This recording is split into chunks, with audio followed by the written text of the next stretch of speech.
Throwing a long look at the beautiful glass bottle in his hand, Sunny remained motionless for a while, then dismissed it and knocked on the lid of the dead mimic. Whatever. I have my coins, at least. Some time later, he was performing a strange aerial dance. Holding onto the rope connecting him to the dead mimic with his one functioning hand, Sunny summoned the dark wing, then cautiously climbed onto the side of the big chest and tried to balance it so that the heavy thing didn't flip. Because of the fact that both of them were plummeting down with incredible speed, his body felt pleasantly light. Sunny thought about it for a while, then frowned. How did that even make any sense? Yesterday, he had thought that the speed of his fall was going to increase exponentially, which meant that at some point his body was bound to be simply torn apart probably. But now, he realized that his assumption was wrong. Since he could breathe in the sky below and felt the wind, or rather, the air moving past him as he fell through it, it meant that the speed of his fall had a limit dictated by the air resistance. He did not, however, feel that resistance too much. By all accounts, he should have been hearing the roaring of the wind and feeling it assault his body, instead of falling through the emptiness in something that resembled comfort. Common sense didn't seem to be working the sky below. Better not think about it too much. What was the point of trying to understand the laws of a place that simply denied all logic? He had far more practical things to do. Trusting the leather rope to hold his weight, Sunny let go of it and summoned the moonlight shard. Then, perched precariously on the side of the treasure chest, he inserted the narrow blade of the ghostly stiletto between its lip and the lid, and tried to pry it open. The task turned out to be far more difficult than Sunny had anticipated. Not only did he have to do everything with only one hand, he also had to balance the chest to prevent it from spinning in the empty void as well as keep an eye on the rope, hoping nervously that it would not break. After some time and plenty of exasperated curses, however, he finally managed to pry the jaws of the dead devil open. Inside its maw, a pile of golden coins was waiting for him to claim them. A dark smile appeared on Sunny's face. Then, he let out a shaky, slightly unhinged laugh. It feels nice to be rich. Chapter 434. A lot of nothing. Summoning the covetous coffer, he commanded the toothy box to climb inside the bigger, toothier box and open its lid. Then, he started whistling a light-hearted melody while throwing the heavy coins inside. 1, 2, 3, 4 what a day to be alive. 5, 6. One after another, the miraculous golden discs disappeared into the coffer. After a while, Sunny shifted his weight slightly, got more comfortable, and continued gathering his spoils. In the end, he had recovered almost 1,400 coins from inside the dead devil. Just as Sunny had expected, the entire top layer of the treasure pile had turned out to be real. That was an incredible, astonishing boon. Suddenly, everything that had happened seemed worth it. Almost. Glancing at the lightless void around him, Sunny sighed. Who knows if I will even be able to return to the sanctuary? Without the altar, these coins are just dead weight. Somewhat disheartened, he lingered for a few moments, then turned his gaze back to the opened treasure chest. The top layer of the treasure pile that he had successfully plundered was indeed real, but beneath it, Sunny struggled to keep the contents of his stomach inside. Beneath the treasure, the limbs and organs of the mimic were tightly packed together, taking up most of the chest's volume. The whole thing was soaked in black blood and producing a sickening stench, not to mention looking like a butcher's nightmare. Disgusting, so disgusting. Thinking about how repulsive the sight in front of him was, Sunny used the moonlight shard to cut through the terrible sludge and fished out 4 large soul shards with a wide smile on his face. After cleaning them up a little, he placed the alluring crystals inside the covetous coffer and dismissed the memory with a feeling of great satisfaction. After that, Sunny stared inside the treasure chest with a dubious expression on his face. The thing was, he only had around 3 days' worth of provisions left, stored neatly inside the covetous coffer. If he rationed his food, it would probably last him for about a week. After that, Sunny scratched the back of his head, then shuddered and closed the lid of the chest with a loud thud. I'll think about it when the time comes. But, hopefully, it never does. With that, he climbed back onto the dead devil and rested for a while, looking into the darkness. As time slowly passed, Sunny grew more and more solemn. Finally, he came to a frightening realization. He had nothing else left to do. This is going to be a problem. An eternity later, or just a few hours, who knew Sunny was sitting on top of the treasure chest and dying from boredom. He was still falling through the boundless dark abyss. Of course, what else would he be doing? There was nothing else to do. The cruel sight was in his hand, the silver blade shining with a bright radiance. He was using its light-eater enchantment to summon the sunlight the Samba spear had absorbed and projected into the darkness of the sky below. Thanks to that light, the shapes of his two shadows could be clearly seen, one resting on the surface of the chest to his left, the other to his right. Sunny shook his head, then said, "I am dying of boredom here. I have never been this bored. How are we going to survive weeks of this crap? What do you guys think?" The happy shadow to his right hesitated, then raised a fist encouragingly. Its sentiment was quite clear. "You got this." The gloomy shadow to his left stared at him grimly, then simply shook its head. Its meaning was clear, too. "Just give up already." Sunny blinked a couple of times, then smiled. "Well, I think it's going to be fine. I'll just think about it as a vacation." "Yeah. When was the last time I could just relax and do nothing?"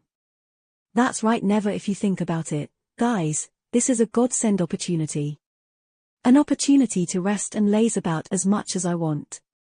He remained silent for a while, then added, "I literally have no choice but to do nothing. Lucky me, right?" The gloomy shadow glanced at him, then covered its face with a palm. Even the happy shadow hesitated for a bit before giving him a timid shrug. Sunny frowned. "What do you mean, go crazy?"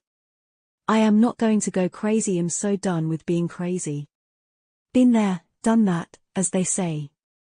There is zero possibility that I will go crazy." The shadows didn't answer, making him huff angrily. "Whatever, why am I even speaking to you two? It's not like you even have enough decency to pull your weight in the conversation." He scowled and dismissed the cruel sight, letting the darkness shroud everything once again. The shadows became invisible. After a while, Sunny said scornfully, "And it's not like I don't have better alternatives to talk to, anyway." Where had he put the ordinary rock? By the time 3 days had passed, at least Sunny suspected that it had been 3 days, since that was how long his shadow essence usually took to fully recover without the aid of the soul serpent. He was, indeed, on the verge of losing his mind. It wasn't even the boredom that was the worst, it was the absolute lack of any external stimuli. Nothing ever changed in the sky below. Nothing ever happened. Nothing ever appeared, or disappeared, or was there at all. There was nothing but empty darkness, the distant shimmering stars, and him. And falling. At the start of it all, Sunny had been worried that he would encounter evil, colossal, inconceivably horrifying creatures in the abyss. That was what one would expect from an abyss, right? But there was none. By now, he almost hoped to encounter a stray titan or two. He had heard that people were prone to going insane in isolation, but never expected to be in such a situation himself. Sunny had spent the first day thinking about this and that, remembering his experiences and trying to learn something from them. He wondered about the mirror beast and the cruel sight. Why was the silver spear even called that? Then, he understood. It was called the cruel sight because its polished blade showed a person their own reflection. He wondered about the shipwreck, the coins, the mimic, and the person called Noctis. How are all of these things connected? After a while, he guessed that Noctis had been the captain of the ancient ship, the master of the mimic, and the person whose face was depicted on the miraculous coins. Noctis was also probably the one who had created the coins, in the first place. That's why they could only be used in his sanctuary. He wondered about what Kai, Effie, and Cassie were doing. He wondered about Nephis. On the second day, he summoned the runes and saw that she had become a devil. Sunny stared at the counter that showed 24,000 with a deadpan expression, then sighed and dove into the soul sea. There, he had studied all of his memories and the shadows of all the creatures he had killed. That only took him a couple of hours. Or an eternity. On the third day, Sunny just lay on the lid of the dead mimic and stared into the void. His mind was starting to behave in strange ways. Although there was nothing around him, Sunny could sometimes see strange shapes and silhouettes in the darkness, as well as hear distant noises. He wanted to think that they were real, but knew that it was just the result of prolonged sensory starvation. Human minds were weird that way, they couldn't really withstand a lot of nothing.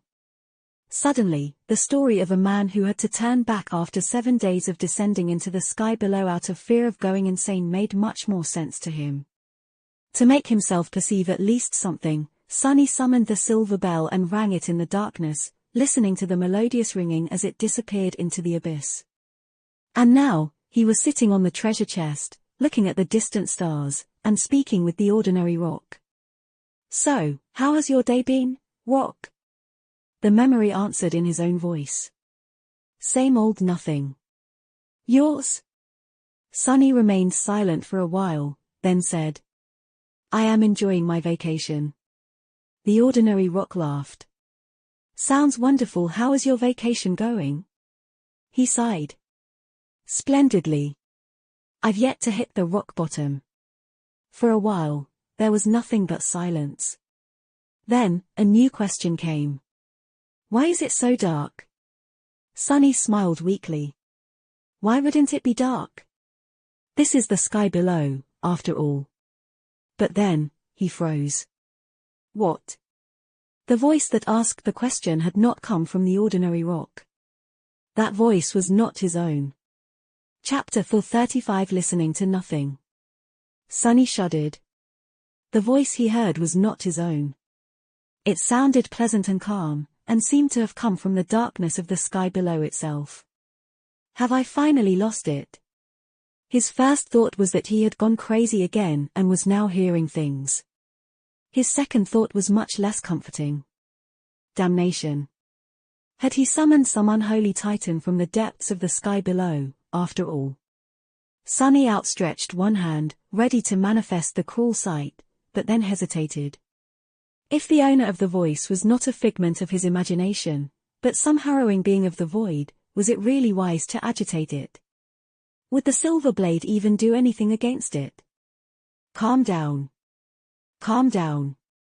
Maybe you just imagined the whole thing. As if to answer his thoughts, the void laughed softly. Ah, my apologies. I seem to have startled you. Sunny gulped. The pleasant voice seemed to belong to a young man, but no matter how hard he looked into the darkness, he couldn't see anyone or anything nearby. He was reminded of his first meeting with Kai, only this time, things were much more frightening. No worries. I just didn't expect to hear another human's voice here. You are human, right?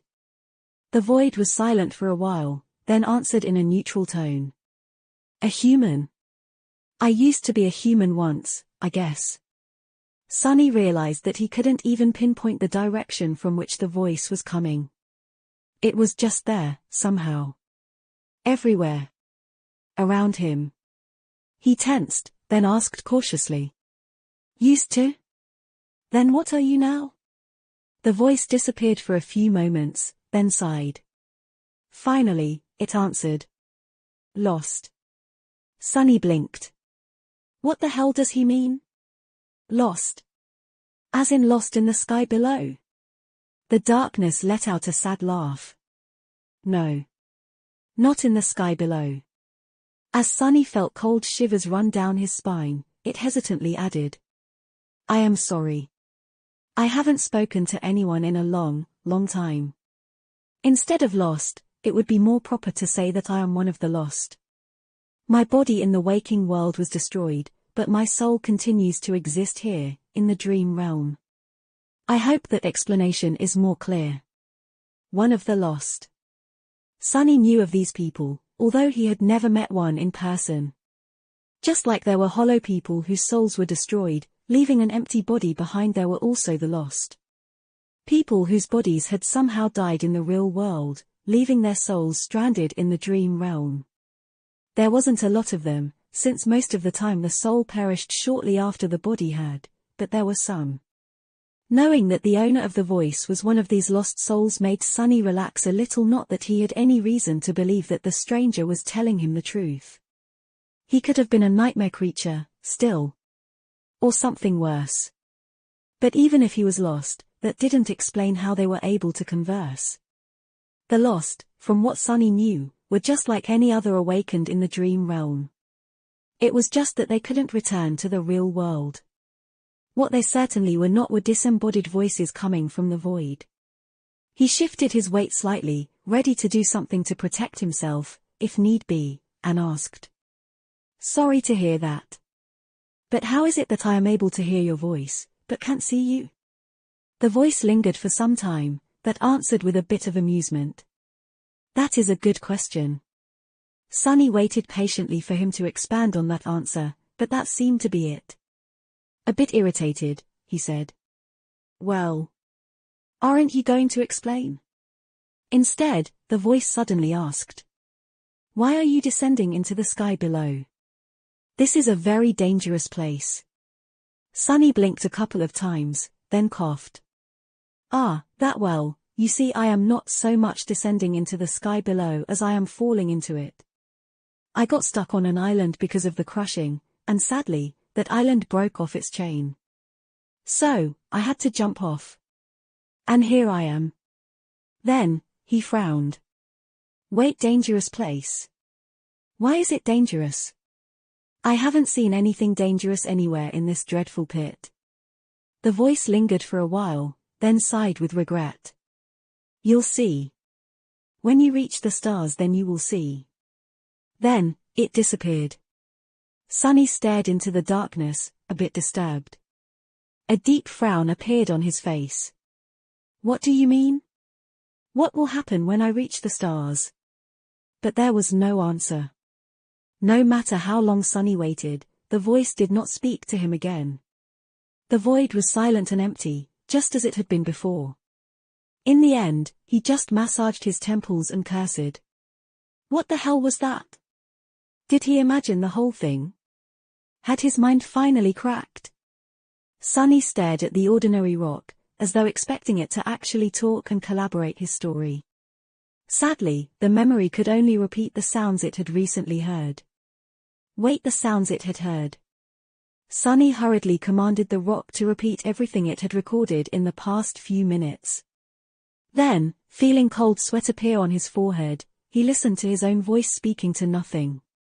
His words were repeated, but where the words of the strange voice should have been, there was nothing but silence. Dismissing the ordinary rock, Sunny clutched his hair and groaned.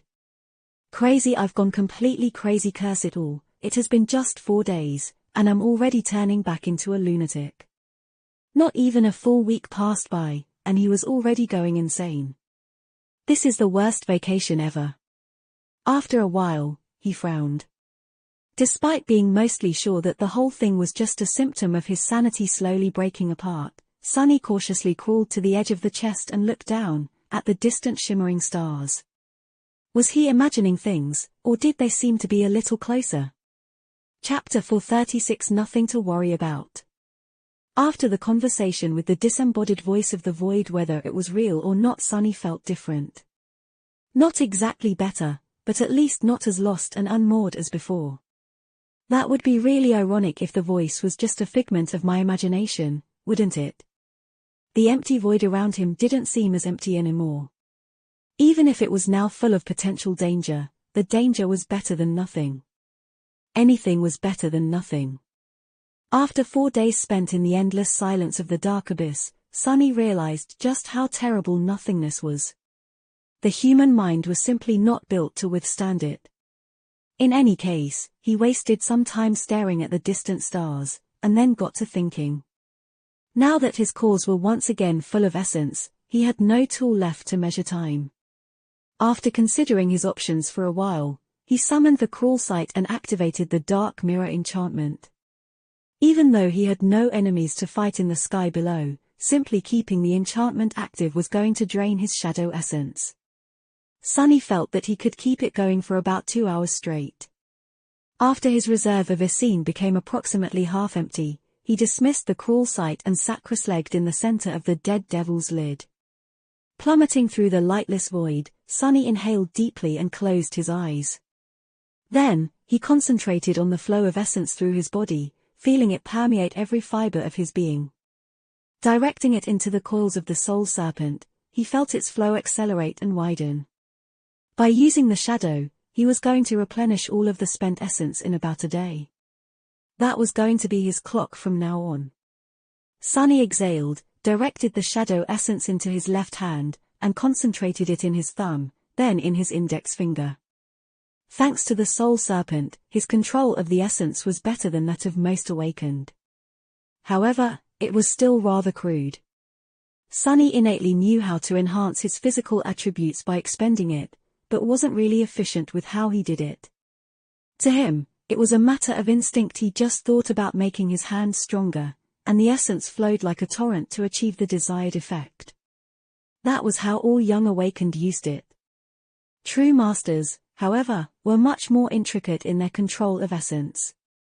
They could isolate every muscle, every nerve, every bone in their body and only enhance those parts of it that they needed to perform an action. Their expenditure of essence was more akin to a trickle than a torrent, but achieved the same result.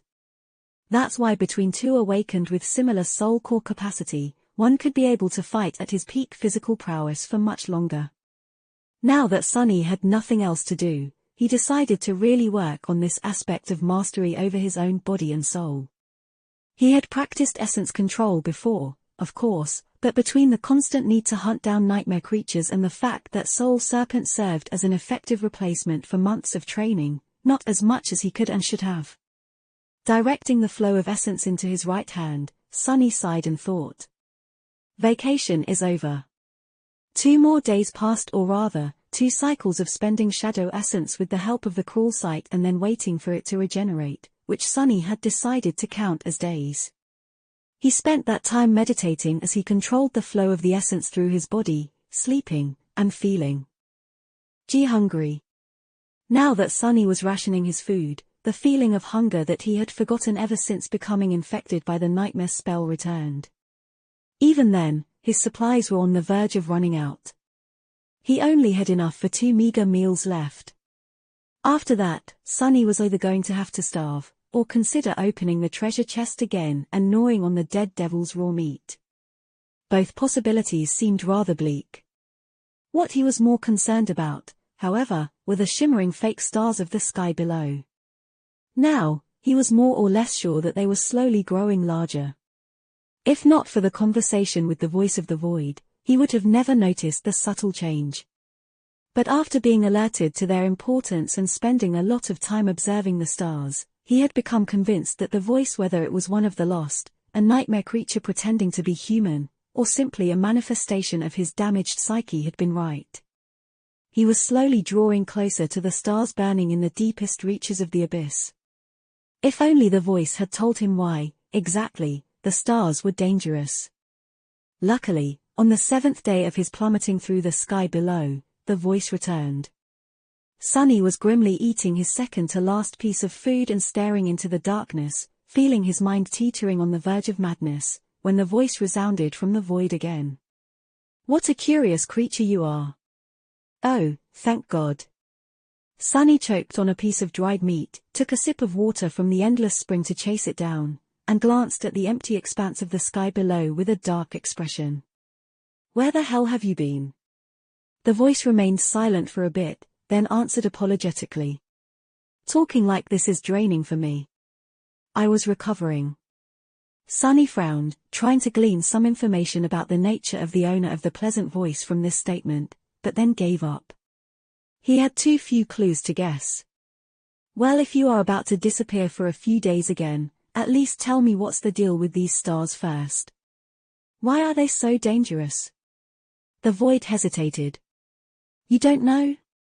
Sunny blinked. "Of course, I don't know. Why would I ask if I knew?" When the void answered in a few moments, it sounded slightly surprised. Well, those lights are not really stars. They are actually remnant conflagrations of the divine flame. Sunny thought about what he just heard, then tilted his head to the side. Divine flame? What? Why would divine flame burn in the depths of the sky below? The voice chuckled. Then, it said with a bit of amusement. How do you think the sky below came to be? A long time ago, this was a beautiful and prosperous land, you know. The amusement drained from its voice, replaced with something much darker.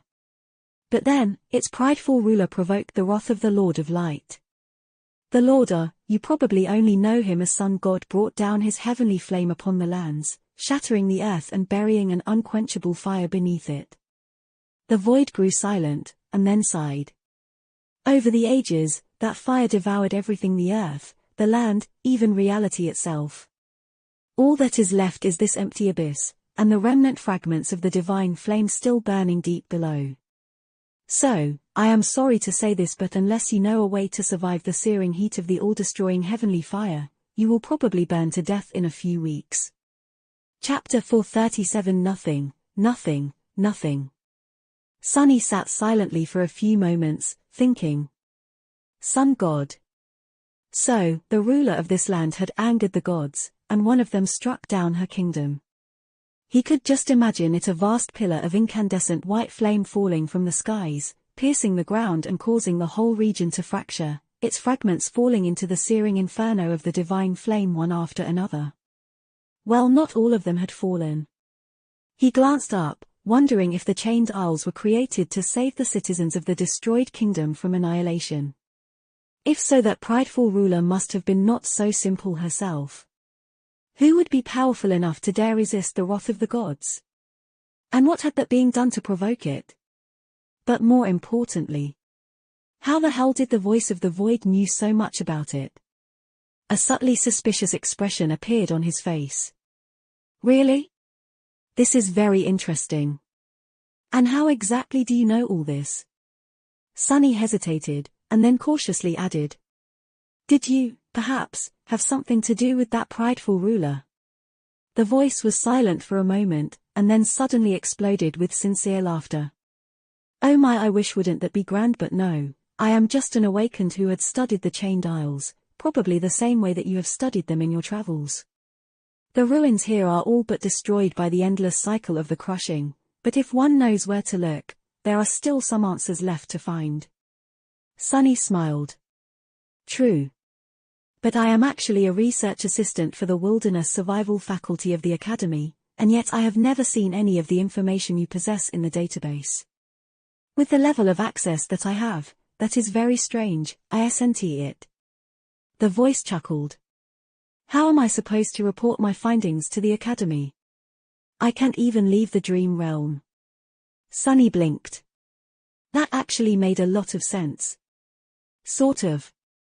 Lost or not, an awakened still had to survive somehow in the dream realm, so they were bound to live in one of the citadels. Probably. So, it wasn't like they had no contact at all with the real world, even if it was only through the other inhabitants of their citadel. Unless the owner of the voice was not a usual lost. Or was lying to Sunny. Or was just a figment of his imagination. He frowned. By the way, where are you, exactly? I haven't heard a voice like yours anywhere in the sanctuary. And I have spoken to most of the awakened there at least once. The voice lingered for a while, then answered. I am not in the sanctuary. What was that supposed to mean? There was another citadel on the chained isles, the Night Temple. But only those serving Valor were allowed to anchor there. Well, excluding Cassie and her cohort. Did the owner of the voice have something to do with the great clan Valor? Sunny raised an eyebrow. Are you from the Night Temple, then? But there was no response. It seemed that the mysterious young man Sunny had been speaking with, if he was even real, had once again reached his limit, thus ending their conversation. Sunny sighed. I swear to gods, this is even more annoying than when Effie leaves me on read. Who knew that a voice of the void could be more irritating than someone who had been almost literally raised by wild wolves? No manners, no decorum. Soon, Sunny regretted not asking the voice necessary questions. He would have to be more strategic with his words in the future. Survive heavenly fire, survive heavenly fire. Sunny glanced at the stars and felt that they had drawn even closer. How was he supposed to withstand the searing heat of the divine flame? Could that flame burn shadows? He didn't really have an answer, but felt that it would be at least damaging to him, even in his shadow form. And then, there was a more looming problem. The voice said that it would take Sunny a few weeks to reach the layer of the abyss containing the false stars, which meant that he was going to be very, very hungry by the time he did. Humans could survive a surprising amount of time without any food, but it would take a heavy toll on his body. Sunny had no idea what he was going to find on the other end of the golden string of fate, but doubted that it would be a warm welcome. He had to be ready to confront danger, and becoming starved and weak was not really an option. Sunny lingered for a while, then stared down at the lid of the treasure chest. Was he really going to have to eat that? Even his shadows seemed disgusted by the idea. But hey, food was food. Right?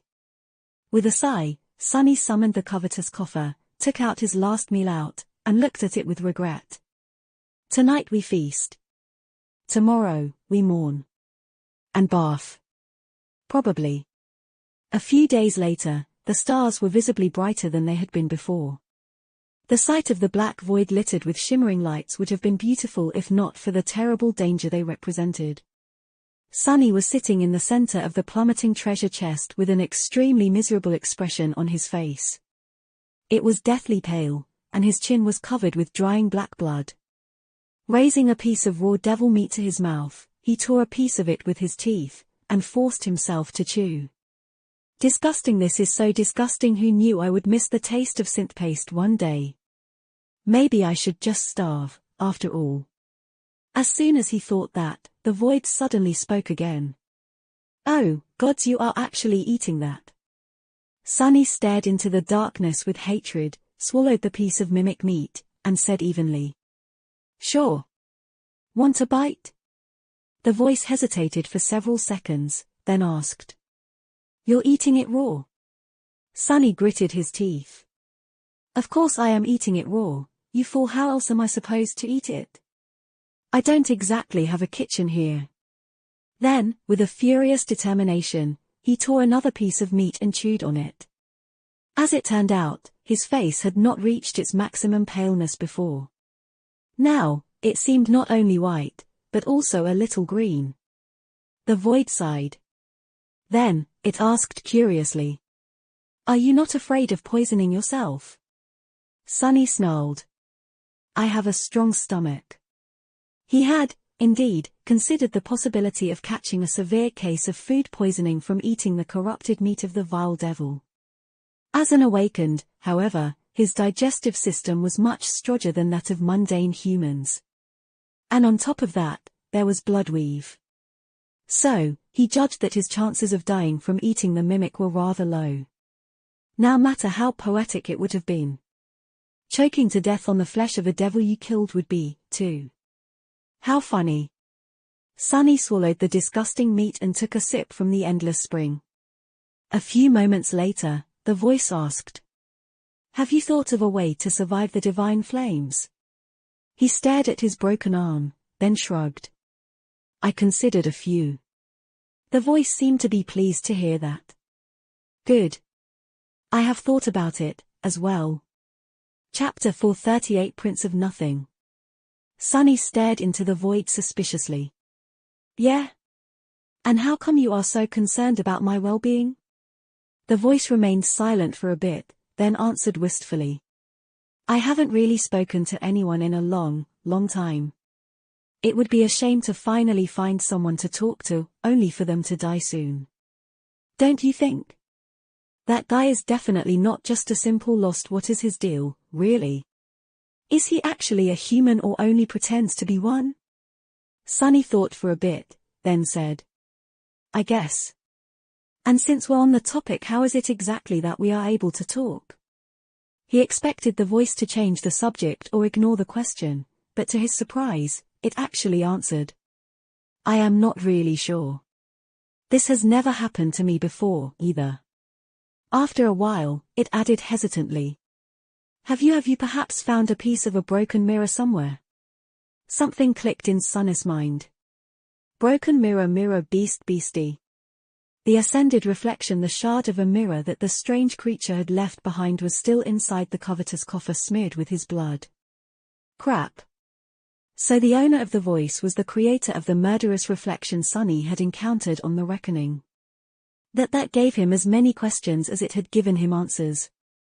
He couldn't really think about it right now, though, because the pressure of the floor was already building in his mind, forcing him to speak. Now that you mention it, I did, indeed, recently find a piece of a broken mirror, with the word beastie written on it in a child's handwriting.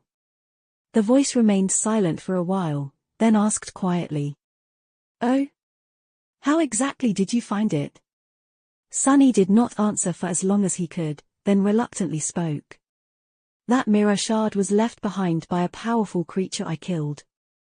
I took it with me, thinking that it might turn out to be important.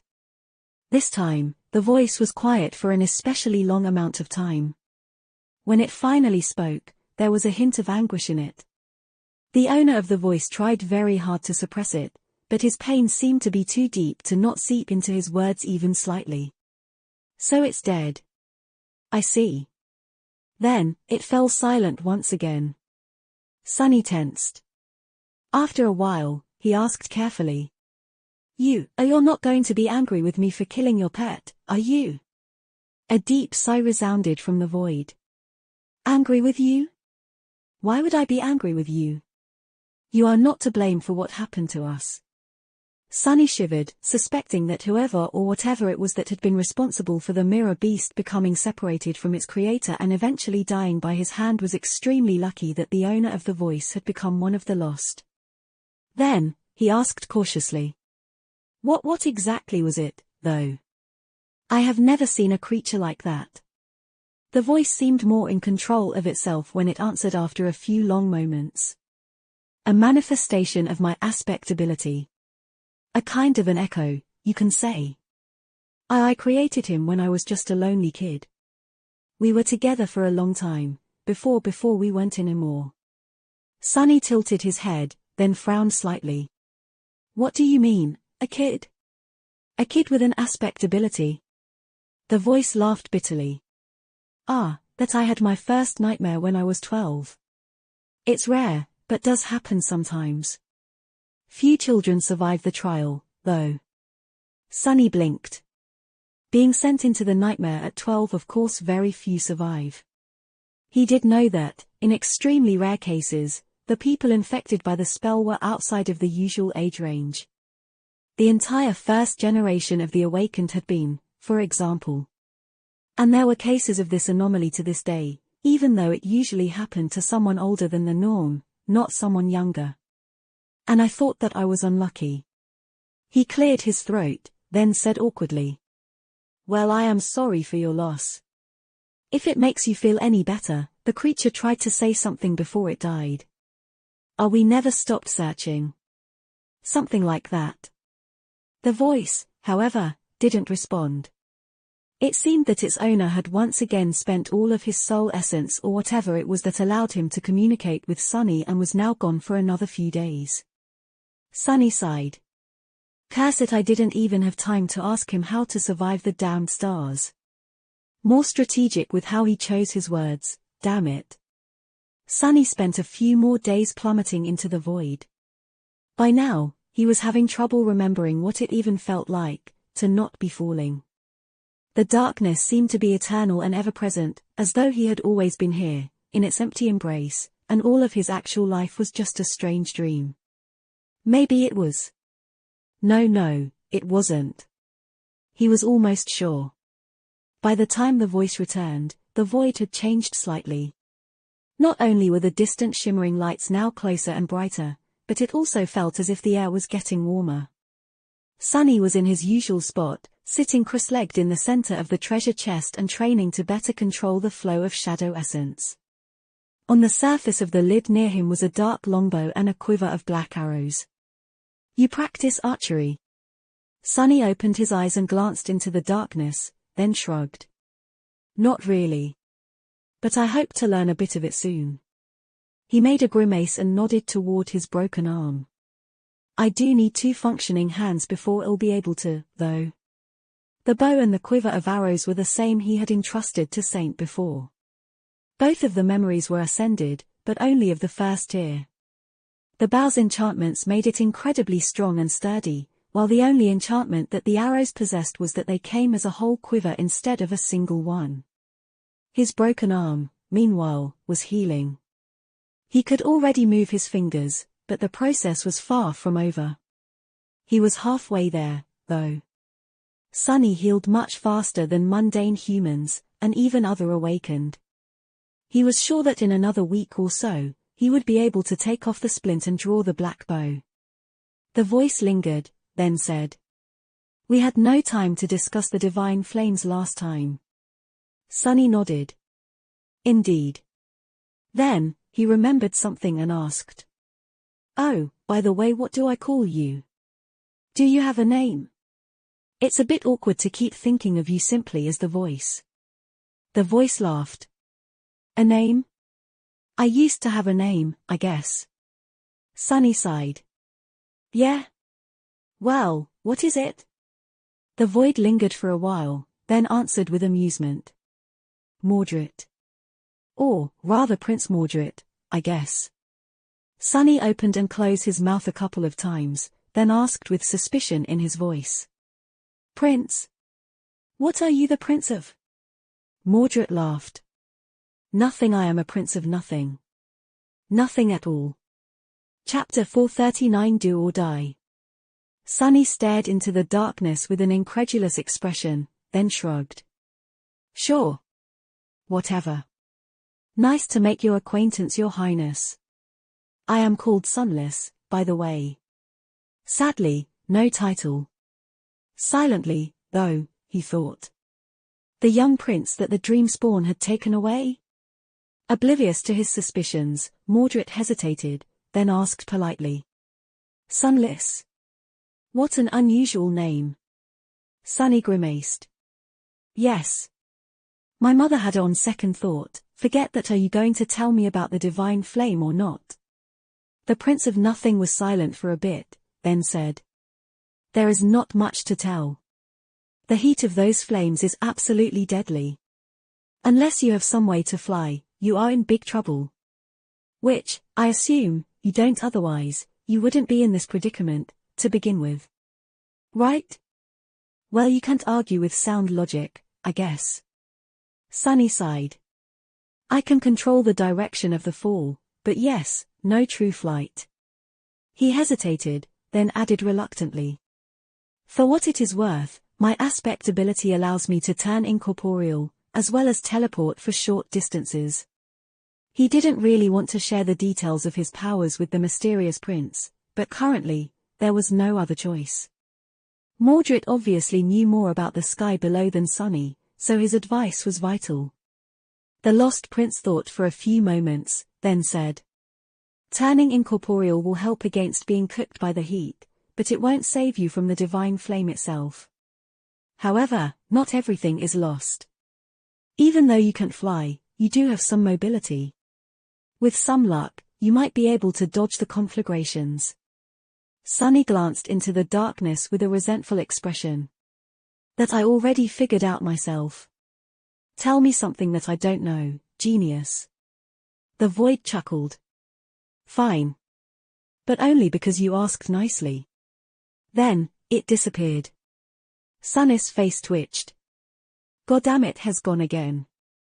But a second later, Mordred's voice suddenly resounded from the darkness. "No, no.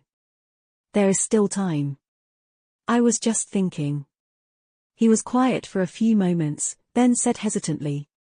"There is actually a path through the divine flame. An empty rift in the tapestry of stars where none of it remains. If you find it, you might survive." Although it was hard to control his emotions these days, Sunny tried his hardest to suppress the misplaced anger and calm himself down. When he spoke, his voice sounded almost even. "Why didn't you tell me sooner? How far am I from this rift, then?" Mordred sighed. "How would I know? It's not like I know where you are, exactly. More than that, I had never managed to find the rift myself. The sky below is vast and deadly, after all." So, he was exploring this abyss, too. Why? What's out there, beyond the fake stars? Sunny tilted his head. He asked cautiously. "If you never found it, how do you know that it's there?" The void remained silent for some time. After a while, when Mordred spoke again, his voice sounded distant and weak. "The tear, it should be somewhere near the tear, I think." With that, Sunny felt that he was alone in the darkness again. This time, the mysterious prince was truly gone. He sat motionlessly for a while, staring into the endless nothingness of the sky below. Near the tear. The string of fate, too, had pointed toward the tear. To somewhere very near its center. If the rift in the annihilating field of the divine flames had anything to do with the golden thread, then Sunny had a much better chance of finding the path through the merciless stars than Mordred had ever had. He had already half found it, really.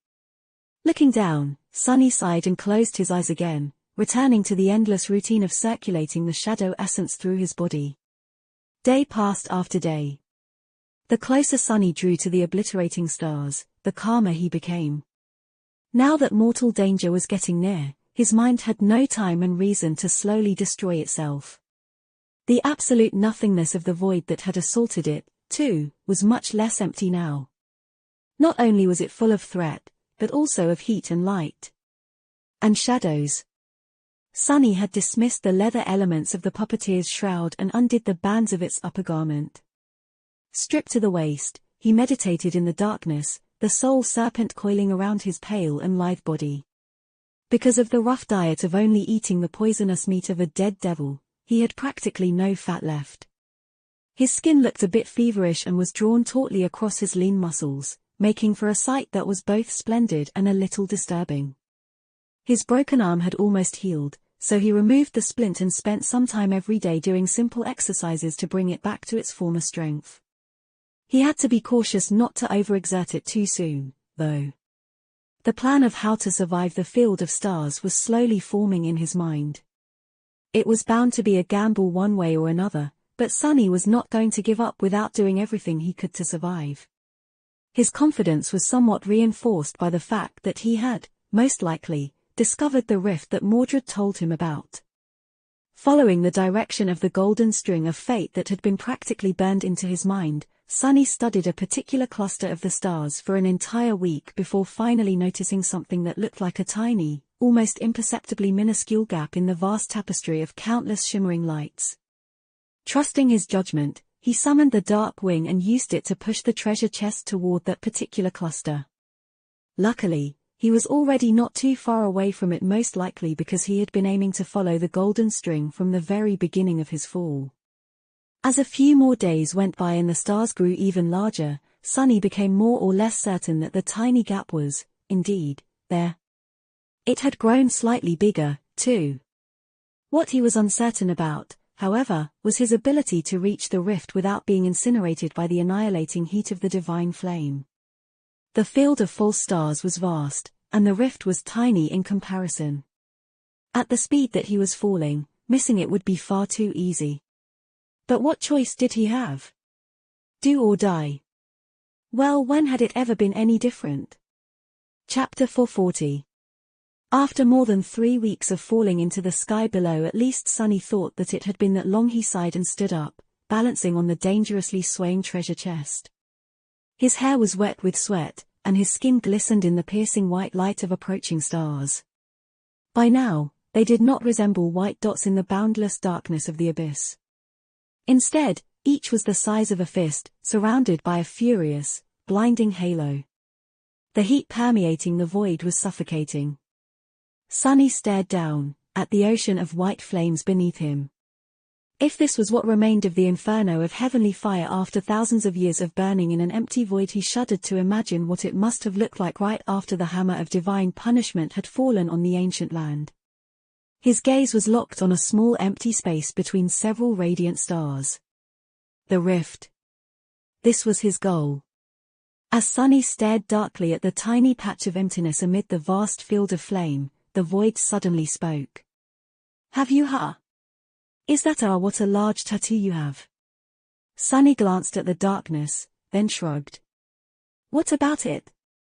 Mordred lingered for a few moments, as though not sure what to say, then asked with amusement. Sunless, are you sure that you are a research assistant? Sunny grinned. Of course I am. Do you know how many contribution points they give me every month? I scribbled a few words about this and that bought me a house. An entire house. Maybe being a researcher is not as swell as being a prince, but it's still a sweet gig with all due respect, of course. Your Highness. The void laughed.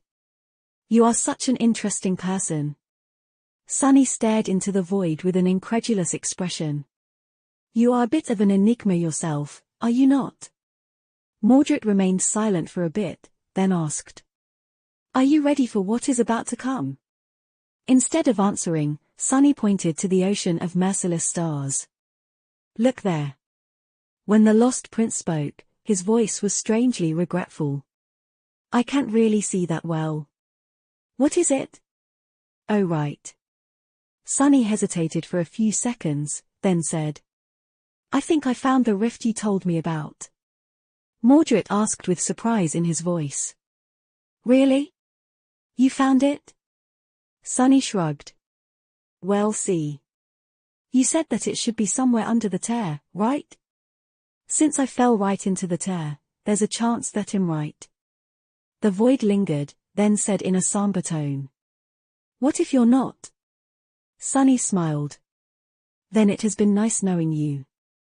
Anyway, anything else you want to tell me before you go? I doubt that we'll have the opportunity to speak again before I reach the stars. Mordred thought for a few seconds, then said. I might not be able to reach you at all after that. So good luck. Sunny raised an eyebrow. Really? The voice of the void answered after a long pause. Yes. Why? He shook his head. Nothing, really.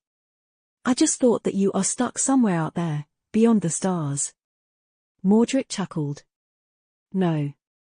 I am stuck somewhere else. His voice grew strangely distant. Then, an almost inaudible whisper reached Sunny's ears. I hope survive Sunless. Then, the lost prince was gone, leaving Sunny alone in the darkness once again. He sighed. Me too. I hope you'll survive, too.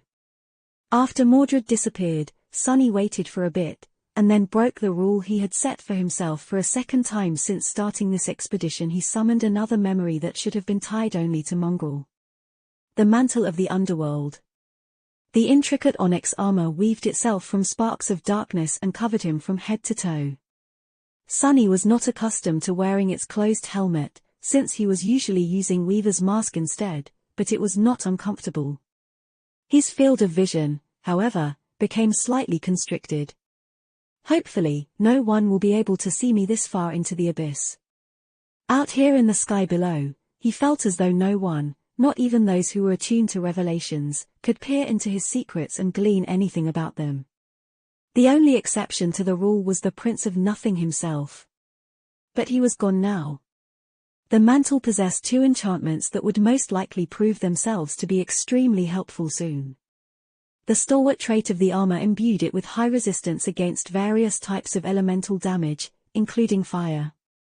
Just seconds after donning it, Sunny felt the suffocating heat retreat, replaced by a pleasant coolness. How long would that coolness last, he did not know. The living stone enchantment, on the other hand, allowed the mantle of the underworld to repair itself while being worn. This trait would come into play later, helping Sunny protect himself even after the divine flame became intense enough to damage the onyx armor. After that, Sunny summoned the dark longbow and the quiver of black arrows. By now, his hand had recovered enough for him to be able to draw the mighty bow he just hoped that he would not need to. Finally, he summoned the cruel sight and attached it to his belt. All preparations were now done. Looking down through the narrow slit of the visor, Sunny sighed. Now, everything depended on his resilience, luck, and how deep his reserves of shadow essence were.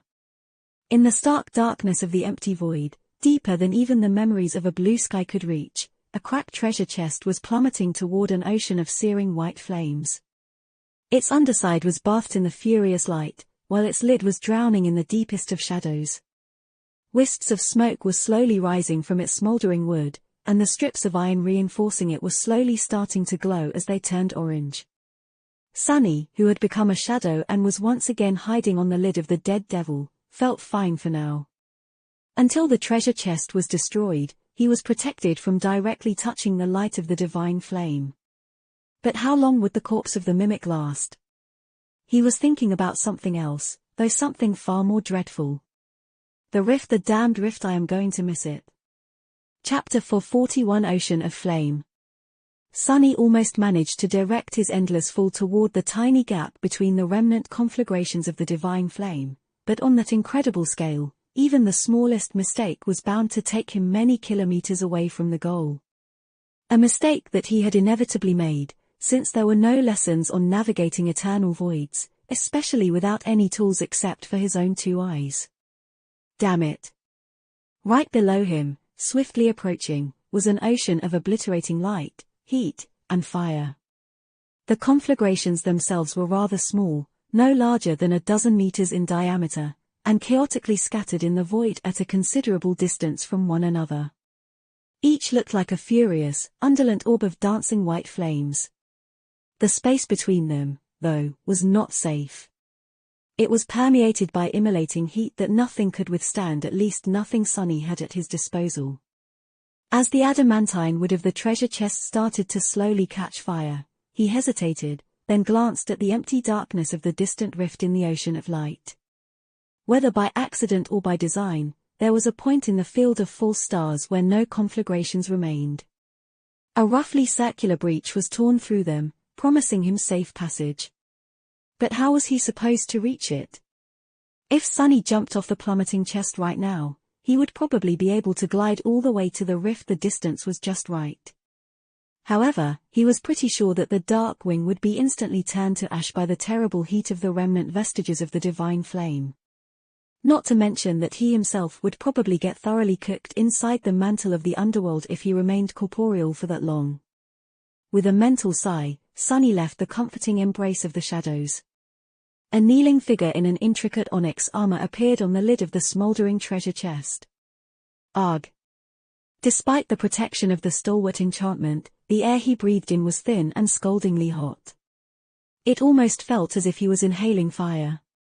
Other than that, however, the mantle of the underworld did a good job of keeping the heat at bay, and yet, Sunny could feel it starting to slowly get warmer. He didn't have a lot of time. Standing up, he raised the dark longbow, narked an arrow on its string, and gritted his teeth. Then, sending a thin trickle of essence into the muscles of his shoulder and back, he strained his body and drew the mighty bow. It felt as though he was lifting a mountain. How the hell does Saint make it look easy? Feeling his muscles tremble, Sunny aimed toward the rift and hesitated for a second. After he did this, there would be no going back. What is there to go back to, fool? Aren't you sick of that damn chest? Relaxing his hand, he let go of the string. The black arrow shot into the darkness with incredible speed, instantly becoming illuminated by a blinding radiance. It was strange, the void was full of light now, but with nothing to reflect it, the sky below still appeared black and empty. Only when something entered the emptiness did the light become visible. Sunny felt the chest sway, and struggled to keep his balance. A couple of moments later, the fletching of the arrow suddenly caught fire and burned away. However, that didn't affect its flight too much. The arrow pierced the darkness and turned into a distant spark, covering almost an entire kilometer in just a few seconds. Then, however, it slowed down considerably, and its wooden shaft began to smolder. It was time to move. As Sunny felt flame licking his greaves, he held his breath and used shadow step. The arrow he had sent flying in the direction of the rift was wrapped into one of his shadows. As the shadow unfurled itself from the igniting shaft, Sunny shot out of it as if launched from a giant slingshot. As soon as he left the shadow, it instantly wrapped itself around his body, and then slid toward the quiver. Crap! Sunny found himself flying through the darkness with nothing to support or shield him from being directly exposed to the immolating radiance. The mantle of the underworld suddenly shone in the torrent of light, instantly growing considerably warmer. It wasn't burning his skin yet, but he suspected that there was not much time left before that happened.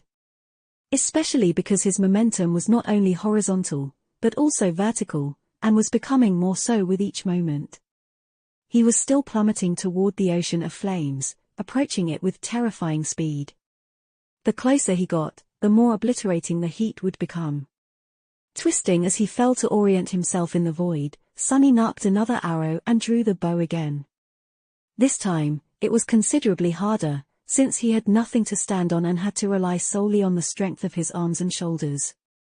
Just in the few seconds it had taken him to draw the bow, the heat became much more destructive. Another arrow flew into the darkness, and several seconds later, he used shadow step again, appearing almost 2 kilometers closer to the rift. It was still decently far away, though. Curses! Sunny flew through the obliterating darkness and struggled to knock another arrow. The glossy black surface of the mantle of the underworld was starting to glow, slowly turning incandescent. He was still fine inside, though. For now. If a little hot. Another arrow disappeared into the darkness, and Sunny jumped through the shadows again.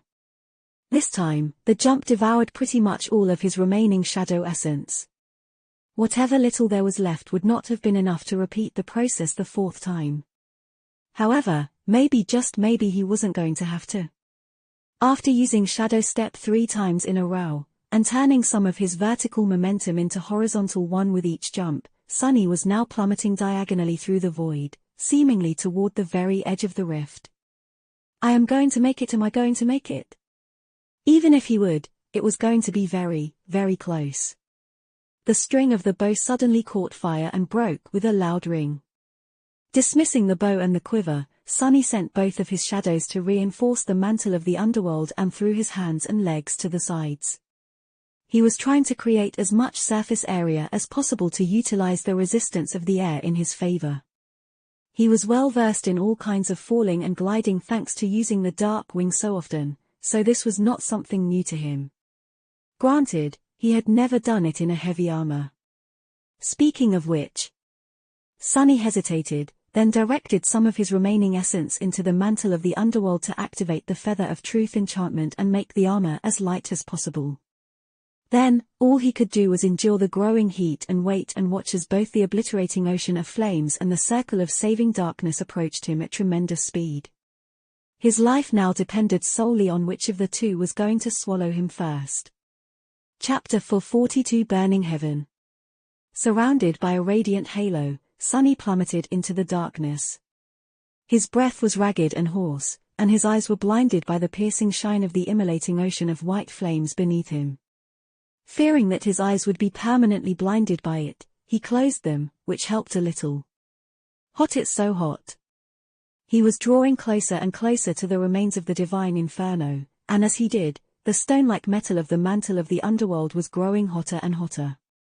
Soon, its outer layer turned bright red. Then, it started to melt. Damn. Sunny directed more of his remaining essence through the coils of the soul serpent, activating the living stone enchantment of the underworld armor.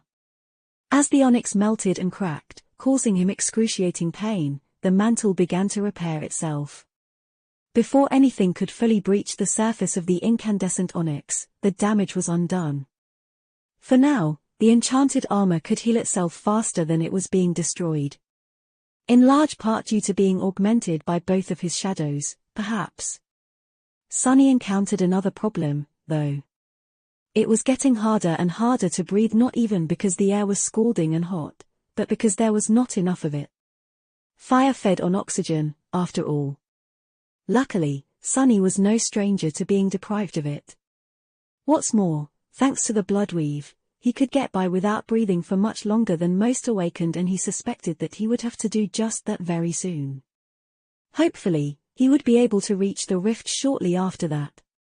And speaking of the rift, he carefully opened his eyes a little and glanced into the blinding inferno beneath, trying to judge whether or not he was going to make it. For now, it seemed that he would easily pass the field of fire and enter the dark emptiness, but that was just an illusion.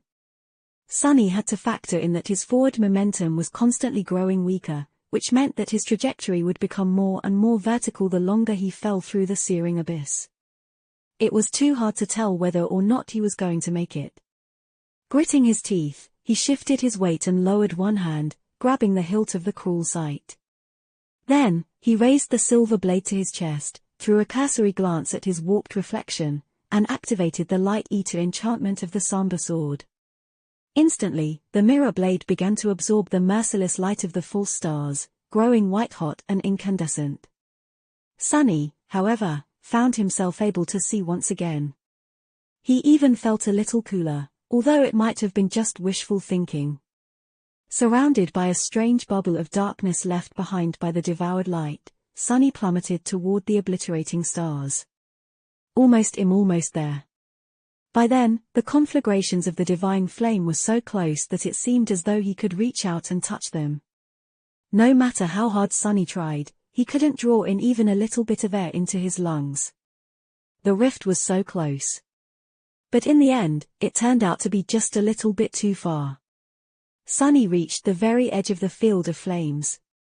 He only had to fly past one last cluster of conflagrations. However, his fall took him straight into the embrace of fire instead. Sunny would have screamed if there was any air in his lungs. Moving at a terrible speed, he pierced right through one of the seething orbs and emerged from the other side of it, wreathed in white flame. A terrible pain enveloped his whole being. But it wasn't physical pain, it was the similar kind of pain he had experienced while using the broken oath, only magnified 100-fold. Shadows, my shadows. His shadows were wrapped around the mantle of the underworld, and so, they had been badly damaged by the divine fire. The armor itself had caught a flame and was now quickly disintegrating. The fire was spreading, too, threatening to envelop him whole. Half blind from pain, Sunny did the only thing that could save him. Now he dismissed the onyx armor. The mantle of the underworld fell into countless sparks of darkness, which then disappeared, causing the fire to be extinguished. Naked and hurting, Sunny fell into the darkness and saw the cruel sight crack, the silver of its blade becoming dull and tarnished. Following an instinct, he activated the dark mirror enchantment, and then dismissed that memory, too. Finally, he wrapped the wounded shadows around himself and circulated what little shadow essence he had left through his entire body, spending all of it to make himself more resilient. And then, he felt cool wind touch his blistering skin.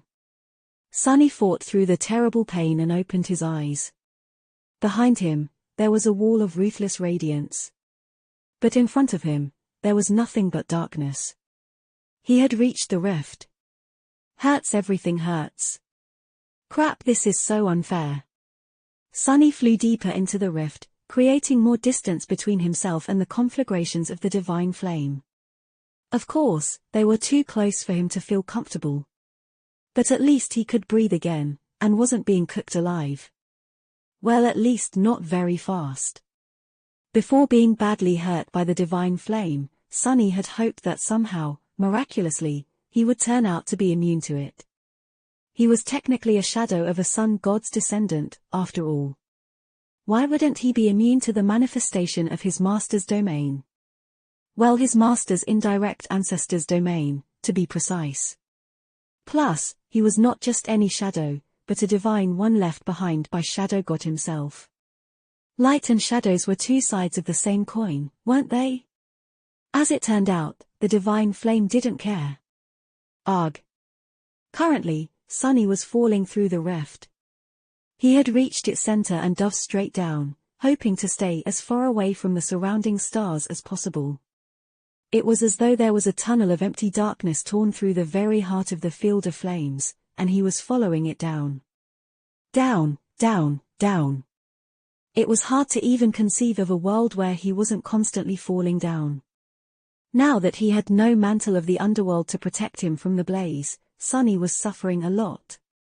Rift or not, the air was still permeated by the unbearable heat. His skin was red, with patches of it blistering. Some of it was badly burned by his unfortunate clash with the divine flame and because he had not dismissed the burning mantle of the underworld fast enough. It was not life-threatening, though. Yet. Come on, end, goddammit. But the field of flames showed no signs of ever ending. Until it did. After a while, when Sunny was on the verge of losing conscience from the constant heat, he noticed that the scattering of the immolating stars around him became a bit thinner. And then, even more so. And then, suddenly and without any warning, he fell out of the field of divine flame and found himself surrounded by nothing but blessed nothing once again. The radiant inferno was now above him, growing further away with each second. It looked as if heaven was on fire. And beneath him. Sunny looked down and shivered. What, how? His eyes widened in shock. Chapter 443 Secrets of the Void. Out there in the empty darkness of the void something even darker loomed, hidden from the radiant light of the ocean of flame above. Sunny peered at the distant black silhouette and shivered. What the hell? What is it doing here? Far below him, a small island cut from dark stone floated in the endless emptiness, surrounded by drifting slabs of shattered obsidian. A tall and magnificent pagoda stood in its center, built of a flawlessly black material that was neither wood nor stone. Its lusterless walls seemed to devour any light that touched them. It was the perfect replica of the ivory tower but at the same time its opposite. The two pagodas were so alike that for a moment, Sunny even thought that he had somehow found himself high up in the sky above. But no. The island that the obsidian tower stood upon was different. It was larger than the one every awakened on the chained isles was used to observing in the skies, and had no broken chains hanging from its stone slopes. On its desolate surface, remains of mysterious structures could be seen, turned to ruin by the passage of time. Several obsidian pillars protruded horizontally from its edges, stretching into the empty void like strange wharves. From high above, Sunny couldn't see much of the island in detail. But he was approaching it fast. Crap. Too fast. Sunny hesitated for a moment, then suppressed the desire to immediately summon the dark wing. The divine flames were still too close, and their heat could damage the fragile memory. He had to wait for a bit. There was still time. Even if it was going to run out pretty soon. Sunny continued to fall, waiting. With every minute, the heat of the immolating stars dissipated a little. And with each minute, the dark island grew closer and closer. Finally, knowing that there was no more time to waste, Sunny summoned the dark wing and commanded it to turn his fall into a glide. The dragonfly cloak turned into a blur behind his back, but it also began to produce thin wisps of smoke, threatening to catch a flame at any moment. Curses. Supported by the enchantment of the dark wing, Sun's descent started to slow down little by little.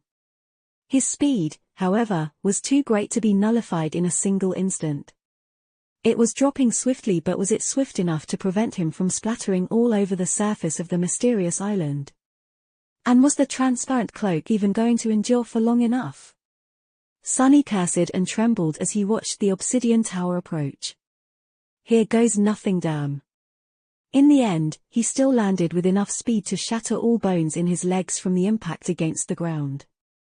At the last moment, however, Sunny turned into a shadow and dove into the deep darkness enveloping the island instead. Safely embraced by the shadows, he submerged himself into them, and finally allowed his mind to relax. Safe. He was finally safe. For a few seconds, at least. Sunny was in a world of pain. His shadow essence was running out, too. Also, He had no idea what terrifying danger was waiting for him on the mysterious island that remained hidden in the deepest reaches of the sky below for thousands of years, nor what deadly secrets waited for him inside the obsidian tower. But for now, he did not care. All he cared about was that he was not falling anymore. Bliss, this is pure bliss. Floating in the dark embrace of shadows, Sunny couldn't get enough of the fact that, for the first time in almost a month, he was stationary. He finally had solid ground under his feet again, metaphorically speaking, of course. In any case, it was such a beautiful feeling. Sunny allowed himself to relax and rested for a bit, safely hidden in the deep dark shadows. After a while, he sighed and forced himself to turn his attention to the outside world. Moving closer to the surface of the deep darkness that embraced him, Sunny cautiously took a look outside. Huh? Strangely, what met him was complete and utter silence. There were no nightmare creatures on the island, no abyssal horrors, no terrifying beings to devour him whole. Not even a single unholy titan slumbered nearby, ready to wake up at the slightest disturbance. The island seemed empty. Which was very fortunate, considering that Sunny was running very low on shadow essence and was going to have to assume his physical form soon. He hesitated for a few moments, then took stock of his equipment and himself. His soul was seriously wounded, but not beyond its ability to heal itself in time. His body was not exactly whole, but in somewhat of a splendid shape, considering all that had happened. He even had all his limbs intact. Both the mantle of the underworld and the crawl site, as well as the dark wing and Saint's bow, were heavily damaged. Luckily, none of these memories were completely destroyed. It was going to take a long time before he could use them again, though. Days, maybe even weeks. On the bright side, Saint herself had recovered from the wounds received on the shipwreck island ages ago. Sunny actually could have summoned her at any point during his journey through the sky below, but there was no real reason to. Plus, the treasure chest would not have accommodated both of them, especially considering how much the living statue weighed. The dark mirror enchantment of the crawl site now also had 2 elemental augmentations for Sunny to choose from. Its runes showed: current charge Divine Flame, latent charges Soul, Divine Flame, Well, if there was one benefit from being burned by the damn thing, it was that now he would be able to cause similar pain to others. So, it was totally worth it in the end, no doubt about it. I guess we will have to see. And lastly, Sunny was now completely sure that the thing on the other end of the golden string of fate was the obsidian tower. His intuition was calm and silent. That told him that he had arrived at his destination. Somewhere inside, a thing that was deeply connected to his fate waited.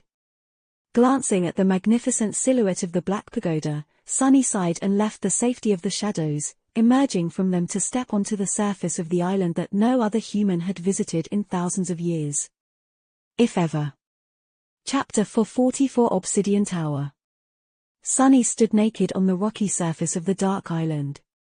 He grimaced and looked at his body, which was a map of burns, some more severe than others, then summoned the puppeteer's shroud.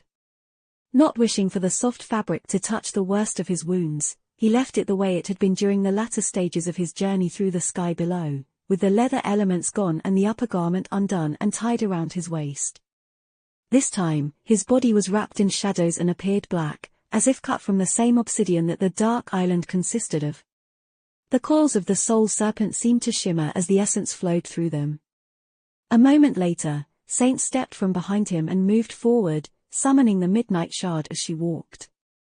Knowing how badly his soul was damaged, Sunny decided to keep the broken oath locked away for a while, so the shadow was not surrounded by the destructive aura anymore. He was also not in any shape to fight himself, at least not very effectively, and that was why the austere Tachi was currently in the hands of the taciturn demon.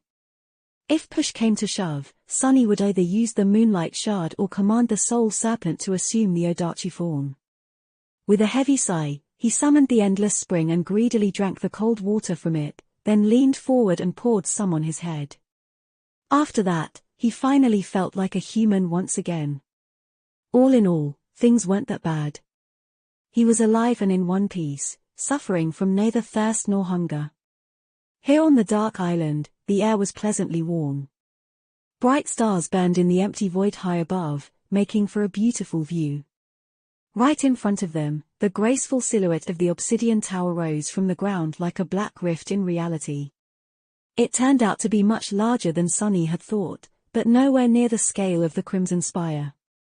That cursed thing seemed to be too gargantuan to even exist, while the ancient pagoda was more or less fit to have been built for humans. Well, maybe for extremely tall humans. Or tiny giants.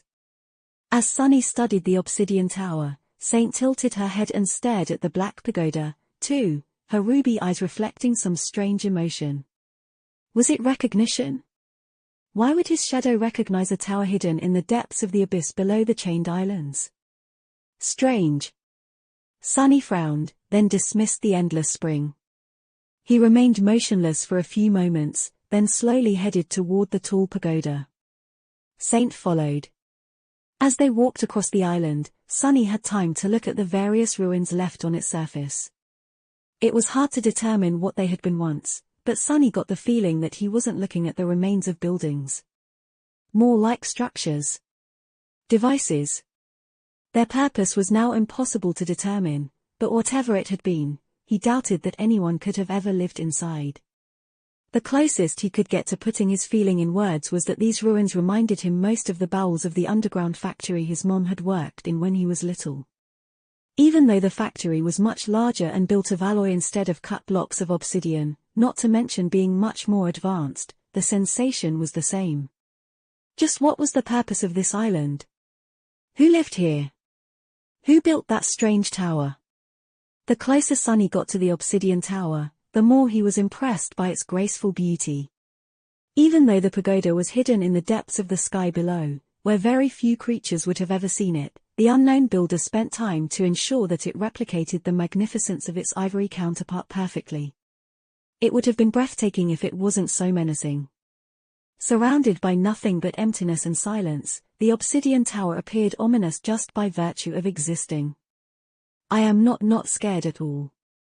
He did, however, was thinking about one thing in particular. Which tower was really the replica, and which one was the original? The beautiful white pagoda that flowed high above the chained isles, or the menacing black one that hid in the darkness below? Maybe he was going to find out. Soon, Sunny and Saint approached the tall gates of the obsidian tower. Nothing attacked them, and no frightening sound came from inside, announcing that something that dwelled beyond the black gates was awakening in hunger. The pagoda was silent, just like the rest of the dark island.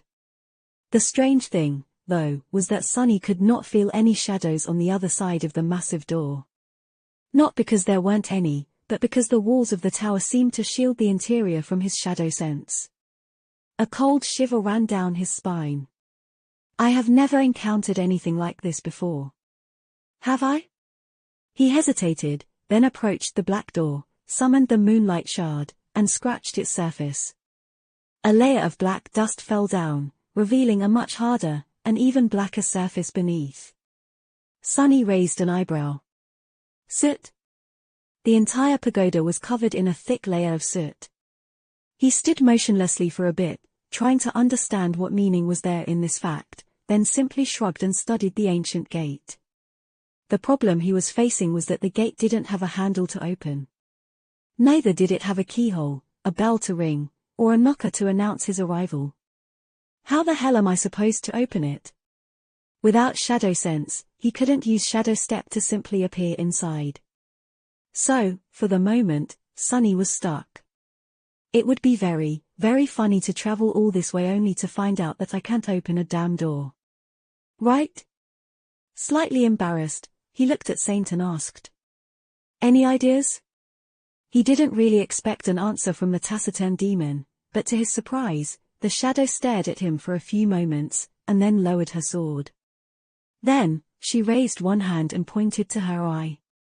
Sunny observed all of that in complete bewilderment, then blinked a couple of times. What does she mean? Then, an idea came into his mind. Turning back to the door, he put one hand on it, and then shifted his gaze in a similar manner he did when looking beneath the surface of memories to look at their spell weave. And there, beneath the obsidian surface of the tower's gate, he saw it. A weave. It wasn't the weave of ethereal threads he was used to seeing, though. Instead, it was a much cruder and more primitive version of it, created from very physical diamond strings that stretched beneath the stone surface, creating a beautiful, but simple pattern. Sunny had only seen this type of weave one time before. Inside Saint herself. Back when she was just an echo, he had noticed it hidden behind the radiant pattern of the spell weave. He had thought that it was what made the stone warriors alive, in the first place. That it was created by the last child of the unknown in the cavernous halls of his dark domain. And that it might have been the precursor of the spell itself, or maybe an imitation of it. Was this tower built by the Lord of the Underworld too, then? Sunny hesitated for a moment, then moved his hand to a particularly bright knot of the diamond weave and sent a small amount of shadow essence into it. For a moment, nothing happened. And then, the gates of the obsidian tower opened. Chapter 445 Respite. Visible only to Sunny, the diamond weave beneath the surface of the gate ignited with ghostly light. Almost immediately, a thin vertical crack appeared in the ancient stone. Then, the gate silently opened, and a gust of wind hit Sunny in the back. He took a few steps away, hiding behind Saint, and cautiously looked over her shoulder at the dark entrance. Nothing was moving in the darkness. From what he could see, the interior of the obsidian tower seemed quite mundane. As soon as the gate opened, his shadow's sense could finally penetrate the invisible barrier surrounding the graceful pagoda. It didn't detect any danger, as well. It really did seem safe. He waited for a few moments, then coughed and waved a hand in front of his face, trying to get the soot that had flown into the air away from it. Ah, well. Nothing to worry about, then. Let's go. Sunny glanced at Saint, lingered for a second, and added in a polite tone. Oh, ladies first. The taciturn demon turned her head slightly, stared at him with one ruby eye, then simply walked forward and stepped over the threshold of the ancient tower. Sunny waited for a few moments, and followed. Tightly gripping the handle of the moonlight shard, he dove into the darkness that reigned behind the tall frame of the entrance, made a dozen steps forward, and found himself in a wide corridor that seemed to encircle the entire first level of the pagoda. The corridor stretched both far to the left and to the right. Here and there, Sunny could see large doors leading to differently sized rooms that were situated in the direction of the tower's outer wall, all the way to the bends of the corridor. And right in front of him was an intricate wooden gate decorated with beautiful engravings. Behind it was the central hall of the tower. Sunny hesitated for a bit, then pushed the wooden gate, which opened easily and revealed a vast chamber on the other side. That smell. His eyes widened. Behind the gate was a large hall with a very tall ceiling. As soon as the gate opened, glass lanterns ignited on its walls, filling the interior of the obsidian tower with ghostly blue light. There were various things in the hall, all of which demanded Sunny's attention. There was a stand holding smith's tools and implements, all masterfully crafted from black obsidian and silver. A badly burned worktable with a scattering of beautiful soul crystals on its black surface. A stone wall with mysterious schematics cut into it, the cuts themselves so smooth and deep that he couldn't even begin to imagine what had left them behind, let alone what the schematics described. There were strange devices forged from silver and black steel, some of which reminded him of astronomical instruments, but also very mundane things, like chairs, tables, and even something that resembled a very long bed.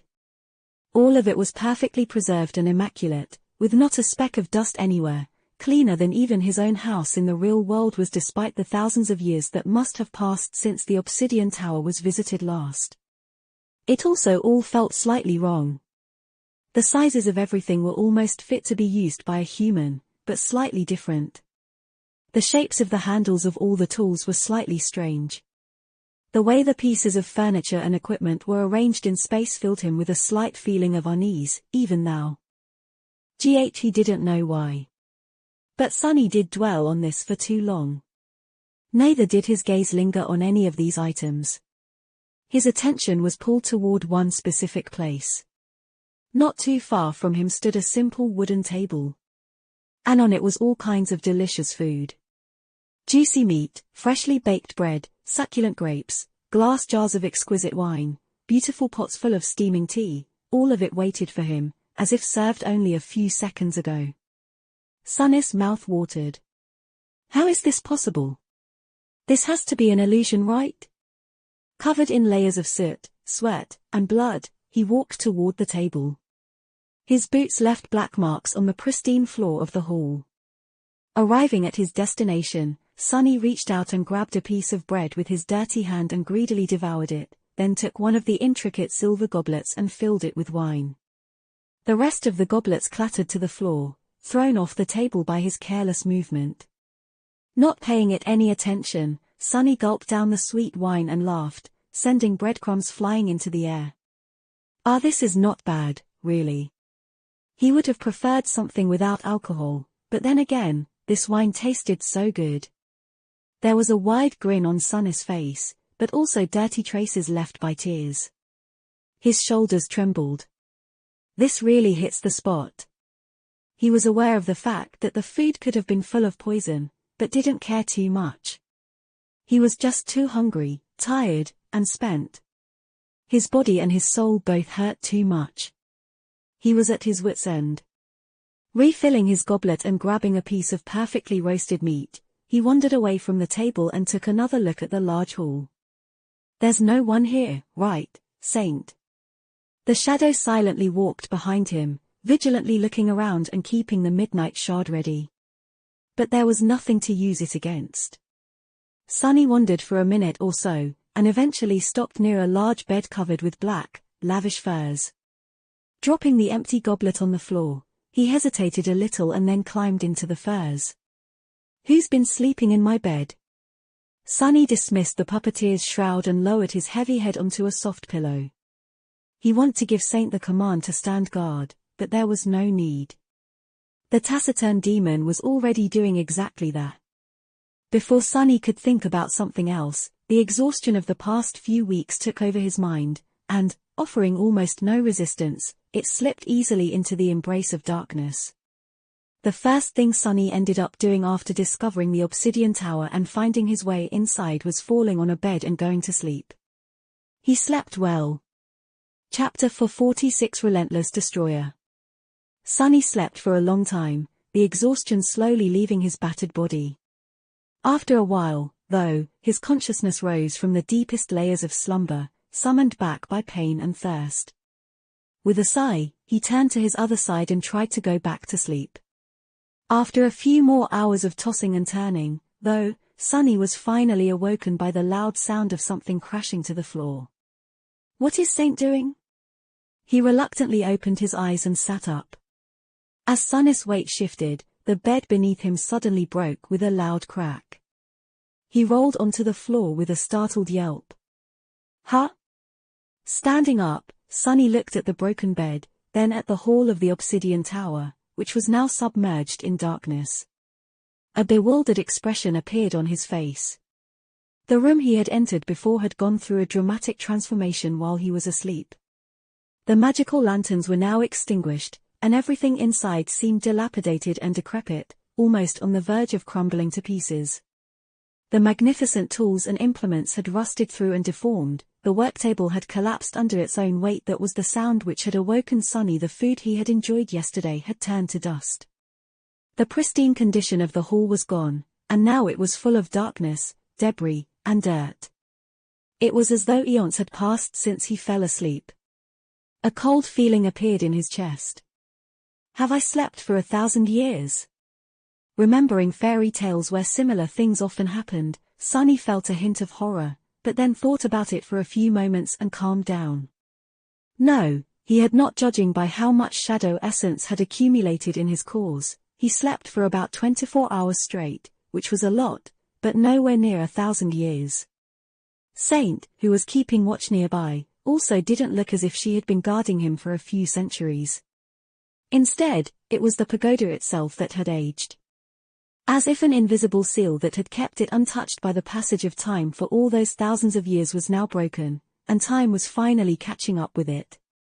Time was the most relentless destroyer, after all. Sunny sighed with relief, then grimaced. Curses, I should have eaten more yesterday, much more. All that delicious food, wasted. Shaking his head dejectedly, Sunny looked around, then accessed his own state. His wounds were already much better than they had been the day before. The burns were still rather painful, but within his capacity to endure without being slowed down in battle too much. A couple more days of rest, and he would be close to being fully functional again. He was really hungry, though. But that was going to have to wait. Summoning the Moonlight Shard, Sunny gave Saint a command to follow, and went to explore the Obsidian Tower.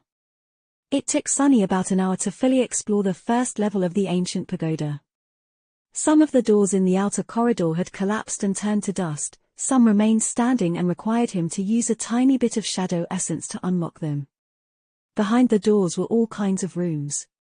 Most of them were empty, suggesting that the master of the tower had moved away a long time ago, taking all the valuable things with him, while some contained weathered debris and dust. Sunny spent a lot of time trying to understand what all these things had once been, but the damage done by the accelerated time was too extensive to even guess. Such a shame. Feeling strangely disappointed, Sunny decided that it was time to move on to other levels of the tower. He still had to find the thing that had pulled him toward this place, as well as hopefully some means of returning either to the Chained Isles or to the real world. The idea of being stuck on this island forever did not seem very appealing. Especially now that there was no food anywhere around. Not finding anything interesting on the first level, Sunny decided to explore further. From the outside, it had seemed as though the Obsidian Tower had 6 levels, which really surprised Sunny. He had expected there to be 7. However, after finding 2 stairwells, one stair leading up, the other down, he realized that there was an underground level, too, which explained this small discrepancy. Everything having to do with the spell and the dream realm had a tendency to be tied to the number 7 except the gods, of whom there had been only 6. I guess that's why they are called gods. No law can bind them. Not even such a weird and random law as all things coming in 7s. Sunny looked up, then looked down, and decided to explore the underground level first. Letting Saint go ahead, he entered the spiraling staircase and descended into the depths of the dark island. Unlike the ground level, the basement of the Obsidian Tower turned out to be one giant hall. And in it, Sunny recoiled. For a second, it seemed as though hundreds of dismembered corpses were piled at the center of the hall, forming a morbid hill. But as Sunny took a step back and instinctively raised the Moonlight Shard, he realized that he made a mistake. The bodies piled in the center of the chamber were not that of people. Instead, they were dolls. Hundreds of broken porcelain dolls, each the size of a human, were discarded in the underground hall. Their fragile bodies were shattered and broken, laying there like abandoned toys. Some were missing limbs, some were left with gaping holes in their torsos. Some had long ago turned into piles of small fragments, with not even their faces remaining. But those faces that did remain. Sunny tilted his head, then glanced at Saint. Every broken doll had the same face, or rather, all of their faces looked alike, as if they were all imperfect copies of the same original.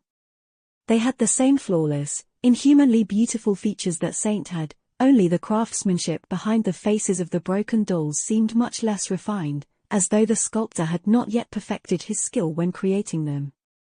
They all looked like Saint's lesser siblings. If Sunny ever had doubts that the Obsidian Tower had once belonged to a certain underworld demon, now there were none. The last child of the unknown had clearly spent some time here. Was probably the one who had created the Black Pagoda, in the first place, for some mysterious purpose Sunny couldn't even begin to guess. Then, however, his attention was drawn to something else. The floor of the vast hall was covered by a thick layer of dust, which should not have been disturbed in a few thousand years. But it had been. A set of fleet footprints led all the way from the bottom of the stairs, where Sunny was standing, to the pile of broken dolls, circled it, and then mysteriously disappeared. Sunny stared at it for a few moments, surprised. Someone had entered the obsidian tower before me. Chapter 447 Primal Fear. Sunny stared at the footprints for some more, then frowned. How does this make any sense? The obsidian tower had been sealed before he opened its gates. After he did so, the magic that had preserved everything inside was dispelled, which meant that those doors had not been opened in thousands of years. It wasn't that easy to gain entry into the pagoda, to begin with. Not even mentioning the fact that one had to travel through the sky below and find the only rift in the boundless ocean of divine flames. There was also the fact that the gate had to be opened by pouring essence into the weave of diamond strings beneath its surface. Sunny could only see the weave and understand its meaning a little because his eyes had been transformed by the drop of weaver's blood. He assumed that there were other awakened with similar abilities, but there had to be very few of them, and what were the chances that one would find their way to the dark island beyond the immolating sea of stars, which was hidden in the depths of this endless void? And how would they enter the pagoda without causing its seal to break? Just who was it that snuck into the obsidian tower unseen? And when? It had to have happened long before today. Sunny knew for a fact that Saint would not have let anyone come and go without waking him up. Neither would his shadows even when he slept. They were aware and vigilant. So it could have happened at any point in the thousands of years since the tower had been abandoned by its rightful owner. For now, he had no answer. Feeling a little apprehensive, Sunny approached the pile of broken dolls and studied them for some time. Saint came closer, too, and stared at them silently. Then, she poked one with the tip of the midnight shard and turned away indifferently, as if losing all interest in the porcelain mannequins. I guess she doesn't care too much about lesser versions of her. Saint repeatedly shown her disdain toward things that seemed to be replicas of her kind.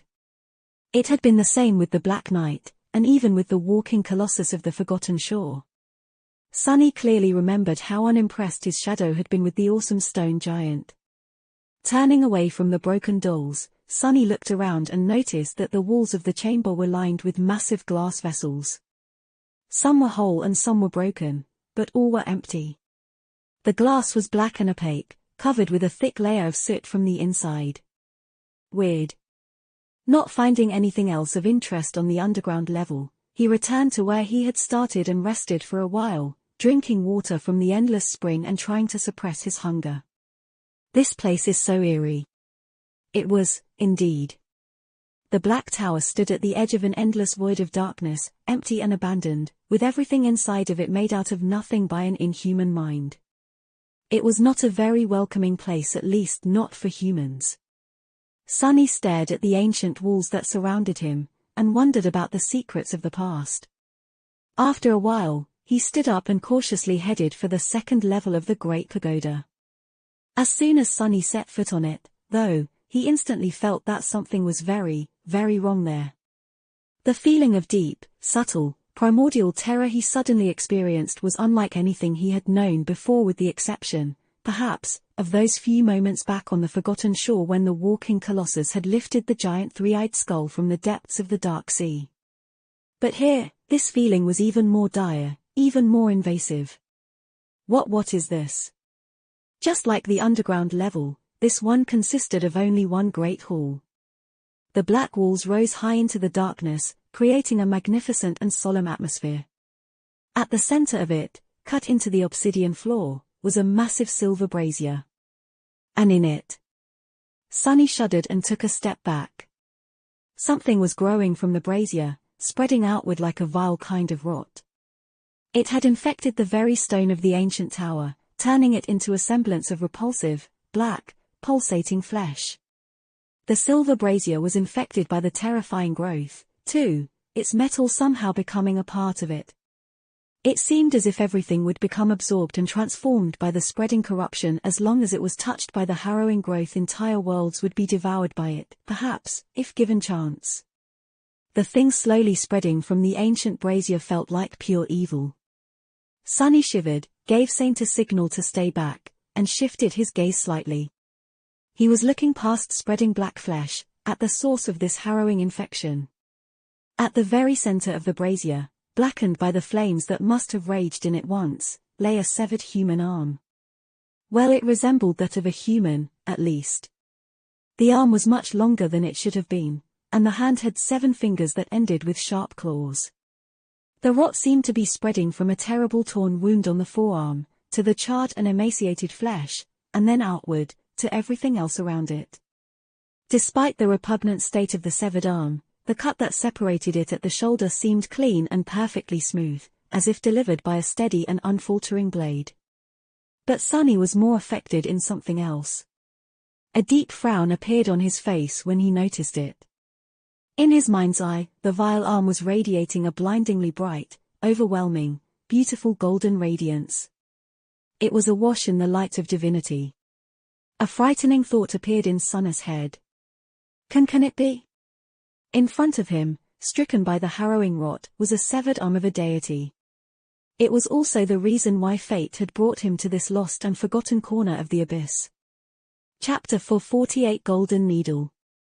Sonny stared at the severed arm of an unknown deity, then at the harrowing, profane rot spreading from it.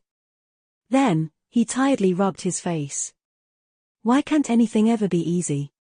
He was sure that his fate was somehow connected to that arm, which meant that he was going to have to get to it somehow. But Sonny was also sure that there weren't enough rewards in all of the universe to make him go anywhere near that rot, let alone touch something infected by it. He had the feeling that this thing was way out of his league. In fact, he suspected that a divine being had ruthlessly severed their own arm because even someone as powerful as that had no means to resist that spreading corruption. What was Sonny supposed to do, then? Well, trying to remain as far from the rot as possible, he studied it for a while before coming to a strange conclusion, or rather, a strange question. If the corruption was so terrible, then why had it not spread through the entire tower? Why had it only managed to crawl a few meters out of the silver brazier, turning a small portion of the second level of the pagoda into its flesh? Scratch that. Why didn't the whole island become one giant chunk of rotten black whatever the hell that thing is? The answer was not hard to guess. It was because the rot, just like everything else inside the tower, had been sealed away from time for thousands of years. And now that Sonny had broken that seal. His frown deepened as he glanced at the silver hearth that was overgrown and had become a part of the spreading rot. Now, there were only 2 possibilities. Time was going to catch up to the devouring corruption, and it was either going to slowly consume everything or starve and die. Could that thing last for thousands of years with nothing to feed on except for cold stone? Did it need to feed on flesh and souls, or would anything do? I guess I am going to find out. Keeping an eye on the patch of harrowing rot, Sonny tried to suppress his fear and took a step forward. It didn't seem like the rot was spreading. At least not yet. In any case, he wasn't going to get closer to it. But he also knew that if the worst happened, he had no tool at his disposal that would save him. If that thing began to grow, slowly spreading across the whole of the obsidian tower, and then across the whole island, Sonny was simply going to die. Probably jump down into nothingness to avoid becoming a part of that thing. There was nowhere else to retreat to in the sky below, after all. And he doubted that he would be able to find a second secret island out there in the void. So, his only hope was to find something inside the pagoda to save him. He had to explore further. Plus, there was a possibility that the rot would swiftly wither and die. Not that Sonny would bet on it. Pressing his back against the cold obsidian, Sonny dismissed Saint and skirted around the outer wall of the great hall until he reached the staircase that led higher, to the 3rd level. There, he summoned the taciturn demon again, hesitated for a bit, and then left one of his shadows to keep an eye on the devouring rot. Feeling irrational panic at the thought of turning his back to the silver brazier, Sonny gritted his teeth, and then cautiously ascended the spiraling stairs. As soon as the terrible thing disappeared from view, he let out a relieved sigh and realized that his entire body was covered in a cold sweat. Raising a trembling hand, Sonny wiped his face, and then continued to climb higher. Saint being by his side gave him a little confidence, at least. The shadow seemed absolutely unperturbed by the horrific visage they had left behind. I bet fear can't even fit into that stone head of hers. Do shadows have the ability to be afraid? He didn't know whether or not Saint could feel fear, but the gloomy shadow certainly could. In fact, behind its haughty exterior, it was rather cowardly. He was sure that the bastard would have been trembling all over if not for the fact that it was currently wrapped around his body. Trying to distract himself with these thoughts, Sonny entered the third level of the obsidian tower and froze, dumbfounded by what he saw there. I see. Wait, no. What the hell am I looking at? The chamber he found himself in was smaller than the previous 3 halls he had explored, mostly because the pagoda narrowed the higher it went, but also because the level was separated into several chambers. And in that chamber in particular, dozens of porcelain's arms floated in the air, each at a different level of being disassembled into tiny parts. It was as though someone had stolen them from the pile of broken dolls in the basement of the obsidian tower and then brought them here to tea. Oh, do what, exactly? Sonny stared at the floating garden of disassembled arms, and then walked closer. He felt as though he was in some bizarre anatomy museum. As it turns out, the porcelain dolls were much more complex than he had thought. In their disassembled state, their limbs showed how intricate the design was, and how many moving parts went into making each one as functional and articulated as that of a human. The joints, in particular, seemed like a marvel of engineering, not to mention the incredibly delicate weave of the diamond string beneath. Even spell-tech automatons could not boast of that level of ingenuity and intricacy. But why were these arms brought here and taken apart? Who had done it? The prince of the underworld himself? It didn't look like it. Why would he need to study his abandoned creations? It all became clearer when Sonny reached a stone pedestal standing at the far end of the chamber and saw a faint golden light emanating from a small object laying on it. On the surface of the table were numerous parts that had been scavenged from the disassembled porcelain arms, several skeins of beautiful diamond string and a long, narrow needle. It was the needle that gave off a faint, weak radiance. Sonny looked at the needle, then glanced at the floating porcelain arms, noting for the first time that each was missing a part or two. Finally, different pieces of information connected in his mind, and he felt that he understood something about what had transpired in the obsidian tower. Sometime after the prince of the underworld had left this hidden island, perhaps years, or perhaps thousands of years, an uninvited guest had snuck into the black pagoda like a thief, somehow getting past the closed gates without ever opening them or disturbing the seal that had been preserving this place from being ravaged by time. That thief was a divine creature themselves and also horribly wounded. One of their arms had been torn open and infected by the spreading rot that no one, not even a deity like them, could expel. That was why the thief had severed their infected arm at the shoulder and tossed it into the divine flame that had been burning in the silver brazier on the second level, and then went down to the basement to collect limbs from the broken porcelain dolls. It was that deity that had circled the pile of them and left the footprints in the dust for Sonny to notice. In the end, the thief ascended to the 3rd floor and fashioned a new arm for themselves from the parts of the prince's discarded mannequins and then sewn it onto their body with the diamond strings threaded through a sharp needle. That was the needle Sonny was currently staring at, and the divine light on it was emanated by the remnant traces of the thief's blood still left on its surface. But who was the thief? And why was Sonny connected to their severed arm by a golden string of fate? Sonny hesitated for a few moments, then reached for the needle but suddenly froze. The shadow left behind to monitor the harrowing rot had noticed something. The black, ulcerous flesh was changing. Chapter 4: 49,000 Years of Hunger. Here we go. Sonny faced the stairwell and stood motionless, looking at the black rot through his trembling shadow.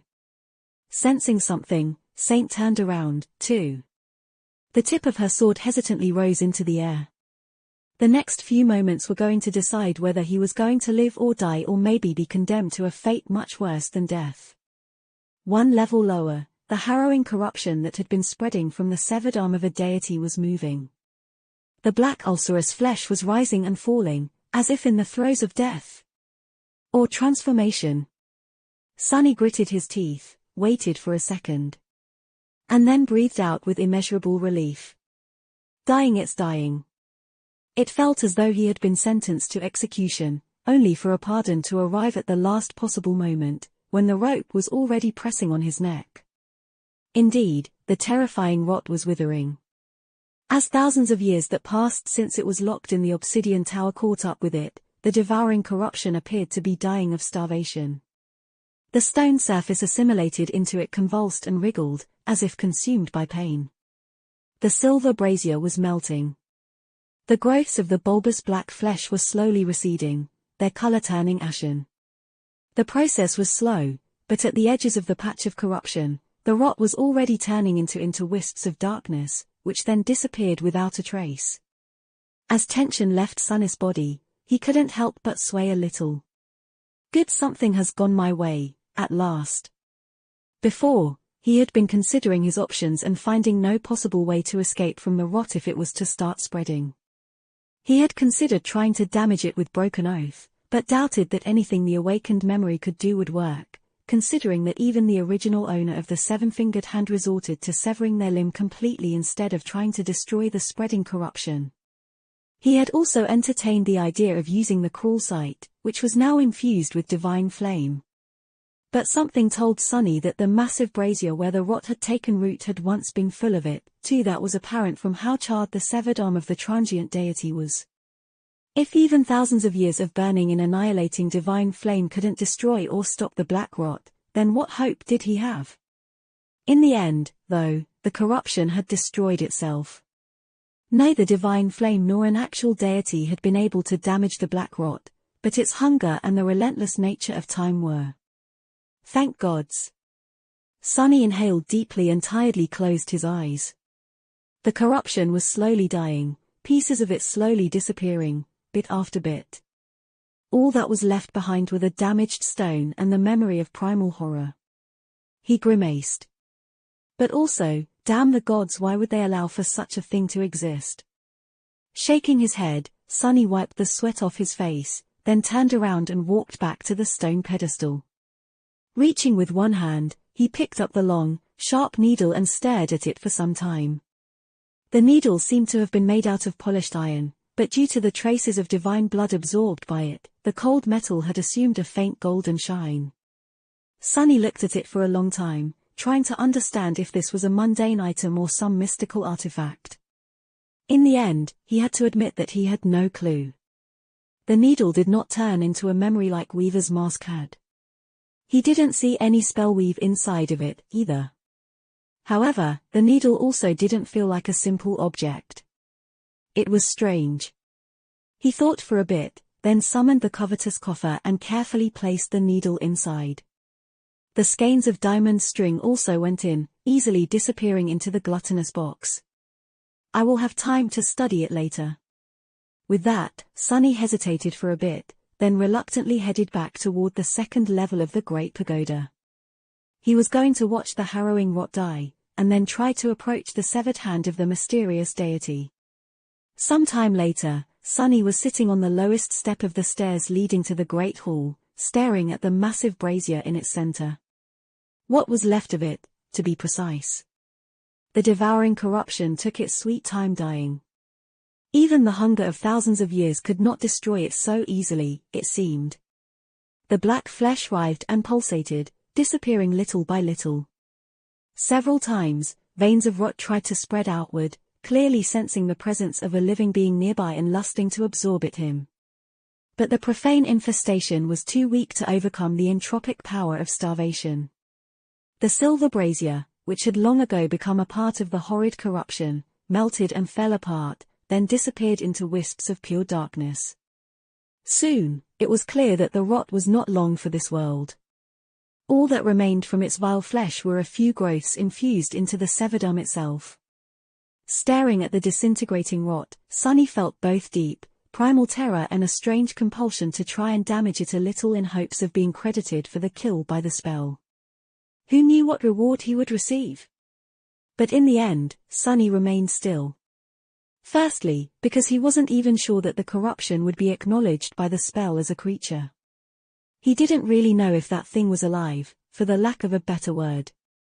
If it was an entity, a process, or a manifestation of some profane law that he didn't know of.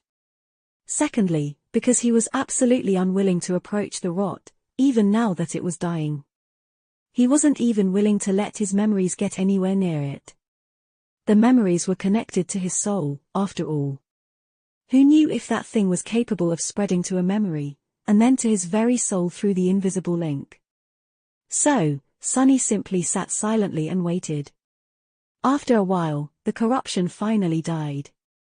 The charred flesh of the severed arm became ashen, crumbled into dust, and finally disappeared in wisps of deep, impenetrable darkness.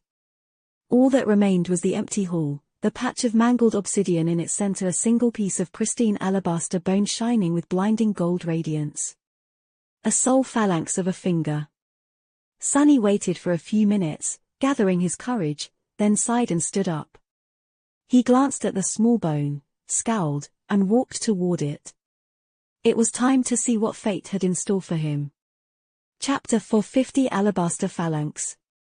Sonny stepped into the patch of mangled obsidian and slowly approached the alabaster phalanx, then kneeled beside it and lingered, studying its golden shine. He was trying to determine if any sign of the harrowing rot remained, but also felt pulled toward the radiant bone and found it hard to look away. All of this insanity, just for that little piece of bone. What secrets does it hold? He hesitated for a moment, then reached down and picked up the phalanx. Sonny had instinctively expected it to crumble into a torrent of white sparks and hear the spell proclaim that he had acquired a new memory, just like what had happened with Weaver's mask, that memory being, perhaps, another drop of ichor. But nothing of the sort happened. The bone felt cold and smooth to the touch. There was still marrow inside, wet and infused with bright golden radiance. Sonny tilted his head, stumped. What was he supposed to do now? In hindsight, the fact that the phalanx was not going to turn into a memory was rather sensible, obvious, even. After all, memories were simply copies of real items recreated by the spell, just like echoes were copies of actual creatures or items conjured by it from scratch following some unknown principle. This was the real deal. The alabaster bone had nothing to do with the spell. It wasn't a recreation, it was the original. Sonny frowned, feeling unsure about how he was supposed to proceed. Then, a certain scene suddenly appeared in his mind. Back in the ruined cathedral of the Dark City, Saint stood above the rusted remains of the Black Knight, holding a black gem in her hand. With a hint of some dark emotion burning in her ruby eyes, she raised the gem to her mouth, and bit into it. Before he could fully process the implications of this image, Sonny followed a strange instinct. Without allowing himself time to think about it, he opened his mouth, put the phalanx inside and swallowed it. What? He blinked a couple of times. What did I just do? Sonny stared at his empty hand, in which a divine bone had been just a few seconds ago, with wide eyes. And then it was as though a furious fire ignited in his chest. Crap. Sonny tumbled to the floor, feeling a harrowing pain permeate his entire being. It was the unbearable agony he knew and remembered all too well, the feeling of his very nature being forcibly changed into something that it was never meant to be. That nothing was ever meant to be. Or maybe simply not allowed to. It was the opposite of the euphoric sense of rebirth the awakened experienced after completing the first nightmare or returning from the dream realm for the first time, the feeling of your whole body being torn apart and reassembled, only to be torn apart once more. Arg, here we go again. The torturous suffering he was experiencing was very similar to what he had gone through after consuming the drop of Weaver's blood. Back then, it had felt as though every muscle, every fiber, every molecule in his body were destroyed and recreated over and over again, becoming slightly different with each time. The agony had been especially excruciating when it came to his eyes, which had felt as though two white-hot rods were inserted into them. This time was different. The pain was concentrated in his spine, in his bones, in the marrow permeating them. His fingers in particular felt as though there was molten, incandescent, liquid metal flowing through them. Sonny shrieked. Damn it, God damn it all. It hurt so much. However, the torture did not last as long as it had back in the branches of the soul-devouring tree. After a few more minutes of it, Sunny felt the blood weave suddenly come alive and rush through his veins, absorbing the harrowing heat and then carrying it to every cell of his body. Slowly but surely, the pain lessened. But the process of transformation continued. Sunny sprawled on the floor, covered in sweat and breathing heavily. He could feel himself changing. It was a strange and extremely unpleasant sensation, one suffused with a feeling of profound wrongness, but not as devastatingly excruciating as it had been just a few seconds ago. Hell, that was rough. His voice was hoarse and creaky. Sunny glanced to the side and noticed Saint, who was standing silently above him and looking away with cold indifference. Such heartlessness, no sympathy at all. At least the happy shadow seemed very concerned about him or itself. It was pacing nervously, turning to Sunny from time to time and timidly offering its encouragement. The gloomy shadow was currently wrapped around his body, so it couldn't offer any feedback. He had no doubt that it would have just mocked him, anyway. That jolly guy is really irritating. I would rather be mocked, curse it all. Gritting his teeth, Sunny closed his eyes and endured the unpleasant feeling of his body being demolished and reconstructed as best as he could. After a long while which felt like an eternity, it was all finally over. A deep feeling of relief spread through Sunny's body. It felt more solid, somehow. Strong, firm. Resilient. Just what have I?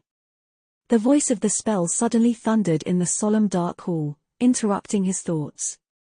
Was he imagining it, or had there been a note of dark excitement in it? It said, "One of your attributes has evolved. You have acquired a new attribute." You don't say. Sunny struggled to sit up, and then hurriedly summoned the runes. What have I done to myself this time? The runes shimmered in the air in front of him, and Sunny quickly looked at the cluster describing his attributes. Attributes fated, Ember of Divinity. Wait, Ember. This was new. He concentrated on the Ember of Divinity and studied the string of runes. Attribute description: deep within your soul, an Ember of Divinity shines, almost ready to erupt into a radiant flame. So I have an even higher affinity to divinity now. Makes sense. He had just swallowed a phalanx of an actual deity, after all. Impatient, Sunny turned back to the list of attributes, where 3 more remained. The first 2 he knew all too well. Child of Shadows, Bloodweave. But the third one was new. At the very end of the list, several new runes appeared. Sunny held his breath, and read. Attribute Boneweave. Chapter 451 Boneweave. Boneweave. Sunny let the sound of it echo in his mind, overwhelmed by a feeling of savage joy. He didn't know what that attribute gifted him, yet, but was certain that it would be something special. The Bloodweave had saved his life so many times, after all. And after his encounter with the mordant mimic, he learned that having strong bones was as important as having tenacious blood. Shifting his gaze away from the runes, he stared at one of his hands, then made a fist. This was the arm that had been shattered by the vile creature, and then slowly healed while he was falling into the sky below. Even though Sunny had already been able to use it for the past few days, it used to feel weak, awkward, and slightly damaged. But now, it was as good as new. More than that, actually. It was better than ever before. All of his bones felt much more durable and resilient. Stronger. His joints seemed to be slightly more agile, too. His teeth felt as though they could crush stones and cut through metal. The strangest change, however, happened to his fingers. It wasn't very apparent, though. On the surface, it simply felt as though they had grown subtly more sensitive, the tactile feeling of touching things becoming deeper and richer. However, Sunny suspected that the true change was more profound. He just didn't know what it was, exactly. Bloodweave had altered his eyes in a very fundamental way, so Boneweave had to have a lot of promise. He ran his fingers across the soft surface of the puppeteer's shroud, vividly feeling the silken fabric slide against his skin. Neat. Then, Sunny stretched his limbs, sensing their newfound agility. He was already weirdly limber due to practicing shadow dance, which demanded the utmost level of pliability from the practitioner's body. Now, however, it was even further enhanced. Satisfied, Sunny turned back to the runes and read. Attribute Bone Weave. Attribute description: you have inherited a part of Weaver's forbidden lineage. Your bones have been altered and imbued with steadfast temperance. He tilted his head, stunned by the somewhat expected, but still profoundly fascinating piece of information he'd just received. Weaver's legacy. So the severed arm had actually belonged to the mysterious demon of fate. It was Weaver who had snuck into their siblings' tower while bearing a terrible wound, sliced off their rotting limb, and then fashioned a new one from the parts scavenged from the broken porcelain dolls before sewing it onto their body with diamond strings. It was Weaver's footprints that Sunny had seen in the basement of the great obsidian pagoda. He trembled. Even though Sunny had seen many incredible things and lived through many unlikely events, both wondrous and terrifying, he suddenly felt awe. It was as though he was suddenly in the presence of divinity. Demon of Fate had been to this dark island, had walked the same halls that Sunny walked, and breathed the same air. The sharp needle infused with remnant traces of their blood was currently inside his storage memory, as well as the diamond string they had used to sew a new arm to their body. Unlike the miraculous black mask, the needle was not a memory either. It was the actual thing. But most of all, Sunny had swallowed a phalanx bone of the divine being in question. Crazy, this is crazy. He blinked a few times, then suddenly thought. Was this how Neff felt when she first met Kai, I wonder? What a random and ridiculous thought. Then, a slight frown appeared on his face. Why would Weaver secretly come to their younger brother's abandoned workshop? What was the harrowing rot that had been spreading from their wound, and what manner of creature could have wounded them so terribly? What could even damage a deity? Sunny had so many questions. Luckily, the description of the bone weave was not over. Several strings of runes still remained. He concentrated and read. When children of the unknown rebelled against the gods, Weaver was the only one to refuse the call of war. Despised and hunted by both sides, they disappeared. No one knew where Weaver went and what they did until it was too late. Sunny shivered. A few things became more clear from this short description. Firstly, it cemented his suspicion that, at some point in time, the 7 Diamonds, children of the mysterious unknown, who were also strangely described as having created themselves, had waged war against the gods. Or, rather, 6 of them, since Weaver apparently decided to not join either side in this conflict. Secondly, Weaver's reluctance to participate in the war had landed them in big trouble with both the gods and the other Diamonds, unsurprisingly. One side would have seen the demon of fate as one of the enemies simply by virtue of them being a demon, while the other would have seen them as a traitor for that same reason. That could potentially explain how Weaver ended up being ghastly wounded, and why they had to sneak into the obsidian tower in secret. These 2 pieces of information were extremely fascinating, but it was the third one that gave Sunny pause. No one knew what Weaver did until it was too late. That sounded so ominous. That made it seem as though Weaver alone had turned out to be more terrible than both the 6 Diamonds and the 6 gods combined, in the end. What exactly had Weaver done? Sunny really wanted to know the answer to this question, and not only out of idle curiosity. He was carrying 2 parts of Weaver's lineage inside of him now, after all. The lineage that was described as being forbidden. Was the reason for that connected to what Weaver had done? Just as always, the answers Sunny had received brought him a swarm of new questions. Curses. With a sigh, he dismissed the runes and stood up. There was no sense in pondering about that now, not without finding more information, both about the Diamonds and the gods. After all that had transpired, he was incredibly tired and hungry. But mostly hungry. With a resentful sigh, Sunny gave Saint a sign to follow and headed back toward the first level.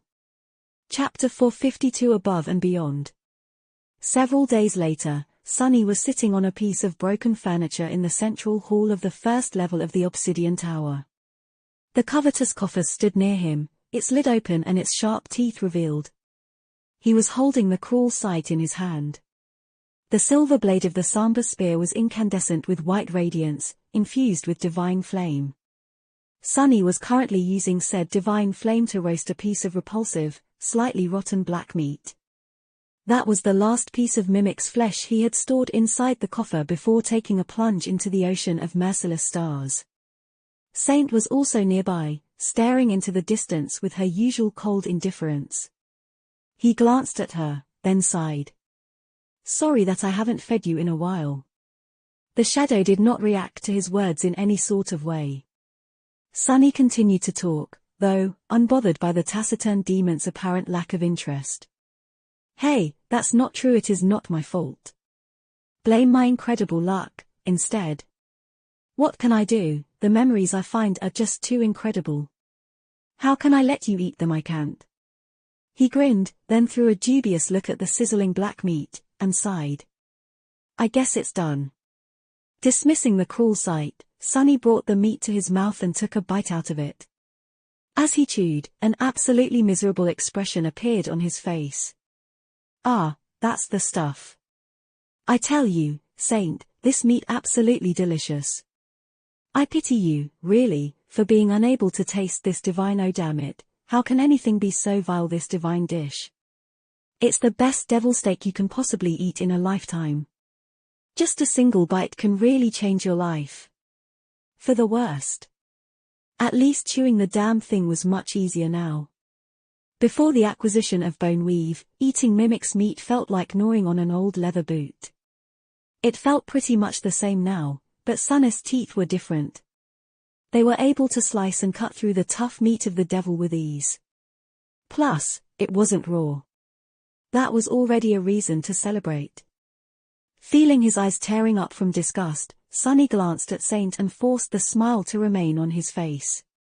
"I see you are left speechless by my culinary skill. Fair, fair." However, in the next moment, a voice suddenly resounded in the darkness of the obsidian tower.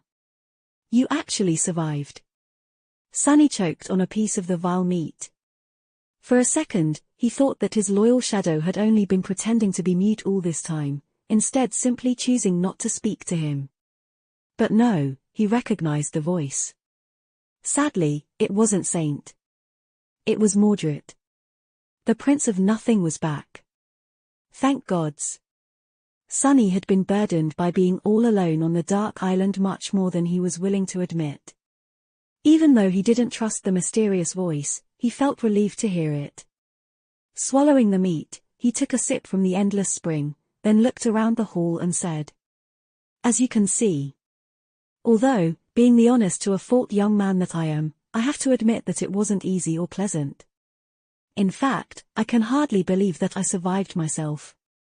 He glanced at his body, which was still in a rather sorry state. His burns were healing, but much slower than they would have usually healed.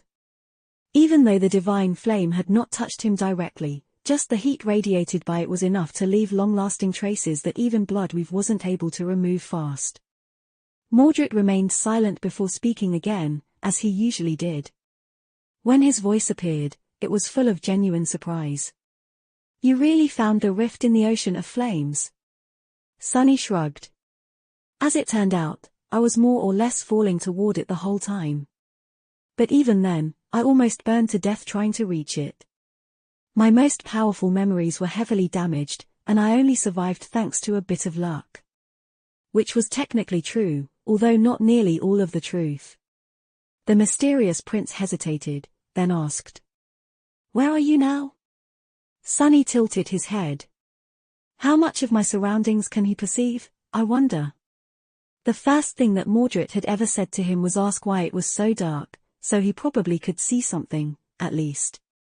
"Can't you see where I am?" The voice answered, most likely honestly.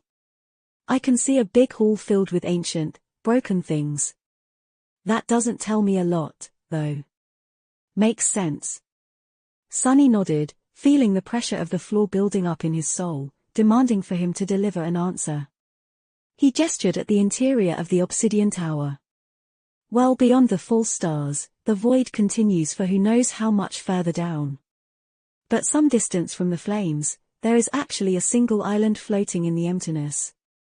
There is a magnificent black pagoda on that island, which looks like the exact copy of the ivory tower. That is where I am right now, inside that pagoda. Then, Sunny scratched the back of his head, and added. But anyway, how come I can still hear you? Haven't you told me that your voice would not reach beyond the stars? Mordred sighed. That was what I thought. Luckily, I seem to have been wrong. After a short pause, he said in a strange tone. The ebony tower, so it does exist. Sunny blinked. I guess it's one way to call it. Then, however, a complicated expression appeared on his face. Wait, you knew about it? The mysterious prince remained silent for a bit, then answered. That is what I had been trying to find before I couldn't search anymore. There were some hints that a duplicate of the ivory tower exists somewhere in the sky below. I hope to reach it. Sunny chose his next words cautiously. Oh, really? What else do you know about that place? Mordred thought for a few moments, then answered wistfully. It is said that a very powerful being came to this shattered land after it had been destroyed by the Lord of Light. Back then, the sky below was not as boundless, and there were much more fragments of divine flame still burning in its empty darkness. That being wanted to harvest those flames. Suddenly, a lot of small details about the dark island and the obsidian tower became much clearer. Sunny already had suspicions about the true purpose of this place, but now, they were confirmed. The ruined machines outside the pagoda, the blackened work table, the massive glass vessels covered with soot from the inside, the silver brazier. The prince of the underworld had not truly lived in the magnificent pagoda. It was not his home, just a station he had built in the ocean of flame which had been much larger back then to harvest some of the divine fire. Why he had need of it, Sunny did not know. But he suspected that the prideful demon had either succeeded in his purpose or failed, and that was why he eventually left and sealed the obsidian tower, which then stood abandoned for thousands of years. And at some point during that time, another child of the unknown had come here for a short while, although their purpose was very different. This revelation came and went. There was a question burning in his mind that had nothing to do with such distant past, instead. It was much more pressing. Sunny swallowed another piece of meat and asked casually. Harvest divine flames? Very interesting. Was that why you wanted to come here, too? Or had Mordred been after something else? Was after something else? The lost prince laughed. No, not really. In fact, I wasn't that interested in the obsidian tower itself, to begin with. Sunny frowned. Why did you want to find it if you weren't interested in it? Mordred sighed. After a long pause, he answered, his voice dark and full of suppressed emotion. What I was interested in was not the copy, but the original. The ivory tower. The two are supposed to be connected somehow. If one finds that connection, they might just be able to reach past the crushing and step foot on the heavenly isle. Chapter 453 Shrine of Stars. Sunny remained silent for a while, thinking feverishly. A bridge between the two towers. That was his chance to escape this dismal place and return to the real world. The problem was, he had no clue what this connection Mordred had told him about was. However, he had an idea. In the past several days, Sunny had explored the rest of the obsidian of the ebony tower. He had made a couple of fascinating discoveries, but most of it was now full of nothing except dust and rubble. Pretty much everything inside the pagoda disintegrated due to the onslaught of time after he had opened its gates. The most promising and mysterious of his finds, though, was situated on the last level of the tower, in a small circular hall that housed nothing except for a graceful stone arch, which stood lonesomely in its center and looked like a misplaced, empty doorframe. The most intriguing part about the arch was that it was surrounded by a circle of runes almost like the gateway in the Crimson Spire had been. In fact, that was what Sunny assumed it to be, an inactive gateway. For that reason, he had spent these days trying to find a way to activate it. He had poured shadow essence into the arch itself, as well as every corner of the hall. He had studied the unfamiliar runes, hoping to either find a way to translate them or maybe discover a place where they had been damaged, thus rendering the arch useless. But nothing had worked yet. The information provided by Mordred instantly changed his perception of the arch, though. If what the Lost Prince had told him was true, then maybe it wasn't a gateway to the real world. Maybe it was an entrance to the magical bridge connecting the Ebony Tower to its ivory counterpart. Still, how was he supposed to make the damn thing work? With a deep scowl appeared on his face, Sunny asked. If this place is really connected to the ivory tower, then how would one go about using that connection? Do you have any ideas? There is something that looks like a portal here, but it doesn't work. I tried to open it 100 times, to no avail. Mordred thought for a bit, then said uncertainly. Have you tried saturating it with essence? Sunny grimaced. Of course, what am I, a fool? That was the first thing I attempted. He hesitated for a few moments, then voiced something that had been keeping him worried for a while. Maybe it requires some sort of a key to be opened. The voice remained silent for a long time. Then, Mordred said. No, I don't think so. Sunny raised an eyebrow. Really? Why? The Lost Prince answered casually. Because only doors that can be kicked open require locks and keys. The master of this place wasn't someone who needed such things to keep uninvited guests away. Makes sense, I guess. He seems to know a lot about the Prince of the Underworld, though. I thought knowledge of diamonds was really scarce. Sunny sighed. So, how do I activate the connection then? Mordred considered the question for a second or two, then said with a hint of doubt in his voice. The creator of the Ebony Tower was a builder of things. A genius artifacts, but also of practical sort from what little knowledge of him remains. He would have probably used whatever was at hand, and went for the simplest solution. Builders don't like overcomplicated things, after all.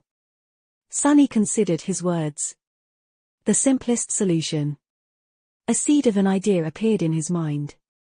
With a thoughtful expression, he took another bite out of the piece of meat and chewed it thoroughly. The Lost Prince politely remained silent while Sunny ate. After a while, however, he suddenly spoke. Oh, by the way. I don't want to worry you, Sunless, but there seems to be a powerful nightmare creature standing right behind you. Sunny almost choked again. If not for the fact that he was looking both forward and back at the same time with the help of the shadows, he would have jumped and summoned the cruel sight immediately. But he knew that there was no one behind him. Except for Saint. He swallowed the foul meat, then smiled weakly. Curses, you almost gave me a heart attack. That's not a nightmare creature. Can't you differentiate a real demon from an echo? Mordred remained silent for a bit, then said with amusement. She is your echo. Fascinating. Sunny frowned. What's so fascinating about it? However, there was no answer. The mysterious prince was gone once again, disappearing as suddenly as he had appeared.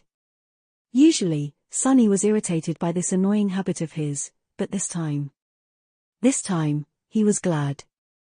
Sunny couldn't wait to go back to the 6th level, but didn't want Mordred to see what he had found on the level before. He still didn't trust the Lost Prince even though Mordred had been nothing but helpful up until now. Extremely so, in fact. Sunny didn't know if he would have even been alive without his guidance. Later, if I manage to return to the sanctuary in one piece, I'll start trusting him then. A little. Maybe.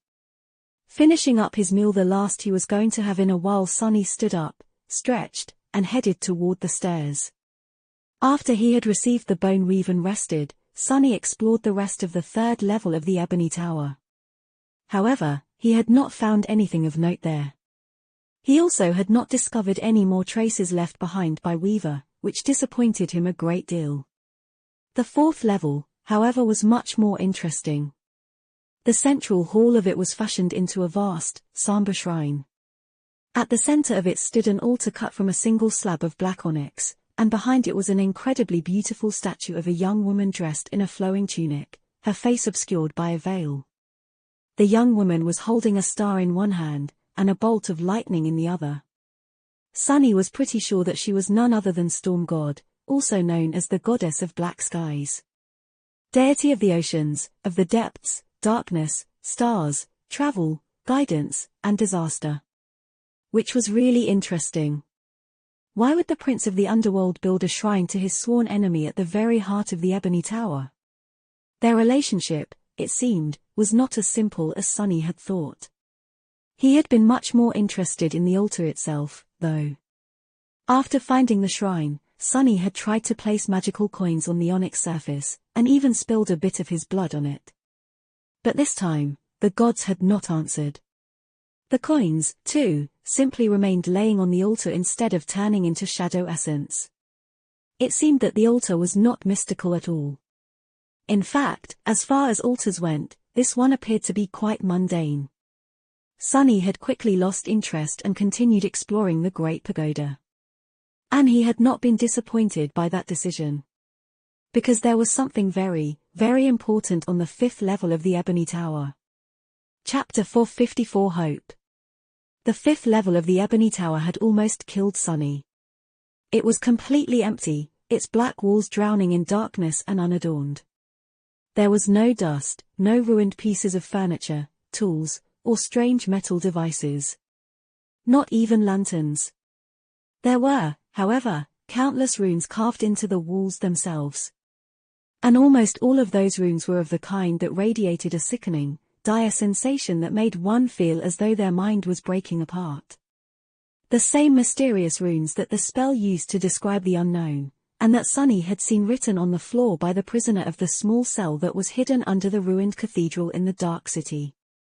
Back then, looking at them dealt a heavy blow to Sunny, but he persisted and was eventually able to read a single phrase that the prisoner had written, unlike everything else, in a familiar script. Hail Weaver, Demon of Fate. Firstborn of the Unknown. On the second to last level of the Ebony Tower, however, there were much more of the terrible runes. And most of them seemed far more intense, far more powerful. When Sunny had first set foot into the dark hall, he yelped and jumped back, then rolled down the spiraling stairs all the way back to the shrine of the Storm God. Good thing his bones were now much more hardy. Eventually, however, he had returned to the Hall of Runes. Sunny knew that looking at the vile writings could destroy his sanity, maybe even outright kill him, so he had done so with his eyes closed and while leaving the shadows behind, so that they, too, could not see the ancient walls. Even then, he felt a terrible pressure constantly assaulting his mind. He was not going to leave without learning at least something from this chamber of secrets. Where else would he ever be able to study writing left behind by an actual demon? So, he tried to limit the scope of what he saw and glance at the obsidian walls, one little section at a time. The experience was nothing short of horrid, but at least tolerable. And only when Sunny summoned Weaver's mask was he able to look at the portions of the hall without feeling like passing out or falling down in a fit of convulsions. The forbidden runes turned less dreadful, but did not give up their secrets. He didn't know their language, after all. The spell, too, either refused or failed to translate them. His exploration, however, was not for naught. Because, while slowly moving around the dark hall, he discovered something extremely valuable. It was a map. Or rather, a strange semblance of one. Both the runes and the images constituting the map were cut into the stone, their lines smooth and deep. Sunny did not know what tool the Prince of the Underworld had wielded to leave these markings behind, but imagined him simply using his nail to cut into the indestructible stone that even divine fire couldn't destroy. At the center of the map, jagged mountains were depicted, shrouded by mist. Directly south of them, an island with a familiar silhouette of a graceful pagoda floated above flames. Even further south, separated from the mountains by a vast emptiness, was a mighty castle. Far to the west, a snowy peak stood near a fuming volcano, and nestled between them was an arched bridge. To the southwest, a strange ship floated on ghostly waves. Southeast of the mountains, divided from them by a long stretch of nothingness, a perfectly symmetrical pyramid was cut into the obsidian wall.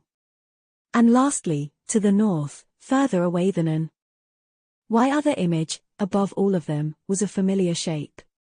A fearsome mask stared at Sunny, crowned with 3 horns. Weaver's mask. The map was strange, however, because the areas she depicted seemed disconnected, somehow. There were no borders, no terrain, no measure of distance between them. The ideas of north, south, east, and west were only something Sunny had assigned to the map out of habit. Truly, it could have been the exact opposite, or impossible to apply to the logic of the map altogether. But at the same time, it fit with the geography of the dream realm as he knew it, somewhat. Each of the images had an inscription near them, written in a runic language that Sunny had trouble understanding. It was similar to the one used by the spell, but also different enough to make translation either impossible or difficult. But even without reading the inscriptions, he easily guessed what the images meant. The mountains depicted in the center of the map were, of course, the Hollow Mountains. Even if the image itself was only familiar, their closeness to the ivory tower cemented that conclusion. The ivory tower, of course, represented the Chained Isles. The castle to the south had to be Bastion. Although Sunny had never seen it with his own 2 eyes, he knew its silhouette and appearance from childhood, just like any other human in the real world. Its likeness was the stage for countless dramas, movies, and webtoons, after all. Similarly, he recognized the great stone bridge nestled between a snowy peak and a raging volcano. It was the road to Ravenheart, the great citadel ruled by Clan Song. Knowing the position of Bastion and Ravenheart, it wasn't hard to surmise that the ship sailing on the ghostly waves represented the Storm Sea, where the citadel of the third great clan, House of Night, was located. Sunny had no idea what the pyramid to the east represented. The 7th image, however, was rather clear. It meant Weaver. By knowing who it described, he was also able to translate the inscription near the depiction of the mask. It read, Fate. There was another symbol near it, though, which meant something akin to a question mark, an inquiry. So, actually, it was fate. Basically, even the prince of the underworld had no idea where his eldest sibling lived. And this was what the images were, in Sunny's mind. They represented the 7 diamonds, or rather, their domains. Which was nothing short of tantalizing in and of itself, but also meant several things. Firstly, that the 3 great clans had inherited their citadels from 3 diamonds, or at least built their strongholds in the regions of the dream realm where diamonds had once dwelt. Secondly, that the underworld, most likely, was situated beneath the Hollow Mountains. This death zone was the very dark and cavernous domain to which the prince of the underworld had retreated after his conflict with the goddess of the black skies. And lastly, that the ruler of the beautiful and prosperous land that had invoked the wrath of Sun God and doomed their kingdom to destruction and eventual transformation into the Chained Isles was a demon, as well. Coincidentally, the inscription cut into the stone near the image of the ivory tower was the only one after that of Weaver's that Sunny was able to translate, since the runes closely resembled those usually used by the spell. It was desire. The other meaning of the runes, however, was hope. The ivory tower had once belonged to the demon of hope. Chapter 455 Doorway to Heaven. That revelation had given Sunny a lot to think about. The demon of hope or desire. A demon whose power was most likely tied to souls and mind. What act could such a being have committed to cause Sun God to destroy their whole domain? And what had happened to that being after? Just as usual, there were no answers. Sunny was slowly learning more and more, though. For now, the pieces of information he had earned were scattered and disconnected. But if he continued to slowly accumulate knowledge, one day, they were going to start clicking together. And then what terrible and wondrous truths would he uncover? Enough to make up for a lifetime of lies, perhaps. Apart from inscriptions dedicated to Weaver and the ivory tower, Sunny failed to translate anything else. He had, however, memorized every little detail of the unfamiliar runes describing the hollow mountains, Bastion, Ravenhere, a ship sailing on the storm sea, and the mysterious pyramid to the east. I'll have to visit Teacher Julius when I'm back in the real world. He has to know something about this script, right? Thinking about the map, Sunny entered the rune hall, kept his eyes closed, and walked to the entrance to the stairwell leading to the 6th level of the Ebony Tower. The last one. When he entered the chamber of the stone arch, he sighed with relief. The pressure emanated by the terrifying runes was finally gone, leaving his mind at ease. The headache caused by them, however, was going to persist for a few more minutes. Sunny sat down, leaned his back against the wall, and stared at the arch while waiting to fully recover. The highest level of the Great Pagoda was not very large, in comparison to the 6 others. It was just one big hall, circular in shape, and almost completely empty. The only thing inside of it was the arch itself. It was tall and composed of the same material as the rest of the Ebony Tower. In fact, the arch didn't seem to have been built instead, it was almost as if it had simply grown out of the floor, without any seam separating it from the black stone. It looked like a doorway that someone had put in the middle of the chamber, for some reason, and then forgot to attach a door to it. This was Sunny's only hope of escape. He stared at it for a long time, thinking about how to make the portal work. In the past, he had tried a lot of things to activate the arch, as well as studying the circle of runes surrounding it. But nothing he had done accomplished anything. His recent conversation with Mordred, however, had given Sunny an idea. What had Mordred said? That the Prince of the Underworld was somewhat of a divine smith. A builder of things but also of the practical sort. That he would have used whatever was at hand, going for the simplest solution. That more or less confirmed what Sunny knew of the prideful demon already. After all, Saint and her kin had been created by the Prince of the Underworld. In retrospect, Sunny had completely failed to understand the magnitude of that accomplishment. To create a living being from nothing, a whole race of them, really. That did sound like something that only a god would be able to do, didn't it? The Prince of the Underworld, however, was not a god. He was a demon, a lesser deity. Was the creation of Saint and her people his way of showing the true divinities that he was in no way inferior to them? Or was he guided by some different ambition? I wonder how the gods reacted. Teacher Julius had described diamonds as terrible beings that inspired fear because of their unknown origins and strange powers. What happened after one of them had accomplished something that was supposed to be in the purview of only the gods? Saint's description, back when was an echo, said that she and her kin were designed to bring peace, but were born into an endless war instead. But regardless, that was not the point. The point was that Saint was made out of stone. Sunny had always thought that it was an integral part of her design, a fundamental aspect of the vision her creator had for the living statues. To make them stronger, perhaps, or harder to destroy. But after witnessing the porcelain dolls and speaking with Mordred, Sunny was not so sure anymore. The broken dolls showed that the material from which to make his creations had not mattered to the Prince of the Underworld too much. What was at hand the simplest solution? Was Saint made out of stone simply because there was a lot of stone in the hollow mountains for its prince to use in his experiments? There was nothing but stone there, really. That can't be right, can it? But somehow, Sunny felt that it was, indeed, right. He glanced at Saint and blinked a couple of times. Lazy bastard. Sunny shivered, half expecting to be struck down for thinking about the mighty demon in such unflattering terms. When nothing happened, he shook his head and returned to his thoughts. There was plenty of stone in the hollow mountains, but there was literally nothing around the Ebony Tower. But what about in the past?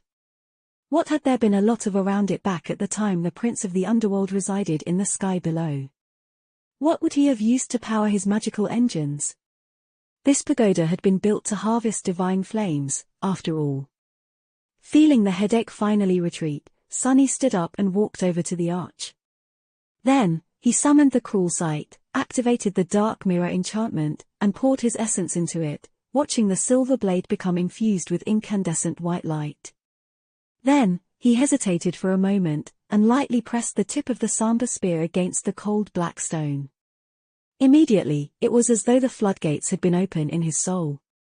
The shadow essence flowed into the cruel sight, and through it, the divine flame flowed into the arch. Sunny staggered. In just a few seconds, all of his essence was spent. However, the portal did not open. Something in the hall did change, though. The circle of runes surrounding the obsidian arch began to glow with weak, shimmering light. That light was dim and barely visible, but it was, without a doubt, there. Sunny stared at the runes for a long time, and then, a wide grin appeared on his face. Bingo. Chapter 456, Leaving Nothing Behind. For the next few days, Sunny's life became rather monotonous. He would meditate while circulating the shadow essence through the coils of the soul serpent to enhance the speed of its recovery, pour it into the obsidian arch and repeat the process. With each cycle, the runes surrounding the portal became brighter and brighter. The portal was slowly coming to life, filling Sunny with hope so intense that he struggled to contain it. He had no doubt that he would be able to activate the arch. And then he would go to the ivory tower, find a way to descend back to the chained aisles, somehow, and return to the real world. And buy a new refrigerator. And stock it with all kinds of food. Sitting on the stone floor of the highest level of the ebony tower, Sunny looked at the covetous coffer, which stood nearby, with a resentful expression. He knew full well that there was no meat left there, or any other kind of food. Who knew he would miss the vile flesh of the mordant mimic one day? I guess one should never say never. Sunny was close to fully replenishing the shadow essence, so his thoughts began to wander. Out of boredom, he dove into the soul sea, stared at the shadows for some time, then paced around, then summoned some of his memories and read their descriptions for the 100th time, then stared at the looming black suns of his shadow cores, then paced some more, then summoned a few other memories. Boring, so boring. After a while, something finally attracted his attention. The runes of Weaver's mask had apparently changed a little. Before, there was a in place of the name of its third enchantment. After Sunny had activated that enchantment, almost frying his brain in the process, the name changed, however. He blinked a few times, then looked at the runes again. Did I read it right? But no, there was no mistake. The first two enchantments were just as before, Mantle of Lies and Simple Trick. The third one, however, now had new runes describing it. Memory enchantment. Where is my eye? Where is my eye? Enchantment description helps the willed appear into the tapestry of fate. Sunny looked at the runes with a deadpan expression for a few moments, and then laughed so hard that it threw him out of the soul sea. Oh gods, where is my eye? Priceless. By the time he was done laughing at Weaver's strange naming sensibility, the cycle of restoring the shadow essence was complete. Sunny shook his head, smiled, then stood up and summoned the cruel sight. By now, the circle of runes was burning with a furious white radiance, turning the somber black hall into a stark tapestry of darkness and light. It seemed as if the air inside the arch was rippling slightly, hazy from heat. He walked toward the obsidian arch and, without wasting any time, touched it with the tip of the silver spear. Once again, his soul essence was devoured at terrible speed. This time, however, only half of it was consumed. As bright light suddenly hit Sunny in the eyes, he took an involuntary step back and raised a hand to shield them. A cool breeze caressed his face, and he could suddenly smell bark, grass, soil. Life. When his eyes adjusted to the brightness, Sunny slowly lowered his hand and looked at the arch with a bewildered expression. It was as though a rift in reality appeared inside the ebony tower. All around the portal, the hall was just as it had been, dark, somber, cut from lusterless black stone. Inside the portal, however, was a clear blue sky. Sunlight had suddenly invaded the ebony tower after thousands of years spent in utter darkness, and brought with it the sounds of the wind and the rustling of leaves. Sunny could see the skies, but also the ground. A beautiful green meadow continued from where the obsidian floor ended, full of vibrancy and life. A shadow of a tall tree shaded the proximity of the portal, and there was a path of white stone leading from it toward. Some distance away, a pristine white wall rose higher than Sunny could see through the portal. Surrounded by the blue skies, clouds, and vibrant green grass, it seemed to be the epitome of beauty and tranquility. The whole site was like a paradise. He swallowed. The ivory tower. Mordred was right. What's more, judging by how softly the grass swayed under the wind and how lazily the branches of the tree moved, the heavenly island was really not affected by the crushing. In that regard, at least, it was safe. Yes. Suddenly tense, Sunny quickly glanced at the circle of runes. Just as he had expected, it was already growing dimmer. The portal was burning through the meager amount of divine flame Sunny had been able to charge it within these past days, and was going to close soon. Curses. Well, it was not as though he had not been prepared to go through the arch as soon as it opened. He had done everything he wanted to do in the Ebony Tower, given the circumstances. There was not much to be done here, to begin with. Time had destroyed every possible trophy he could have found, and the most valuable treasures, the bone weave and the knowledge of the map left behind by the Prince of the Underworld, were already in his possession. Now, he just had to escape alive. Dismissing all of his memories, Sunny wrapped both shadows around his body and dashed toward the light. Please don't be an illusion. He appeared near the portal, dove inside and stumbled, falling to his knees.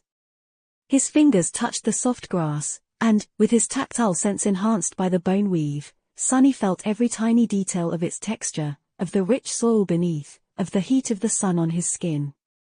It was all real. It was wonderful. As the portal shimmered and closed behind him, Sunny closed his eyes tightly and let out a short, quiet cry. He had too many emotions boiling in his heart to put them into words. He made it. He escaped from the void. He left nothing behind. While Sunny was feeling the joy of escaping from the sky below, something else happened. Somewhere far away, or maybe close by, there was a room built of cold stone, full of deafening silence. It was dark and empty, arranged in the shape of a heptagon, with 7 corners drowning in deep shadows. There were 7 mirrors standing at each of the 7 walls of the room, pointed at its center. There was nothing there. However, in each of the 7 mirrors, a figure of a young man reflected, sitting on the stone floor with his hands chained behind his back. The young man was still and motionless, almost as if he was just a statue and not a living being.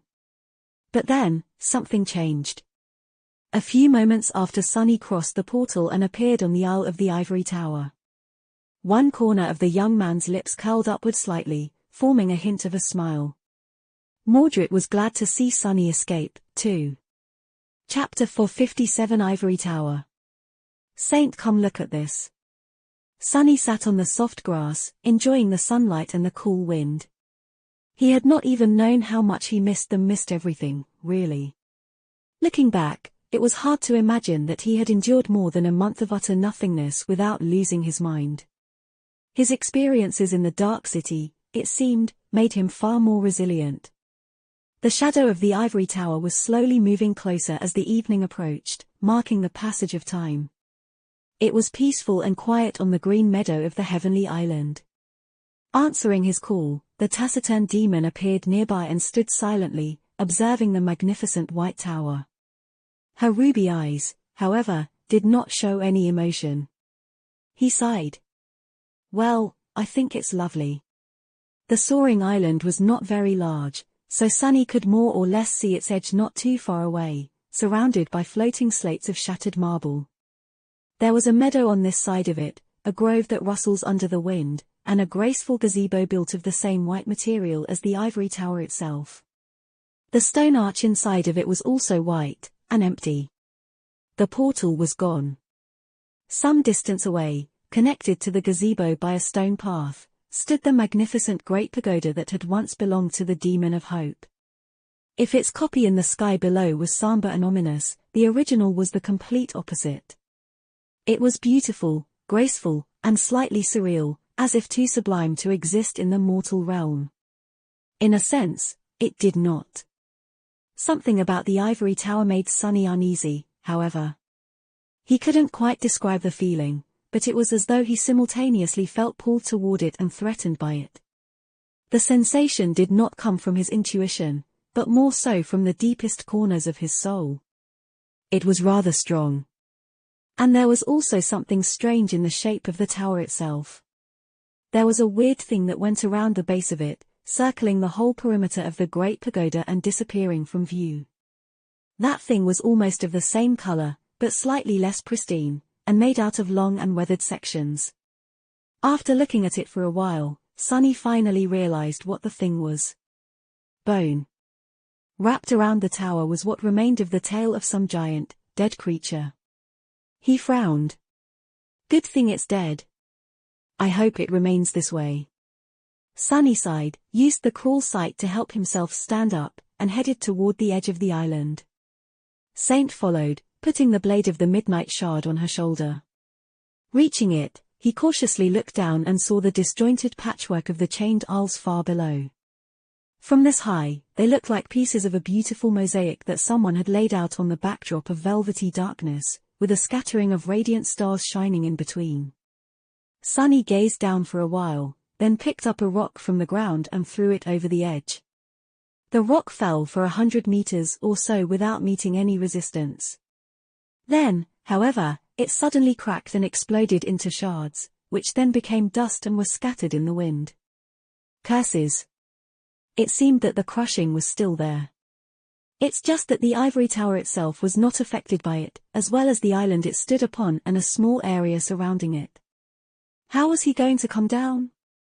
Sunny stood at the edge for some time with a resentful expression on his face, then turned around and walked deeper into the island, circling the ivory tower from the left.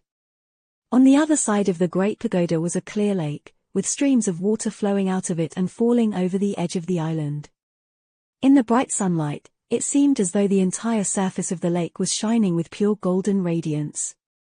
Sunny looked at his reflection in the water, then at an intricately engraved bench standing near it, cut from white stone. Finally, he walked further on and reached a vantage point from which the gate of the graceful tower could be seen. Oh! The gates looked very similar to those he had opened in the depths of the sky below, with the main difference being the color and the absence of soot. As well as that there were skeletal remains of a giant beast lying in front of them, its serpentine body wrapped around the tower, its massive skull resting right near the tall white doors. Each of the terrifying fangs of the great beast was as long as Sunny was tall, at least. Deep darkness nestled in its empty eyes. He shivered. Is that a dragon? Indeed, it was. Right in front of Sunny were the weathered, snow-white bones of an actual dragon. The image of the mighty creature laying dead in front of the pristine tower was solemn, mysterious, and terrifying. What could have killed such a being? Thinking that he didn't wish to know, Sunny lingered for a while, then headed toward the remains of the dragon. He was desperately hoping that the great beast would not stir and come to life. If that happened, well, it was better to not even think about it. Reaching the white skull of the mighty creature, Sunny hesitated for a bit, then walked between the terrifying fangs and approached the gates. They were slightly ajar, so he didn't even need to use essence to unlock them. Sunny gathered his courage, raised his hand and pushed the gates open. Suddenly, he felt a bit sleepy. What is this? Shaking his head to chase the sleepiness away, Sunny walked inside the tower and found himself in a great hall, bright light streaming through its tall windows. The air inside, however, was infused with a strange, shimmering darkness. And in its center, there were chains. 7 chains sprawled from the pristine white floor, as if growing out of it, each ending in a broken shackle. The shackles were inscribed with a myriad of runes and marred, their metal torn. They were also the source of the strange shimmering, which rose from their surface in ethereal wisps. A chaotic, ever-changing mass of pure darkness pulsated in the very center of the great hall. No, it was not darkness, rather, it seemed like a rift in the fabric of reality, one that could devour even light itself. Sunny tensed, then took a tentative step forward, hoping to see what was hidden behind the darkness. As soon as he did so, however, a familiar voice echoed in the silence of the great hall. "Stop, Sunless, turn back if you wish to live." Chapter 458 Shackles of Hope. Sunny froze, then took a careful step back and stared at the walls of the great hall. Mordred's timing, this time around, was impeccable. It was not like Sunny had planned to get too close to the mass of darkness, but he might have underestimated the danger it presented. To be honest, he felt that he wasn't thinking entirely straight. It was not like he had lost control, but the strange pull he felt outside the tower was much stronger here, exerting a subtle effect on his mind. Sunny tensed and glanced at the pulsating dark rift, then realized that the pull emanated from the shackles that were the source of it. "Why? What is that thing?" The lost prince remained silent for a few moments, then sighed. "I really can't make sense of you." Sunny blinked. That was not the answer he had expected. What is that supposed to mean?" Mordred answered with a bit of doubt in his voice. "Nothing, really. It's just that some things about you suggest a certain background, but then there are as many contradictions. Don't you know what a seed of nightmare looks like?" Sunny jumped back, then cautiously looked at the mass of shimmering darkness again. So that was a seed of nightmare. A vile manifestation of the spell that grew in the dream realm and eventually blossomed, opening a gate to the real world for the nightmare creatures to enter. The thing that awakened was supposed to seek out and destroy by challenging the nightmare contained within. No wonder it exerted a pull on him. He scowled, then said with annoyance, "How am I supposed to know what a seed of nightmare looks like? I only became an awakened a few months ago." Mordred spoke in his usual polite tone. "Have your clan elders not taught you anything?" Sunny opened his eyes wide, a shocked expression appearing on his face. "Clan? What clan? Do I look like a legacy to you?" The lost prince did not answer, letting Sunny boil with outrage in silence. Eventually, he slowly exhaled and asked dejectedly, "Anyway, are you sure that that's what it is?" Mordred lingered for a long time, then said quietly, "I am. I searched for it for a long time, after all." Hearing these words, Sunny frowned. "What? Wait, is that why you were trying to reach the ivory tower? To challenge a nightmare?" He rubbed his face in frustration, trying to find a way to make sense of that statement, then shook his head. "Why the hell would you do that? There's no shortage of seeds of nightmare everywhere in the dream realm, ones that are not hidden behind endless voids and oceans of divine flame. These things were not so numerous that one stumbled on one every day, but also not so rare to go to this lengths to reach one." What had Mordred been thinking? The lost prince answered after a short pause, his voice slightly amused. "You are not a legacy, indeed." Sunny let out a heavy sigh. "Either you are extra obscure today, or I can't understand you for some reason. What do legacies have to do with any of this?"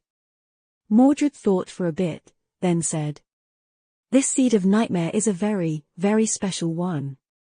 What is he going on about? The only thing that differentiated seeds, in Sunny's mind, was their category. A Category 2 seed would blossom into a Category 2 gate, and contained a second nightmare. If an awakened challenged it and passed the trial, they would become a master. If a master challenged a Category 3 seed and survived the third nightmare, they would become a saint. The same thing went for sovereigns, although there only had been 3/4 nightmares conquered in all of human history, as far as Sunny knew, and he knew more than most people. How could a seed be special? As if guessing what he was thinking about, Mordred spoke. "There are a lot of master, but not all masters are equal. There are a few dozen saints, but not all saints are equal. And similarly, there are numerous nightmares, but not all nightmares are equal." Sunny scowled. "How so? Is it easier? More difficult?" The lost prince sighed. "Neither. As far as the difficulty of the trial is concerned, the spell is always fair in its own perverse way. However, that doesn't mean that the outcome is always the same. What enemies you vanquish determine what memories and echoes you receive. What battles you fight determines what experience you will bring back. Sunny thought back on his own arsenal of memories, and had to admit that the more unique nightmare creatures he had thought, the greater the reward was. In that sense, challenging a unique nightmare would certainly pose more risk, but also promise a greater boon. Add the existence of the lineage memories into the equation. A deep frown appeared on his face. Mordred, however, was not done talking. But more than that, the nature of the nightmare you challenge determines what knowledge you will receive, and what secret you will be able to glean. As a researcher, you should know that the lessons humans can learn from the decrepit ruins in the dream realm are not that profound. Where do you think most of our knowledge comes from? It comes from the stories people bring back from their nightmares, of course. That made sense. There were actual natives of the dream realm out and about in the nightmares, after all. Like Oro of the Nine. Even if he was really just an illusion created by the spell was no simple thing. Most of the knowledge Sunny possessed was built on the foundation of what he had learned from the noble swordsman and scholar. How much more would he know if he had gone into the nightmare with the intention to not only survive, but also learn? Sunny glanced at the dark seed. It had grown in the tower that had once belonged to one of the 7 diamonds. What mysteries would such a nightmare reveal? Mordred gave him time to think, then said in an even tone. For that reason, legacy clans, not all of them, but the truly powerful ones, select the nightmares for their members to challenge very carefully. Sunny lingered for a bit, then raised an eyebrow. What crazy clan chose that cursed seed for you to try and find, then? The Lost Prince laughed. Oh, no one had wished for me to seek it. It was my decision alone. In fact, I suspect that only 2 people in both the waking world and this one know about its existence. Me and now you. He chuckled again, and then added. But that is what makes it so special, as well. None of them could have learned of its existence, reached it, and taken its rewards as their own. After that, Mordred suddenly grew silent. He remained that way for a while, and then added quietly. Well, it's not like I managed to do it, too. He sighed, lingered for a few moments, and then added in a wistful tone. Can you imagine what secrets that seed hides? What one would learn from that nightmare? A nightmare that was created from the chains with which Hope herself had been bound. Chapter 459, Seed of Nightmare. Hope herself. Sunny stared at the 7 chains, finding new meaning in their cruel visage and the misshapen, torn remnants of the 7 rune-inscribed shackles. So the sun god's ire had not been quelled by just destroying her kingdom. He had gone a step further, binding the demon of Hope at the heart of her decimated domain for how long? And how had she escaped, in the end? He tilted his head. So the demon of Hope was chained here. Mordred answered with a hint of surprise in his voice. You know of the diamonds? A crooked smile appeared on Sunny's face. I do a bit. Why wouldn't I? Although truth be told, there's not a lot of information about them, even among the Dream Realm researchers. So the ruler that you had told me about was one of the diamonds? A lesser deity? Mordred kept silent for a bit, then said dejectedly. Yes. I am not sure that those 2 words really go together, though. I also don't know what Hope had done to earn the wrath of the Lord of Light. However, I do know that these 7 chains are what holding is the chained isles from falling into the sky below. Sunny raised his eyebrows. What? The Lost Prince sighed. People think that there are numerous heavenly chains connecting all the island, but in fact, there are only 7, and you are looking at their roots, or rather, there were only 7. Each of them had to be broken for the ivory tower to become untethered, of course. So, now the islands are linked by the fragments of the original 7 chains, many of them severed from each other. That is why they are slowly crumbling, one after another. Sunny thought for a bit, trying to correct the way he used to think about the chained isles. The new information was interesting, but not very useful. Shaking his head, he turned back to the seed of nightmare. So what is the category of that thing? I guess it contains a second nightmare, since you wanted to challenge it.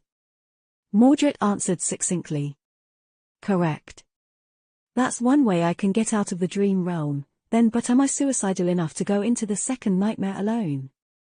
Whole cohorts of experienced awakened routinely perish in their attempts to become masters. What would my chances of survival be with no one to cover my back? Just as Master Jet had said, no one survived in the dream realm alone. She probably knew from experience. He scowled. Wait, will this seed create a gate in the real world if it's not destroyed? When Mordred answered, his voice was almost indifferent. Indeed. But not for a long time, maybe in a few years, or a decade. It has not matured enough to be able to bloom, yet. Sunny hesitated. But it can be challenged, right? The Lost Prince did not answer for a while, but then finally said. Yes. A seed can be challenged before it blooms, as well as after. If the seed is not found in time and a gate opens, challengers can fight their way through and enter the nightmare directly. The gate also disrupts the anchors of those near it, so masters and saints that enter the dream realm will appear in the vicinity of the blooming seed. After that, they can lead awakened to it. He paused, then added. In fact, most of the seeds are not found in time, because the dream realm is vast and only partially explored. That's why the nightmare creatures are entering our world so often. Challenging a seed before it blooms is much better. In this case, however, I would advise against it. Sunny turned away from the massive shimmering darkness, then asked in an even tone. Yeah? Why? Mordred let out a heavy sigh. Conquering a second nightmare alone is not impossible, but attempting it is tantamount to gambling your life away. The chances of returning alive are very slim. That is why Awakened challenge them as members of cohesive, experienced cohorts. Even then, many don't survive, most, even. But this nightmare is actually far worse. Entering it is a guaranteed death sentence, regardless of how many challengers there are. Unless. Sunny kept his ears open, suddenly very attentive. Unless what? The Lost Prince remained silent for a short moment, then said. There is a black altar in the place you call Night Temple. On it lies an ivory knife. Only those who have shed blood on the altar and received the memory of the knife have a chance to survive the trial that hides within this seed. Sunny blinked a couple of times. Wait, that sounds very familiar. He thought for a few seconds, then asked. Would the obsidian knife from the white altar of the sanctuary of Noctis work? Mordred laughed. Sure. Having both would be even better, incredibly so. However, I don't know the method to receive the memory of the obsidian knife. The ritual seems to be different from the one required for the altar in the Night Temple, and I have never figured it out. You didn't, but I might have. The image of the covetous coffer appeared in Sunny's mind, full of golden coins. There were almost 1,500 of them inside. Would that be enough to allow him to lift the obsidian knife off the altar? He had a feeling that it would. What do these knives actually do, though? And how the hell do you know all this? However, there was no response. Mordred was once again gone. Sunny was left alone in the beautiful hall of the Ivory Pagoda, staring at its white walls and the darkness that had taken root between them. The seed of nightmare was calling to him, demanding to be challenged and destroyed. Or maybe simply to be fed a delicious human soul. Crazy. This is crazy. Challenging a second nightmare alone was very similar to throwing his life away, and that was even without the particular piece of information that Mordred had given him that no one would be able to survive this very special nightmare without a memory of one of the two altar knives, or better yet, in possession of both. The question was, what was worse? Challenging the nightmare, or attempting to survive the crushing? Chapter 460, Fight or Flight. Sunny remained in the Hall of Chains for a while, looking at the seed of nightmare and the shimmering darkness that suffused it. Then, he walked outside. Full of thought, Sunny passed between the jaws of the dead dragon and slowly headed toward the lake. There, he sat on the stone bench and stared at the water with a dark expression on his face. The wind lightly caressed his face and his pale skin, soothing the few remaining burns that he had received in the sky below. Saint stood silently by his side, her graceful onyx figure reflecting in the clear waters of the lake. A heavy sigh escaped from his lips. I am almost home. More than a month ago, he had ventured on an expedition to explore the shipwreck island and search for clues about the whereabouts of the treasure left behind by mysterious Noctis. He had only planned to be gone for a week. He had found the treasure, but also fought and defeated 2 devils, 1 fallen, and 1 ascended, receiving 2 powerful memories in the process. After that, he gazed at the tapestry of fate through the eyes of a divine mask, and plunged into an endless abyss. He spent several weeks plummeting through a sea of nothingness, only to be met by an ocean of flames in its depths. On the other side of the fire was a black tower built by an ancient demon, and in it was a severed hand of a deity, consumed by a terrible rot. There, Sunny swallowed a phalanx bone of Weaver, and received the second part of their lineage.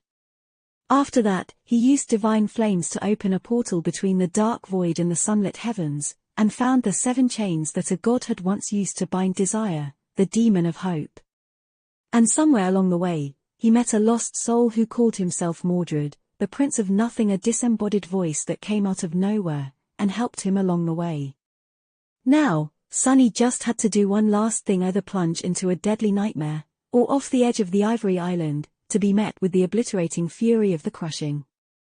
With a heavy sigh, he turned around and stared at the white bones of the great beast that had wrapped its mighty body around the base of Hope's beautiful tower once, thousands of years ago, before succumbing to death. Let's get this show on the road, I guess.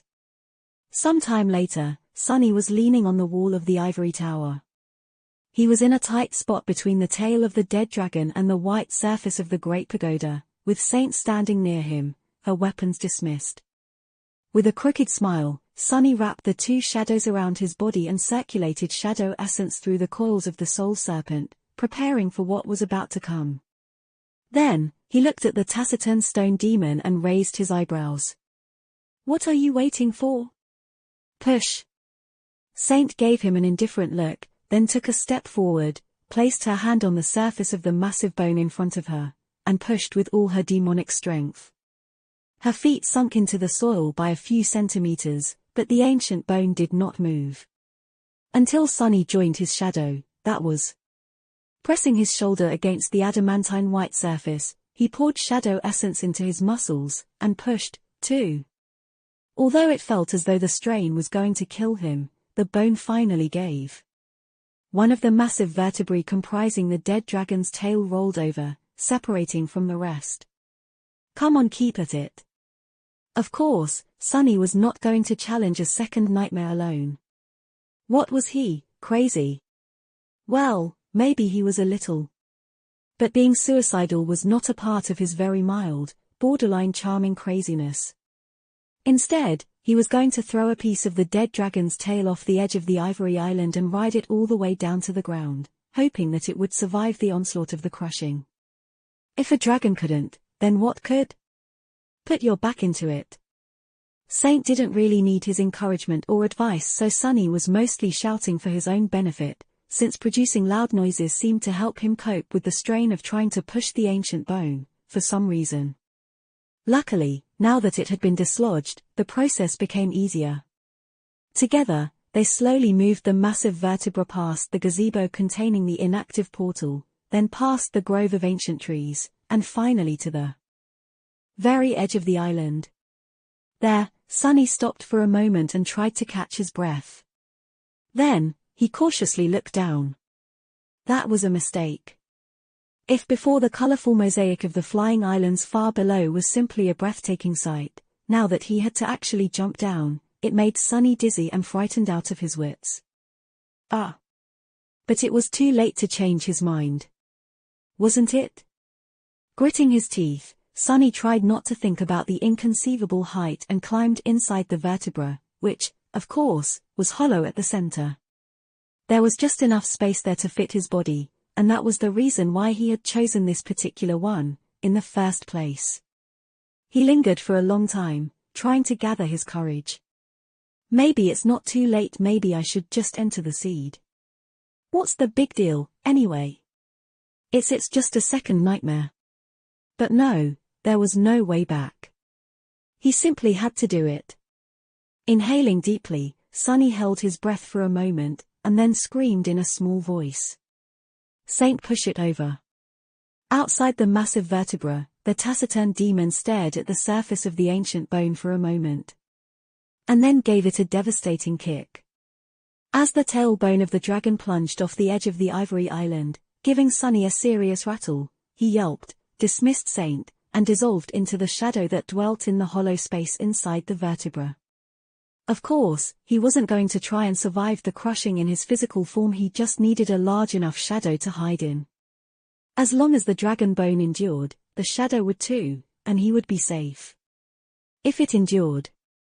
For a couple of seconds, everything seemed fine, but then the vertebra left the bubble of safety surrounding the heavenly island, and suddenly an inconceivable pressure struck it from all sides like a hammer of a wrathful god, making the porcelain bone produce terrifying cracking noises.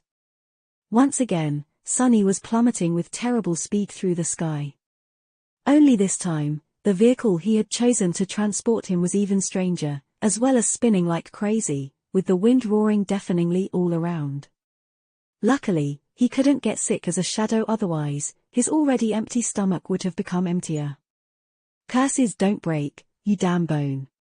The vertebra of the dead dragon was cracking and slowly breaking apart but, miraculously, still holding together. At this height, the crushing was deadly enough to pulverize the flesh of a saint, a bona fide demigod, into a bloody paste. Maybe even a big, red cloud. But the adamantine dragon bone was only now beginning to slowly crumble apart. Once the process started, though, it became unstoppable. Sonny panicked as he watched Wide's crack appear on the white surface all around him. Then, a piece of the bone flew away, letting in a chaotic flood of light. Cursing, he shifted away from the breach, but seconds later, another appeared, and then another. The size of the shadow he could hide in was growing smaller and smaller. Crap. Soon, there were more holes and cracks in the bone than he could count. And then it crumbled completely. At the last second, Sonny slid onto the biggest remaining slab of the ancient vertebra, and then went into a crazy dance, shifting from one side of it to another as the fragment spun and exposed different parts of it to the sunlight. Small pieces broke off from it, and then, the fragment itself cracked, too. Ugh. Finally, the piece of the adamantine vertebrae disintegrated into a rain of splinters that were too small to fit Sonny into their shadows. With nowhere else to hide, he was thrown out into the physical world, his body instantly becoming the victim of the bone-breaking force of the crushing. Luckily, his bones were now much more robust than before. And the crushing was already not as irrevocably obliterating as it had been higher up. As a loud scream escaped from Sonny's mouth, he continued to fall, feeling his body go through a cruel meat grinder. But with the help of 2 shadows and a generous outpour of shadow essence, it wasn't enough to kill him, or even seriously wound him. It was simply painful, damaging, and unpleasant. The tailbone of the dead dragon had carried him down for long enough to go through the worst layers of the crushing. Now, all he had to do was stick the landing. With a suppressed groan, Sonny struggled to control his fall and finally managed to stabilize his body, preventing it from spinning madly. The chained owls were now much closer than they had been before. In fact, he could even recognize a few nearest ones.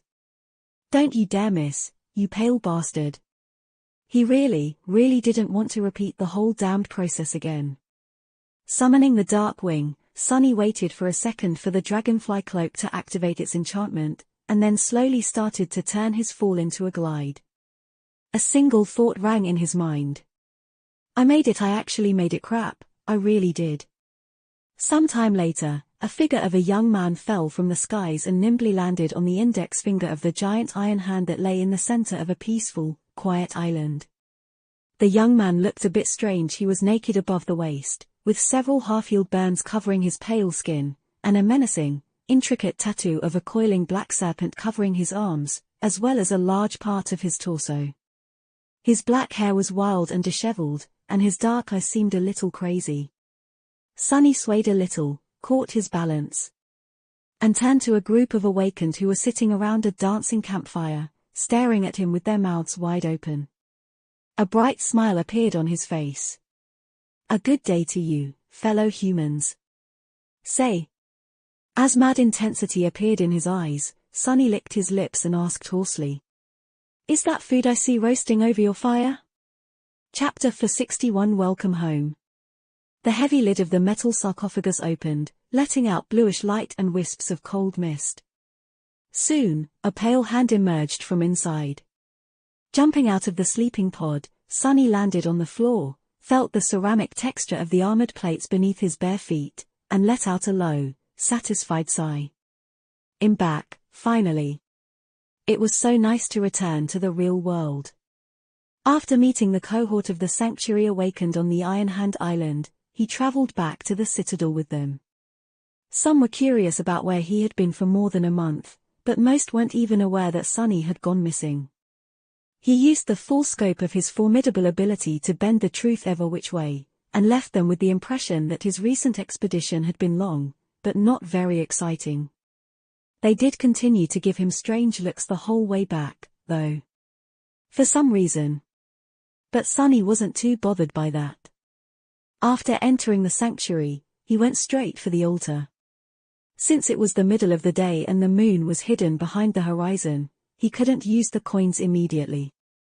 So, instead, he simply touched the altar and left the dream realm. Home, I'm finally home.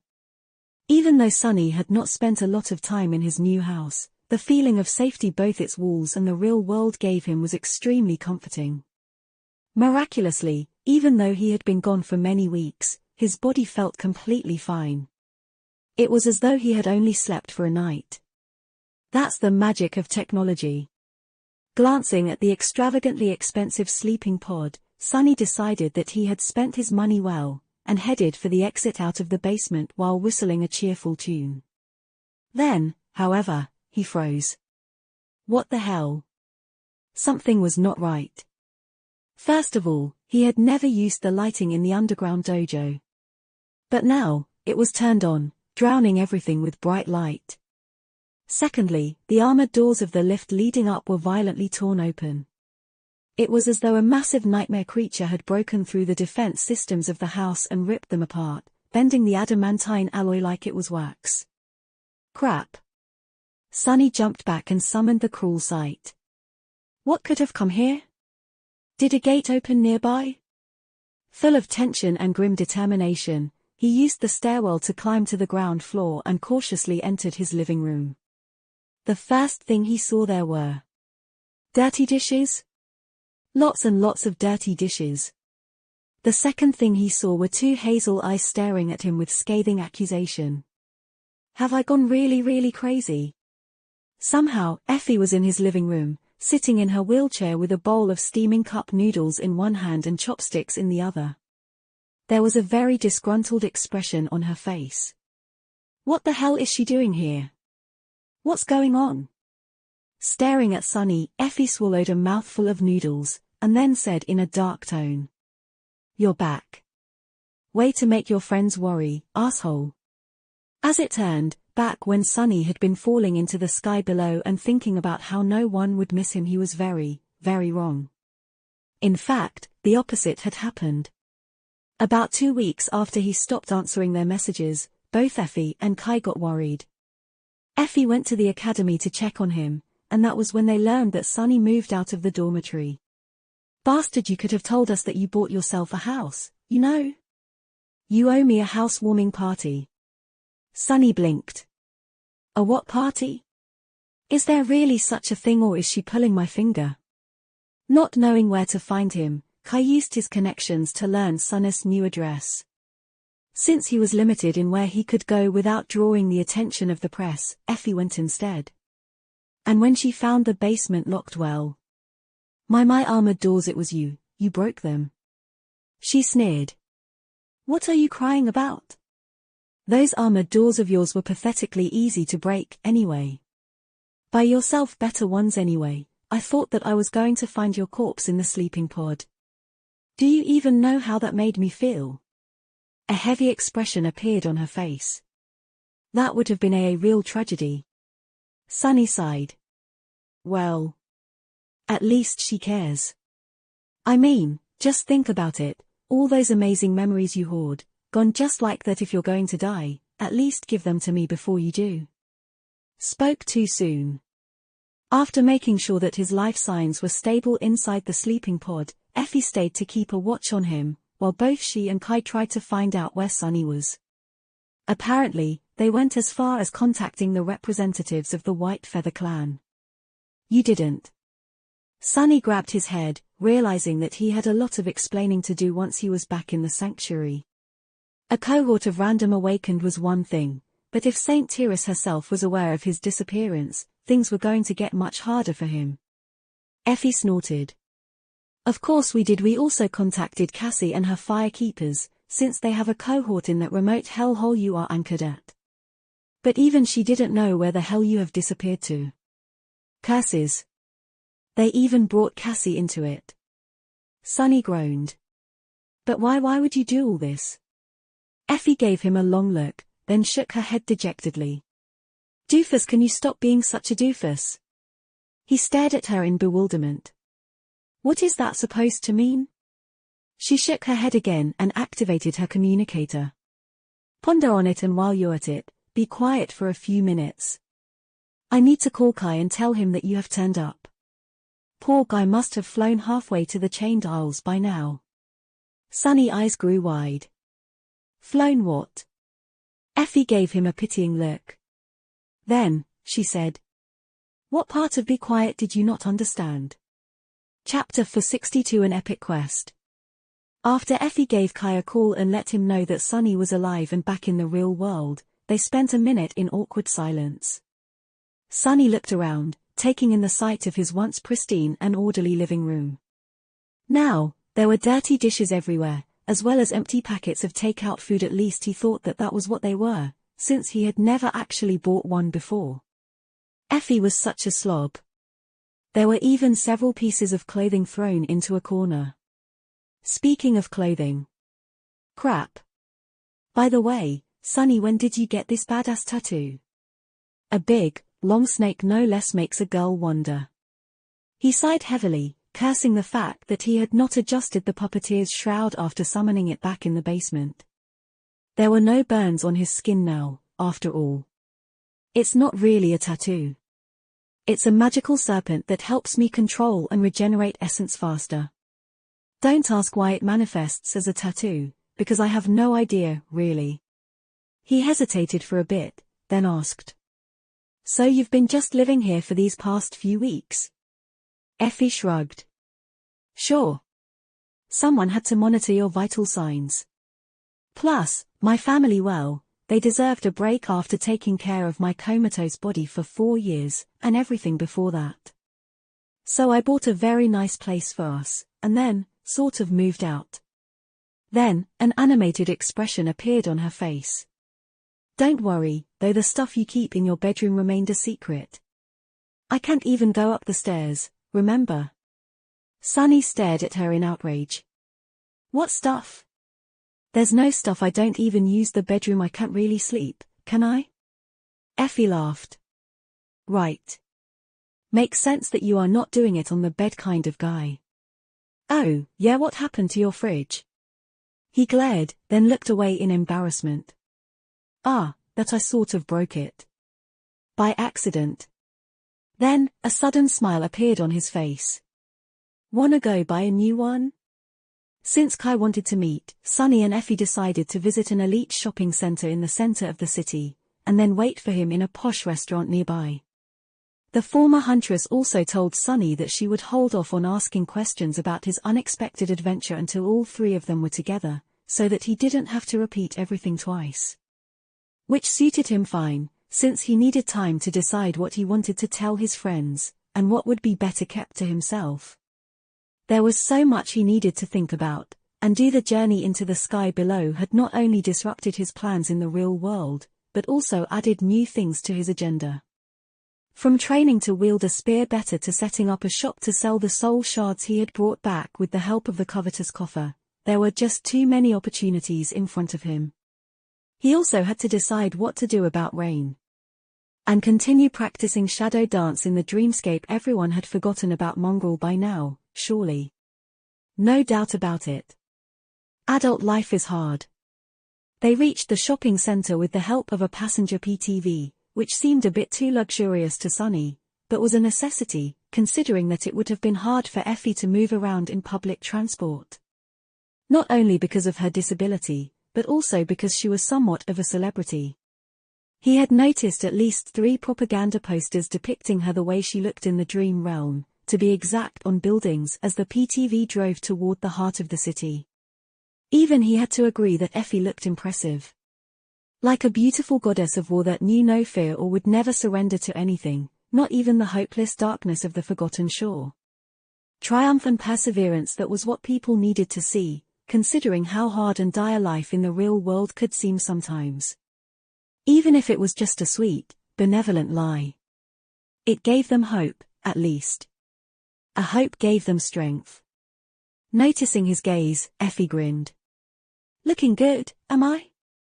He had no choice but to tell the truth. Yeah. She giggled. Do you remember how Scar and Park came up with a story to make me seem like some kind of a folk hero in the outer settlement, back when Gunlog's people were searching for me? Well, the government ran wild with it, as you can see. Plus the fact that I was in charge of the first line during the siege, they made me into a poster girl for the young generation of the awakened. Right after Nephis, of course. Her face suddenly grew dark and solemn. After a long pause, Effie added. It's a shame that neither of them lived long enough to see their stupid story become a worldwide hit. Park would have been so full of himself now, if he did. I can just about hear him boast. And that was the bitter truth that people didn't get to see. The terrible price of the triumph they celebrated was known only to those who had gone through it, and somehow emerged alive on the other side. The two of them spent some relaxing time in the shopping center, Effie resting in her wheelchair, Sunny pushing it from behind. From time to time, someone recognized her as the famous Raised by Wolves, and politely expressed their respect and admiration.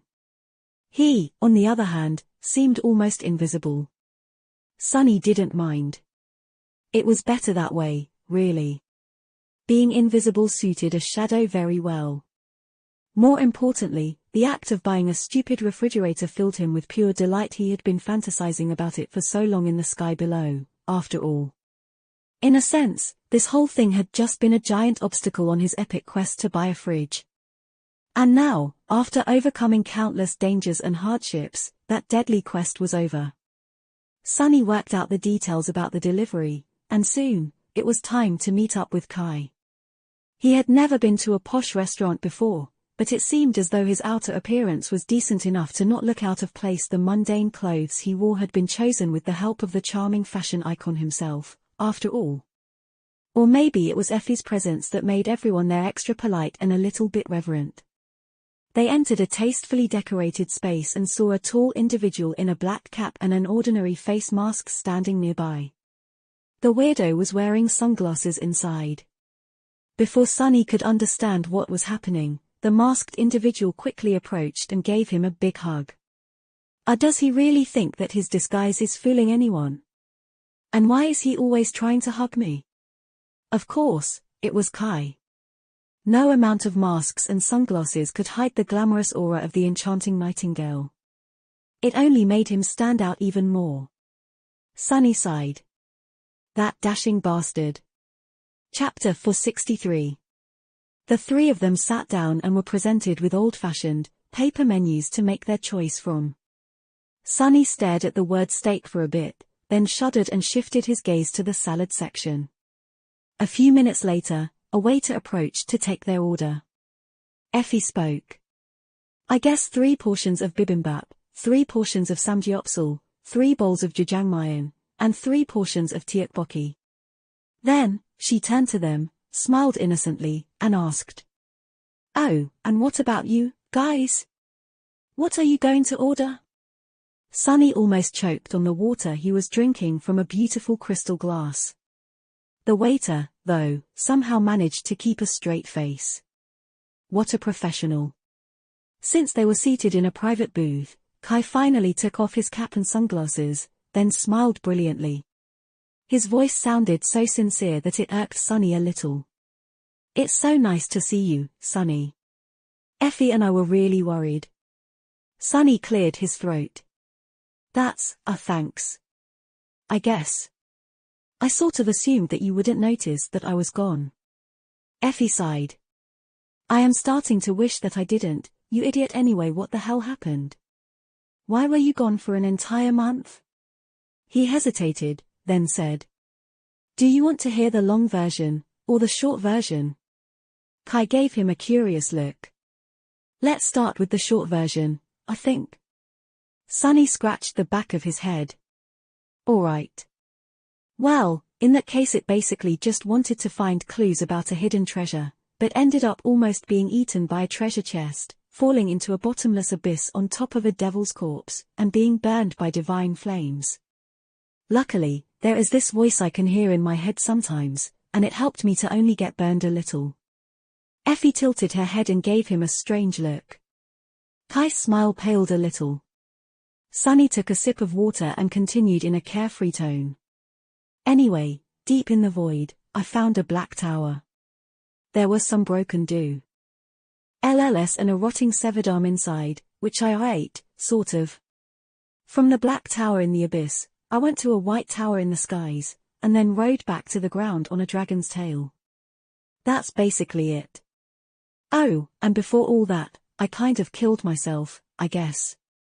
Got a very nice memory out of it, too." The two of them stared at him for a few moments, and then sighed almost simultaneously. Kai shook his head. "I take it back. Let's hear the long version." Sunny explained the sequence of events that led to him being gone for more than a month, keeping a few things to himself like the true number of the miraculous coins he had collected, everything having to do with Weaver, and the real reason for why he was so desperate to grow stronger as fast as possible. When he was done, Effie giggled. "Well, that fated attribute of yours has really been in overdrive lately, hasn't it?" A sour expression appeared on Sunny's face. "I guess. I had solid 3 months of nothing too bad or too good happening before that, though. But that's the thing, when it does finally happen, one thing usually leads to another. It's not all terrible, though. I had to work really hard to survive, but other than that, this expedition was a windfall for me." Kai took a sip of tea, and then said thoughtfully, "And what about this voice Mordred? Do you trust him?" Sunny hesitated, then shrugged. "After I made sure that he is not just a figment of my imagination, I came to believe that Mordred is indeed one of the lost, and most likely an awakened just like we are. Most likely, he can communicate with me over a large distance because of the mirror shard I picked up after putting down that strange artificial echo of his. Other than that, though, I don't know. He is very mysterious, to say the least." He thought for a bit, and then added, "Every piece of information he had given me turned out to be true, so far. And very helpful. I might have not been alive right now if not for him. So it's hard to say, really." Kai smiled. "Well, in that case, he is all right in my book." Sunny paused as the waiter approached to bring the dirty dishes away and refill their glasses. After they were alone once again, he remained silent for a bit, then turned to Effie. "But anyway, I do believe that what he said about the seed is true. I think I can get the obsidian knife, which is supposed to make the nightmare easier. So I wanted to ask. Effie, I know that you can snap your fingers and have a dozen of the most powerful awakened cohorts in the world accompany you to conquer the second nightmare. But would you consider challenging one with me?" He expected her to tease him a little before giving an answer, but Effie remained quiet for a bit, an uncharacteristically serious expression on her face. After a while, she said, "Challenge a nightmare? Now, Barely 4 months after we had become awakened. Are you crazy, Sunny? He smiled. No, I don't mean now. Both of us need time to grow stronger and prepare, of course. After saying that, Sunny looked away. In 7 months. After the winter solstice.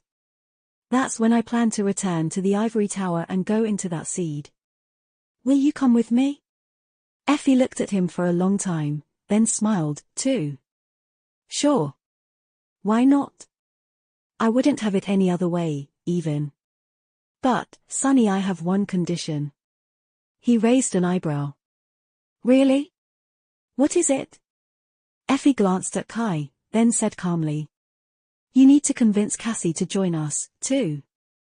I don't know what happened between the two of you, but it doesn't matter.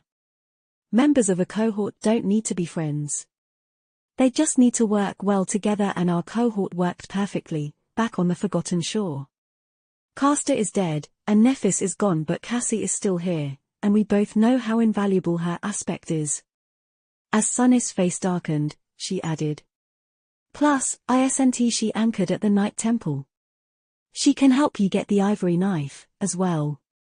That princeling said that having both would be much better. A nightmare is a nightmare and will be absolutely deadly, no matter how prepared you are. Letting go of any advantage is stupid. Convince Cassie. A wave of anger and protest rose from the depths of Sunna's heart. Even though he had time to recover from what had happened in the Crimson Spire and understood the reason why Cassie had done what she had, he was still full of resentment. He was still hurt. He was still unwilling to even think about forgiving her. But Effie was right. No matter how he felt about Cassie, she was a boon for any cohort, especially now, since she had grown much more confident in her powers after becoming an awakened.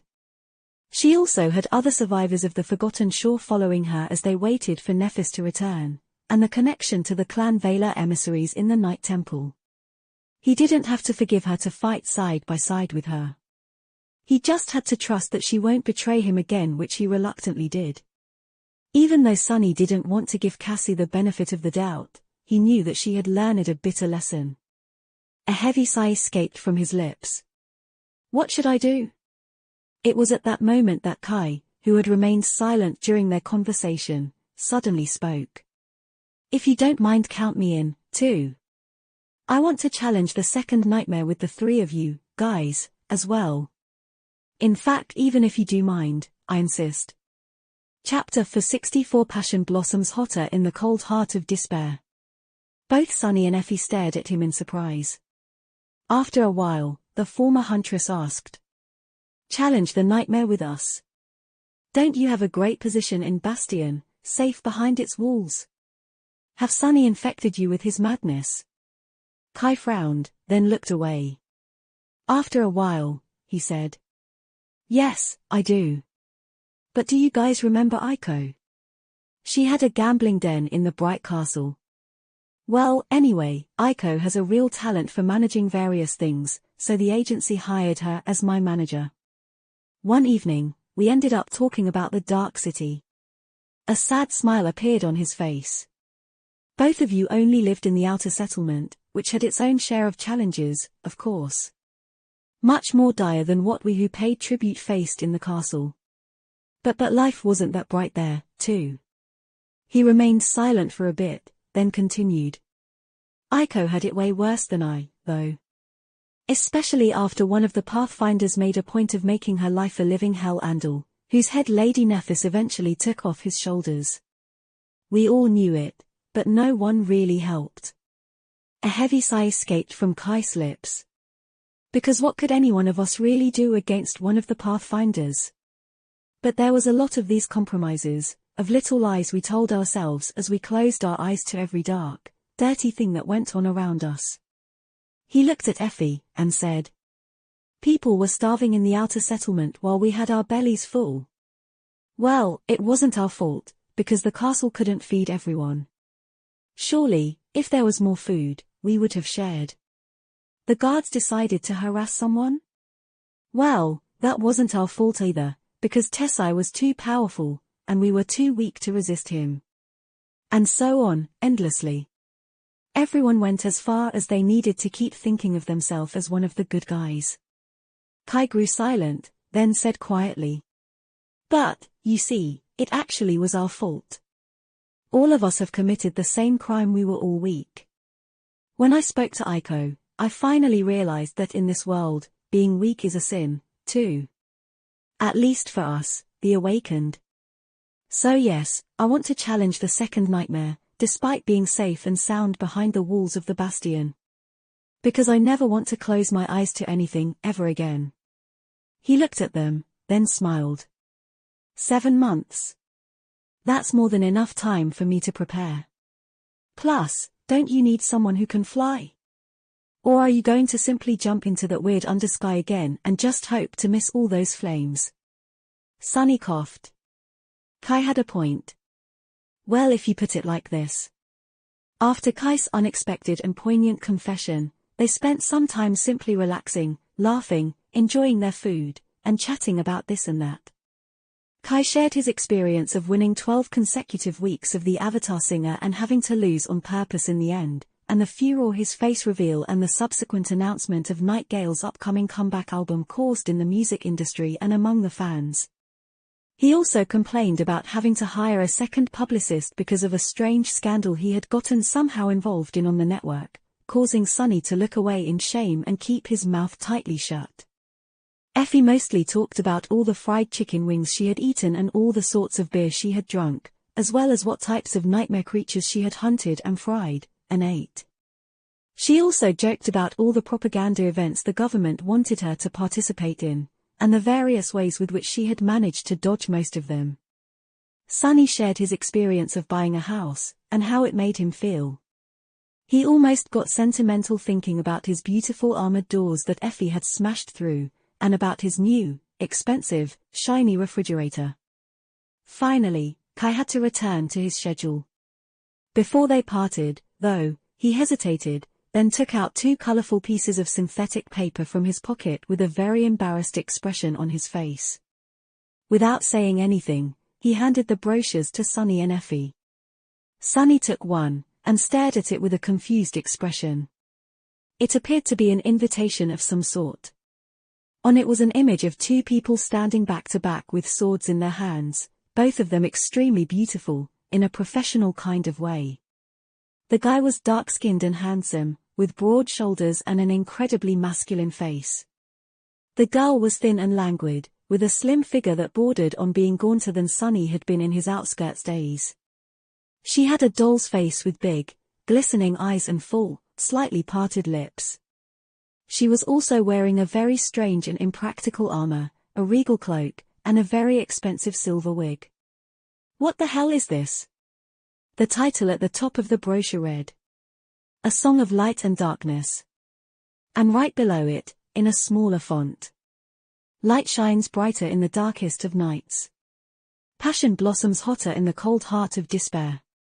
Sunny stared at the piece of paper in his hand with wide eyes. Kai, my friend, what did you just hand me? Effie laughed. No way, they finished filming it. Kai coughed. Yeah. The premiere is in a week, actually. My agency arranged for me to attend and give a short speech. So, will you two come, please? Sunny shook his head. No, wait, no, actually, what is this thing? Effie looked at him with pity. Haven't you heard? They made a movie about us. I mean, about what happened on the Forgotten Shore, sort of. Have you not heard about all the casting news? He slowly shook his head. No. Then, Sunny frowned. All right, I get it. But why would I ever want to go and watch this? I would rather eat another mordant mimic. Sorry, Kai, but I am not going. Effie looked at him with mischief and grinned. Oh hey Sunny, do you remember how I said that I only had one condition to join you in the nightmare? Well, scratch that. Actually, I have 2. Chapter 465. After a white, sunny day, Effie returned to his home just in time to receive the delivery of the refrigerator. Two tall and broad-shouldered store workers unloaded it from the cargo hold of their delivery vehicle and placed the big box down. Why for a bit of strain after that? One of .M smiled asked. Good day, where should we put it? Sunny waved a hand _R. Need I'll do it myself. The loaders looked at him doubtfully, then simply shrugged and left after getting his signature _. After the vehicle drove off, Sunny looked around, then lifted the heavy box and carried it inside the house without any effort. Over. Soon, the refrigerator was standing in the place where his oft one used to be, the synthwood panels covering its doors mending in with the minimalist design of the kitchen. Effie and Sunny stared at RTRA White. Satisfied then, he said. I like it. A lot. Effie smiled yeah BT ties the whole room together. Doesn't it? Well, any case, I hope you won't break if again. After that she yawned and said in a fired voice beat lime. Refire to the dream realm. What about you? Sunny thought for a few moments Suddenly, a wide smile appeared on his face. I have an errand to run, but after that, I am going in, 20 wait where are going to sleep? Effie shrugged. Your guest room, where else? He blinked. Don't you need a steeping pod? The former huntress giggled. I have one in your guest room what? Why are you staring at me like that? Was I supposed to shuttle between the academy and your comatose body every day? Sunny lingered for a bit then sighed Makes sense, I guess I shot. Have put one air, to begin with. What are the chances of me having mundane humans as guests? Then, he waved Effie goodbye and headed for the door as she tummed her wheelchair around and rotted toward the guest bedroom. He was very exerted about what he was going to do. Sometime late, Sunny was in a beautifully lit store, pushing a shopping cart forward and slowly fitting it to the brim. All kinds of food, as well as some other things. He was quietly ring a cheerful tune, imagining all this stuff going into his new fridge. The contents of the cart would have cost more than he could ever dream to make, back when he had been living in the outskirts, but now, he could not only afford even do so without having to count his money or feet apprehensive about the cost. He root lust by as much he wanted of any quality that he wanted and will bring it back home, his own home. Life had changed so much After a white, he felt as though he got enough now that he had the covetous coffer. He will not only bring soul shards out of the dream realm but also bring stiff from the real. Woe to the chain distessa that meant so much an unlimited amount of spices, all kinds of snacks to make the long days of exploring less dreadful, various little things to make Sesef more comfort. Hell, if he wanted to, he could even bring a tent and steep in if like a king. Incredible Oh, this is simply incredifiate. Of course, not all of these things could be bought in a general store, but he can't visit other places or simply order stuff on the network. As he was heading for the registers, a familiar voice suddenly putted him out of his thoughts. Mona, can we get ice cream? Sunny froze for a moment, then slowly turned his head and looked. His left, down a long aisle he was passing. There, a pate girl of around 14 years was standing near a tan, graceful woman in her 40s. An 8-year-old boy with blonde hair and a bright seal was pushing a tub of ice cream into her hands. Sunny watched Rain and her family for a moments, then turned away and continued on his way, leaving them behind. A quiet sigh escaped from his lips. At least she's doing fine. Well, of course she is. I've only been gone for a month. Why would anything happen simply because I wasn't here? He reached the register, then hesitated for a bit until turned back. When he returned, there was several tubs of delicious ice cream added to his cart. As the light of dawn shined on the chained aisles, Sunny appeared on the outer island of the sanctuary of Gnosis. He stared at the sky, grimaced at the absence of the moon, and headed toward his room.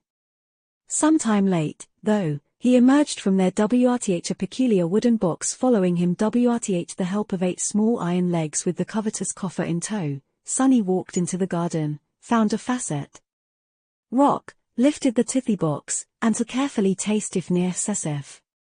Then, he took out a single soul shard and to put it where everyone could see. Soon, one of the awakened noticed him. Approached.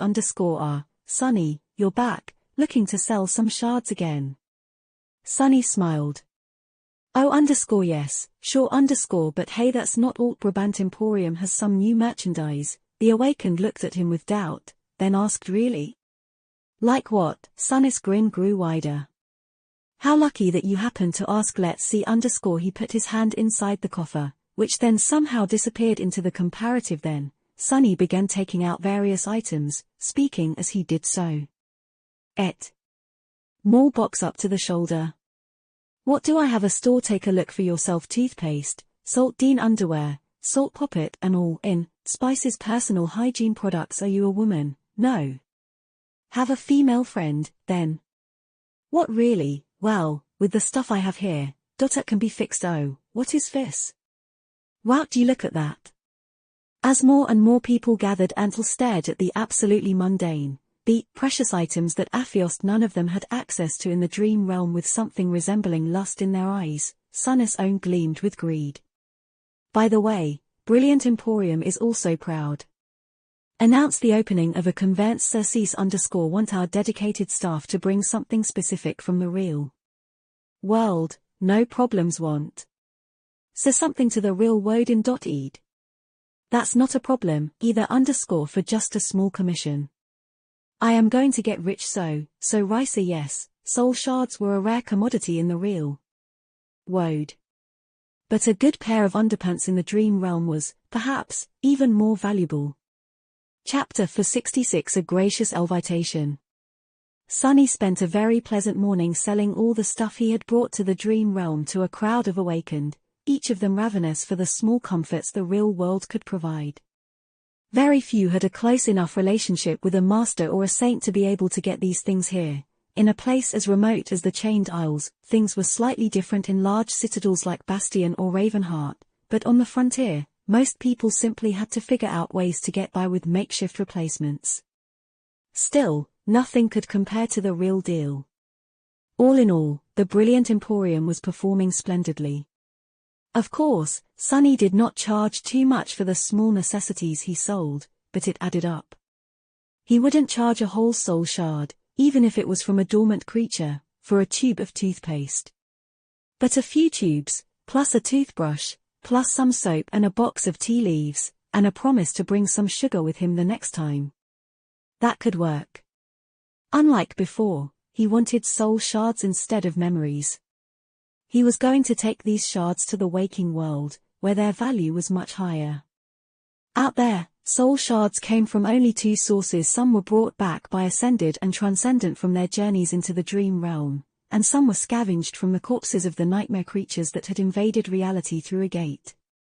They were always in short supply, because anyone in possession of a shard was more likely to use it themselves than to sell it for credits. Saturating their soul core meant much more to an awakened than worldly currency. After all, dead men could not spend their riches. The demand, on the other hand, was extremely high.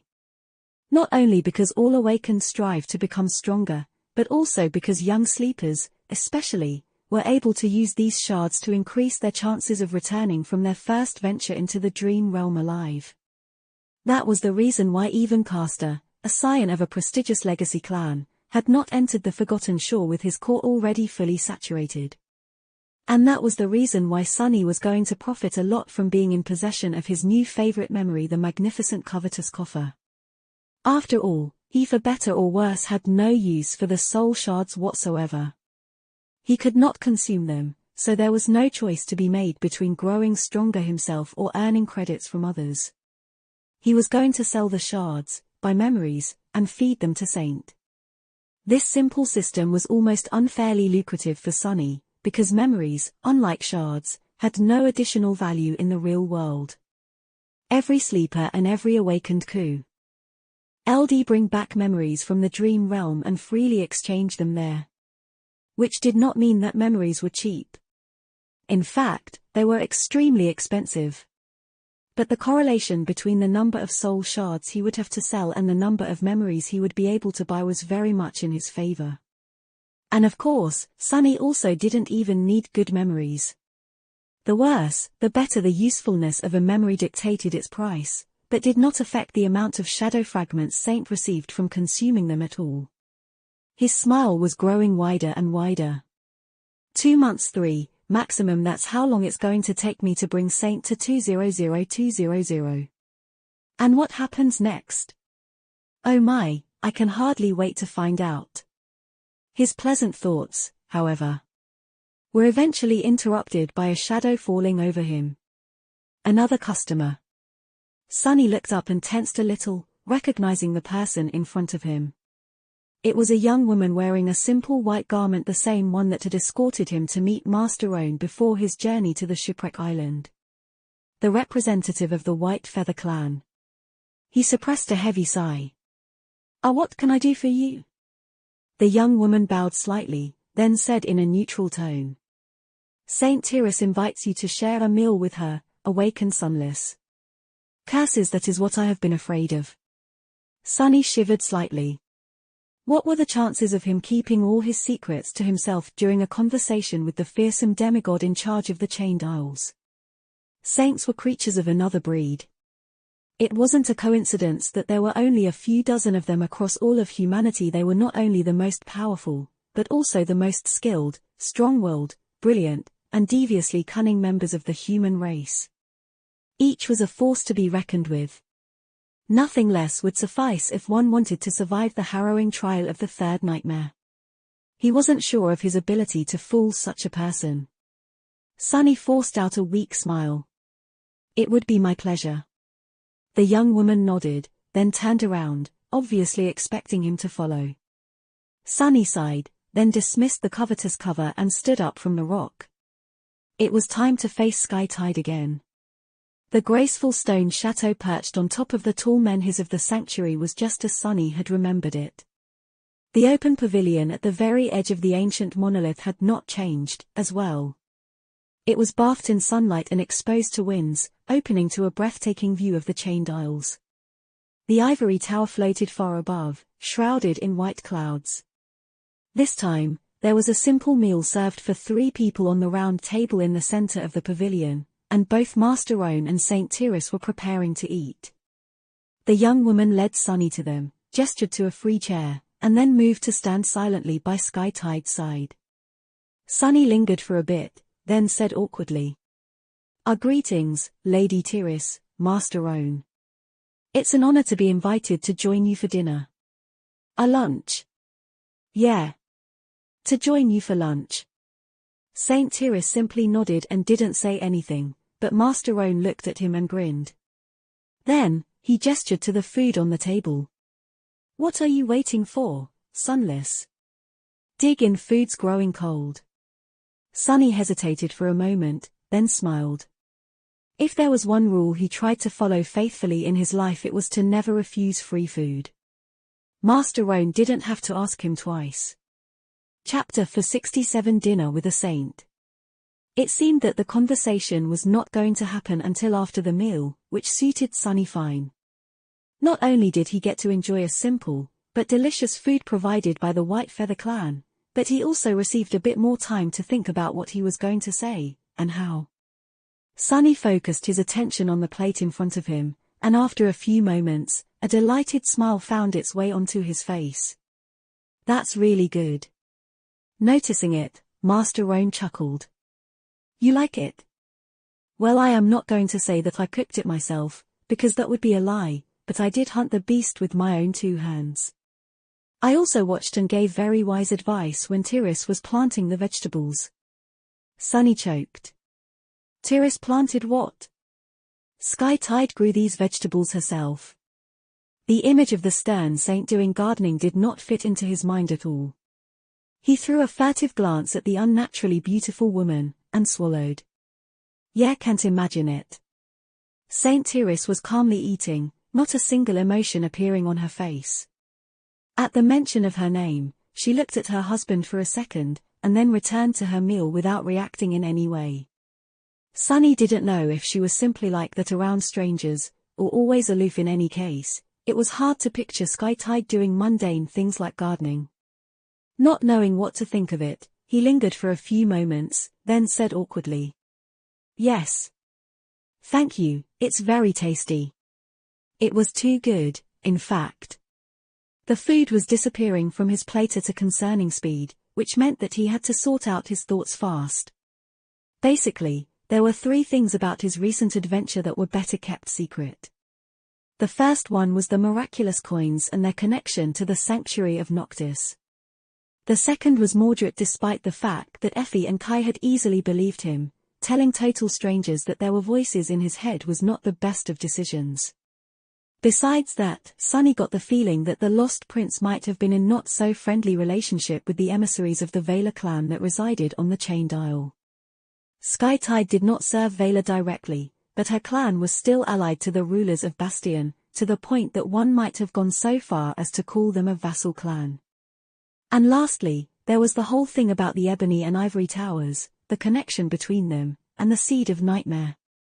If it threatened to create a gate at any moment, he would have felt obligated to inform the White Feather clan, so that someone else could destroy it before that happened. But since the seed was far from blooming, he wanted it all for himself.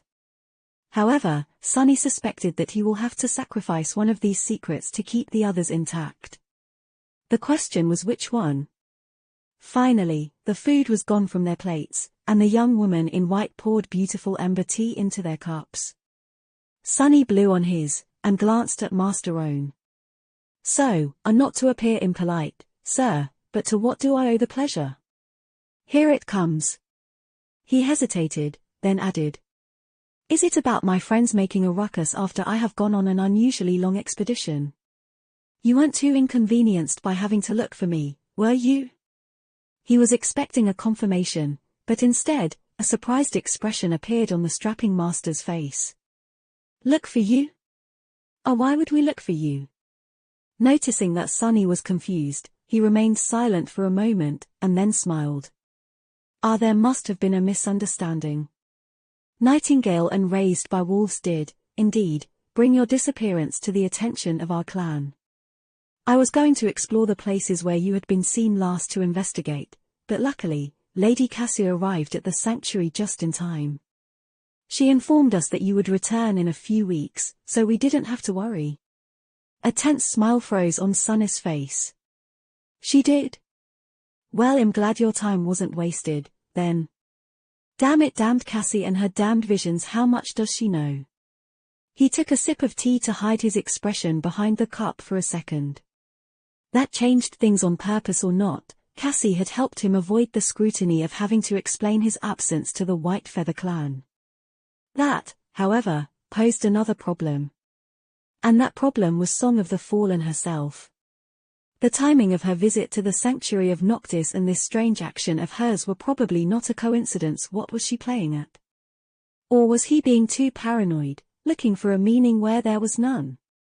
Cassie was not some Machiavellian mastermind, after all, unlike Sunny and Nephis both. At least she had not been. Putting down the cup, Sunny cleared his throat. But then why did you invite me? Master Roan smiled and produced a folded piece of paper from his pocket. Oh, it was just to hand you this. Lady Cassia left you a message before leaving on an expedition with her cohort. Sunny tried to seem calm and nonchalant as he took the piece of paper and unfolded it. Inside, 2 words were written in awkward handwriting. Desecrated Grove. They were, without a doubt, left by Cassie. After becoming blind, writing was hard for her. That's why the penmanship seemed so crude. What the hell is that supposed to mean? Desecrated Grove. Sunny had heard of that place. It lay west of the sanctuary, separated from it by a stretch of long chains. The grove itself was not the most deadly of territories, but there were several corrupted creatures nesting on islands in close vicinity to it. Had Cassie known that he would want to speak to her, and left him a direction to where to find her? Why would she lead her cohort to that remote place, which was situated as far from the Hollow Mountains as one could get on the Chained Isles? Strange. Sunny folded the note, put it under the vambrace of the puppeteer's shroud, and smiled. Thank you. Things like that weren't too strange. Since he had gone on a long expedition and missed Cassie, who was planning to remain in the dream realm for a while herself, it was logical to communicate through messages. She could have just sent one to his communicator, though. Although, if he was honest with himself, there was a big chance that he would ignore the message if she had. Sonny finished his tea, and then asked cautiously. So I can go? Master Roan shrugged. Sure. It was nice to see you again, Sunless. I hear your emporium is doing well. Sonny couldn't believe his luck. Expressing his gratitude, he rose to leave. Just as he did, though, Saint Tyrus spoke for the first time. Piercing him with a penetrating gaze, she said evenly. Have you been to the Reckoning Island? He froze. Under the stare of Skytide, twisting the truth didn't seem that wise anymore. Sonny hesitated, then said simply. Yes. Saint Tyrus looked at him for a few moments, then turned away. Next time someone asks, say no. Taken aback, Sonny stared at the stunningly beautiful woman for a bit, gather his courage, and then quietly asked. May I know why? Skytide kept her gaze at the breathtaking vista of the chained isles below them. Then, in a calm voice, she answered. You may not. Chapter 468 Desecrated Grove. Sonny descended from the white feathers airy in a complicated mood. If he ever had doubts that the lost prince was harboring dire secrets, now, there were none. Why else would Saint Tyrus caution him to not speak about the mirror beast, who had seemingly been the only trace left of Mordred's existence? Mordred had conquered the first nightmare when he was only 12. Such an individual, surely, would have been as famous as Nephis back in the real world. And yet, Sonny had never heard of him, or of anyone who had accomplished the same feat. It was almost as if someone very powerful had purposefully erased any mention of the mysterious prince from history. How had he lost his physical body, to begin with? And where was his spirit body in the dream realm? Did he even have one? He must have had it once, at least. The pack Sonny had found on the Reckoning contained a detailed map of the Chained Isles, with the word Hope written on it next to a question mark. Back then, he thought that the owner of the pack had been killed by the mirror beast. Now, however, he suspected that it had belonged to Mordred himself. So, the lost prince had at least visited the Chained Isles before disappearing. Was the great clan Vela complicit in his disappearance? Sonny had no real reason to come to that conclusion, other than the fact that the Chained Isles were in their sphere of influence, and that Saint Tyrus hinted at her knowledge of the nature of the mirror beast. But why hadn't she killed it herself? I am going to have to ask Mordred a lot of questions when he appears. Which wasn't going to happen for many days, sadly. Until then, Sonny had other matters to attend to. He glanced at the sun and judged that it had barely reached its zenith. The moon wasn't going to appear for a while, so, even though the desire to place his precious coins on the altar gnawed on him, he decided to address the most pressing problem first. Cassie. No matter how reluctant Sonny was to face his former friend, he had to speak to her. He couldn't make plans for the future without knowing who would be by his side as he challenged the second nightmare. And he absolutely needed to challenge it. Collecting essence was fine, but becoming a master would change the power dynamic between him and Nephis much more. And even though creating future cores would be harder after he achieved a higher rank, being an ascended also meant that there would be much fewer things out there that could squash him like a bug. Not only among the nightmare creatures, but also among the humans. The more crumbs of information about the sovereign's Sonny learned, the more disturbed he became. He was distrustful by nature, so he didn't believe that these hidden overlords would not try to exert their influence on him or try to destroy him one day, simply by virtue of being able to do so. And even without this threat there were hundreds of masters in the world, which meant that there were hundreds of people who could kill him without breaking a sweat. But if he became a master himself, well, then there would only be a few dozen individuals he would have to be really wary of. Like Saint Tyrus. Not to mention that, as an ascended, he would be free to come and go from the dream realm as he wished. He would even be able to abandon it forever, and never come back. Wouldn't that be a nice choice to have? So the desecrated grove it is. Sonny frowned, then returned to his room, took out his map from the covetous coffer, and spent some time adding all the details he remembered from Mordred's map onto it.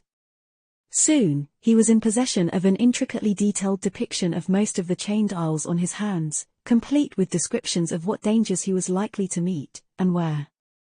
With its help, traveling to his destinations was going to be much safer. Sunny studied the route to the desecrated grove and sighed. Shouldn't be too hard. I can probably reach it by morning, and return to the sanctuary the next day at night, when the moon is high in the sky. And finally get to use the coins he had bled so much to earn. He dismissed the covetous coffer, stretches his limbs, and headed toward the exit from the sanctuary. The journey to the remote island that Cassie named in her note indeed turned out to be uneventful.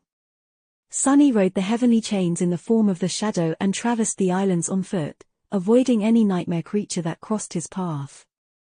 The southern part of the chained isles was relatively safe, or at least safer than the northern part. Well, no surprise it was bordering regions of the dream realm that had been tamed by humans more than a decade ago, while to the north there was nothing except for the dreadful Hollow Mountains. The desecrated grove itself was somewhat near the main route from one of the great chains which connected all of the chained isles to the rest of the dream realm to the sanctuary of Noctis. People who were either coming to or leaving the region used that route to travel between the Great Chain and the Citadel, so it was often patrolled by the White Feather forces. Sunny traveled along the established route, then left it to go deeper into the dangerous wilderness of the Flying Islands.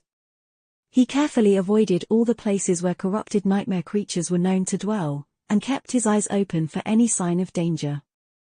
However, nothing that couldn't be avoided happened. None of the islands Sunny wanted to cross were rising, so he even managed to escape having to endure the crushing. The sun rolled down over the horizon and disappeared, and the moon followed its example. As the first light of dawn ignited in the east, Sunny flew through the shadows and then soared high into the air, cresting the edge of a large island and softly landing on its soil. The desecrated grove he had arrived. Sunny let out a heavy sigh. He had almost hoped that some terrible monstrosity would attack him on the way, making it so he wouldn't have to meet Cassie. The searing mess of emotions he felt toward her was much scarier than any nightmare creature could ever hope to be. At the end of the day, humans were much harder to deal with than monsters. Chapter 469 Firekeepers. The desecrated grove was a large island, its surface overtaken almost entirely by a forest of twisted, charred, dead trees.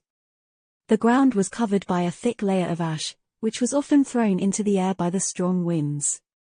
Grey flakes rained down from the sky. There were many nightmare creatures nesting in the dark forest, and although most of them were only of the awakened rank, one had to be careful to not get ambushed, surrounded, or stumble upon an especially ferocious abomination. Sunny couldn't even begin to guess why Cassie would choose such a place to establish a camp. However, he could already see the signs of human presence. There were 4 chains connecting the desecrated grove to other islands, but the one he himself had used was the most convenient. Any sane leader would have chosen the same route, and even though the crushing was capable of making anyone's path unpredictable, the other 3 were just too much of a risk. That's why Sunny wasn't surprised to see human footprints leading toward the menacing wall of blackened dead trees, already mostly covered by a new layer of ash. There were also signs of a battle, with several misshapen carcasses laying on the ground and showing clear signs of their soul shards being removed. Judging by the fact that they were only partially devoured by the scavenging nightmare creatures, Cass's cohort must have passed through no more than a week ago. Sighing, Sunny tied a piece of cloth around his mouth and nose, summoned the crawl sight, and started following the footprints. Soon, he entered the ashen veil of the twisted forest. His ability to see through any shadow proved to be invaluable once again. If not for that gift, he would have been scared witless, expecting a sudden attack to come from the surrounding darkness at any moment. With his sight, the shadow sense, and the ability to see all around himself with the help of one of the shadows, Sunny felt confident that nothing would be able to get close to him unnoticed, at least not on this comparatively tame island. But that was the thing about the dream realm. Even creatures that were supposed to be easy to deal with could kill you in a second if you weren't careful enough. Tame or not, everywhere in this godforsaken world was a potential death trap. As Sunny went deeper into the forest, he discovered more signs of Cass's cohort passing through. There were marks left behind by violent skirmishes, as well as several abandoned campsites. It seemed as though the firekeepers had been taking their time, slowly exploring the path ahead and moving their camp further and further into the depth of the desecrated grove after clearing a long stretch of it. Why travel here all the way from the Night Temple? She had to cross the entire region, getting away from the Hollow Mountains, only to get stuck on an unexceptional island. I just don't get it. Sunny was clearly missing something.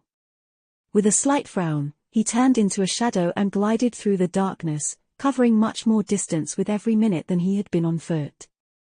He still preferred to be cautious, though, sending one of the shadows ahead and moving slow enough to be able to react in time if something unexpected happened. An hour or so, he finally found them. Cassie and her cohort were camped at a secluded clearing that was around halfway to the heart of the island, dangerously far removed from the edge. If the desecrated grove entered the ascent phase, the time window for them to get back to the chain before the crushing became deadly would be extremely narrow. Since it was early morning, most of the members were asleep, with only 2 lookouts standing watch with torches in their hands. Sunny observed them for a few seconds from the shadows, and then sent his own forward. He recognized both of the watchmen, since they had spent a lot of time together during the struggle for the throne of the Bright Castle, as fellow members of Nef's faction. The firekeepers were comprised of about 40 survivors of the Forgotten Shore, those who had decided against pledging their allegiance to the legacy clans that wanted to recruit them, as well as the government, and had not become fully independent like Effie and Sunny had. Although Cassie was their nominal leader, she didn't command the whole host herself. Instead, Nef's followers were divided into several cohorts, each operating in different regions of the Dream Realm. Firekeepers were not a formal organization, but more of a loose alliance of people who shared similar beliefs and principles, the main being the hope that Changing Star was going to return alive one day. Sunny's shadow entered the circle of light created by one of the torches, glared at the lookout, and then waved at him. The young man stared at it with wide eyes. What the hell? The other swiftly turned, summoning her weapon. What is it? The first one remained silent for a moment, then sighed. Ah, crap. He massaged his temple, as if experiencing a headache. I think it's Sunny. There were 8 people in Cass's cohort, every one of them a familiar face. Well, Sunny more or less knew all of the survivors of the Forgotten Shore, had fought with them back to back, so that wasn't surprising.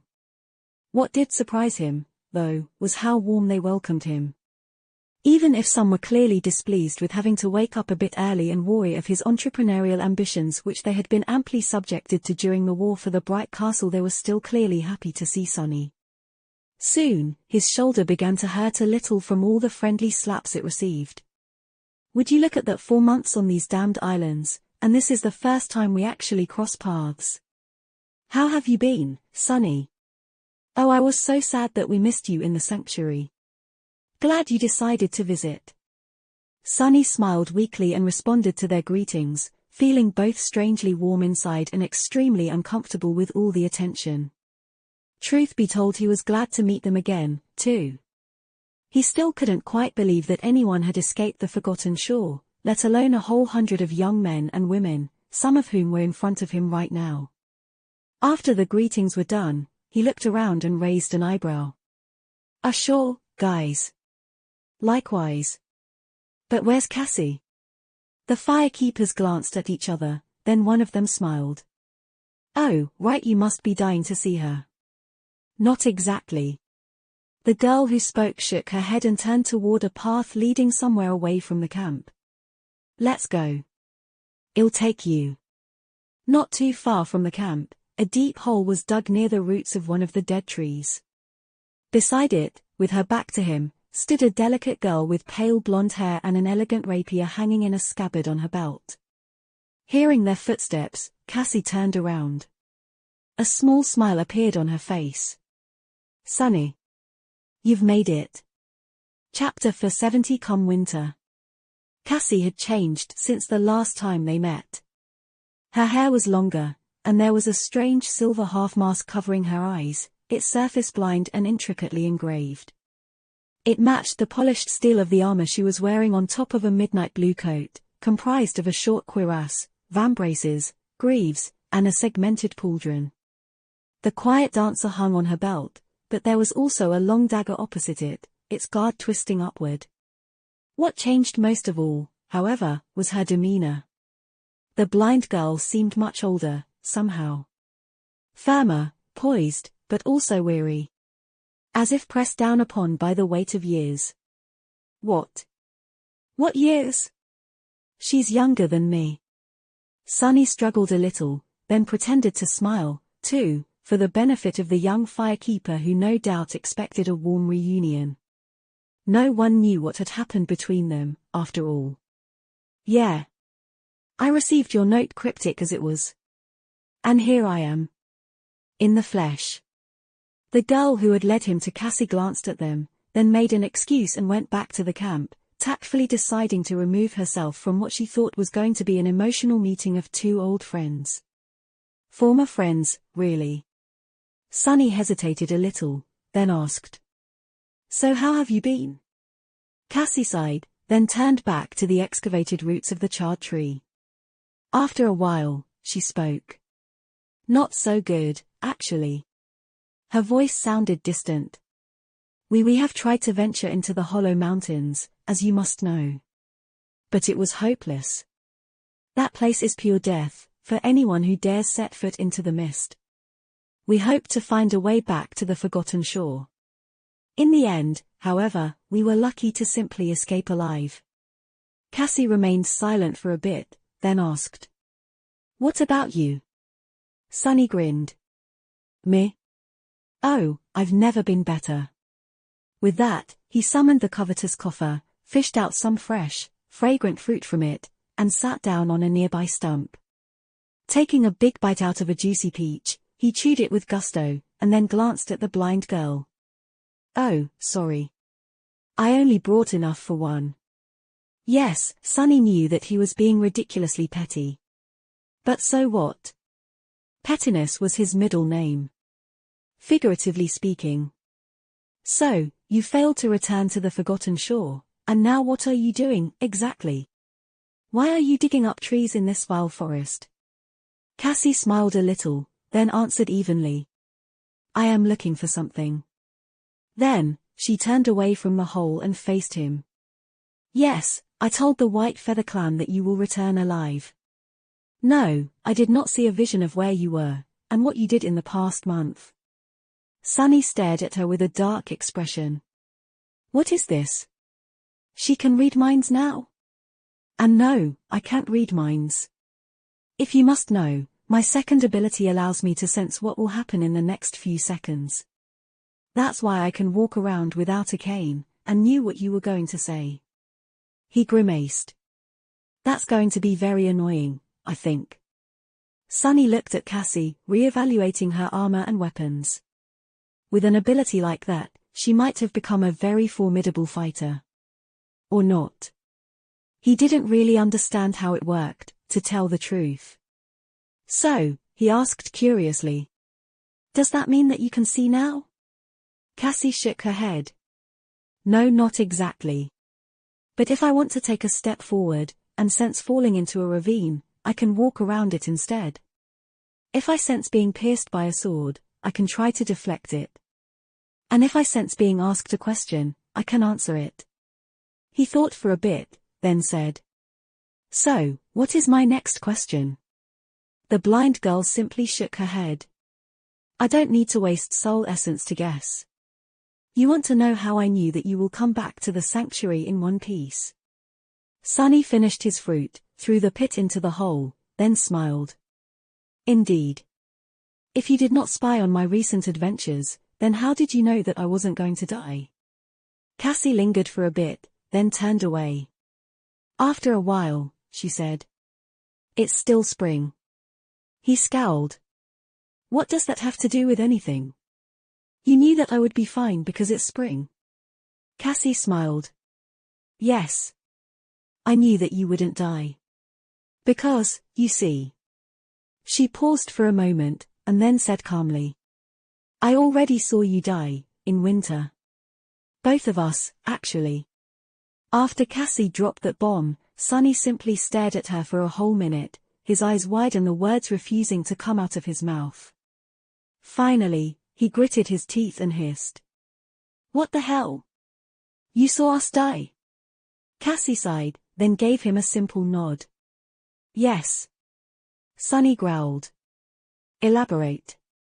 The blind girl hesitated for a little while, then asked evenly. "Are you sure you want to know?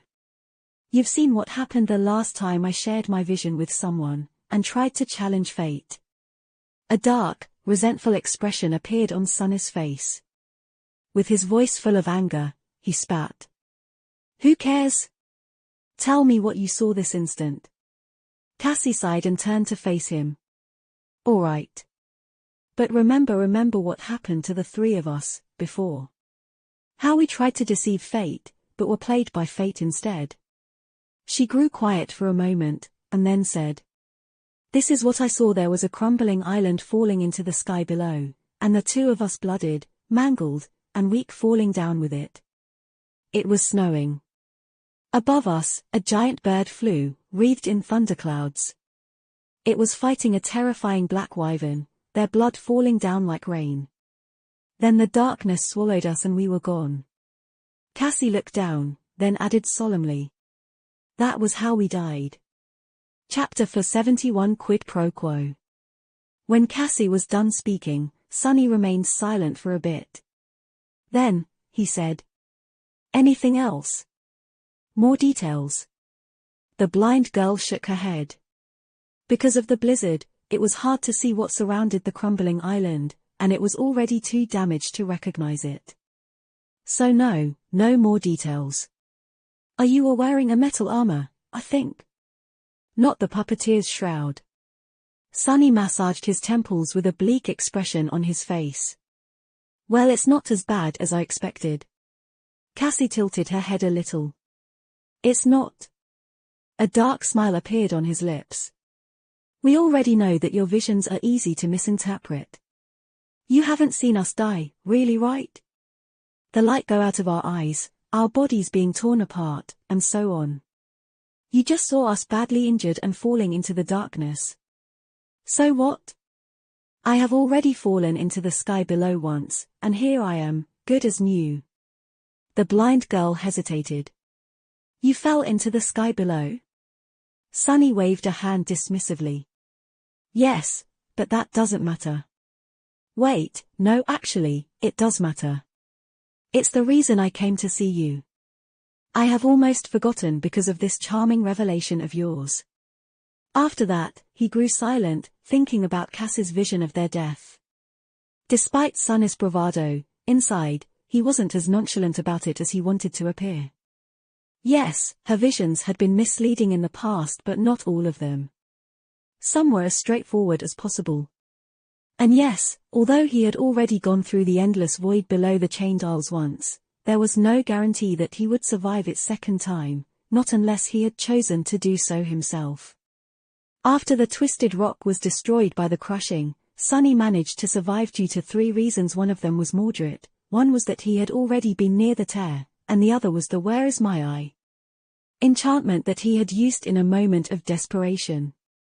That enchantment had almost killed him, itself, and only failed to do so because his already exhausted shadow essence ran out just at the right time. If his reserves had not been depleted, and he was forced to endure staring into the eternity of fate for a few seconds more, his mind would have been destroyed completely. If he was thrown into the sky below once more, away from the tear, there would be a very slim chance of him finding the rift in the ocean of divine flame again. Especially if he was as badly wounded as Cassie implied. And there were giant birds fighting wyverns in the sky above. So, what he had to do now was, well, what the hell was he supposed to do? The vision did not provide any actionable information. The only thing Sunny could think of was to work really hard to get himself a flight-capable memory or echo before winter. And maybe make a will. He sighed. "So what have you been doing to prevent the two of us from dying? How can you calmly dig around in the mud, knowing what is going to happen?" Cassie lingered for a moment, then smiled. "In fact, I am digging around in the mud for that very reason." Sunny snorted. What are you hoping to find there? A pair of wings. She shook her head. No, I am just hoping to find a preserved root. A root? What can a root do to save us from dying? He kept quiet for a bit, then said. All right. Suit yourself. Anyway, I wanted to talk with you about something. Cassie looked into the depths of the forest, then nodded. About what?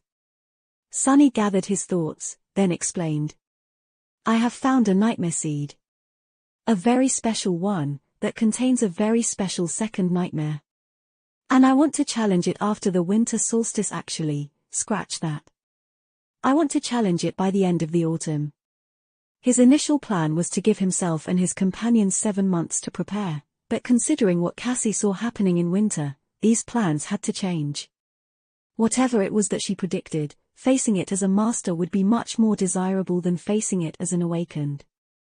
Unless her vision took place inside the nightmare, of course. Regardless, now, he decided to return to the ivory tower before the autumn was over. 6 months was a tight amount of time to get ready, but now so different from his initial plan. He could make it work, provided that other people whom he wanted to take with him would, too. That seed is also located in a very special place. In fact, it's right above our heads, in the ivory tower. I found a way to get there without being killed by the crushing, although that other path is, arguably, just as dangerous. Sunny pointed down. It's in the sky below. Effie and Kai are coming to the Chains Isles to join me. We hope that you will challenge the nightmare with us, too. Oh, and we'll need your help getting into the Night Temple. There's an item we need to retrieve there. Cassie faced him and remained silent for a while. With her eyes being hidden by a mask and her face unmoving, it was hard to tell what she was feeling or thinking about. Finally, she said. You want me to join? After what I have done to you? Unseen to her, a cold expression appeared on Sunny's face. He looked at the blind girl for a long time, then shrugged. Why not? We don't have to be friends to go into a nightmare together. We don't even need to like each other. We can just be temporary allies. Wasn't that what I was to you, anyway? If you can handle that, so can I. I don't mind being used, as long as I get to use you in return. Pretty simple. Cassie turned away and didn't say anything for a few moments. Then, she answered. All right. I will go to the Night Temple with you, and help you conquer the second nightmare. But I want your help with something in return. Sunny raised an eyebrow. My help? With what? The blind girl hesitated for a second, and then said. You have been to the Shipwreck Island, haven't you? The creature that dwells there in a few months, I want you to help me kill it. Chapter 472. Sunny stared at the blind girl with surprise clearly written on his face. Allowing this surprise to seep into his voice, he asked the vine creature. You want to kill that thing? Why would she want to attempt to do something that dangerous? Cassie nodded. He shook his head. That bastard sprawls through the entire island, its vines buried underground. It is corrupted, which means that our weapons will barely be able to out it. And, if that was not bad enough, the vines produce clouds of deadly poison. Are you sure that you want to attack it? The blind girl lingered for a few moments, then answered calmly. It is a corrupted monster, indeed. It is terrifying and lethal, yes, but I am sure that we can destroy it, with enough preparation. Everyone has weaknesses, after all. That creature is susceptible to fire, for example. There must be other things we might be able to exploit, too. Sunny wrote a while, then shrugged. Fine. I will help your cohort fight the monstrosity on the Shipwreck Island. I will not promise that we will succeed, though Cassie sighed. Then we have a deal. My cohort and I will remain in the desecrated growth until our business here is done. I expect it to take a month, at least maybe more. After, we will return to the sanctuary, recuperate, and proceed to the Shipwreck Island. She paused for a moment and then added, and then, I will help you challenge the second nightmare. Sunny smiled. If we don't die before that, you mean? The blind girl turned back to the roots of the dead tree. Yes. If we don't die before that. On his way back to the sanctuary, Sunny had a lot to think about. Firstly, there was the fact that he would have to cooperate with Cassie again, which made him feel all sorts of complicated emotions. The manner of their relationship, at least, was set clear. It was purely an alliance of convenience, and nothing else. He could put away his resentment for the sake of mutual benefit. After all, Sunny could be a very pragmatic person when he needed to be. Secondly, there was the perspective of returning to the wreck of the ancient ship, this time to do bathe with the vine monster that ruled over the island. Sunny knew very well how dangerous that thing was, so he had a lot of preparations to do if he wanted to come out of that fight in one piece.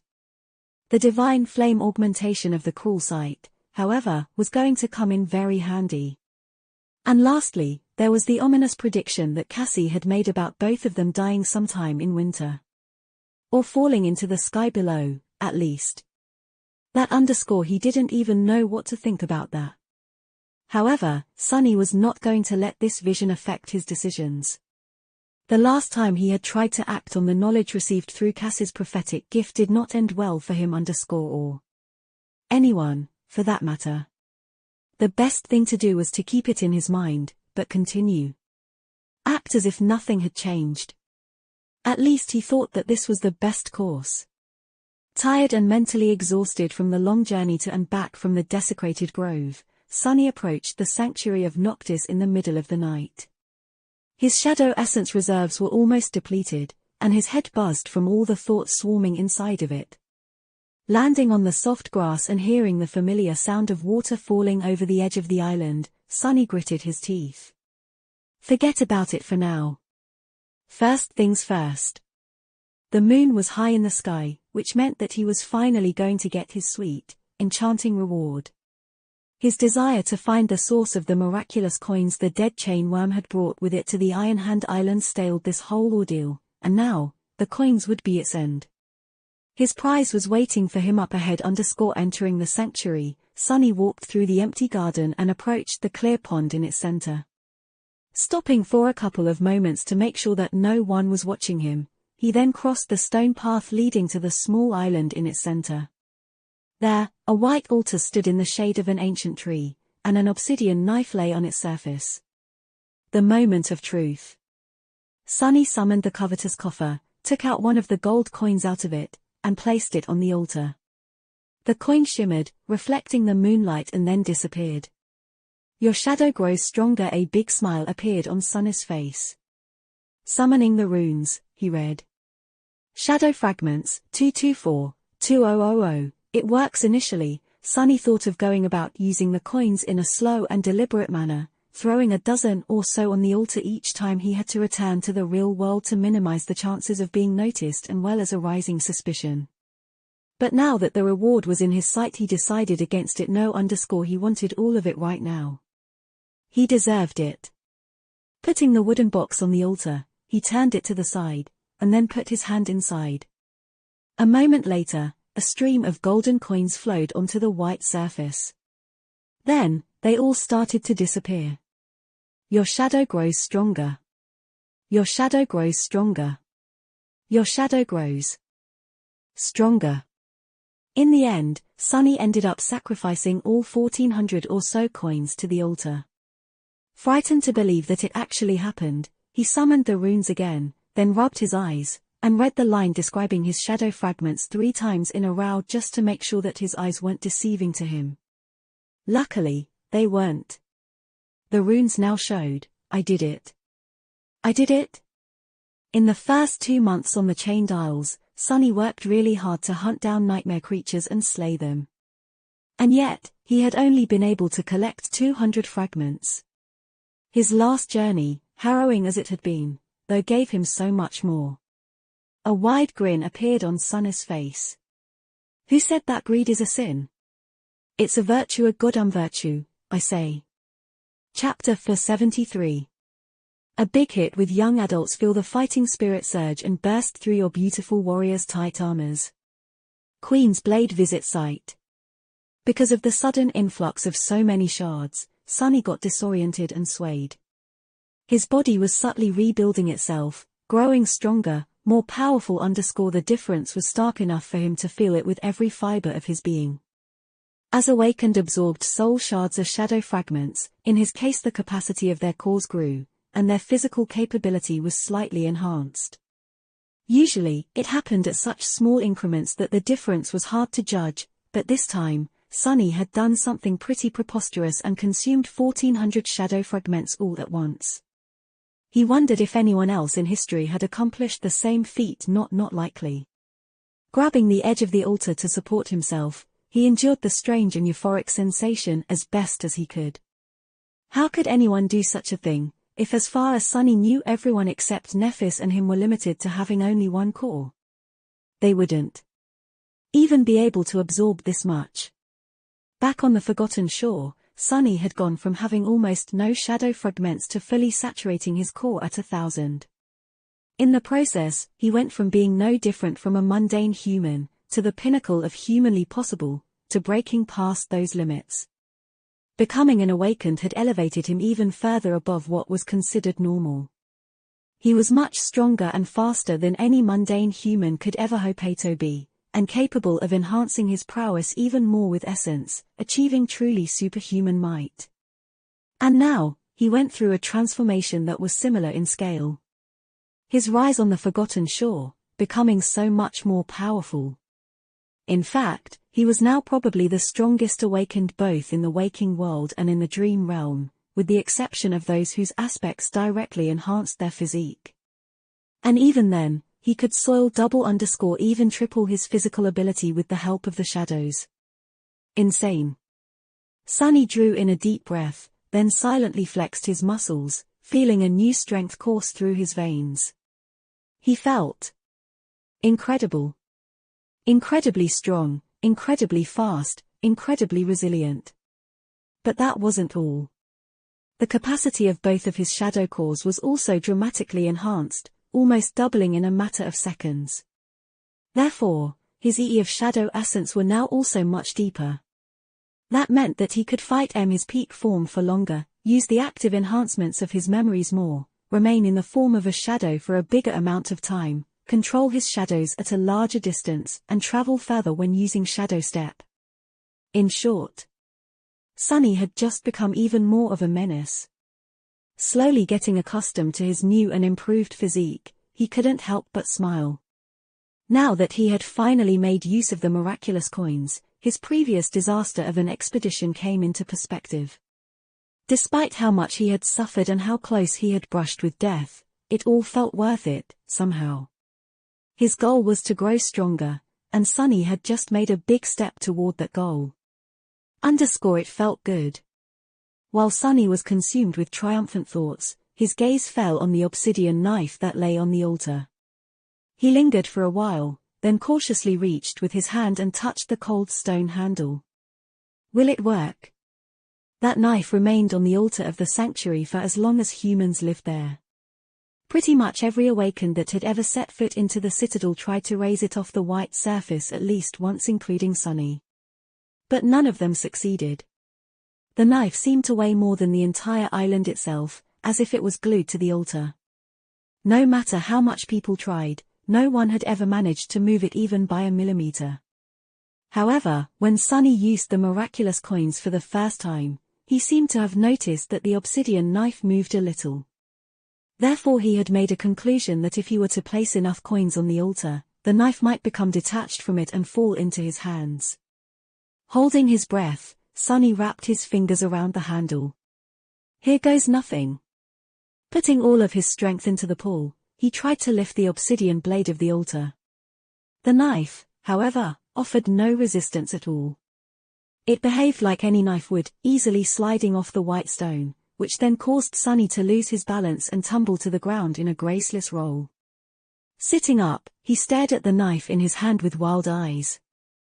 Then, he shuddered. Crap. Sunny half expected for the entire sanctuary to suddenly plunge into the sky below, or for the gateway to stop functioning. That's why he wanted to just lift the knife a little, and then place it back down if something had gone awry. Instead, he was now a few steps away from the altar, with no way of getting back to it immediately. Luckily, none of his fears came true. Despite the fact that the obsidian knife had left its usual spot on the altar, the island seemed fine. Everything was just as it had been a few seconds ago.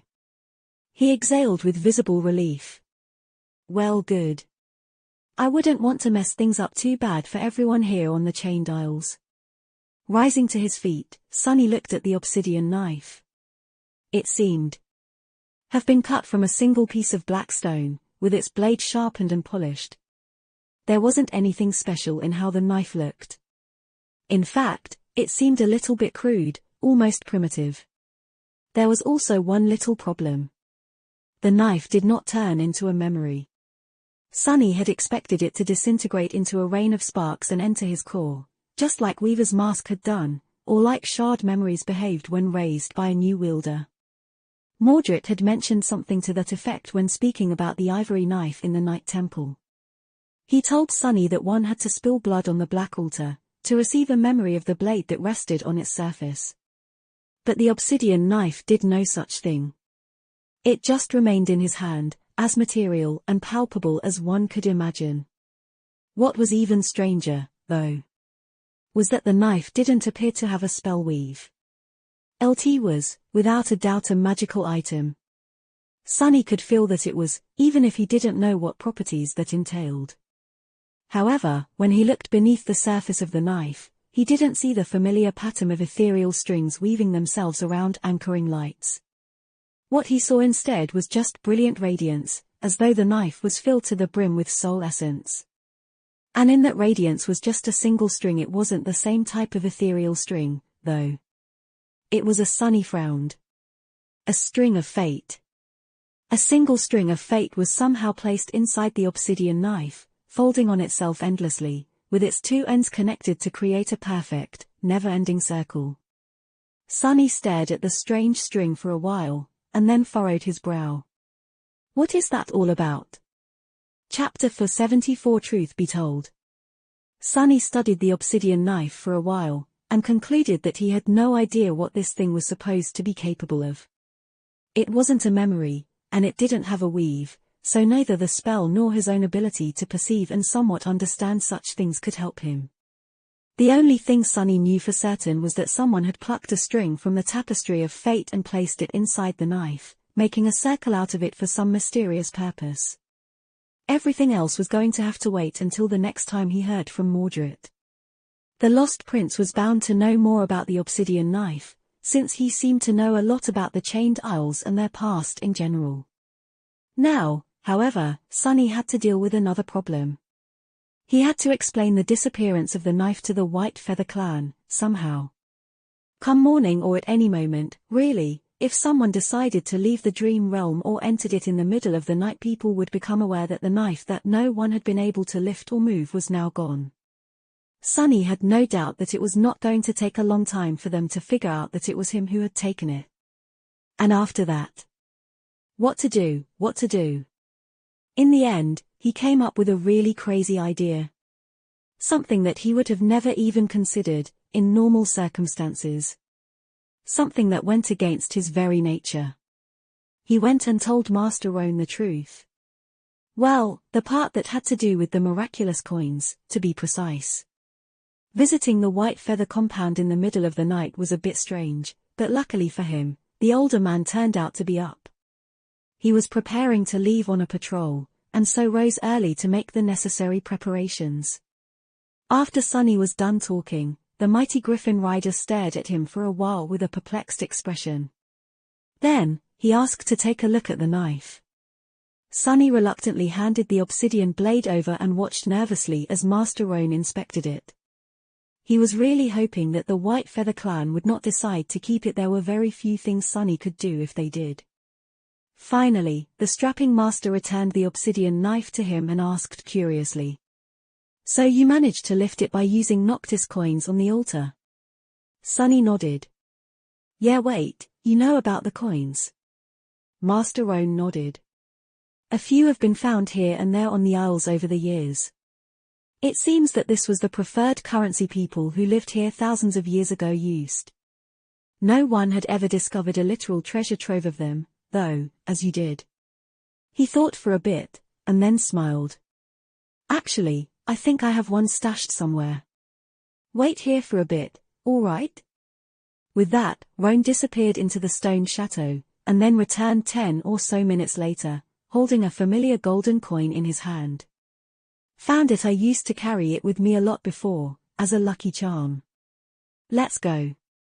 Together, they returned to the altar island.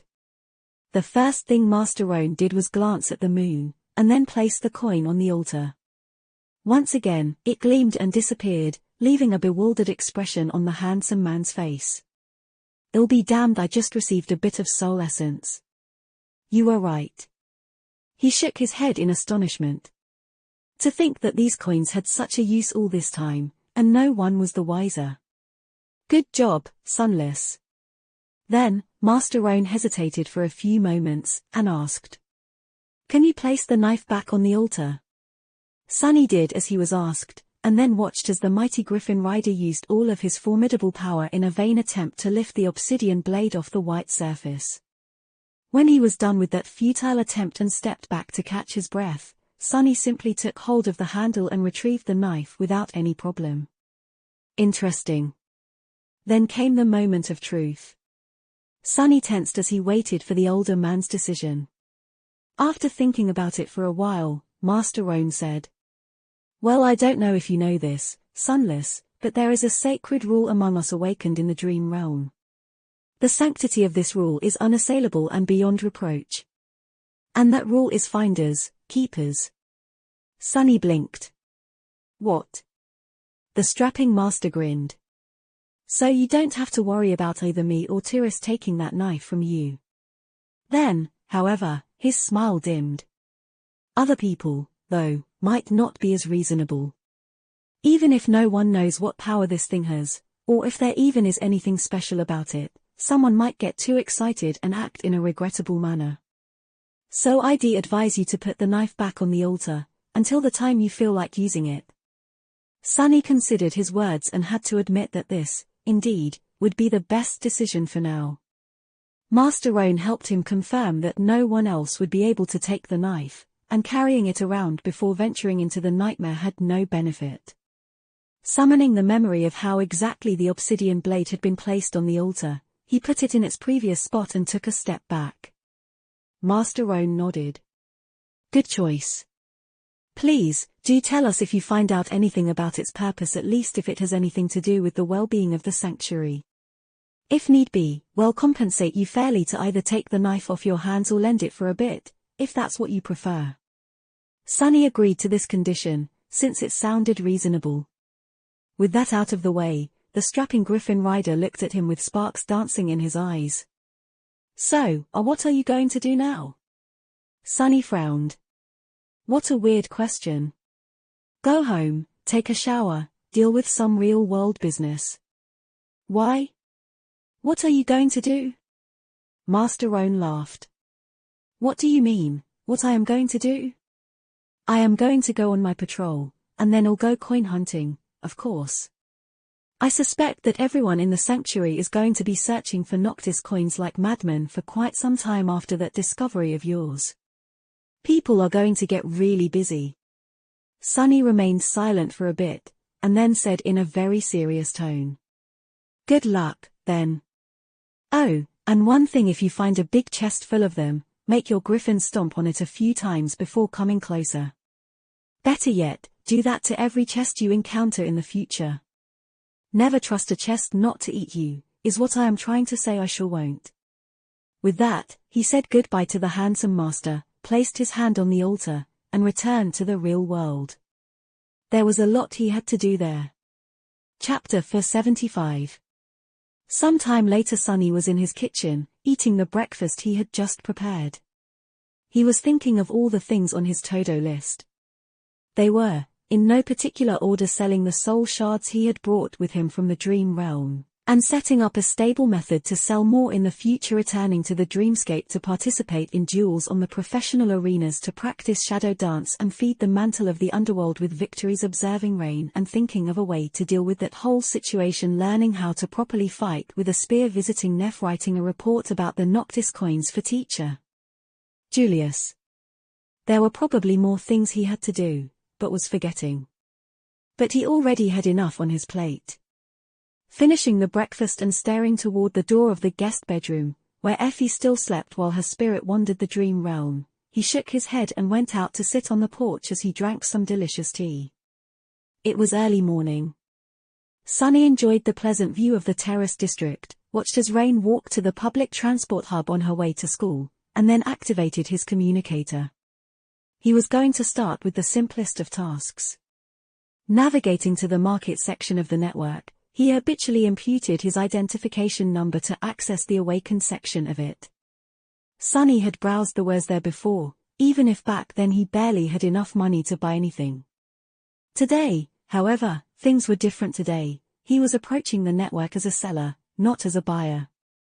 Sunny entered soul shards as the keywords and stared at the listings, appreciating the number of zeros in their prices. It seemed as though the value of shards was not uniform. Of course, the higher rank shards cost much more. But people, strangely, also seemed to care about what nightmare creature the crystal came from, and how it had been defeated. What the hell? Apparently, there were underscore collectors among the wealthy mundane humans who were very interested in this sort of thing. Some superstitious awakened also believed, for some reason, that absorbing bad shards would be detrimental to the purity of their souls. Weirdos. Sunny didn't immue a lot of things, but one thing he did know was that there was not a single awakened out there with a pure soul. Even the best of them were murderers by nature, and their hearts were painted black by the nightmares they had experienced. Not to mention that there were no bad or good soul shards. They were all pretty much the same, coming from terrible monsters and earned through bloodshed. Anyway, that was something he was going to consider when creating his own listing.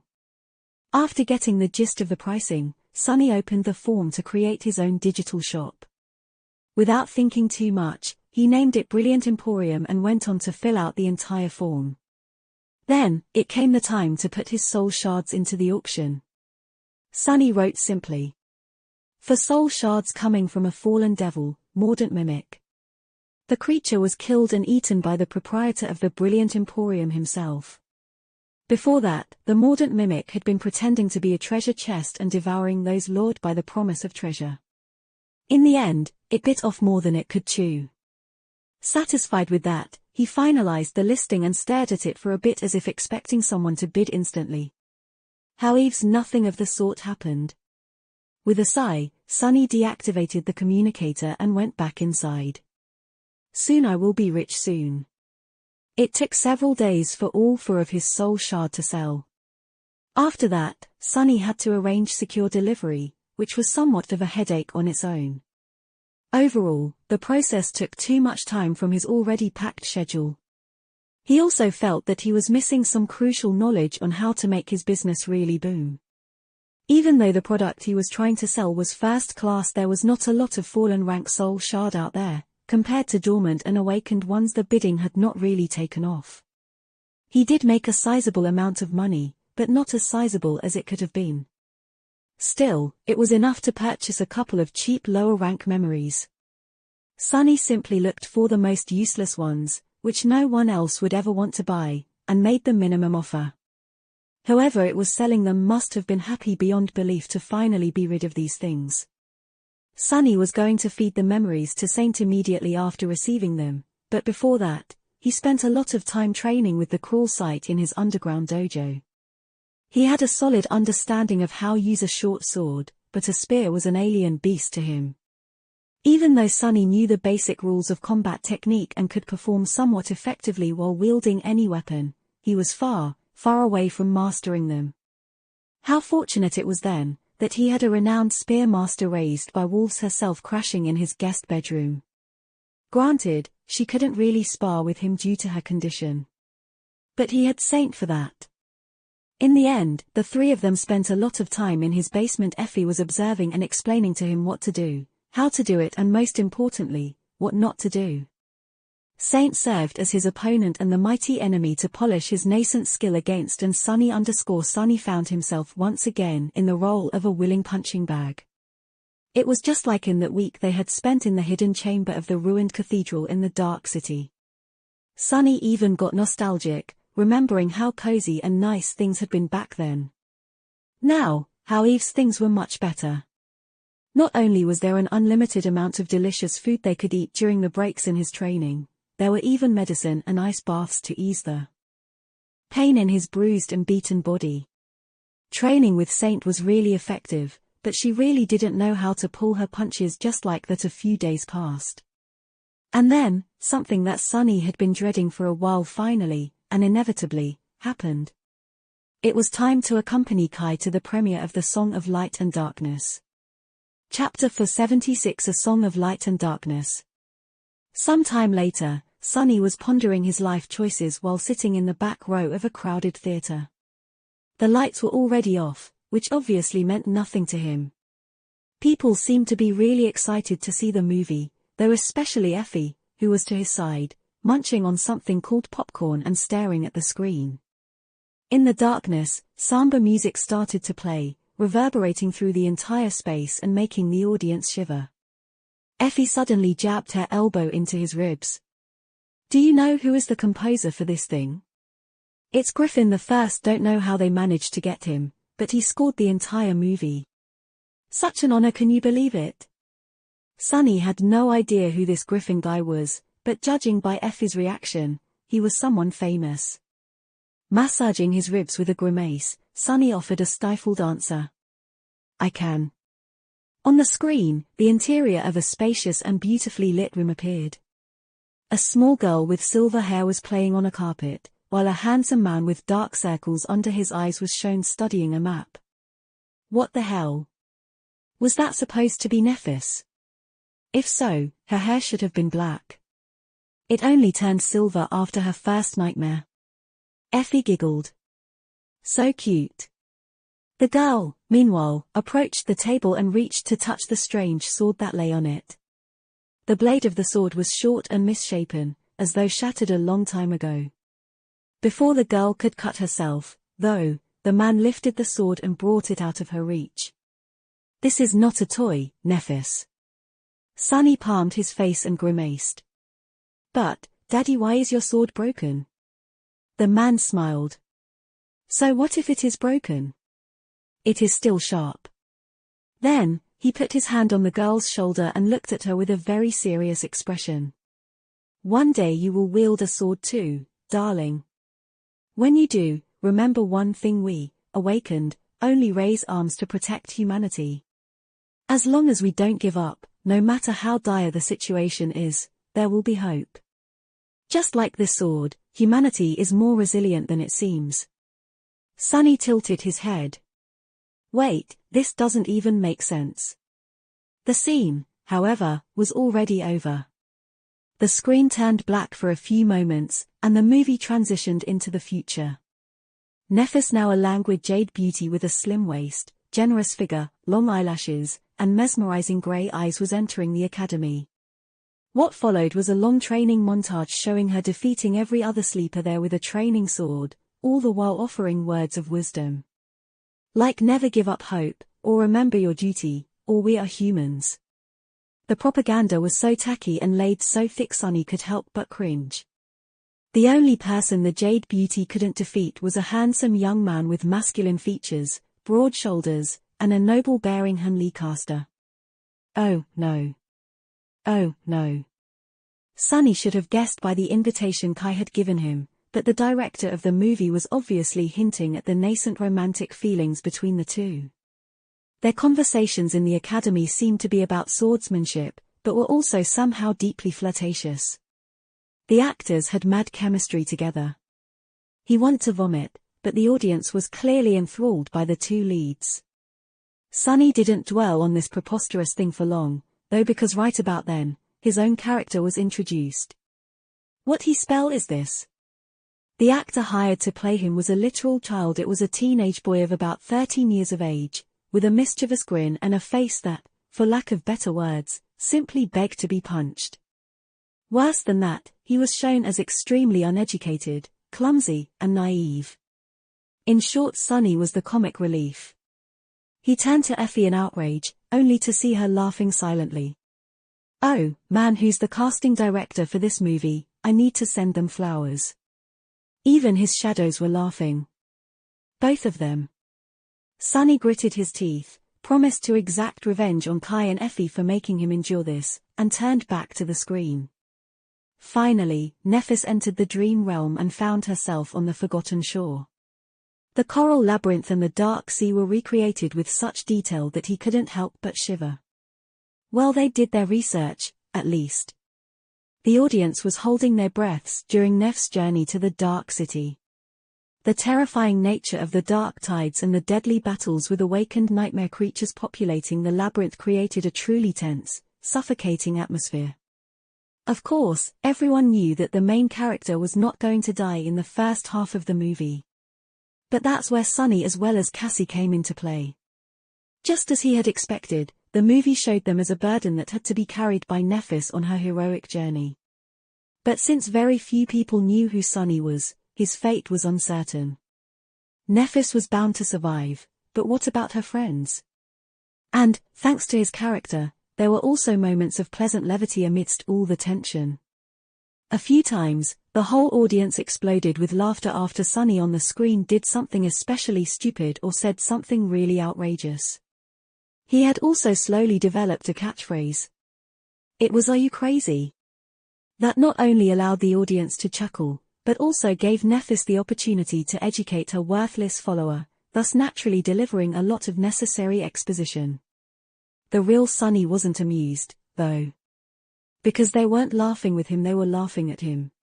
Idiots, what do you even know? They didn't know anything.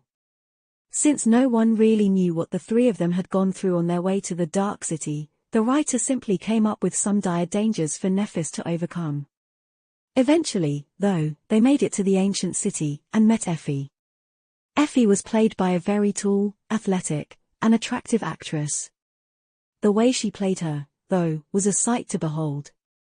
Basically, the actress went out of her way to portray the huntress as a charismatic, but not very bright savage who was all brawn and no brain.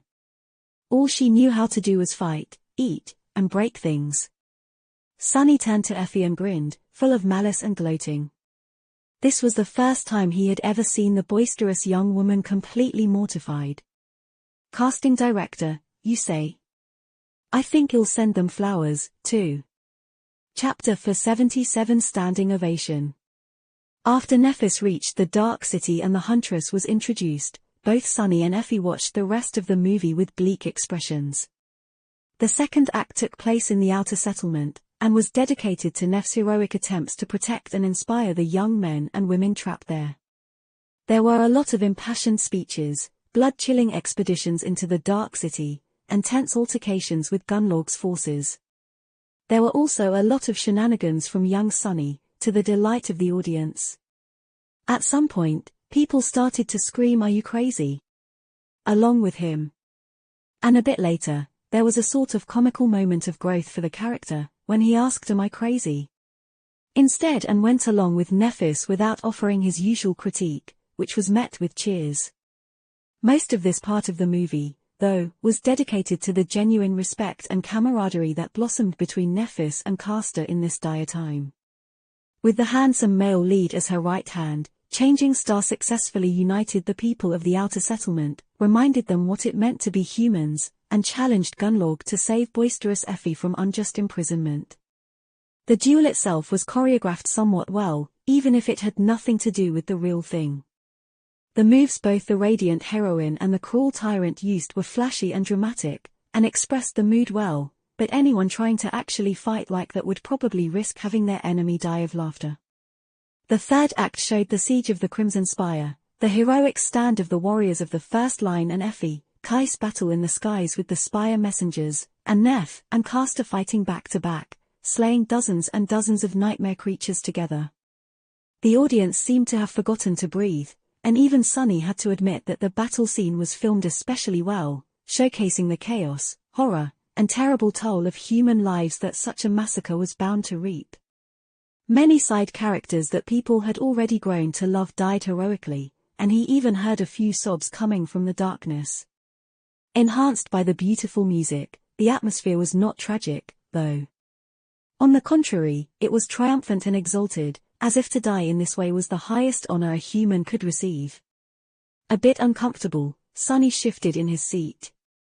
That Griffin guy really knows how to make a tune.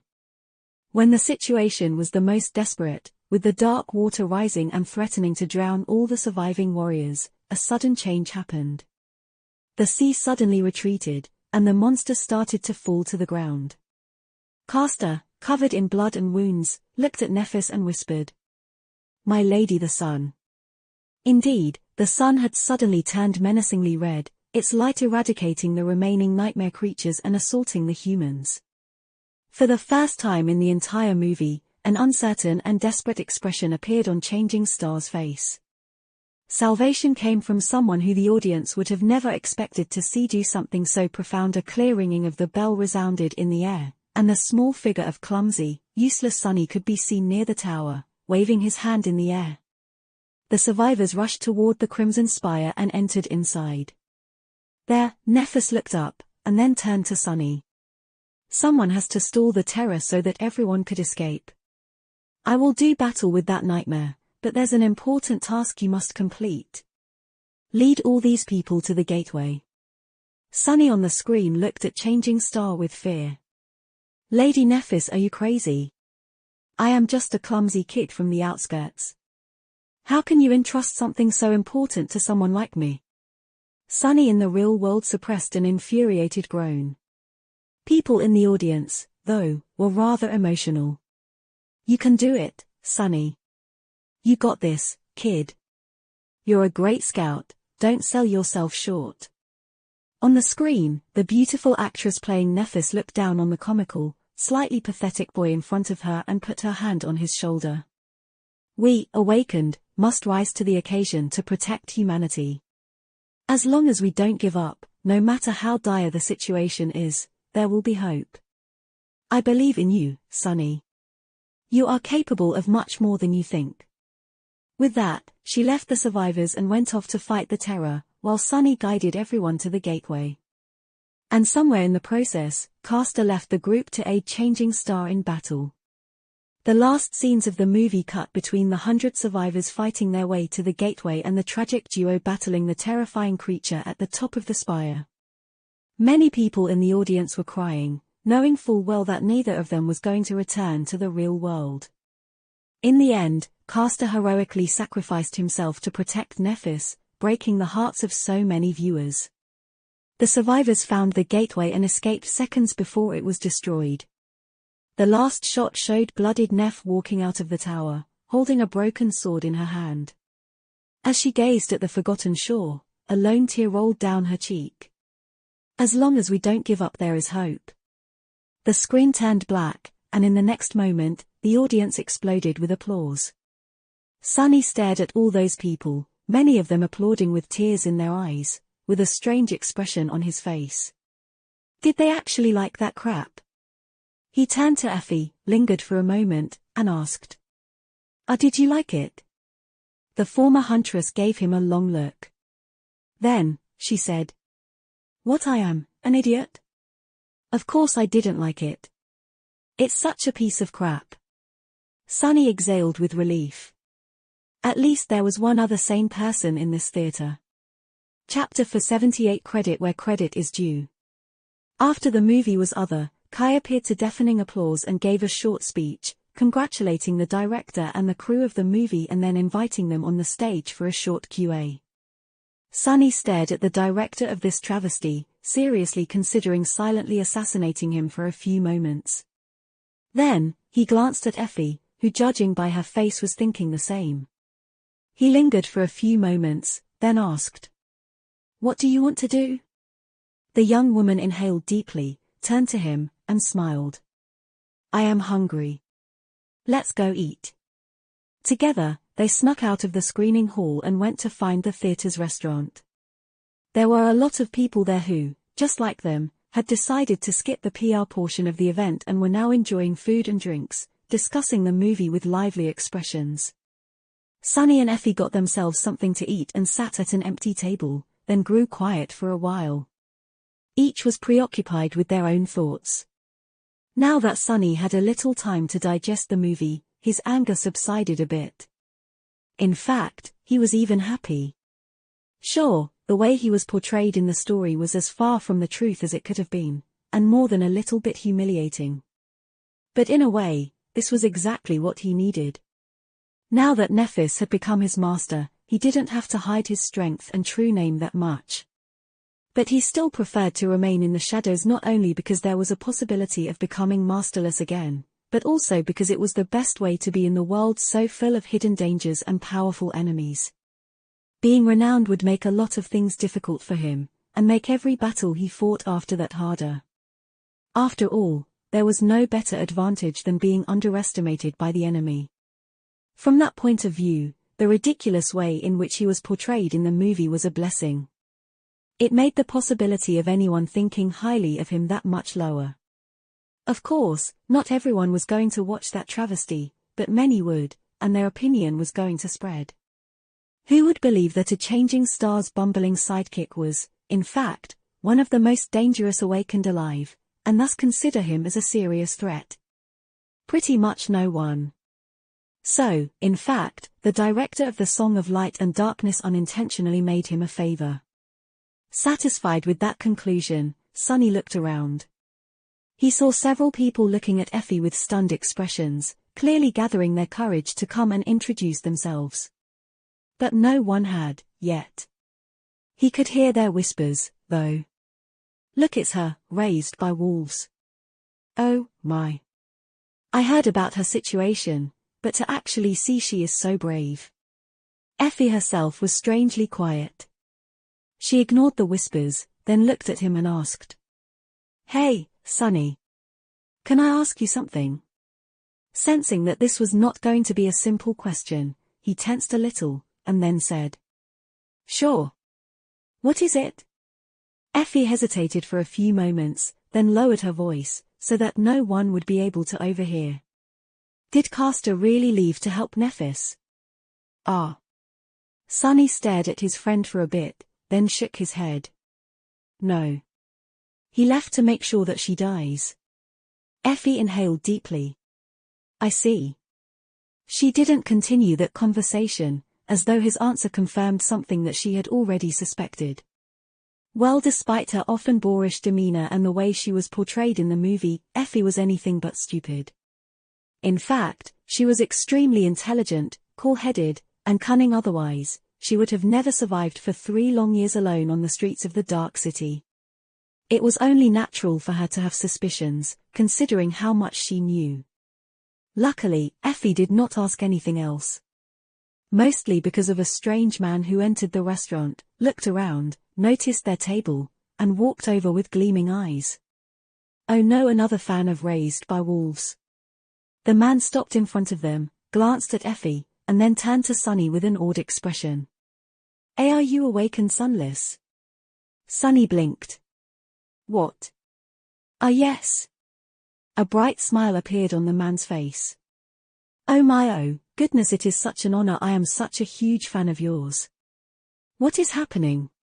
Sunny stared at the beaming man, trying to comprehend what he was saying. Misjudging his expression, the man hurriedly said, "Oh, sorry, I was so nervous that I forgot to introduce myself. I am a writer. In fact, it was I who wrote the screenplay for A Song of Light and Darkness. And it's all thanks to you." Effie stared at Sunny with an expression that didn't promise him anything good and asked in a sweet voice, "Oh? All thanks to him, really? How come?" "I'm in trouble." The man's smile grew even wider.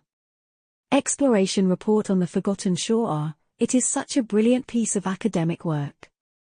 I based most of my research on your profound work. Awake and sunless, everyone on the crew and everyone in the cast read it at least once.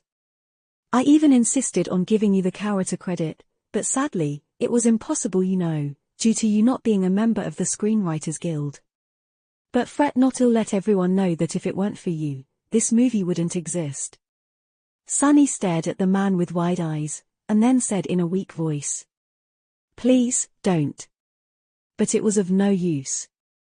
"Ah, you are so humble, so modest. Well, of course, what else would I expect from a researcher as talented as you? But it wouldn't be right for me to receive all the praise. No, people must know." He looked at the restaurant and proclaimed, not even trying to keep his voice down, "That it is you, awake and sunless, who they must thank for being able to enjoy our wonderful film." Sunny looked at the floor. "I guess I am going to have to kill Kai. Or wait, no. Actually, that probably makes us even after the whole Mongol disaster." Chapter 479 Delegation. Luckily for Sunny, Kai was finished with his business soon, and they were able to leave the theater for a more private space. Otherwise, there might have been civilian casualties at the premiere of The Song of Light of Darkness.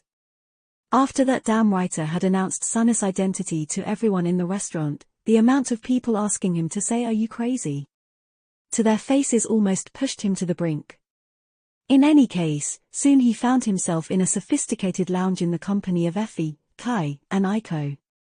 The petite girl looked very sharp in a fashionable business suit and radiated a sense of cold professionalism that made people think twice before approaching laid-back and friendly Kai, which, Sunny supposed, was a big part of being an idol's manager. When they were seated, the idol in question gave them a guilty look. "Well, it wasn't that bad, was it?" Effie smiled at him, and said sweetly, Sure, but also, the only reason you're still alive is that it would be a chore to clean the blood of my wheelchair." Kai chuckled nervously and glanced at Sunny. "What about you?" Sunny shrugged. "I don't mind. Actually, I am happy to be portrayed as a bumbling fool." The charming archer blinked. "Really?" Sunny gave him a serious nod. "Of course it's easier to fool people who think that you're the fool. So I don't mind." Kai looked away in embarrassment. "Anyway, you don't have to worry too much, really. These types of films are usually made to boost public morale. No one is really going to take them seriously. Even mundane people understand the difference between reality and fiction when it comes to the awakened." Sunny laughed. "Sure. When they want to." He was a mundane person for most of his life too, after all. And even though he grew up in the outskirts, he used to consume cheap entertainment just like everyone else in the waking world. Yes, he knew how to recognize propaganda and what to not take seriously, but at the same time, many things that had nothing to do with the truth found their way into his mind and silently became beliefs. That was how well-engineered falsehoods worked. They spent some time chatting and joking about especially ridiculous moments in the movie, and at the right moment, Sunny said, "By the way, I talked to Cassie. She's in. But we'll need to do it before winter, so -1 month for preparations." Effie smiled. "Good news, I'll start packing, then. I am south of Bastion right now, so it will take me 2-3 months to get to the Chained Isles. Unless one of you knows a friendly local saint." Sunny thought about Saint Therese, and remained silent.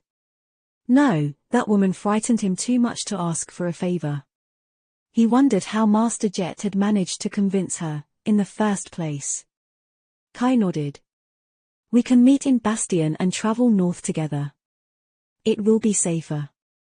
Aiko, meanwhile, was looking at them with a confused expression on her delicate face. "Travel north?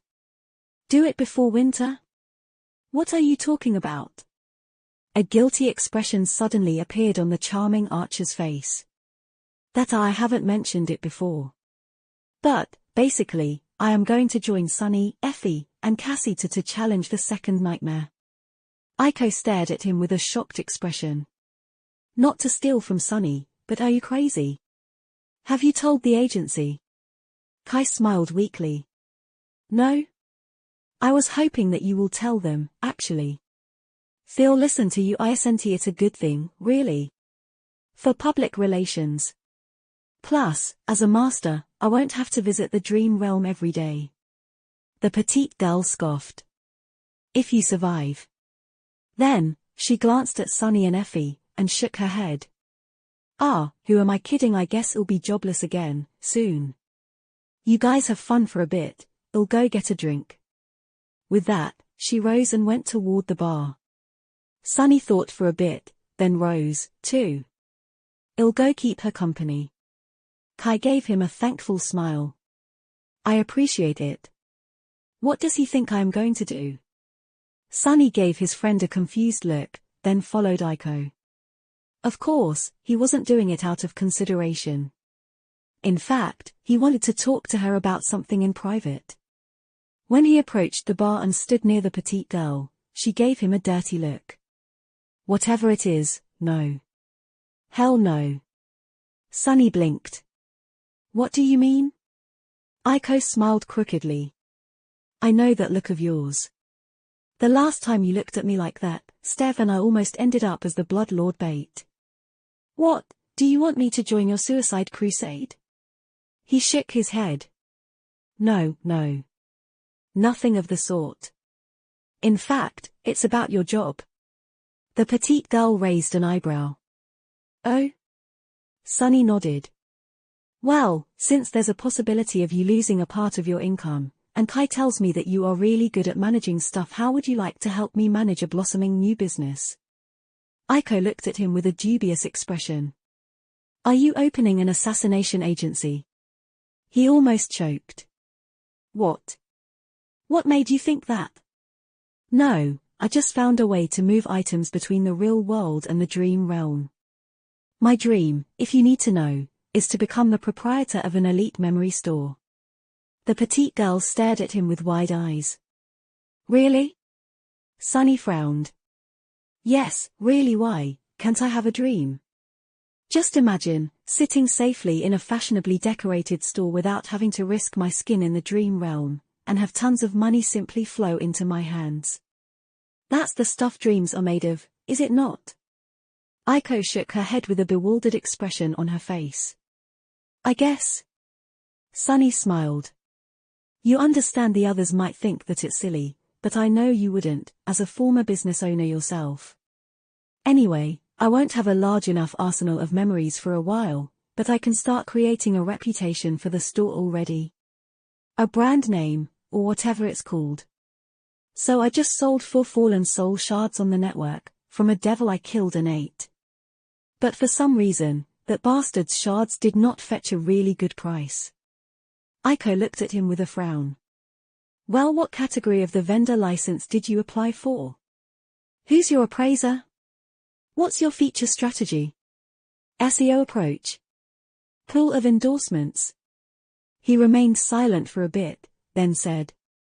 You see, you said a lot of words, and most of them even sound familiar, but I have no idea what you mean.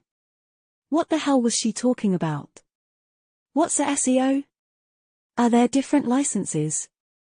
Wait, do I even need a license? Don't tell me that I need to pay taxes, too. The petite girl closed her eyes for a moment. None? You did none of these things? Sunny nodded. It's a miracle that you even managed to sell those shards. He smiled. That's why I need someone smart and resourceful like you to help me for 5% commission of every sale. Just think about it. How many awakened out there can bring soul shards to the real world, and bring spices to the dream realm? We'll be rich in no time. Aiko sighed and remained silent for a bit. Then, she said. That is a high-risk business venture that wholly depends on 2 unpredictable factors: you staying alive and you continuously hunting down nightmare creatures, which are usually in contradiction to each other. So in normal circumstances, I would have said no. But it is you, I guess. Plus, you have a good relationship with all 3 of the newest named awakened, as well as a lot of prestige as a member of Changing Stars cohort. And now even some pop culture fame. Aiko shrugged, thought for a long while, and then said categorically. 10%. Sunny grinned and offered her his hand for a handshake. Perfect, welcome aboard Sunny's brilliant emporium. The petite girl stared at him in shock. Wait, you actually named the store Brilliant Emporium? Can the naming be changed? He shook his head. No. It's non-negotiable. But what's wrong with that name? It's a great name. I think that it's brilliant. Chapter 480 Busy Schedule. After that night, Sunny became really busy. Delegating, that's the secret of success. That was his thought after Aiko joined the Brilliant Emporium as a manager. With her help, he went through all the necessary paperwork to make his improvised network store seem legit. Sunny noticed the difference right after listing the soul shards he had gathered from the inhabitants of the sanctuary for sale. Not only did they got purchased much faster, but the price was also pleasantly higher than expected. He also didn't need to spend a lot of his severely lacking time on managing sales, delivery, and purchases. Aiko streamlined the process and created a simple and efficient system where he handed her the inventory and the updated information on what items the awakened wanted to receive from him in the dream realm, and she did the rest. While its volume of sales was not overwhelming, the Brilliant Emporium started functioning as a real business with a constant level of activity and a slowly growing client base. Sunny just had to collect the money and spend it on low-tier memories to feed to Saint. Well, and remain alive while getting the soul shards, of course. Sadly, despite how appreciative of the concept of delegating he became, this was the only part of his busy life that he could entrust to someone else. All the other things he had to do were either too personal, or too secretive to recruit anyone to help. No one was going to do his research for him, so Sunny had to spend time writing reports, bringing them to teacher Julius, and working with the old man to make them worthy of being rewarded with contribution points. Nothing had brought him quite as much as the Forgotten Shore report had, but the points were slowly accumulating. Similarly, now that Cassie was gone on a long expedition, he was the only one of Neff's friends, of which there were only two, really, who could visit her. That was not a burden, but took away some of his time nevertheless. He also kept an eye on the runes describing her status, and saw the number of soul fragments in her possession increase at a frightening speed almost every day. Sunny didn't know where Nephis was and what she was doing, what kinds of enemies she was fighting, but they must have been as powerful as they were ample in numbers. He had to keep up. Now that he had received a vast boost to his power through sacrificing the miraculous coins to the white altar in the sanctuary of Noctis, less than 400 fragments stood between him and being able to create a third core. That meant that he had to continue venturing into the wilderness of the Chained Isles to hunt down nightmare creatures. Armed with the crawl sight and the ability to infuse its blade with either invisible soul damage or radiant divine flame, he was now able to go further than he had before, and challenge creatures that previously he chose to avoid. Their deaths rewarded him with shadow fragments, while their bodies gifted him soul shards that were then sold and converted into memories, and through those, into shadow fragments as well, this time for Saint to consume. It was a virtuous, but exhausting and wildly dangerous cycle. And as if the pressure of having to keep up with changing star wasn't enough, he also had to continue training, both with the spear with the help of Effie and his taciturn demon and without it, to practice shadow dance. That second task, however, had turned out to be much harder than Sunny expected. Before plunging back into the dreamscape, he decided to be careful and check what the situation with Mongrel was. A quick search on the network could tell him if everyone had forgotten about the masked swordsman or not. And as it turned out, they did not. To Sunny's dismay, he found out that in the month of his absence, the people infatuated with Mongrel had not only persisted in their excitement, but also brought it to a whole new, truly ridiculous level. All of them were flooding the network with theories and discussions, and countless individuals, even those who missed out on the initial sensation, were waiting with bated breaths for one glorious moment. The return of Lord Mongrel. With each day that passed, their anticipation only grew stronger. No matter how discreet Sunny could be, once he appeared in the dreamscape, it was going to create too much noise and attract too much attention. Damn it all, what a disaster. He was on verge of pulling his hair out in despair. It was worth remembering that the persona of Mongrel O'Irony had been created to help him stay anonymous, potentially in order to safely glean secrets about the sovereigns in the future. What a joke it was, that the faceless phantom he created ended up being much more famous and recognizable than its creator. In any case, the situation was seriously messing up Sunny's plans. He simply couldn't use Dreamscape, which caused his progress with Shadow Dance and the Mantle of the Underworld to stall. And if that wasn't enough, there was another unexpected problem he encountered. That one wasn't as inconvenient and pernicious, but made him worry a lot, for whatever reason. It was that Sunny had not heard from Mordred again after returning from the Ivory Tower. Despite the fact that several weeks had passed, the lost prince remained gone. Sunny's head, once again, had only one voice resounding in it, his own. Usually, that would have been a good sign, but Mordred's absence made Sunny tense and full of vaguely bad premonitions. What could have happened to his mysterious helper? Was he simply unable to establish contact outside of the sky below and the Ivory Island, or had something happened to him? There was no answer. Sunny even took out the mirror shard from the covetous coffer and smeared a few drops of blood on it, to no result whatsoever.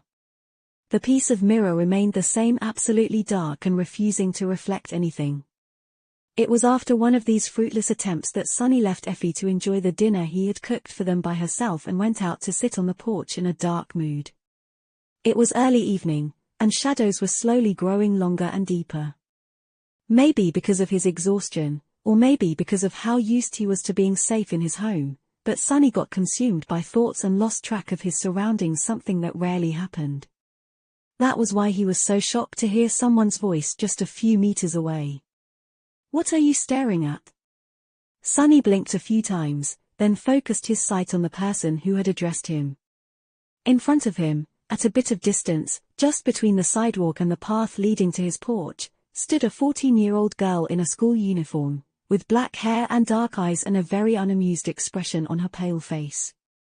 Sunny's chest grew cold. Crap. It was Rain. Looking right at Sunny, she sighed and repeated, "I said, what are you staring at, brat?" Chapter 481, First Meeting. What is she doing here? Why is she talking to me?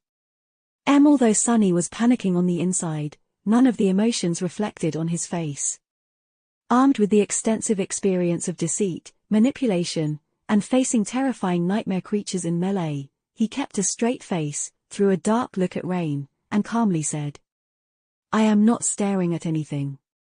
"And who are you calling a brat, you brat? Respect your elders." The girl scoffed. "What elders? You're obviously younger than me." Sunny opened his eyes wide in outrage. Ouch. He knew that he looked younger than his age, but to be mistaken for a middle schooler, that was just too much. It was getting dark, so maybe that was the reason for her mistake. Rain, meanwhile, was not done speaking. "And you were definitely staring at me, with a very nasty expression. I almost tripped. Didn't your parents teach you not to stare?" Sunny opened his mouth, then closed it again. Then opened it once more. "First of all, I'm 18. Second, I was just zoning out and thinking about adult stuff that a youngster like you would not even understand. And lastly, my parents taught me all they needed to teach me, but what do they have to do with any of this? They're not here." Rain mockingly raised an eyebrow. "Oh yeah? You live in this big house all alone?" Sunny furrowed his brow. "Not only do I live in this house alone, I also own it." But right at that moment, Effie suddenly shouted from inside, "Sunny, come eat, dinner is getting cold." He froze, then felt the tips of his ears growing hot. "Damn it, Effie. That's a guest of mine. She's staying over for reasons." Rain stared at him for a few moments with a funny expression on her face, then asked, "Your name is Sunny?" Sunny shrugged, trying to appear as indifferent as possible. "Sure. Why?" She suddenly laughed. "What's so funny?" No, it's just my mom calls me Rainy." "What a coincidence." He relaxed. "Oh, for a moment, I was afraid that she remembers me. But it doesn't seem that way." "Good. That is good." Was he a little bit disappointed? Sunny took out his communicator, pressed a button on it, and threw an etched chip that slid from the slick device to Rain. She was in process of asking another question. "Oh, and by the way, I often see you meandering on the porch and skipping school. Are you a delinquent or WH?" Then, she caught the chip and stared at it in confusion. "Oh, what's this?" Sunny smiled with a corner of his mouth. "Can't you see? That's a government-issued citizenship chip. Now how would I have one if I wasn't of legal age?" Rain looked at the chip, then grew even paler than usual. You really are 18? She was so mortified that she even used the proper honorifics. Sunny laughed. "Of course I am. As a respectable adult, I never lie. I am the most honest person in the world, really." The girl seemed like she was currently wishing to sink into the earth. "Oh, I am so sorry, then. I didn't think." As a child that grew up in a good family, she was most likely taught to be very polite to elders, so this situation was more or less a nightmare. Sunny himself had never associated with types of people who were particular about etiquette, but from what he had seen in Rain's school, among her ilk, social hierarchy and proper rituals were all the rage. Luckily, Effie decided to appear at that very moment to put an end to the awkward situation. Opening the door, she rolled her wheelchair onto the porch while saying angrily, "Listen, doofus, are you going to eat or not? Because if not, I'll eat your portion too, you know." Then, she stopped and stared at Rain, then at Sunny. After a few moments, she asked, "Who's your friend?" Sunny rubbed his face. "Eat as much as you want. And this girl lives in the neighborhood. She was just passing by." Rain nodded. "Nice to meet you, Mom. I'm very sorry.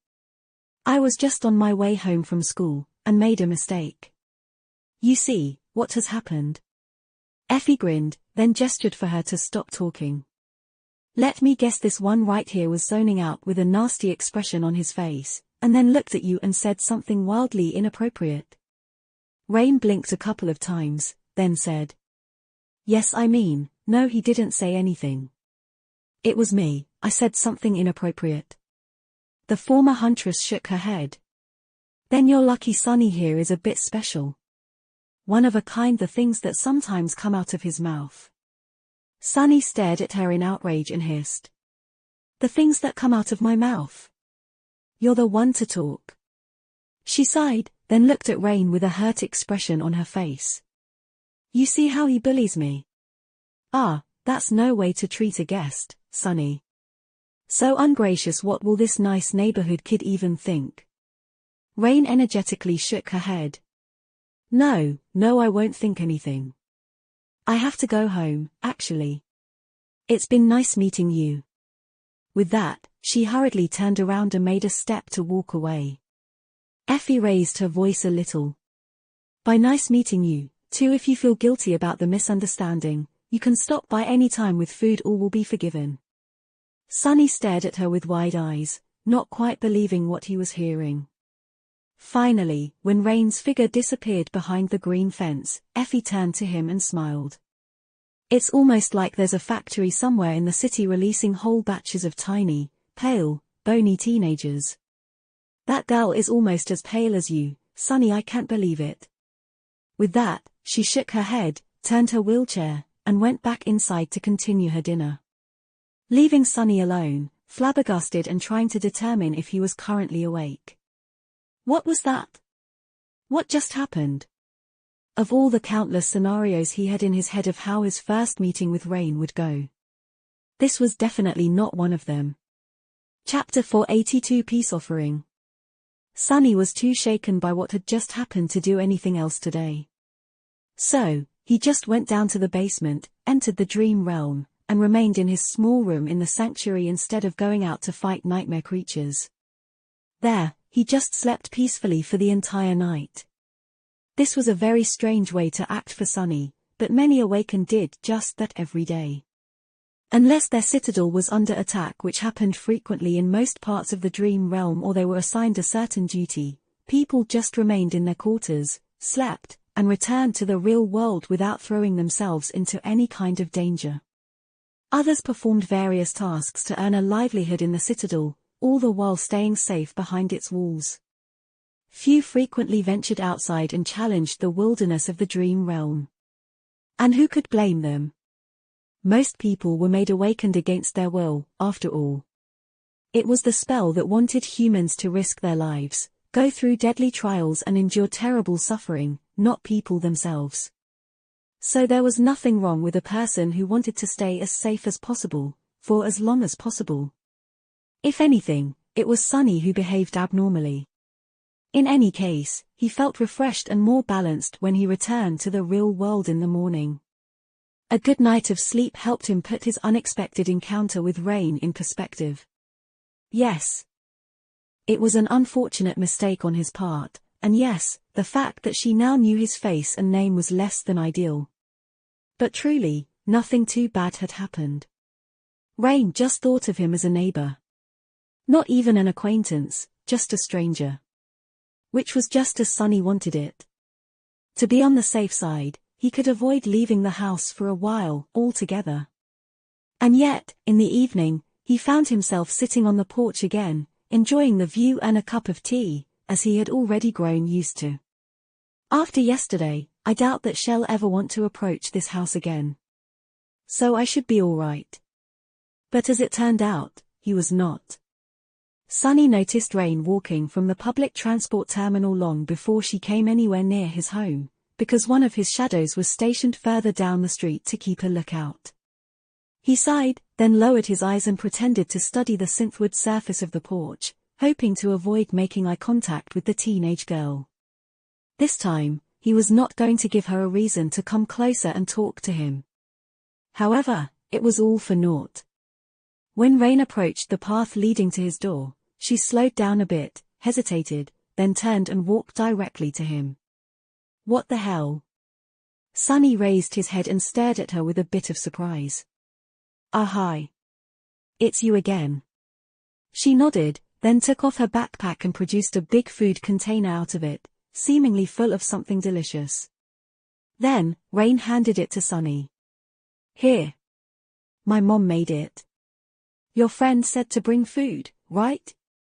Oh, and I'm really sorry. Yesterday.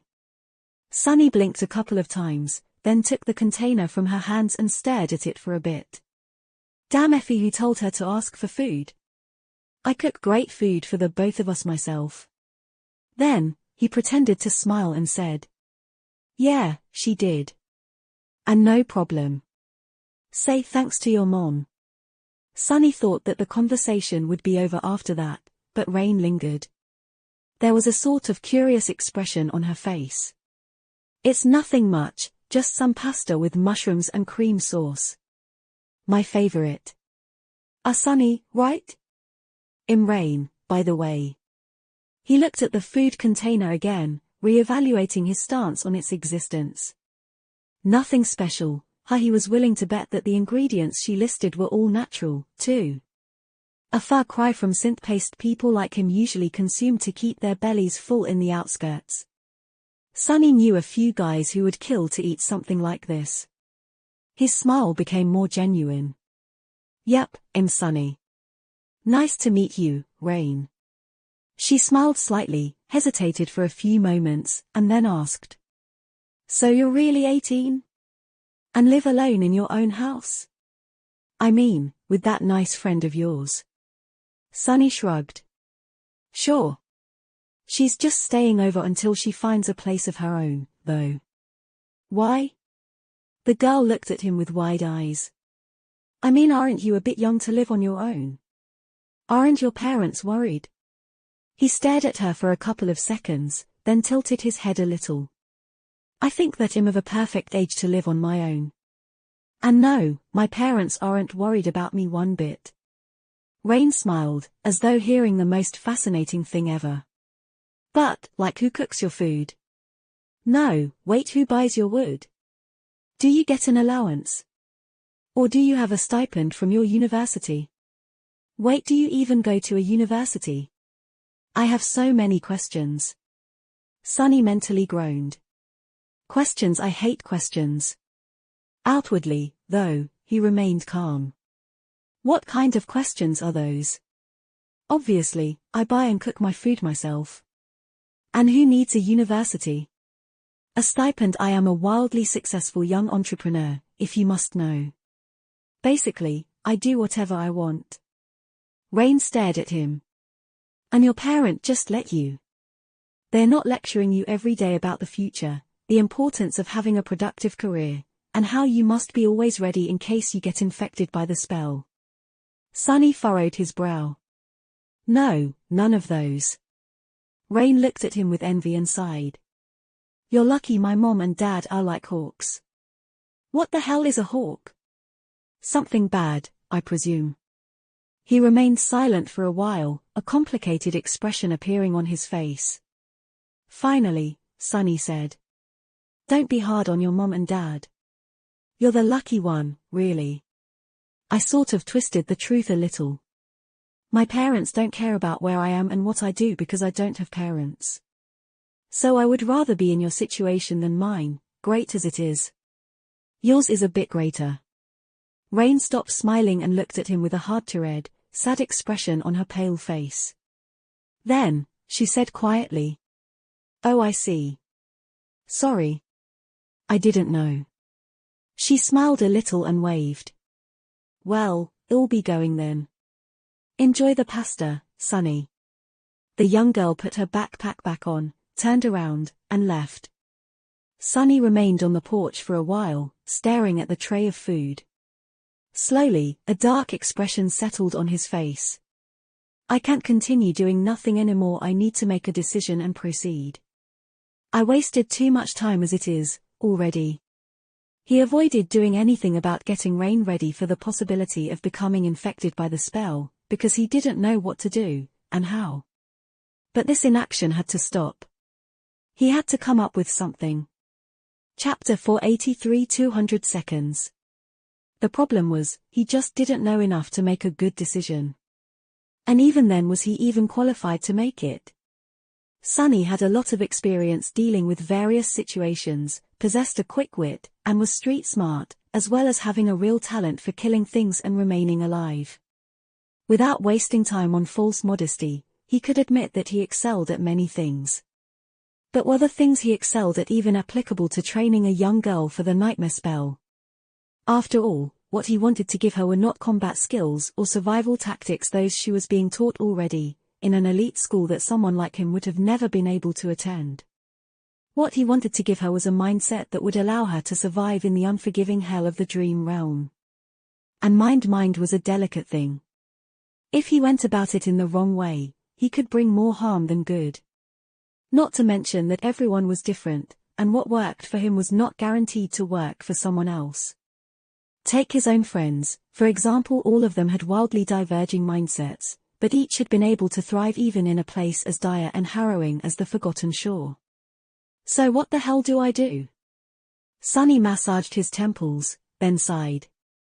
First he had to observe more and understand more. Whatever he wanted to decide, it was stupid to try and base that decision on observing Rain for a single day as she went about her classes. Maybe I'll get inspired.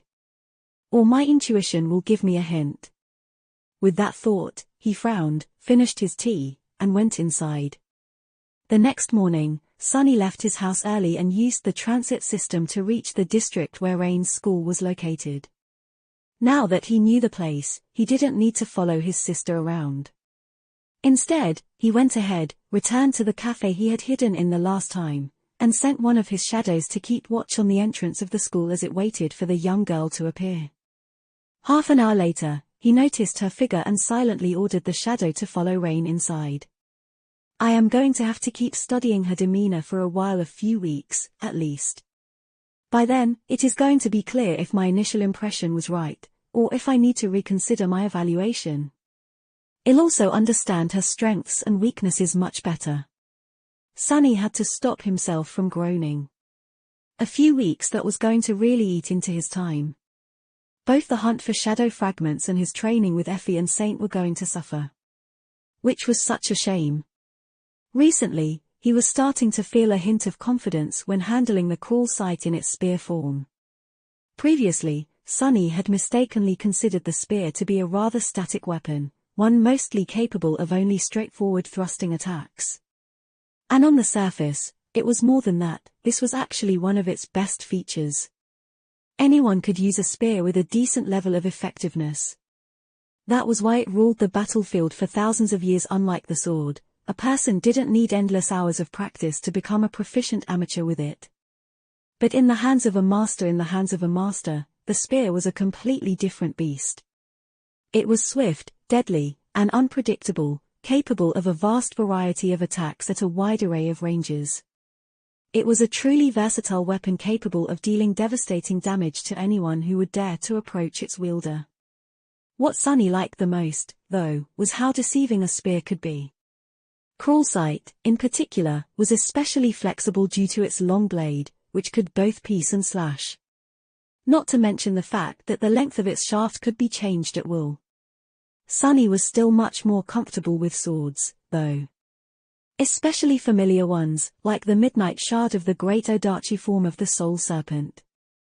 He was growing rather fond of the ability to keep his enemies further away from his body that the crawl sight gave him, nevertheless. So it was a real shame that he was going to have to reduce the amount of time he trained by a lot.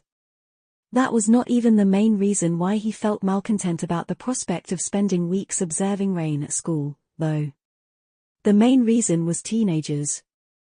Sunny clearly remembered the mental trauma he had experienced after being forced to watch the young elites attending the prestigious school, making life difficult for both themselves and the teachers. Even after having to fall into an endless abyss while eating the rotten meat of a devil and burning in the ocean of divine flames, he would rather repeat the whole thing than experience school life again. Well, almost. Not really. With a sigh, Sunny concentrated on the pastry in front of him and prepared for a long and arduous day. That pastry alone made his mood better, simply because of the fact that it didn't come from a mimic. The young elites were the same, venomous, incredibly misguided, and infuriating. Luckily, Rain was also the same. She studied quietly and avoided all the drama, which basically made her a pariah. Good girl, Rain, that's right, disregard all the nonsense and learn as much as you can. Knowledge is a privilege. These classmates of yours are too stupid to value it, but you're not. Well, it wasn't as though they were some delinquents, either. Academic achievement was the cornerstone of the social hierarchy in this elite school, so the competition among the students was fierce. It was just that most saw learning as a tool to earn status, as opposed to the goal. Not that their priorities were any of Sunny's business. Hour went after hour, and at some point, he decided to leave the cafe and take a walk to chase away the boredom. But before he could, however, something happened. His communicator suddenly let out a grating, echoing, ringing sound. A second later, the sound repeated. And it wasn't only just him. Every person in the cafe, from the clients to the members of the staff, was receiving the same notification. Sunny's chest grew cold. He knew that sound, of course. Everyone in the world knew and dreaded it. Looking down, he saw the familiar text appear on the screen of his communicator. No. The notification read: Emergency alert. Emergency alert. Gate activity detected in your proximity. ETA 201 seconds. Evacuate immediately. Chapter 484. The Gate. A gate. There is a gate. Before Sunny even comprehended these words, he was trembling, cold fear rising from the depths of his heart to swallow him whole. This was not a conscious response, but an instinctual reaction, something that his body had learned to do in the past, the terror that all modern humans came to bear in their very bones. The grating, echoing ringing meant only one thing: run if you wish to live, if you don't want to die, in a manner so harrowing that words could not describe it. But Sunny wasn't a mundane human anymore. Strangling the instinctual fear, he threw it aside and stared at the screen of the communicator with a dark expression on his face. The notification was similar to the ones he had seen several times in the past. Previously, when he lived in the outskirts, he had learned of the devastation an opening gate could bring firsthand. Wherever you lived, you were bound to hear that sound once every few years. Granted, the infrastructure in the outskirts was way less developed than in the proper parts of the city, and there wasn't a lot of awakened around. So the results were often more disastrous. He was in a very respectable district right now. But ironically, things were much worse. Sunny wasn't very versed in the technology the government used to detect the appearing gates in advance, but he knew that it failed this time. Usually, people would receive a notification at least 10 minutes, half an hour, sometimes even days before the dreaded event. This gave most of them time to evacuate out of the impact zone, and also allowed the government forces to arrive before the flood of nightmare creatures broke free of the opening gate and cut through the ranks of the nearby awakened who tried to stall it. 200 seconds, that was nothing. Less than nothing. It was not nearly enough time for people to run, and not nearly enough for help to arrive. Such a small time window meant only one thing. That unless something happened, there was going to be a massacre. He was safe, though. He could just shadow step away at any moment. As people jumped to their feet and ran to the exit with panicked expressions, Sunny sighed and pressed on the notification. Immediately, a map opened up, showing him the location of where the gate was going to appear, as well as optimal evacuation routes. Too close. There was no way that Rain's school was going to be able to evacuate thousands of students in time. If their hazard protocols were well established, they were not even going to try. They would just gather the children in the most protected part of the school, activate their defense systems, and try to hold until help arrived. The school was in the direct vicinity of the opening gate, though. Sunny wasn't sure how well its defenses would do, no matter how formidable they were. Even if there were several awakened staffed as security personnel or instructors for this exact eventuality, they wouldn't be able to do much. The true elites would not take such positions, after all. What to do? This time, the notification interface was different from how Sunny had seen it in the past. There was an additional, urgently blinking symbol on the map. It was very similar to the insignia Master Jet wore on her sleeve, only this one had 2 stars on it instead of 3. This symbol was there because the communicator knew that Sunny was an awakened. There were 192 seconds remaining until the gate opened. Out in the classroom where one of his shadows was currently hiding, the children and the teacher were still staring at the notification with stunned expressions, not yet comprehending what it meant exactly. Or simply refusing to. Not paying a lot of attention to the chaos happening around him, Sunny pressed on the symbol, and additional information appeared on the screen. Attention all awakened. Request immediate action. Attention all awakened. Request immediate. Below that, several lines of text shimmered. Gate category 2 89% probability, 3 10% probability, higher undefined. Strike force ETA 16 minutes, 14 seconds. 13 minutes. A corner of Sunnis twitched, a resentful grimace appearing on his face. The earliest any government force would be able to arrive to the gate was in 13 minutes after it had opened. 13 minutes that might as well have been an eternity. Too long. And now, Sunny had to make a decision. He had to either run away or respond to the call to arms to stand in front of the nightmare gate, hoping to survive in the flood of monsters for 13 entire minutes. Well, it wasn't that hard of a decision, really. Sunny knew that he was going to stay not out of any sort of moral obligation, but simply because he wanted to. He was equally as reluctant to turn tail and allow the spell to invade his world with impunity as he was to see countless nice, mundane humans die in the maws of nightmare creatures. Like the polite waitress who served him the delicious pastries, or the baker who had made them.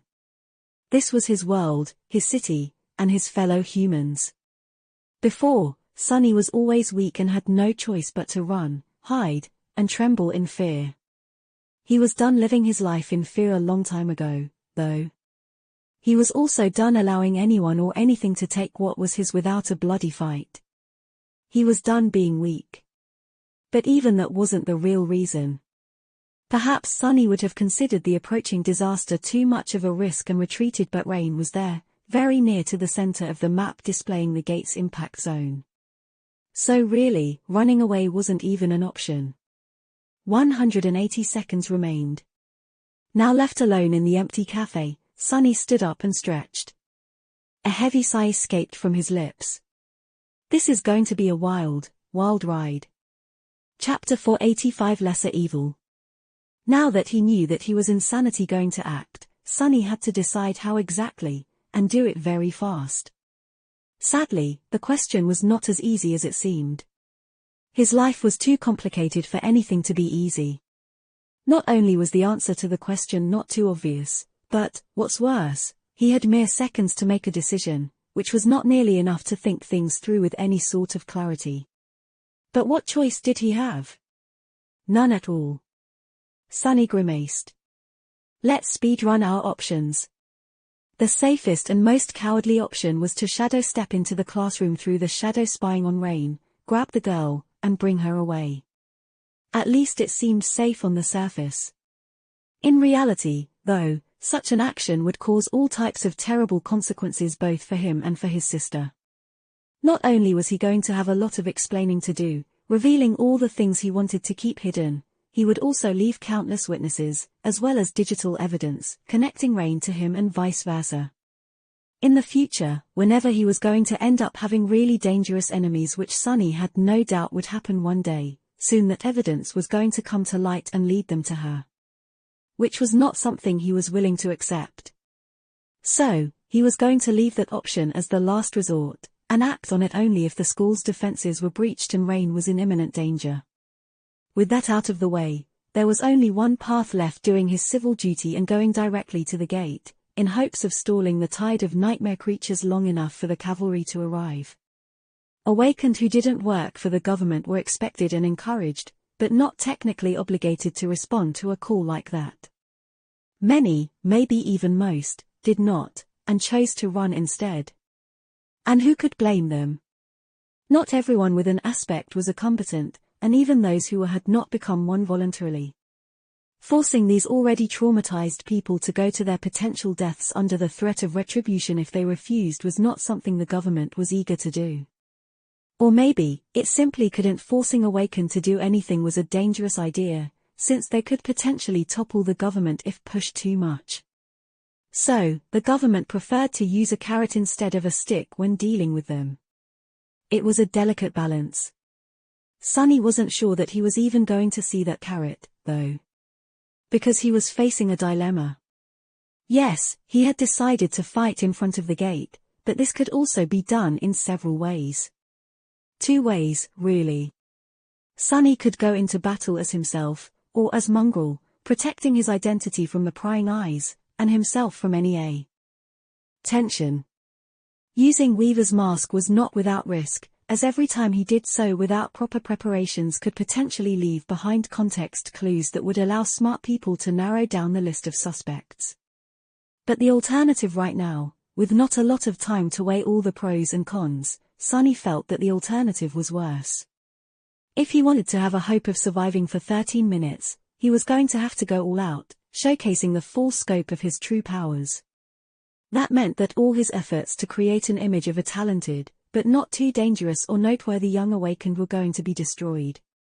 He was going to become really, really famous and draw the eyes of entities he wanted to remain blind to his existence for as long as possible. Perhaps even worse, he was going to create one too many coincidences for Rain to continue not noticing his secret attention. It was one thing to have a quirky neighbor if he suddenly showed up near your school in your moment of need, and turned out to be one of the most deadly Awakened of his generation, though that would most likely be enough to make her start asking questions that Sunny wasn't ready to answer.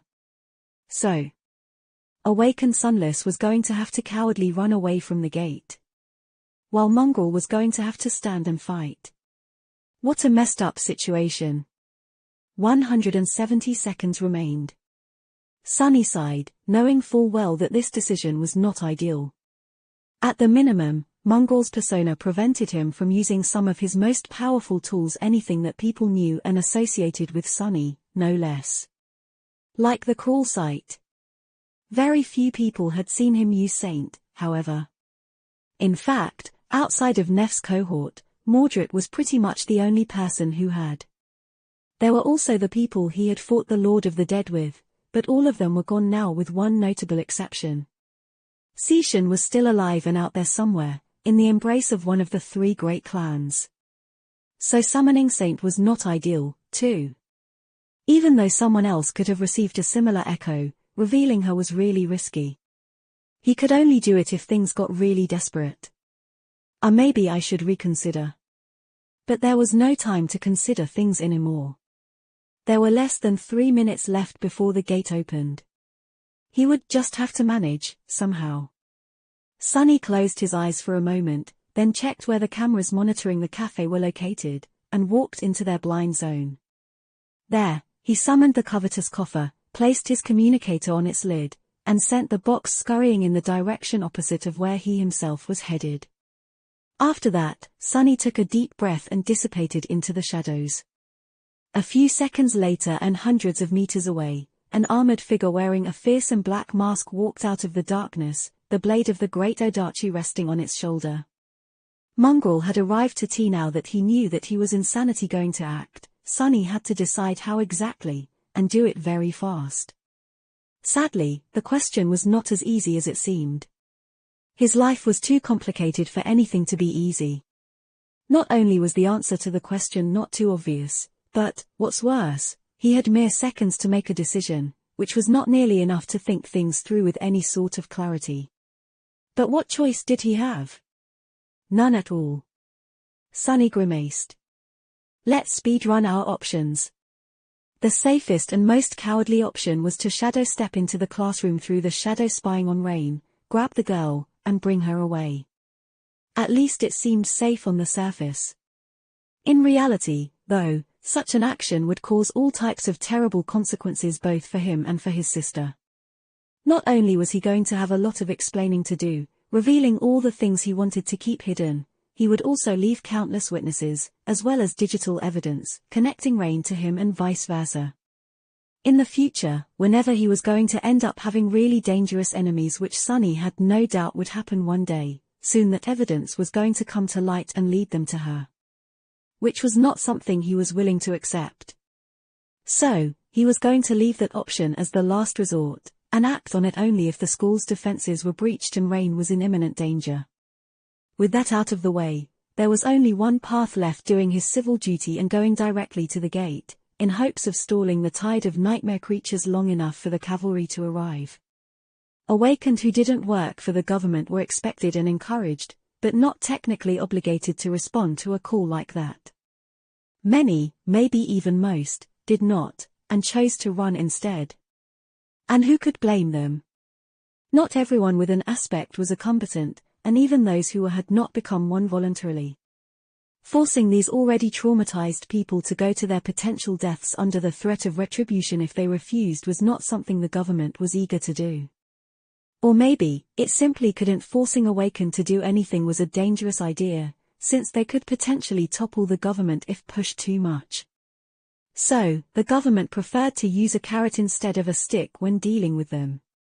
It was a delicate balance. Sunny wasn't sure that he was even going to see that carrot, though. Because he was facing a dilemma. Yes, he had decided to fight in front of the gate, but this could also be done in several ways. 2 ways, really. Sunny could go into battle as himself, or as Mongrel, protecting his identity from the prying eyes, and himself from any attention. Using Weaver's mask was not without risk, as every time he did so without proper preparations could potentially leave behind context clues that would allow smart people to narrow down the list of suspects. But the alternative right now, with not a lot of time to weigh all the pros and cons, Sunny felt that the alternative was worse. If he wanted to have a hope of surviving for 13 minutes, he was going to have to go all out, showcasing the full scope of his true powers. That meant that all his efforts to create an image of a talented, but not too dangerous or noteworthy young Awakened were going to be destroyed. He was going to become really, really famous and draw the eyes of entities he wanted to remain blind to his existence for as long as possible. Perhaps even worse, he was going to create one too many coincidences for Rain to continue not noticing his secret attention. It was one thing to have a quirky neighbor if he suddenly showed up near your school in your moment of need, and turned out to be one of the most deadly awakened of his generation, though that would most likely be enough to make her start asking questions that Sunny wasn't ready to answer. So, awakened Sunless was going to have to cowardly run away from the gate, while Mongrel was going to have to stand and fight. What a messed up situation. 170 seconds remained. Sunny sighed, knowing full well that this decision was not ideal. At the minimum, Mongrel's persona prevented him from using some of his most powerful tools, anything that people knew and associated with Sunny, no less. Like the crawl site. Very few people had seen him use Saint, however. In fact, outside of Neff's cohort, Mordred was pretty much the only person who had. There were also the people he had fought the Lord of the Dead with, but all of them were gone now with one notable exception. Seishan was still alive and out there somewhere, in the embrace of one of the three great clans. So summoning Saint was not ideal, too. Even though someone else could have received a similar echo, revealing her was really risky. He could only do it if things got really desperate. Maybe I should reconsider. But there was no time to consider things anymore. There were less than 3 minutes left before the gate opened. He would just have to manage, somehow. Sunny closed his eyes for a moment, then checked where the cameras monitoring the cafe were located, and walked into their blind zone. There, he summoned the covetous coffer, placed his communicator on its lid, and sent the box scurrying in the direction opposite of where he himself was headed. After that, Sunny took a deep breath and dissipated into the shadows. A few seconds later and hundreds of meters away, an armored figure wearing a fearsome black mask walked out of the darkness, the blade of the great Odachi resting on its shoulder. Mongrel had arrived to the Nightmare Gate. Chapter 486 Call of a Nightmare. The road ahead of Sunny was almost empty. Only several people could still be seen, running away from the vertical line where the air was rippling strangely, 100 or so meters behind their backs. When they saw his menacing figure, the stragglers recoiled. Someone let out a frightened yelp. Not paying them any attention, Sunny calmly walked forward. The soul serpent rested on his shoulder. Strange, I have never seen an opening gate up close before. The deserted street in front of him did, indeed, look very eerie. Not only because it was almost entirely empty, both of pedestrians and of rushing PTVs, but also because light and shadows were behaving very strangely, the hue of the light slightly wrong, the movement of the shadows slightly erratic. The sound was strange, too. It was deadly quiet, but at the same time, Sunny couldn't get rid of the feeling that there were barely audible noises coming from all directions, assaulting his ears like an inaudible cacophony of muffled, distant, demented screams. There was a strange pressure rising in the air, getting stronger the closer he got to the nascent Nightmare Gate. The gate itself was easy to recognize. It looked like a tall vertical depression in the fabric of the world, a place where light refracted in unnatural ways and the inaudible screams were the loudest, not a rift in reality yet, but a hint of one. In front of the gate, 6 people stood, staring at it in tense silence. The awakened who, just like Sunny, decided to answer the call. Only 6 of them. While that fact didn't promise him anything good, it was to be expected. 200 seconds was just not enough for a lot of willing defenders to arrive. Even those who were ready to risk their lives in an attempt to protect the civilians needed time to get to the gate. After all, this bunch were those who had already been in the immediate impact zone when the alert was sent to their communicators, just like Sunny. Maybe they were overly confident in their abilities, or maybe, just like he, they had people they cared about in the surrounding area, perhaps even in the very same school where Rain was, a few hundred meters behind their backs. In any case, he couldn't help but feel a bit of respect toward these people. Coming to a gate already required a lot of courage, remaining even after it became clear that there were going to be less than 10 awakened fighting side by side to stall the tide of monsters was beyond that. These people were ready to die to fulfill their duty. Fools. Brave, brave fools. What about Sunny himself, then? I am a fool, too. But a cowardly one. Sunny had no plans of dying today. He knew what he was doing, and had ways to escape if things got too dire. Without slowing down even a little, he calmly walked past the 6 awakened and stopped with his back to them, closer to the gate than anyone else. Unwittingly, Sunny found himself standing at the head of the small group of defenders. Unlike them, he showed no sign of fear. The others were staring at the gate with pale faces, their bodies tense, their eyes full of unease and dark resentment. Sunny's pose, however, was confident, indifferent, almost relaxed. And in the eyes of the fearsome mask, there was nothing but darkness. The others reacted to his arrival with excitement. One more awakened to fight with them was already a good thing, but this one, in particular, looked especially imposing. His onyx armor and fearsome blade were obviously a cut above the memories they themselves had in their possession, and his calm demeanor suggested either an experienced fighter or a madman. And then, someone recognized him. "Wait, isn't that mongrel?" The others looked at the girl who spoke with confusion. "Who?" She stared at them with wide eyes. That's Lord Mongrel, haven't you heard of him?" A hint of recognition appeared in the eyes of the awakened gathered in front of the opening gate. One of them glanced at Sunny, lingered for a moment, and asked, "I am sorry, friend. This young woman seems to have heard of you. If I may ask, are you an awakened of some renown?"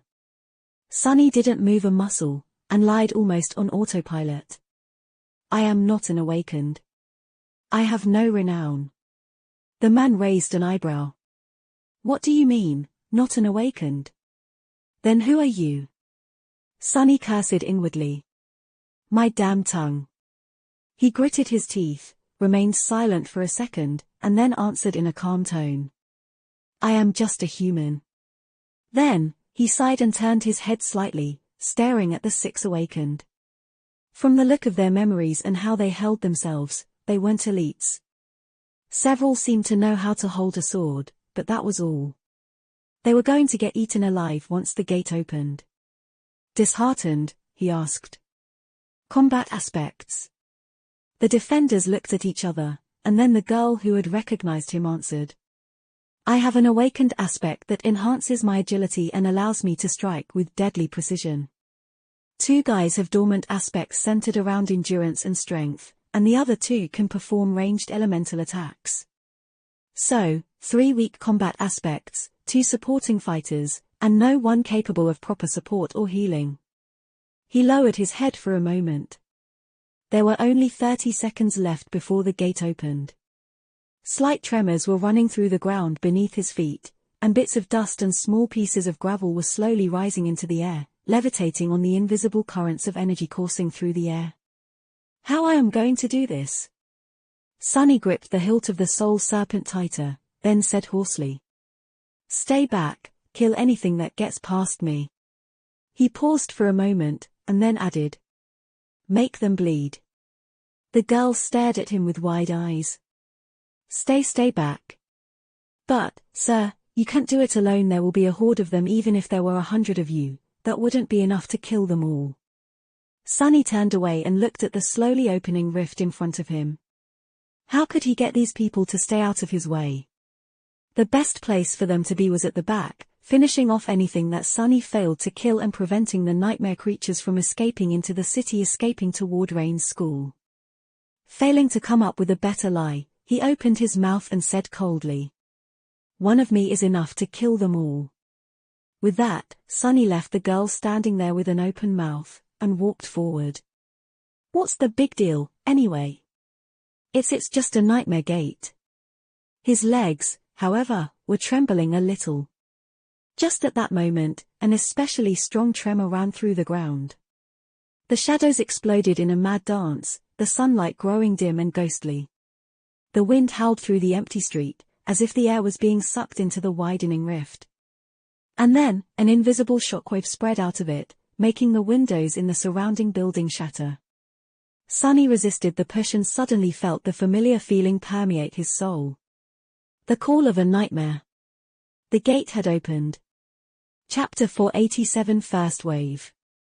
Sunny took a step forward and brandished the soul serpent, feeling the indomitable nature of Saint's grounded battle style permeate his bones. The gloomy shadow wrapped itself around the blade of the Odachi, causing it to shine with dark radiance. Just like the taciturn demon, this serpent shared a kinship with the shadow, and as such, the augmentation it received was even more powerful than Sunny himself could enjoy. Even though the Odachi was only of the dormant rank, for now, this alone made it equal to an awakened blade in terms of sharpness, durability, and lethality. He activated the living stone and feather of truth enchantments of the onyx armor to make it light as a feather and able to heal the damage it was bound to receive. Then, Sunny summoned the Blood Blossom charm and willed the armor to integrate it, activating the Underworld Armament enchantment. This way, the enhancing effect the Crimson Flower had on his memories and shadows was going to be inherited by the mantle itself, and then strengthened even further. He had not told the other Awakened to make the nightmare creatures bleed just to seem cool. He literally needed there to be as much blood flowing to the pavement as possible, so that his armor and sword became as powerful as possible. The gate was open now, revealing a dark rift in the fabric of reality, as wide as the street itself and as tall as the buildings. It seemed to devour all light around it and call to him. Call for him to enter. Sunny wasn't too preoccupied with the gate itself, though. His gaze was locked on the unclear silhouettes moving through the darkness. Soon, the first nightmare creature burst into the daylight, leaving cracks on the asphalt with its black claws. Good. Had he not wanted to accumulate shadow fragments? Had he not wanted to raise the counter of the Prince of the Underworld enchantment? Well, he should have been careful about what he wished for. There were going to be hundreds of abominations coming through the rift today to satiate his wish. The second category gates were the most frequent to appear in the waking world. As such, everyone was familiar with how they functioned. The first few waves of advancing nightmare creatures were not going to be too terrible, at least for a fighter of Sun's caliber. They would be comprised mostly of dormant creatures, with some awakened abominations mixed in. Their classes and numbers, too, would be comparatively low. But these first few waves they were just a hint of the horror to come. Pretty soon, every nightmare creature coming from the gate was going to be of the awakened rank, with more and more fallen ones appearing as well. Their classes were going to rise, until there were as many demons as there were monsters and beasts around. And if Sunny was still alive by the time this second stage was nearing its culmination, well, two things could happen, neither promising him anything good. Either the gate was going to end up really being of the second category, or not. If it continued to grow, reaching the third category, then there would be more and more waves of nightmare creatures, hundreds of fallen abominations lunging into the real world from the dark void between worlds, with corrupted horrors and creatures of higher classes appearing among them. If it didn't, then, the Guardian of the Gate would manifest itself into reality. The Guardian was always at least one rank higher than the Gate's category, and could be of any high class, from a devil to a dreaded titan. In any case, Sunny had to live through the initial waves first to find out what was going to kill him in the end. The first creature to appear from the darkness resembled a terrifying hound with blood-red bone spikes growing from its mottled, black fur. It landed on the road and opened its maw, then produced a guttural, hoarse roar. And then abruptly grew silent as Shadow Serpent's blade slashed across its neck, severing its head entirely. "You have slain a dormant beast." Sunny jumped back, and just as he did, more silhouettes lunged at him from the dark rift, their eyes burning with madness and bloodthirst as they smelled what was waiting for them up ahead.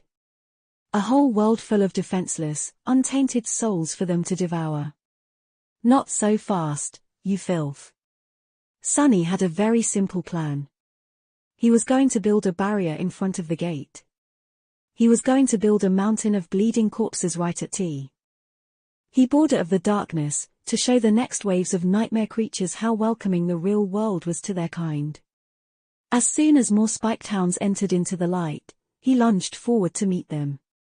Blood sprayed into the air, and as the menacing Odachi reaped another life, Sunny shifted his weight, slammed the pommel of the sword into the face of a lunging creature, then swiftly stepped forward and pierced the third one through the throat. Before the drops of blood even fell to the ground, he tore the blade from the corpse of the abomination, slicing it almost in half, and brought his heel on the skull of the beast he had previously slammed to the ground. In the process, he increased the weight of the mantle of the underworld, so the creature's head simply exploded under his boot. All of it took no more than 2 seconds. And on the 3rd second, a dozen hellish beasts emerged from the rift, some of them running, some of them jumping high into the air to land on him from above. Behind them, a macabre wall of flesh, claws, and fangs was spilling out of the darkness like a rabid tide. Sunny growled, feeling the enchantment of the blood blossom activate and fill his sword with an unquenchable bloodlust. Come come, you bastards, let this mongrel guide you all to hell. Chapter 488. A beast more terrible. No matter how fast Sunny was, how intricate his control of the shadow essence was, he had spent a whole month doing nothing but practicing it. After all, no matter how strong his body could become as the result, he still couldn't be in several places at the same time. Yes, he had 2 cores brimming with power, and his armor and his weapon were augmented by a combination of an aspect ability and enchantments. Killing one of the infernal hounds without receiving a hit was not that big of a problem, several, even. But a dozen? That was too much, even for him. So Sunny didn't even try. At this point, Mantle of the Underworld was as close to the pinnacle of the ascended rank as a memory could be, so these dormant beasts had no chance of piercing it with their fangs. He could allow himself to be bitten a few times. He just had to be strategic about it. He had to protect his neck and the back of his head, as well as pay attention to balance and mass. Yes, the abominations couldn't get to his flesh just yet, but an impact was still an impact. If he wasn't careful, the bastards were going to topple him, and once he was on the ground, the game would be over. Luckily, he had Feather of Truth at his disposal and could manipulate the weight of the onyx armor, turning it from incredibly light to as heavy as a mountain.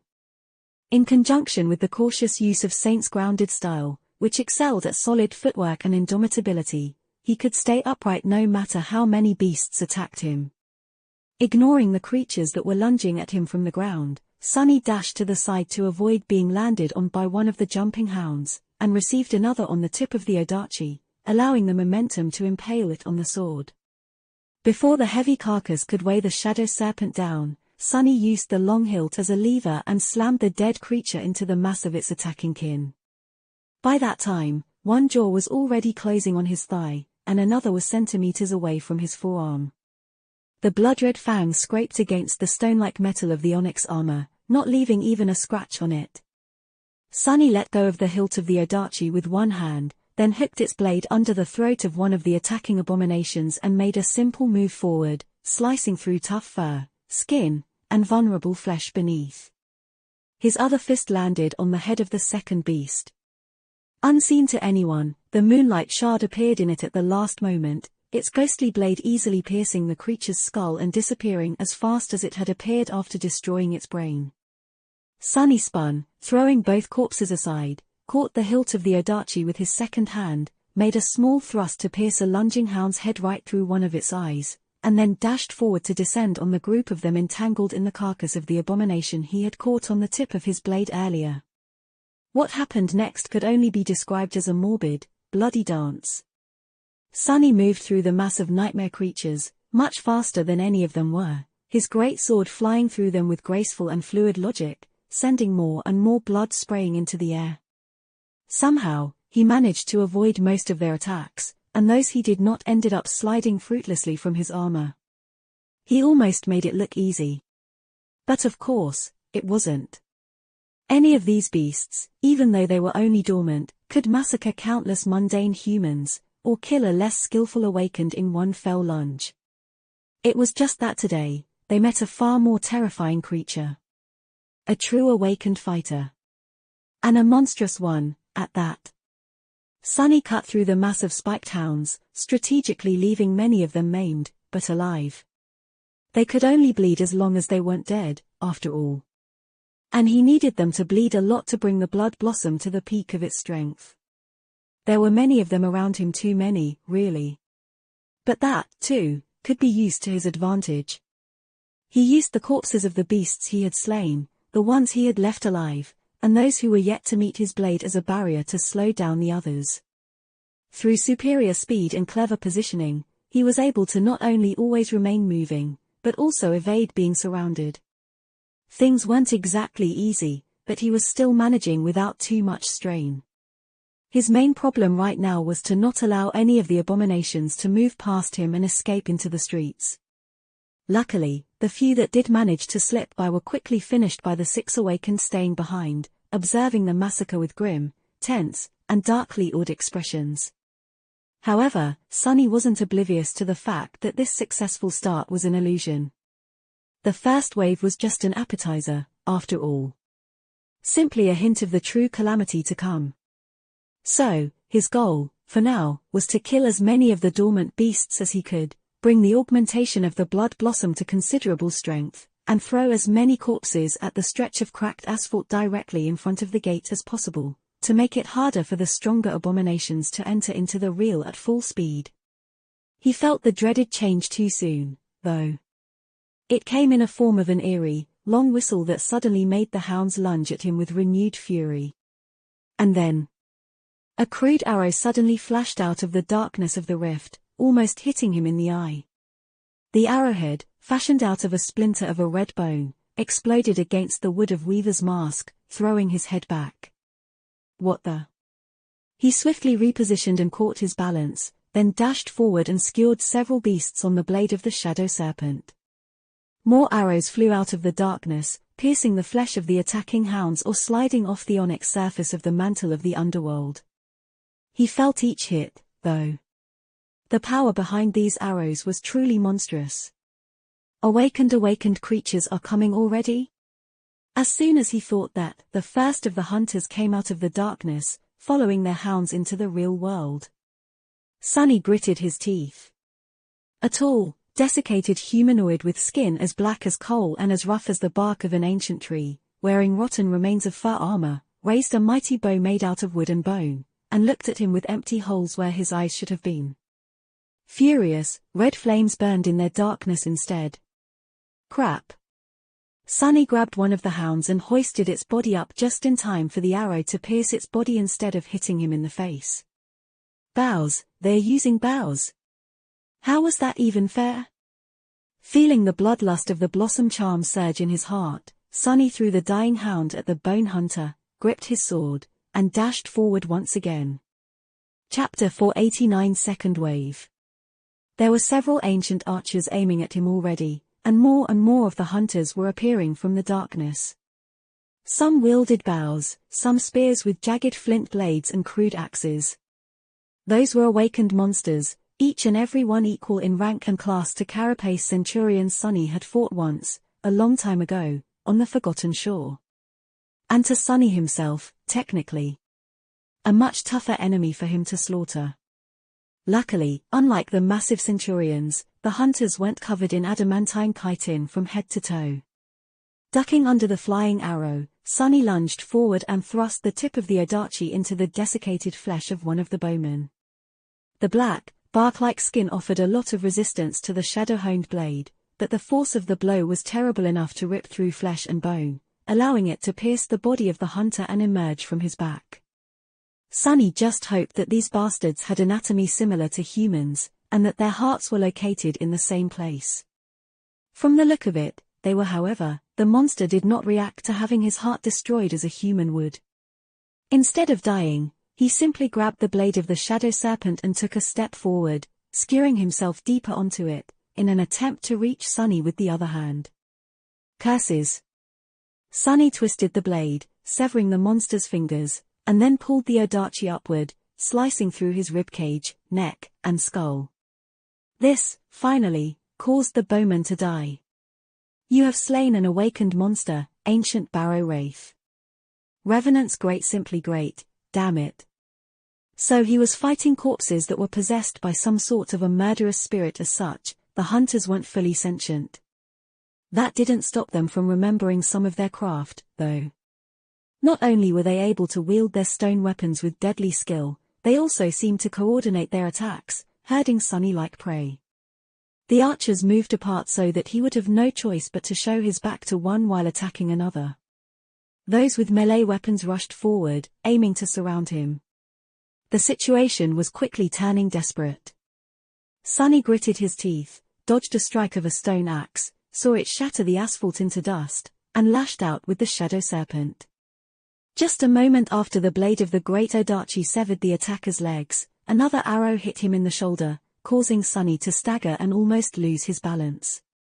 He glanced around him, noticing that the enemies had succeeded in positioning themselves in a way that would have doomed a normal enemy. He was surrounded from all sides, with archers hiding behind mighty hunters wielding spears and axes. Damn it! I didn't want to do this. As a dozen arrows streaked through the air to bite at his armor, Sunny suddenly disappeared. A moment later, he appeared behind one of the archers and decapitated him with one terrible strike. Before others even had time to register what had happened, Sunny was inexplicably at the opposite side of their formation, his Odachi piercing the head of another archer.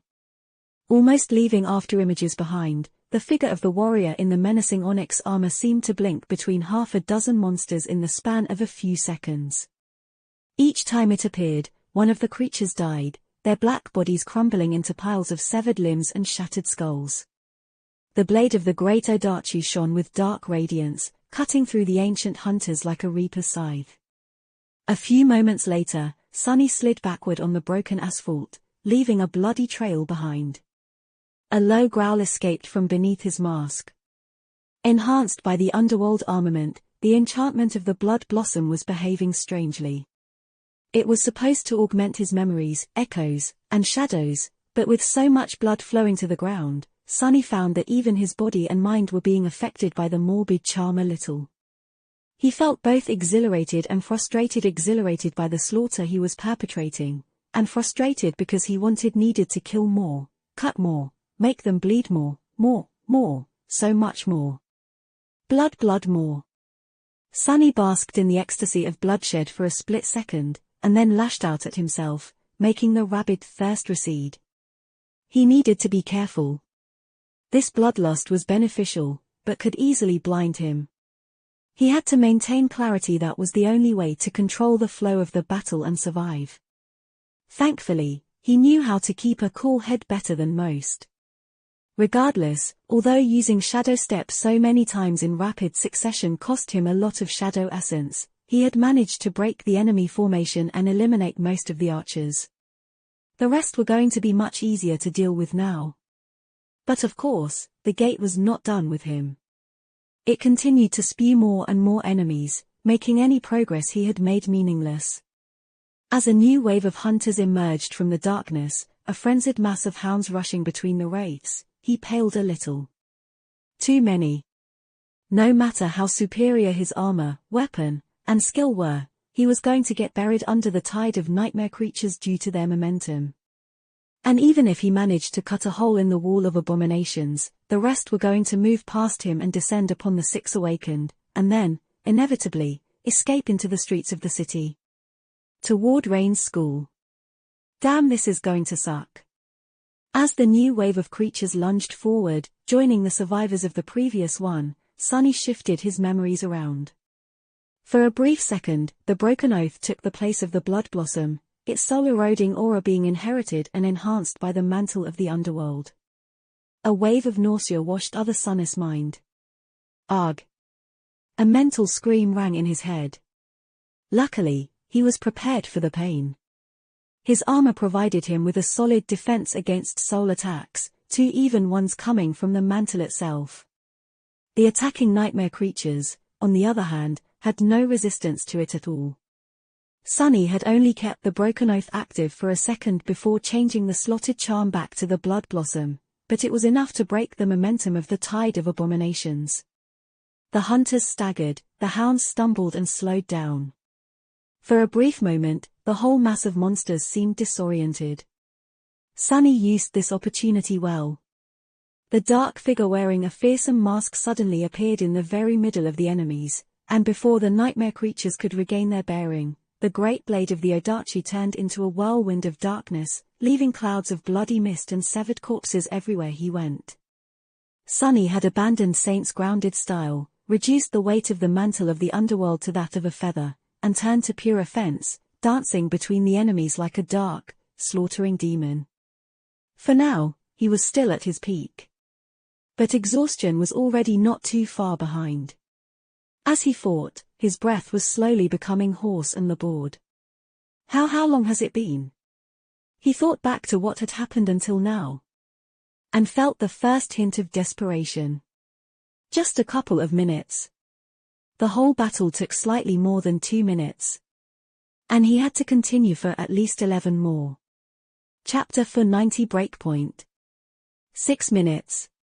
That was how long Sunny managed to hold on until things really went from bad to terrible. By then, the ground in front of the gate was littered with piles of corpses, their blood flowing down the pavement like a crimson stream. He had lost count of how many dormant abominations he had slain, how many ancient hunters he had sliced apart. Despite how strong and fearsome the Primeval wraiths were, their assault had broken against the impenetrable barrier of his blade, his aspect, and his will. Sunny paid a price, though. By now, his muscles were burning, and he had to force the air in and out of his struggling lungs. The mantle of the underworld held, but his body beneath the black stone-like metal was beaten and battered. The armor itself was covered in blood and dented slightly in several places. Those dents did not come from the hunters, though. During the third wave, new nightmare creatures emerged from the darkness of the gate. Among them were larger beasts, more terrifying than the hounds Sunny had been slaughtering. And their masters. The demons of the mysterious barrow were similar to the desiccated huntsmen, but much taller, stronger, and better equipped. They wielded masterfully crafted flint weapons and armors made out of rotten leather and bone, their empty eyes burning with hungry red flames. What's worse, they really knew how to use their stone spears and swords. Met with the strange, ferocious, and deviously lethal battle style of the Primeval demons, Sunny was sent for a loop. This was like nothing he had ever experienced before. They fought with the straightforward, yet insidious resolve of cunning apex predators, with the evil will to kill through any means necessary, always following the most efficient and barbarously cruel path to dominance. It should not have worked, but it did. The dents on Sunny's armor could attest to it. Well, he shouldn't have been surprised. If these ancient wraiths came from people similar to his own world's prehistoric humans, then they were the most devastating of predators, ruthless killers on a planetary scale. From what little Sunny knew about history, ancient humans had spread across the whole planet like a plague, eviscerating whole types of living creatures including all other nascent branches of the human kind in one fell avalanche. With their flint weapons and the knowledge of fire, they became nothing less than the cause and perpetrators of the sixth mass extinction, equal to the likes of massive asteroids and climate shifts despite their puny size and lifespan. He was kind of starting to miss the Carapace Legion. In any case, Sunny somehow managed to kill these terrifying fighters, a few of them, at least 2. More than that, he reached into the very essence of Shadow Dance and greedily absorbed every nuance of their primeval and ferocious fighting style, and then reflected it back at the waves of nightmare creatures, bringing his already terrifying dance of death to a truly chilling level of brutality. The blood blossom had long ago reached its limit. Minutes passed, and despite the fact that Sunny was battered and growing dangerously tired, his reserves of shadow essence swiftly diminishing, for a few moments, he felt as though he had things under control. That maybe, just maybe, he was going to stand his ground for the whole 13 minutes. And then, he realized that he would not. As the 6th minute came to an end, a furious bellow shook the world, and something massive lunged at him from the darkness of the gate. The barrier of corpses he had built in front of it exploded, and a giant beast twice as tall as Sunny, as weighing at least 20 times more, emerged from it in a cloud of blood and bone fragments, 2 empty eye sockets full of ghostly red flame.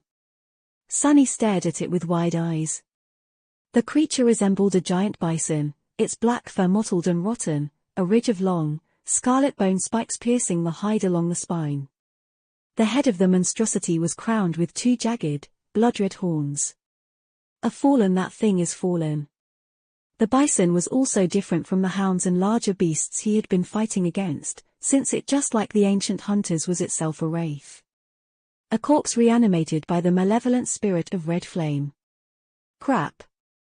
Sunny hurriedly commanded the feather of truth to make his armor as heavy as possible and lowered his stance, knowing full well that he couldn't allow that thing to get past him. In the next moment, 2,000 kilograms of rotting flesh and sharp horns crashed into him at full speed. Cr. For a split second, everything became dark.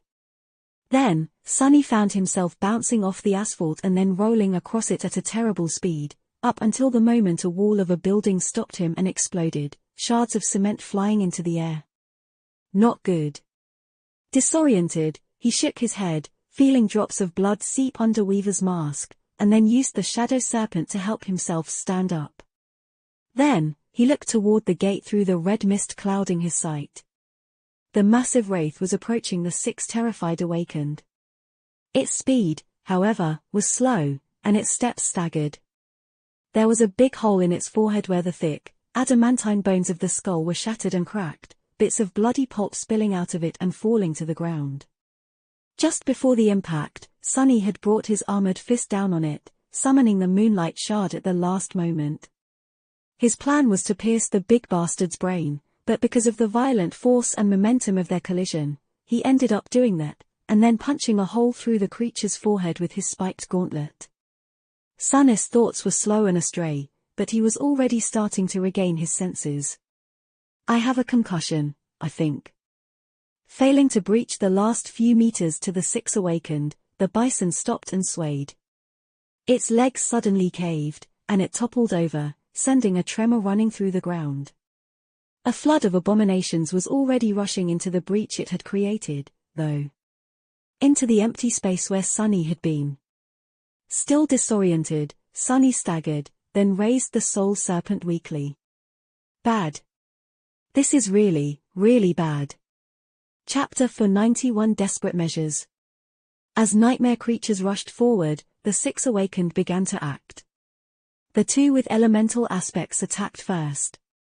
Something flashed in the air, and then one of them was suddenly surrounded by a swiftly spinning ring of fire. The fire disk then flew forward and collided against the mass of abominations, immolating one of the hounds and burning several more. The other raised her hand, and a thin blade made of nothing but air whistled as it bit into the flesh of one of the hunters, severing one of his arms at the shoulder. Sunny blinked. You have slain a fallen monster.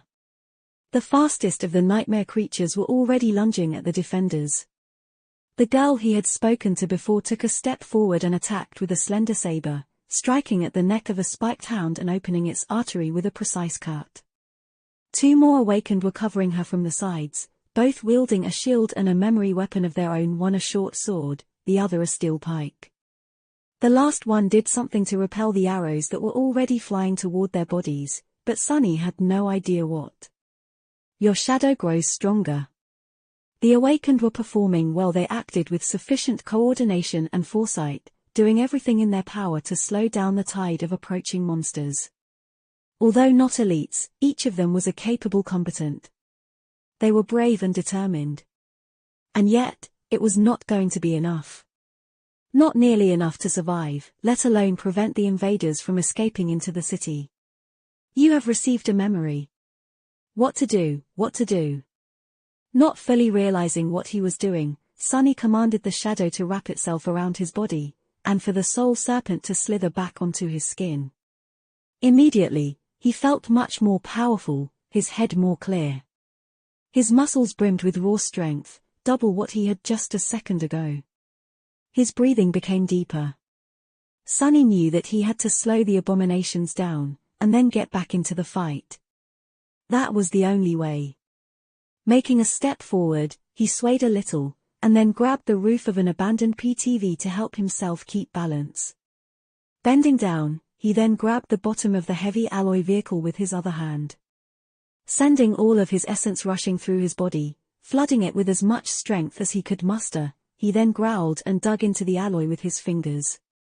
And then, sending cracks through the asphalt, Sunny strained every muscle in his body to perform one devastating, explosive push.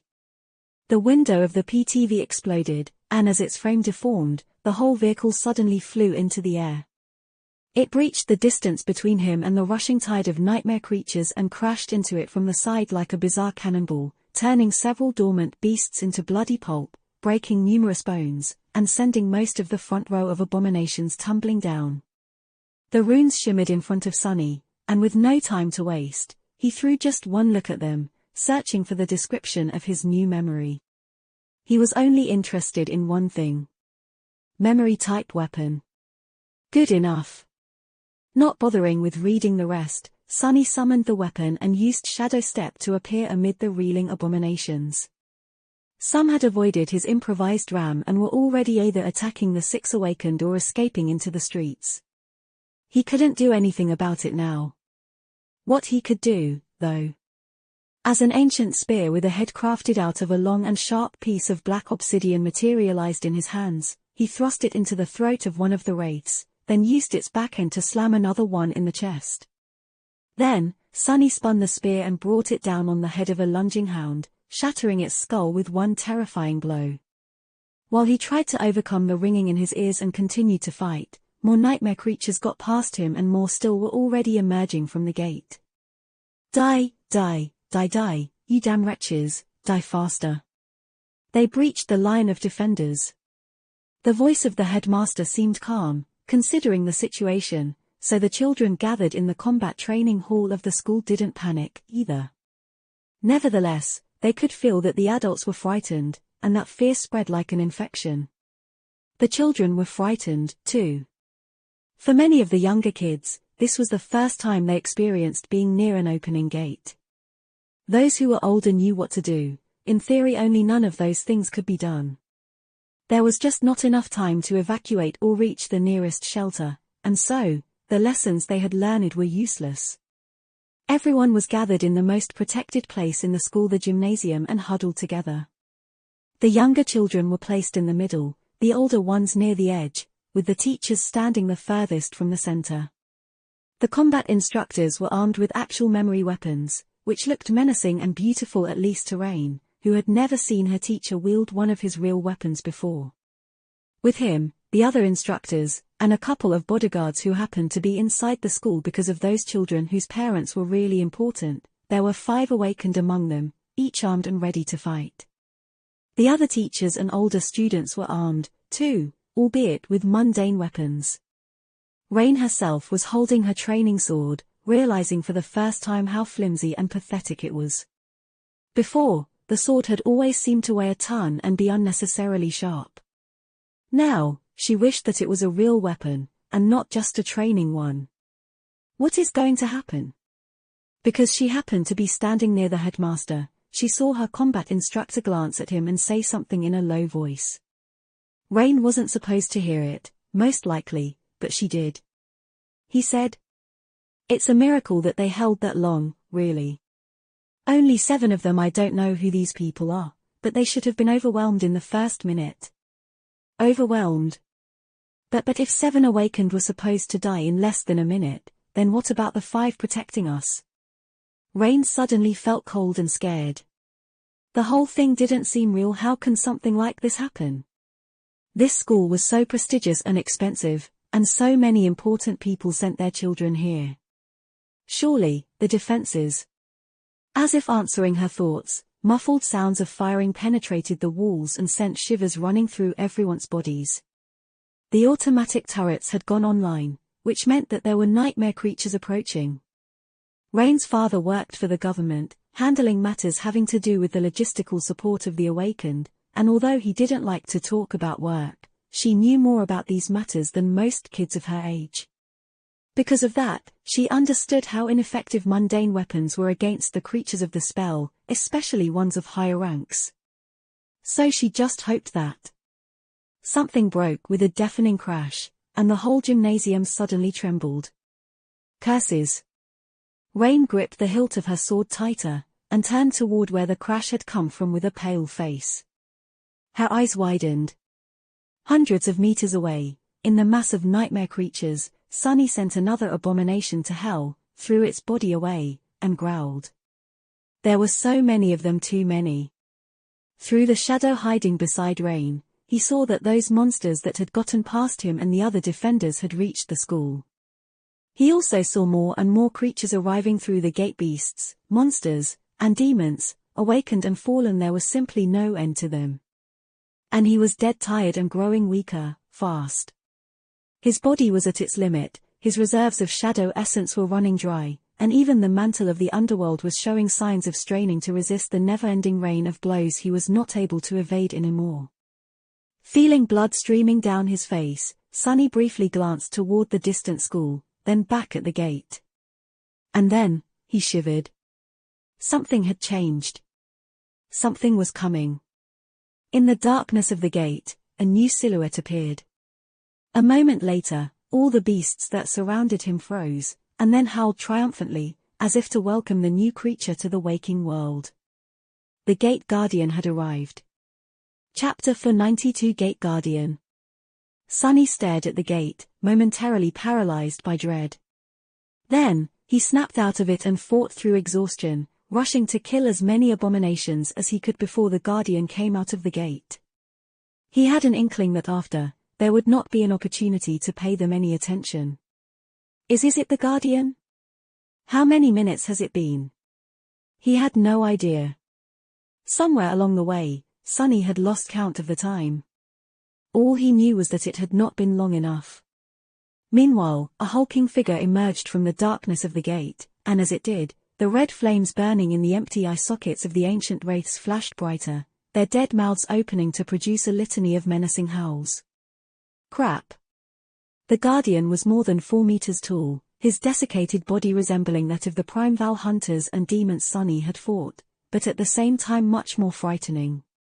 He wielded a long spear, its blade cut out of a single slab of obsidian and covered in so many stains of ancient, dried blood that it seemed as if the stone itself had absorbed them and turned dark red. The giant was wearing an intricate leather armor, much more robust and imposing than those of the lesser wraiths, with strips of strange, bluish iron woven onto it. His wrists bore dozens of bracelets made out of iron and bone, and on his shoulders was a cloak fashioned out of the hide of some terrifying monster. The skull of the creature served as his helm, and his face was covered by a disturbing burial mask, its features twisted and bestial. The mask and the skull on his head each had 3 eyes, all 6 emanating intense, malevolent red radiance. Sunny felt a cold shiver run down his spine. What is that thing? He didn't know what kind of a creature the ancient chieftain was, but had no doubts that he was a fallen tyrant and a very powerful one, at that. Maybe the barrow these wraiths were coming from had been built to entomb this ancient menace, to begin with. And his mask had 3 eyes. Anything with 3 eyes made Sunny shudder, for reasons he did not fully understand. After the Forgotten Shore, he knew that this was a sign of something too terrible for him to know. Could he kill a fallen tyrant? Maybe if he had a lot of time to prepare and study his enemy, and attacked from the shadow. But now, with Sunny exhausted and battered, his shadow essence running out, and hundreds of nightmare creatures surrounding their master in bloodthirsty exultation, he stood no chance. None at all. Well, maybe a very tiny one.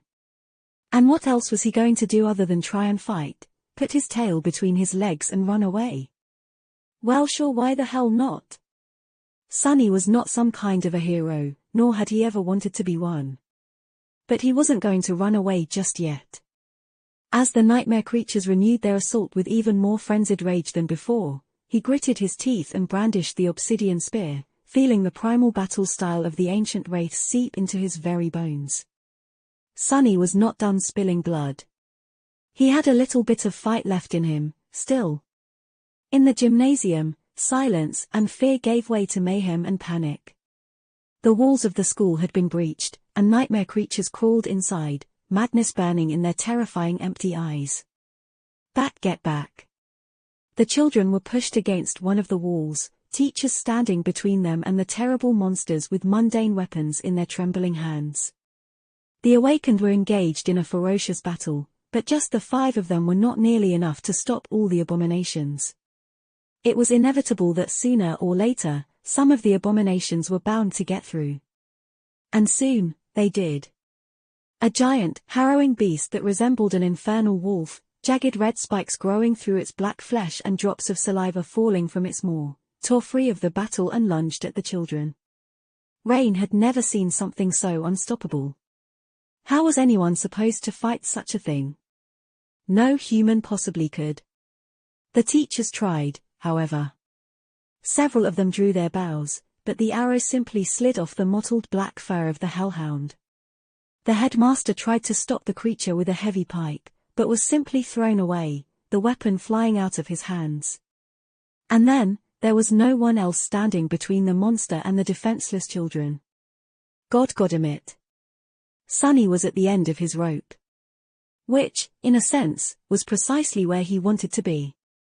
He wasn't trying to stop the flood of nightmare creatures by killing all of them anymore. That was simply impossible, with how many there were, and how many were coming from the gate every second. He was, however, trying to draw as much attention as he could. All of the attention, really. And to accomplish that, he had to do one simple thing.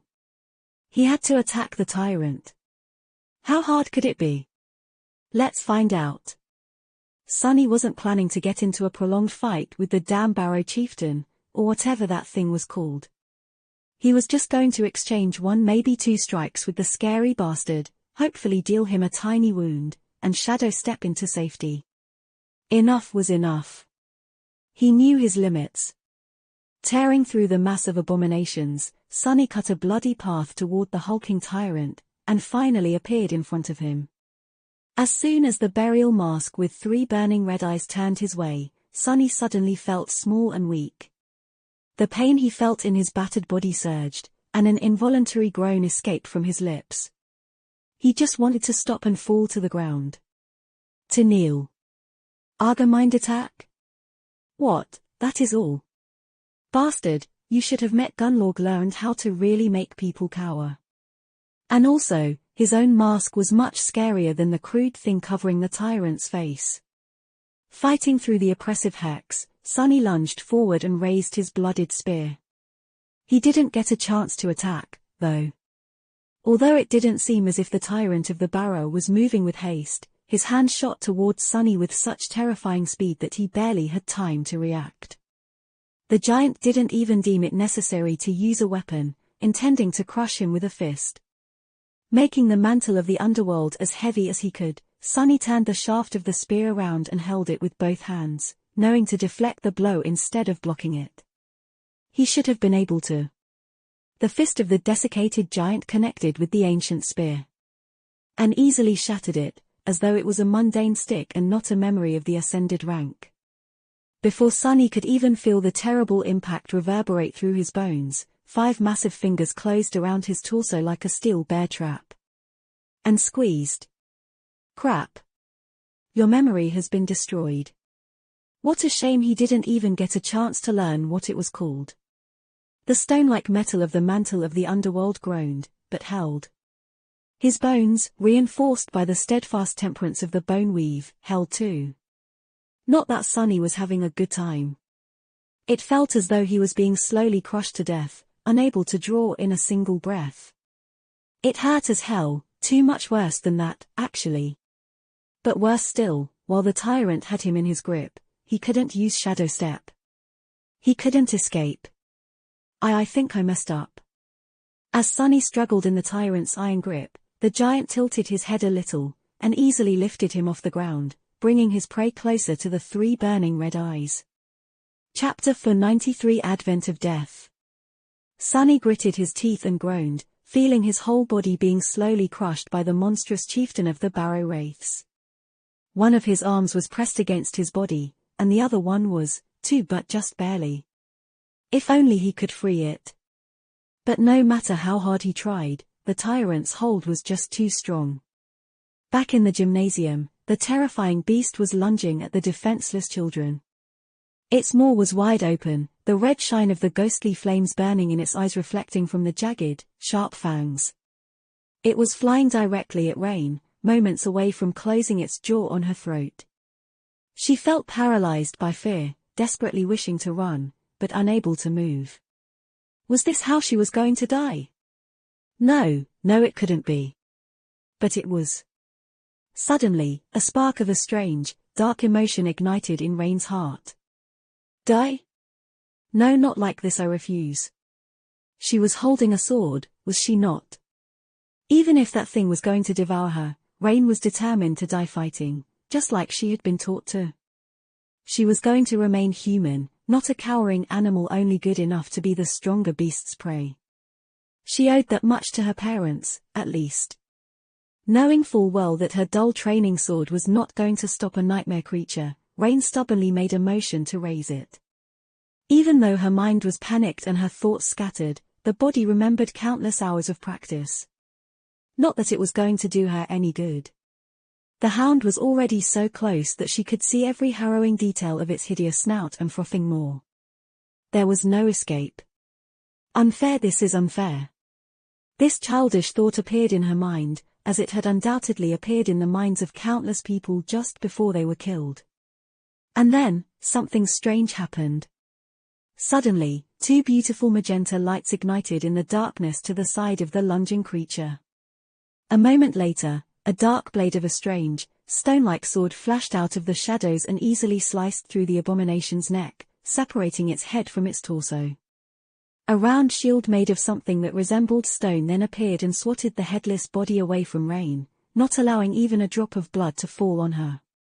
As she froze in shock, a graceful woman wearing menacing black armor stepped out of the darkness, two ruby flames burning behind the visor of her closed helmet. Rain had never seen someone so terrifying, yet so magnificent.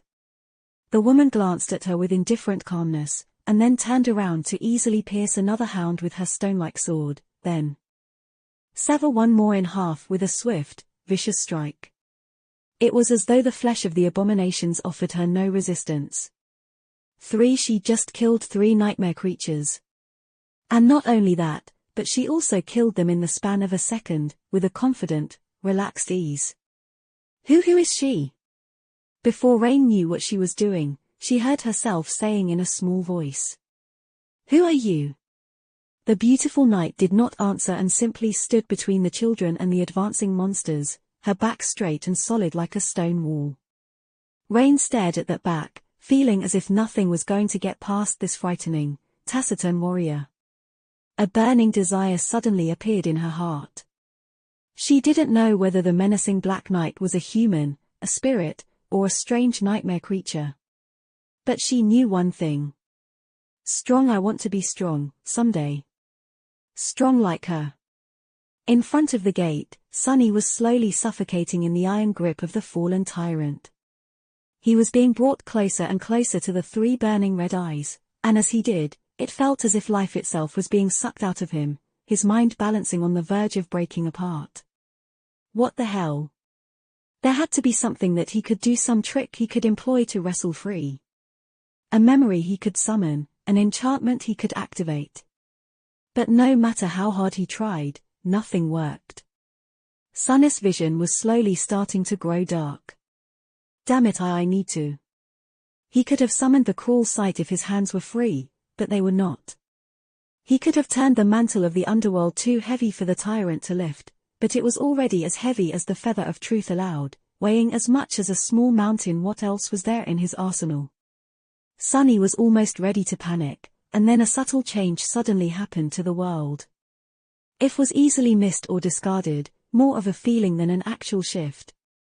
Sunny only noticed it because it felt strangely familiar. It felt as though the whole world suddenly became colder by a couple of degrees.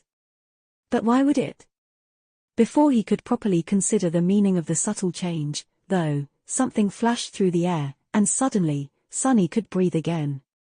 He could do so because the hand holding him wasn't connected to the tyrant's body anymore, the arm severed cleanly at the elbow. What? Sunny fell to the ground and rolled away as a fountain of seething blood shot out of the stump that used to be a Wraith chieftain's arm, evaporating and turning into a cloud of scorching red mist. What just happened? Still reeling, he struggled to stand up and saw someone landing on a piece of rubble next to him. It was a beautiful woman who seemed to be in her late 20s. She was wearing a dark blue uniform with silver epaulets and leather boots, her short hair as black as a raven's feather, and her skin as white as snow. Her icy blue eyes were colder than the deepest reaches of a frozen hell. In her hand, the woman was holding a somber glaive, drops of boiling blood swiftly turning into ice on its slender blade. She looked like death herself. Master Jet. Indeed, it was Soul Reaper Jet. The cavalry had arrived. Chapter 490 for the cavalry. Sunny had never been that happy to see anyone in his entire life. Master Jet arrived just in the nick of time, saving him from having to regret the decision to send Saint to aid Rain. Not to mention that she was really pleasant to look at. More importantly, taking off a fallen tyrant's arm with one strike even for an ascended, this was an incredible feat. Tyrants were not creatures one usually dared to challenge alone. Instead, they were dreaded horrors that were capable of decimating whole cohorts of experienced, battle-hardened fighters. Masters rarely worked together, simply for the fact that there were too few of them and too much for each one to do. But facing a tyrant was one of the things that pushed them to band together. And even then, not everyone was guaranteed to return from the fight. Truly, Teacher Julius had not been exaggerating when he said that even saints were wary of Soul Reaper Jet. And yet, although her entrance was spectacular, would she be able to battle the tyrant and survive? Even though the chieftain was seriously wounded, that wound came from a surprise attack. Now that she lost the advantage, things could change really fast. As if answering his thoughts, Master Jet glanced at him. Despite the fact that they were surrounded by piles of corpses, the terrifying giant looming above them like an omen of doom, an unexpected smile suddenly appeared on her cold face. Cool mask. With that, Soul Reaper sprung forward, turning into a blue blur. Her movements were so fast that Sunny had only been able to perceive them because he was an awakened, his senses vastly superior to that of a mundane human. Several things happened at the same time. The somber glaive flew away as it spun fast enough to appear as a blurry circle. It cut a bloody swath in the mass of abominations, eviscerating dozens in a matter of a second as it moved in a wide arc.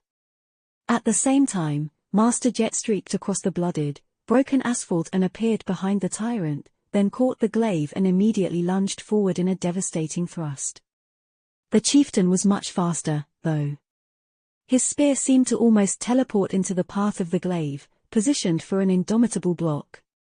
Something weird happened then.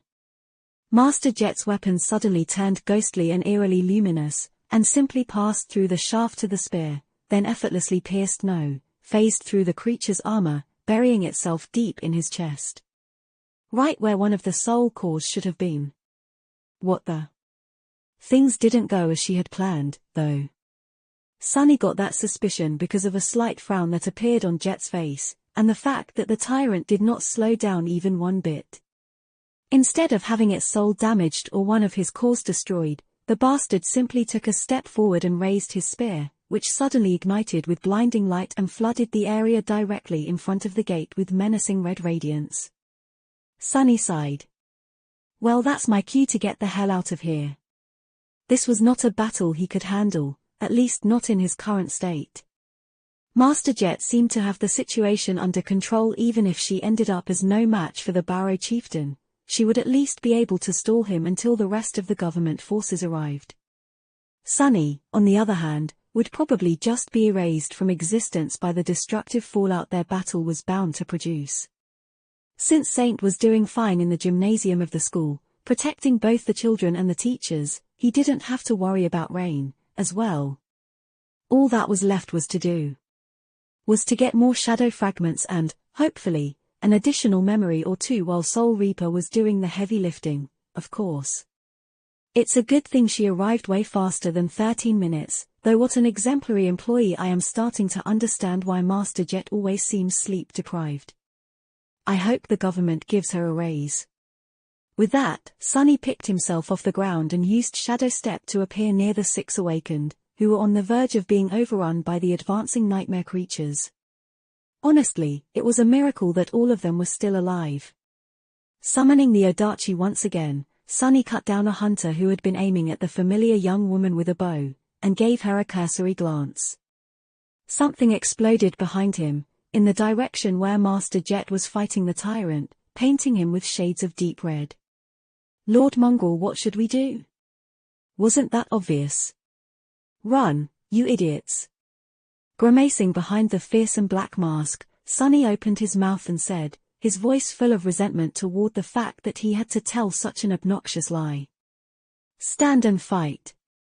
The girl stared at him, a sudden expression of shame clearly written on her face. Of course, that is what an awakened ought to do." Suppressing an infuriated groan, Sunny strained his aching muscles and raised the soul serpent. What a joke! I better not see that quote going viral on the network. In the end, the gate was contained with, miraculously, no civilian casualties. Soon after Master Jet appeared, the government strike force finally arrived. Several swift air carriers descended from the skies in the howling of jet engines, and dozens of awakened jumped down, all clad in high-quality armor and wielding powerful weapons. Almost at the same time, armored vehicles appeared on the road and opened fire on the mass of nightmare creatures, their spell-tech cannons managing to obliterate the weaker abominations and herd the more powerful ones away from the city streets.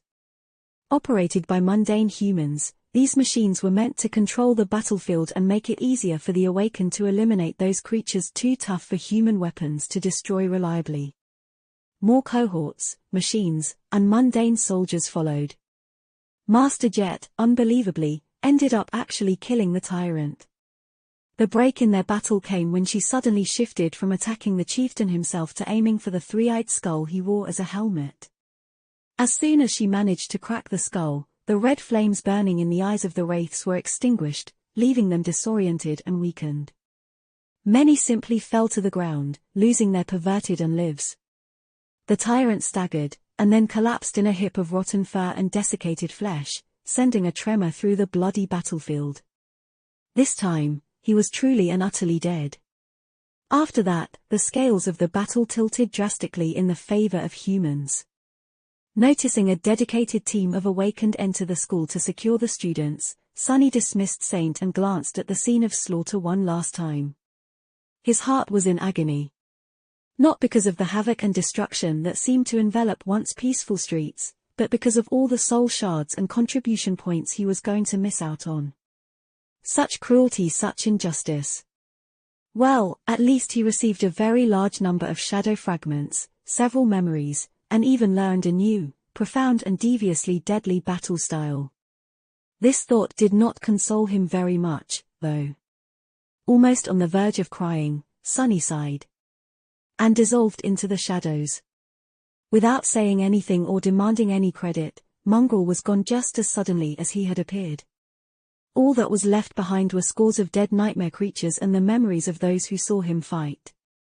And some time later, in a dark and empty alley, Awakened Sunless, who avoided the summons to defend the gate, walked toward an especially remote corner and bent down to pick up the covetous coffer, which was furtively looking out from behind a big garbage container.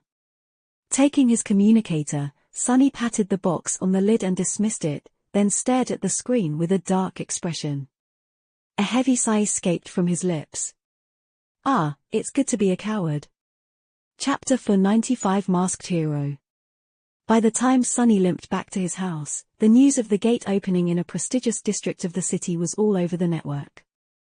Luckily, the school Rain attended was situated really far away from where both of them lived. None of the mayhem had reached the terrace neighborhood, leaving it as quiet and peaceful as ever. It was a bit strange to see that nothing had changed here despite the fact that mere tens of minutes of riding the train away, the bodies of numerous nightmare creatures littered the ground. Life simply went on. Well, it wasn't really that surprising. If people reacted strongly to every instance of a gate appearing, nothing would ever get done, and everyone would live every day of their lives in fear. So, those not affected by the disaster directly did not allow it to disrupt their moods or routines. People could get accustomed to anything, even the constant possibility of terrifying monsters suddenly coming out of an infernal rift in reality on their street. As long as important parts of city infrastructure weren't damaged, no one was going to care that much. And even if they were, citizens knew how to adapt. Public transport would be rerouted, power outages would be dealt with by switching to autonomous generators or simply using candles, and so on. The gate was contained, the impact area was already being cleaned by the government workers. When tomorrow came, the cafe Sunny had visited would be open again, as if nothing happened. Life would return to normal. And those who had experienced the terror of the gate firsthand would go on, silently bearing an invisible scar on their heart. But that was all right, too. Collecting scars was something that everyone who lived in this world had to do as they matured. This was the reality of the nightmare spell. Why am I suddenly in a philosophical mood? Sonny shook his head, then scoffed and opened the door of his home. Effie was in the living room, taking advantage of the state-of-the-art entertainment system Sonny had bought and paid for. When she saw him, a surprised expression appeared on her face. Gods, what happened to you? Did a piano fall on your head? What a strange question. Sonny sighed, then glanced at her archly. No. A gate fell on my head sort of. Damn thing opened right near a cafe I sometimes visit. They sell incredible pastries, so good news is, I managed to finish my pastry before getting the hell out. Effie gave him a shocked look. Goodness, you were near that mess. I heard that the government barely gave people time to evacuate this time. Sonny shrugged. Near, yes. The young woman stared at him, then grinned. So how many contribution points did you get? Enough to upgrade the entertainment system, maybe. You won't believe the quality of the haptic interfaces these days. I mean, you don't have to if you don't want to, of course. Just something to consider. He gritted his teeth and let out a frustrated sigh. None, I didn't get anything, okay. Effie blinked a couple of times, then looked at him with a bit of disappointment. Well, no need to get emotional. There's no shame in avoiding such fights. Everyone wants to live, you know. Sonny waved a hand dejectedly, then turned around. Yeah, I know. Anyway, I'll go take a bath. Have fun. Leaving his guest more like an uninvited housemate alone in the living room, Sonny went away and prepared an ice bath for himself. When he lowered his aching body into the cold water and endured the initial shock, a pleasant numbness enveloped him. Sonny glanced at the tapestry of bruises covering his skin, and sighed. Can I still be considered pale if I am mostly black and purple? Gee, I always wanted to stop being pasty. But not like this. He closed his eyes and relaxed, enjoying the ice bath. None of his wounds were serious enough to really worry about, so he just had to wait for his body to heal itself. That was going to take a few days, which Sonny was fully intending to spend lazing about and doing nothing. Wasn't that the dream? After a while, he got a bit bored and decided to do something productive. He could either check on how much he had gained in the bloody battle, or see if someone had come close to connecting him to Mongrel. Sonny thought for a few moments, then reached for his communicator. Let's see the extent of the damage first. A few moments later, a low groan escaped from his lips. Oh, for spell's sake. Shocking news, mysterious online sensation, Mongrel returns to single-handedly contain a Category 2 gate. In the shadow of a Lord Mongrel's heroic stand caught on camera. Who is Lord Mongrel, the courageous hero that everyone is talking about? The answer might shock you. We knew it all along. Mongrel is a woman confirmed. Stand and fight, words to live by. Mongrel refuses to give up. Sonny stared at the screen of the communicator with resentment, then suppressed the desire to crush it in his fist. What is wrong with people? Apparently, a bit of his recent performance had been caught on tape. The shockwave of an opening gate was supposed to mess with electronics, but one camera had miraculously survived. The image was really grainy and stuttered every few seconds, but he could make out a dark figure moving through the mass of nightmare creatures, the soul serpent flashing through the bloody mist, its blade surrounded by a halo of black radiance. The battle style of the Barrow Wraiths and his need to spill as much blood as possible added an extra layer of brutality to the recording, making him seem like a demon that had escaped from some lightless hell. Sonny grimaced as if in pain, and tentatively looked down, on the views counter beneath the video. When he saw it, the communicator slipped from his hand and fell into the water. Good thing it was waterproof. Damnation, well, you've did it now, full congratulations, you've gone mainstream. Chapter 496, Stand and Fight. Today, a terrible tragedy almost happened in a peaceful and prosperous part of the city. It was a day like any other, until a sudden notification alerted the citizens that a gate was about to open nearby. With no time to evacuate, numerous people were going to die, but then, a courageous awakened placed himself in the way of nightmare creatures, holding off the entire advancing horde by himself and refusing to give ground until the government forces arrived. This hero then disappeared without demanding any reward, not leaving even his name behind, only scores of slaughtered monsters and numerous saved lives. Who is this brave and modest savior? Where did he come from, and what is his true identity? Well, some readers might recognize him as the viral dreamscape sensation, Mongrel. Sunny stared at the communicator, which had water dripping from it, with a dark expression on his face. An official newspaper. This is a damn published article, not a random network thread. Previously, Sunny had only gone really viral among the people who were interested in the dreamscape and dueling. Even though the recording of his performance in the Colosseum reached a wider audience, most of the people who had seen it did not pay Mongrel a lot of attention, since they didn't understand the details of his achievements. This one, however, was different. Everyone could relate to a gate opening and knew how terrifying and calamitous such an event could be. So, the new video showed Mongrel in a context that revealed just how bizarre and exceptional his deeds were to everyone. Add to that the fact that the combination of the mantle of the underworld, the soul serpent, and Weaver's mask looked really striking and menacing, and that miraculously no civilian had died despite the late warning by the government, and Sunny found himself in a sea of trouble. Suddenly, he was happy with the fact that he had not been able to augment himself with both of his shadows. At least his physical prowess did not seem too out of the realm of humanly possible, or rather, possible for an awakened. The other good news was that there, thankfully, was no recording of Saint. The cameras in the school had been properly damaged, and for that reason, people only knew of her by verbal description. Which caused its own share of problems because of how similar the mantle of the underworld was to her armor. Due to that and the nature of how rumors distorted the truth the more they were shared, soon, many people were convinced that Mongrel had protected the children in the school personally. And that led some to become convinced that Mongrel was a woman. Sunny tiredly covered his face with a hand. His worst fears had not come true, though. Despite the fact that the recording showed him using Shadow Step, no one learned the true nature of his ability from the grainy image, and no one connected him and Mongrel together. Maybe because of the ridiculous way A Song of Light and Darkness portrayed Sunny, but no one even tried to assume Hat-Changing Star's bumbling sidekick was actually the dark, deadly, demonic swordsman Mongrel. Instead, there were countless discussions like this. Mongrel_Seeker knew information on Mongrel's aspect previously. We all thought that his ability had to do with physical enhancement or perception, right? But we were all wrong. The new video clearly shows that his aspect is actually spatial sorcery.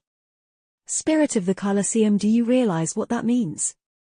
It means that he didn't even use his aspect in the Dreamscape duels. That was all just pure skill. Crazy. Anonymous user, you mean her aspect? Mongrel_Seeker heresy. Lord Mongrel is not a her. Anonymous user, you mean Lady Mongrel? Spirit of the Colosseum, I better ping Mongrel's son. He should know who his dad is. Anonymous user, you mean his MOM? Sunny let out an infuriated sigh. Well, at least no one is mentioning me. If you think about it, the more people think that Mongrel is a lady, the better. Yes, this is good. No, seriously, so good, curse them all. And of course, there were a lot of nonsensical threads assigning some deep and profound meaning to every stupid lie he had said. Like I am just a human. Mongrel reminds us of the only truth. There are no mundanes or awakened, only humans and the nightmare creatures. He knows that everyone is equal before the spell. Or make them bleed. Wow, I have no words. So cool. How can anyone be so cool? At the end of the day, that is all that any of us can do. Repay each drop of human blood the nightmare creatures spill with a river of their own. But mostly, it was the damned idiotic advice he had given to one of the 6 awakened near the end. Stand and fight. Am I the only one who got shivers after hearing that? Such simple, but all-encompassing adage. Lord Mongrel, he is a true awakened. Everywhere he looked, it was the same 3 words. So many people were repeating, praising, and adding them to their bias that Sunny wanted to vomit. What is happening? As people continued to watch the recording and discuss it, the truth got hazier and hazier. Pretty soon, everyone seemed to have forgotten that Sunny had not actually contained the gate by his lonesome self. No one mentioned Master Jet, who had literally saved his skin and took on the Guardian alone, eventually defeating the fallen tyrant without a cohort of masters supporting her. No one mentioned the 6 awakened who had helped him, and a literal army of government soldiers who had done the really heavy lifting and wiped out the entire horde, which he had only stalled until their arrival. It was all Mongrel and his courageous, selfless, heroic stand against numerous nightmare creatures, as if he was some sort of a fearless, slaughtering demigod. It's almost like no one even cares about the truth. Sunny threw the communicator on the pile of clothes and closed his eyes in frustration. It was a very strange sentiment. The irony was not lost on him one bit. Curses, who knew that I would be lamenting a lack of truth one day. Me, of all people. What is this situation? Indeed, making Sunny care about the truth was not easy. It was no simple trick. Chapter 497, Unexpected Turn. Eventually, Sunny climbed out of the bath, dressed himself, and moved to the kitchen to make himself something to eat. After the intense gauntlet of the gate battle, he was hungry like a wolf. Ravenous, really. Cooking calmed him down a little, and the pleasant smell made his mood a bit better. Now that Sunny had some time to think, he saw the whole situation in a new light. Yes, his hope for Mongrel to be forgotten was utterly shattered. But there was a bright side to this fiasco. Now that he had completely failed to keep a low profile, there was no more reason to. Which meant that he could resume practicing shadow dance in the dreamscape, and hopefully master its second step before winter came. He just had to rethink how he viewed the persona of Mongrel. Initially, Sunny had planned for it to be unseen and anonymous, merely a camouflage he would put on to accomplish certain things that were inconvenient or too dangerous to be tied to his own name. Well, that ship had sailed. He was pretty sure that from now on, anything having to do with Mongrel was going to be at the center of people's attention. But that wasn't necessarily bad. There were ways to remain unseen even in the spotlight. In fact, sometimes it was easier. All magicians knew that the secret to pulling off a flawless trick was not to become invisible, but to direct the crowd's attention towards something eye-catching and away from the hand performing the switch. Sunny was not a magician, but he did consider himself to be an experienced cheat. The principle was more or less the same. So if he played his cards right, the more attention Mongrel received, the more freedom he would have to move unseen in the shadows, accomplishing his goals under everyone's noses with no one being the wiser. Maybe. Such a thing was hard to accomplish and had more risk, but also promised a greater reward. So, not all was lost. Plus, he had protected Rain. That was the only thing that really mattered. Everything else paled in comparison. Sunny finished his decadently generous dinner and moved to the porch. Sitting in the shade, he relaxed, grimaced a little due to pain, and took a sip of tea. He was suddenly in a great mood. And why wouldn't he be? It was finally time to take a look at his spoils. The battle might have been hard and had almost cost him his life, but he had not fought for nothing. Summoning the runes, Sunny glanced at the familiar string of them and smiled. Shadow Fragments 181420000. Incredible. In just 10 or so minutes, Sunny had gained more shadow fragments than he usually did in weeks. From what Sunny remembered, he slaughtered almost 100 nightmare creatures in front of the gate. Granted, most of them were of the dormant rank and had not contributed any fragments to his growing cause, but still, it was a monumental accomplishment. It made him think back to the first abomination he had ever slain, the Mountain King's larva. How tense and terrifying that fight had been, how convinced he was that the perverse creature would kill him. Who would have thought that one day in a not-too-distant future, he would be able to slaughter 100 nightmare creatures of similar and greater power without being torn to pieces? Sunny had come so far. Lowering his gaze, he glanced at the runes describing his memories and couldn't contain a delighted grin. Oh, I was so lucky today. Without even counting the obsidian spear he had gotten and then swiftly lost to the tyrant, there were 6 new memories in his arsenal, most of them of the awakened rank. Sunny studied them for a bit and, coming to the conclusion that none were better than his current ones or performed something he wasn't already capable of, dove into the soul sea. He fed the memories to Saint and looked at her runes, satisfied with what he saw. Shadow Fragments 179200. So close. At this rate, he would probably be able to reach the full 200 before having to go into battle with the vine creature inhabiting the wreck of the ancient ship. If Saint grew even more powerful before then, her presence was going to change a lot of things. Sunny drank his tea in the peaceful silence of the terrace district, grimacing from time to time because of the pain in his bruised body. But even the pain couldn't spoil his mood. Today was a good day. He watched Rain be brought home in a PTV, made sure that she was fine, as fine as a young girl could be after experiencing a close brush with an opening gate, and went inside. He was due for some well-deserved rest. In the evening, when the sun hid behind the horizon and the street lamps were flooding the city with pale white light, Sunny was resting in his living room, doing nothing in particular. He was lazily scrolling through the pages of a popular webtoon and appreciating the twists and turns of its simple story. Crazy. Do people really think about such stuff? His thoughts were suddenly interrupted by a strange sound.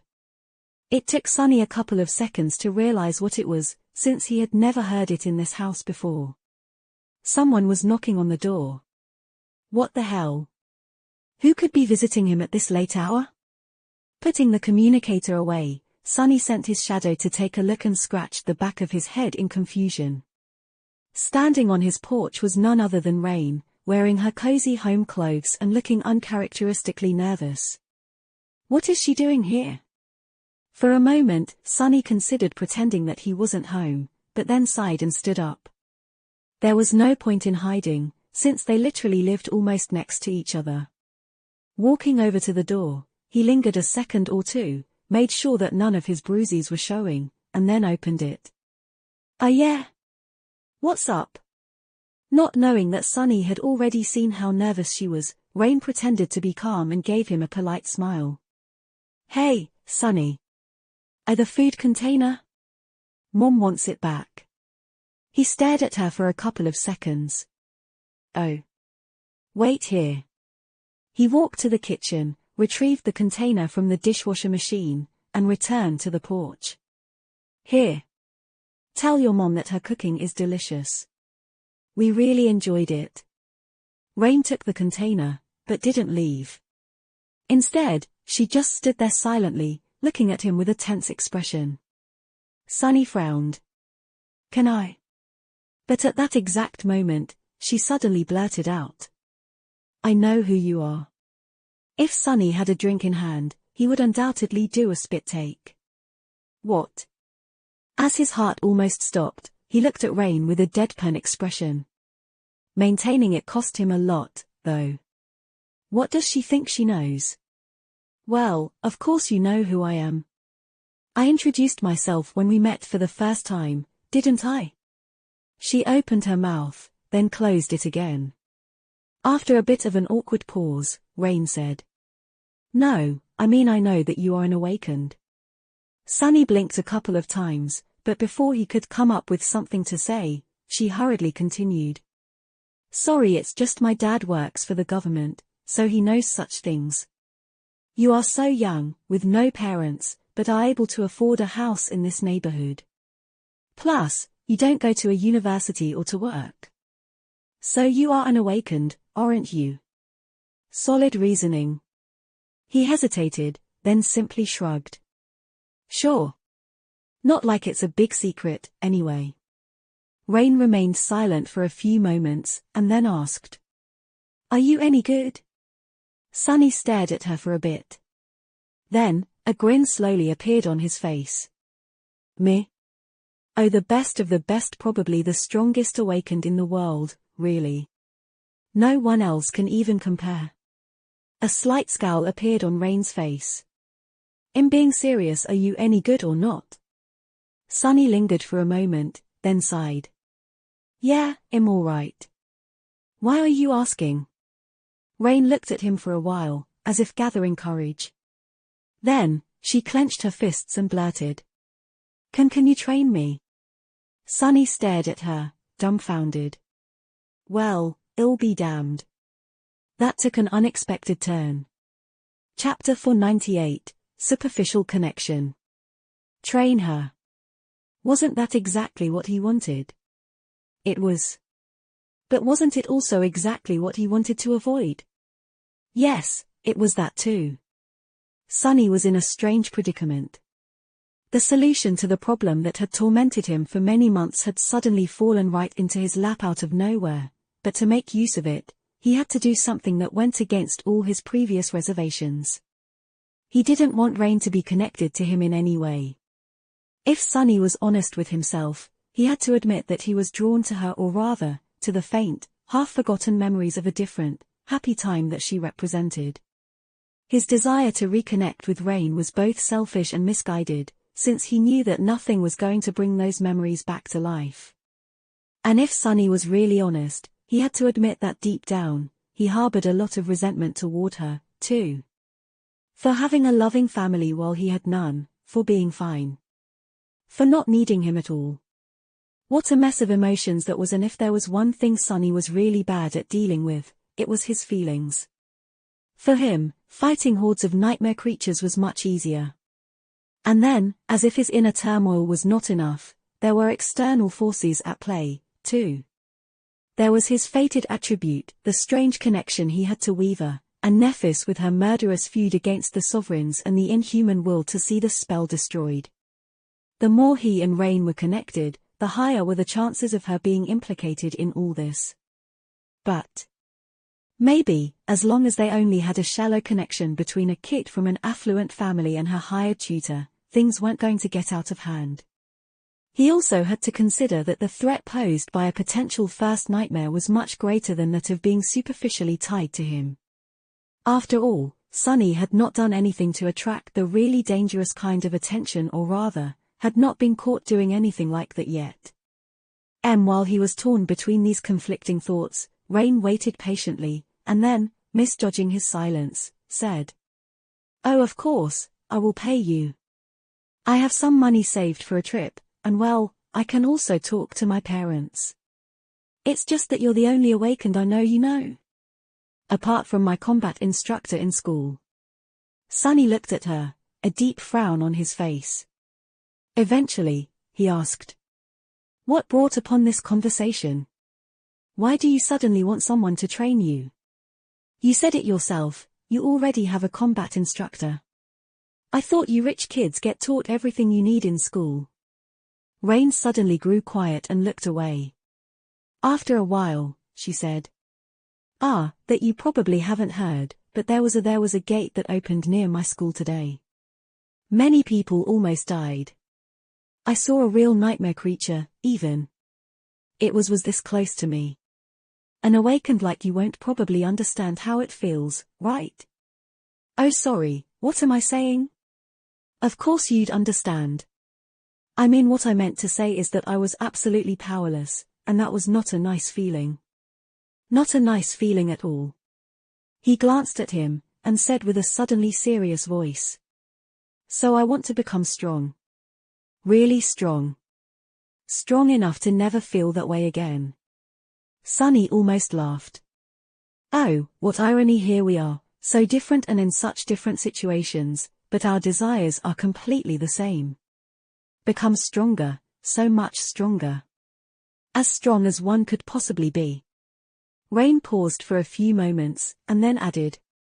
And what we are taught in school is not nearly enough. At least it wasn't today. Some of my classmates have private tutors that their parents hire for them, real awakened fighters. But it's just a question of status to them. They don't really learn, or if they do, I didn't see it make any difference when the nightmare creatures were trying to kill us. Sunny smiled from the corner of his mouth. That's because 1,000 hours of training will never be as impactful as one real fight. My own mentor told me that once. He hesitated for a second, and then sighed. I myself was trained by a very special person. The best fighter I have ever met, and probably ever will. The funny thing is, though, I sort of swindled her into teaching me how to handle a sword. Felt a little guilty about it ever since. So I guess it won't hurt to pay it forward and help someone like you out. Sunny looked at Rain with a dark expression, realizing that he had already made a decision. To hell with this, why make things complicated when they are actually really simple? He shook his head. Be warned, though. If you want me to train you, I will really train you. It's going to be hard as hell and hurt a lot. I don't want to hear any complaints, or see you slacking off. Understood? Rain suddenly giggled. Sunny scowled. What's so funny? She waved a hand. Sorry. It's funny when you act all strict and serious, because you are barely older than me. But I do understand. I'll work hard, I promise. Sunny stared at her for a bit, then said in a low voice. What do you mean, barely older than you? I'm ages older than you. Just half the crap I've seen would be enough for a few lifetimes of the likes of you. Then, he smiled menacingly and added. Oh, and by the way, I also won't be cheap. I have mouths to feed, you know. That guest you've seen, I can't seem to get her to leave. There's also a stone-hearted beauty who always follows me around, and her diet is unreasonably expensive. But what can I do? Attracting women with terrifying appetites seems to be my curse. He sighed, looked at Rain, and added. But if you still didn't change your mind, then fine. I'll train you, Rain. Chapter 499, Somewhere Far Away. Somewhere far away, in the depths of an endless and inescapable nightmare, a blinding disk of an incandescent sun was bathing the dunes of a vast desert in a flood of immolating heat. The sands of the desert were flawlessly white, and the azure sky above them was deep and boundless like an ancient ocean, with not a single cloud blemishing its silken expanse. Being battered by the heat, a lone figure moved across the sand. It was a young woman with striking grey eyes, her skin covered in terrible burns, her silver hair dirty with blood and surrounded by a radiant halo of reflected light. She wore charred remains of a shattered armor, and wielded a broken sword, its silver blade fractured and ending in a jagged edge close to the hilt. The young woman walked forward, the trail of her footprints stretching far into the distance and disappearing over the horizon. To her left, there was nothing but an endless sea of white dunes. To her right, a line of black mountains eventually created a boundary for the scorching desert. Far ahead, there was a tree with scarlet leaves and a scattering of something that looked like pale fruit hanging from its wide branches. This was where Nephis was headed. She had to reach the tree before the night came, or no, it was better not to think of it. Her water had long run out, and the thirst was slowly taking hold of her mind. Her tortured body was a sea of pain, but she could still walk. She could still fight. She was still not willing to give up. After a while, the tree grew closer. Nephis stopped and stared at its white bark, its scarlet leaves, and the shapes she had thought were fruit. But they weren't. Instead, tens of thousands of skulls hung from the beautiful branches, fastened to them with glistening threads of black silk. A spring of water formed a clear pool in the shadow of the great tree, and on its bank, with his back to her, stood a figure clad in a strange, rusted armor. A human. No, the figure was too tall to be one of her kind. As if hearing her thoughts, the creature turned around, revealing a desiccated face of a corpse, hollow eyes emanating ominous blue radiance, and 6 hands, each grasping the hilt of a weapon.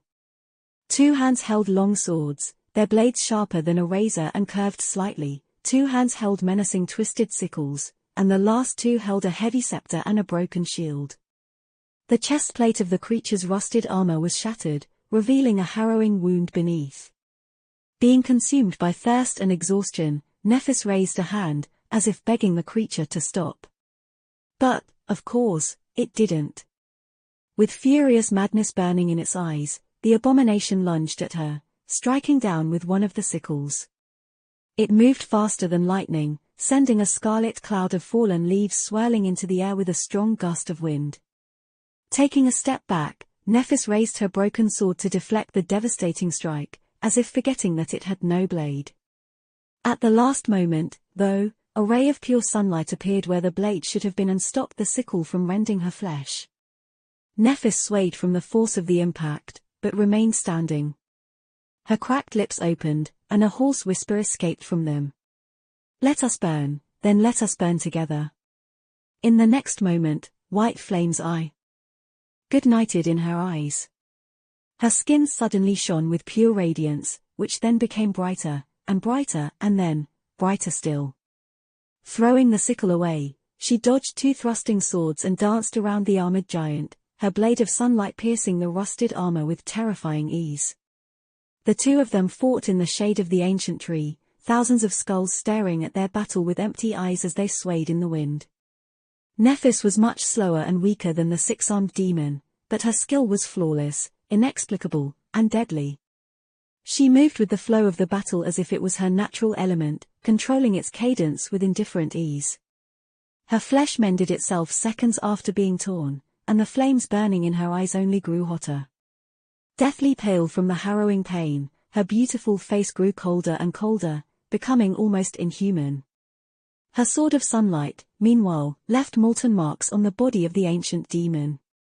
And even though such wounds could never harm it, after a while, the creature suddenly staggered. Of course, it did. That was a memory left behind by the nameless son of the forgotten shore, after all. Everything it touched was doomed to have its soul destroyed. Finally, Nephis managed to find an opening and dashed forward, slashing upward with the nameless sun. The sunlight blade cut through the rusted armor and severed one of the demon's arms, then fell down and sliced through another. Before the creature could recover, she was already upon it. Nephis sidestepped a crushing blow of the heavy scepter and places her hand on the demon's face. The creature froze, and then opened its mouth, as if to scream. However, all that escaped from it were dancing tongues of white flame. As the pure radiance enveloping Neph's skin dimmed, it was as though the demon burned from within. Flaming fissures opened on its body, leaking pristine fire and radiating annihilating heat. His flesh boiled and blacked, and eventually, the blue shine of his eyes was replaced with blinding white light. And then, that light was extinguished, leaving two dark, charred holes behind.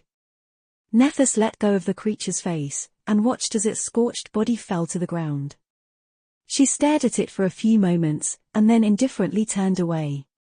Making a few steps forward, Nephis swayed and fell to her knees. Then, she reached into the pool with trembling hands, put her palms together, and brought a handful of cold, sweet water to her lips. Finally, her terrible thirst could be quenched. Chapter 500, In the Depths of a Nightmare.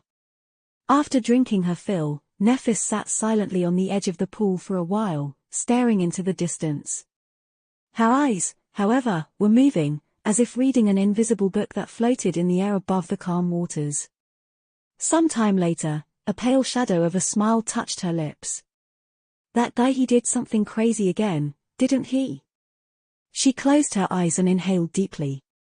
"How is he so fast?"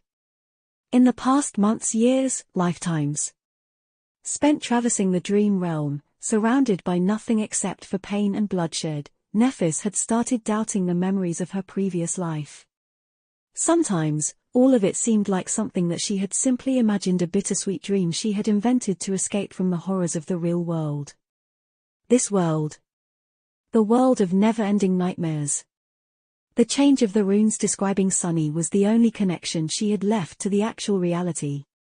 Perhaps, it was the only thing keeping her sane.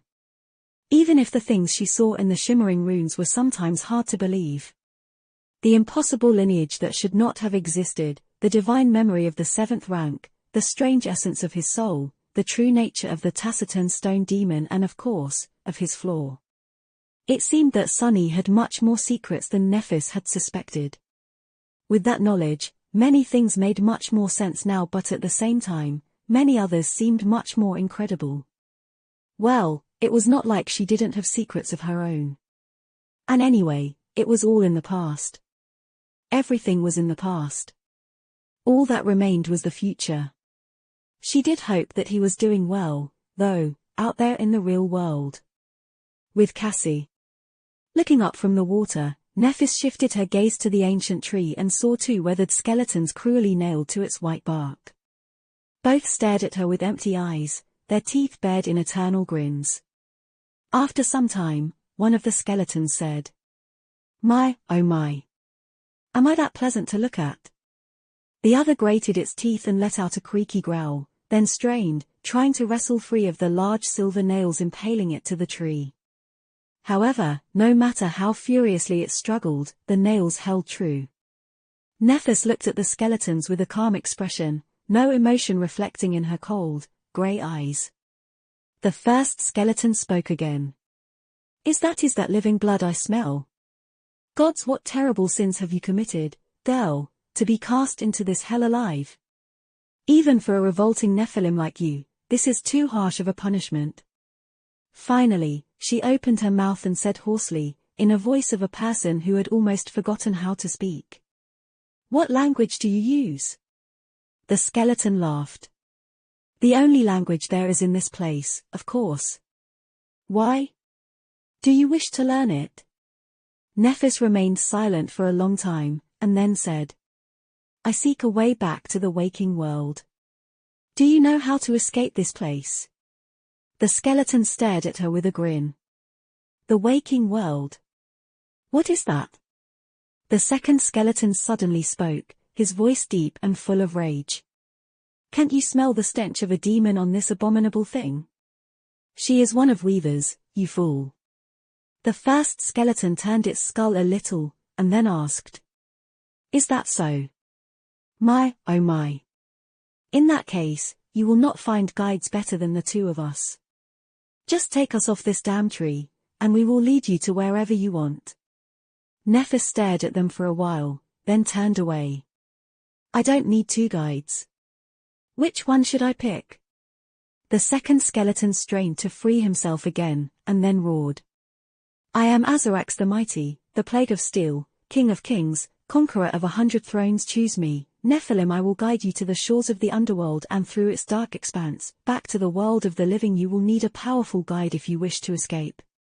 She spared him a glance, then said to the other one, "What about you?" The first skeleton answered in an aloof tone. "Me? Oh, I am no one. Just a humble slave." Nephis lingered for a bit. Finally, she asked, "Why are the two of you nailed to this tree?" The skeleton who had called himself Azarax growled. "Don't you know where you are, abominable creature? I am here because I led my armies into the Great War, slaughtered a myriad of souls, and was punished for my strength and my pride." She shifted her gaze to the other one. The first skeleton answered succinctly, "I have angered the gods." Nephis tilted her head a little. "How?" The skeleton sighed with regret. "Well, if you must know, I slit a god's throat. My, oh my, one could say that it was a misunderstanding. Was there really a need to be so petty?" The sun was already falling behind the horizon, and chilling cold was spreading across the white desert. Nephis summoned her white cloak and wrapped herself in it, shivering. Soon, night descended upon the world, revealing a myriad of bright stars. As it did, the sand moved, and slowly, countless figures rose from beneath it. All of them were corpses with no flesh remaining of their perfectly black bones, some of creatures that resembled humans, some of towering giants, and some of beings who were too strange and terrifying to describe. In a clamor of rusted armor and a litany of howls, the hordes of abominations clashed against each other, continuing their terrible battle even in death.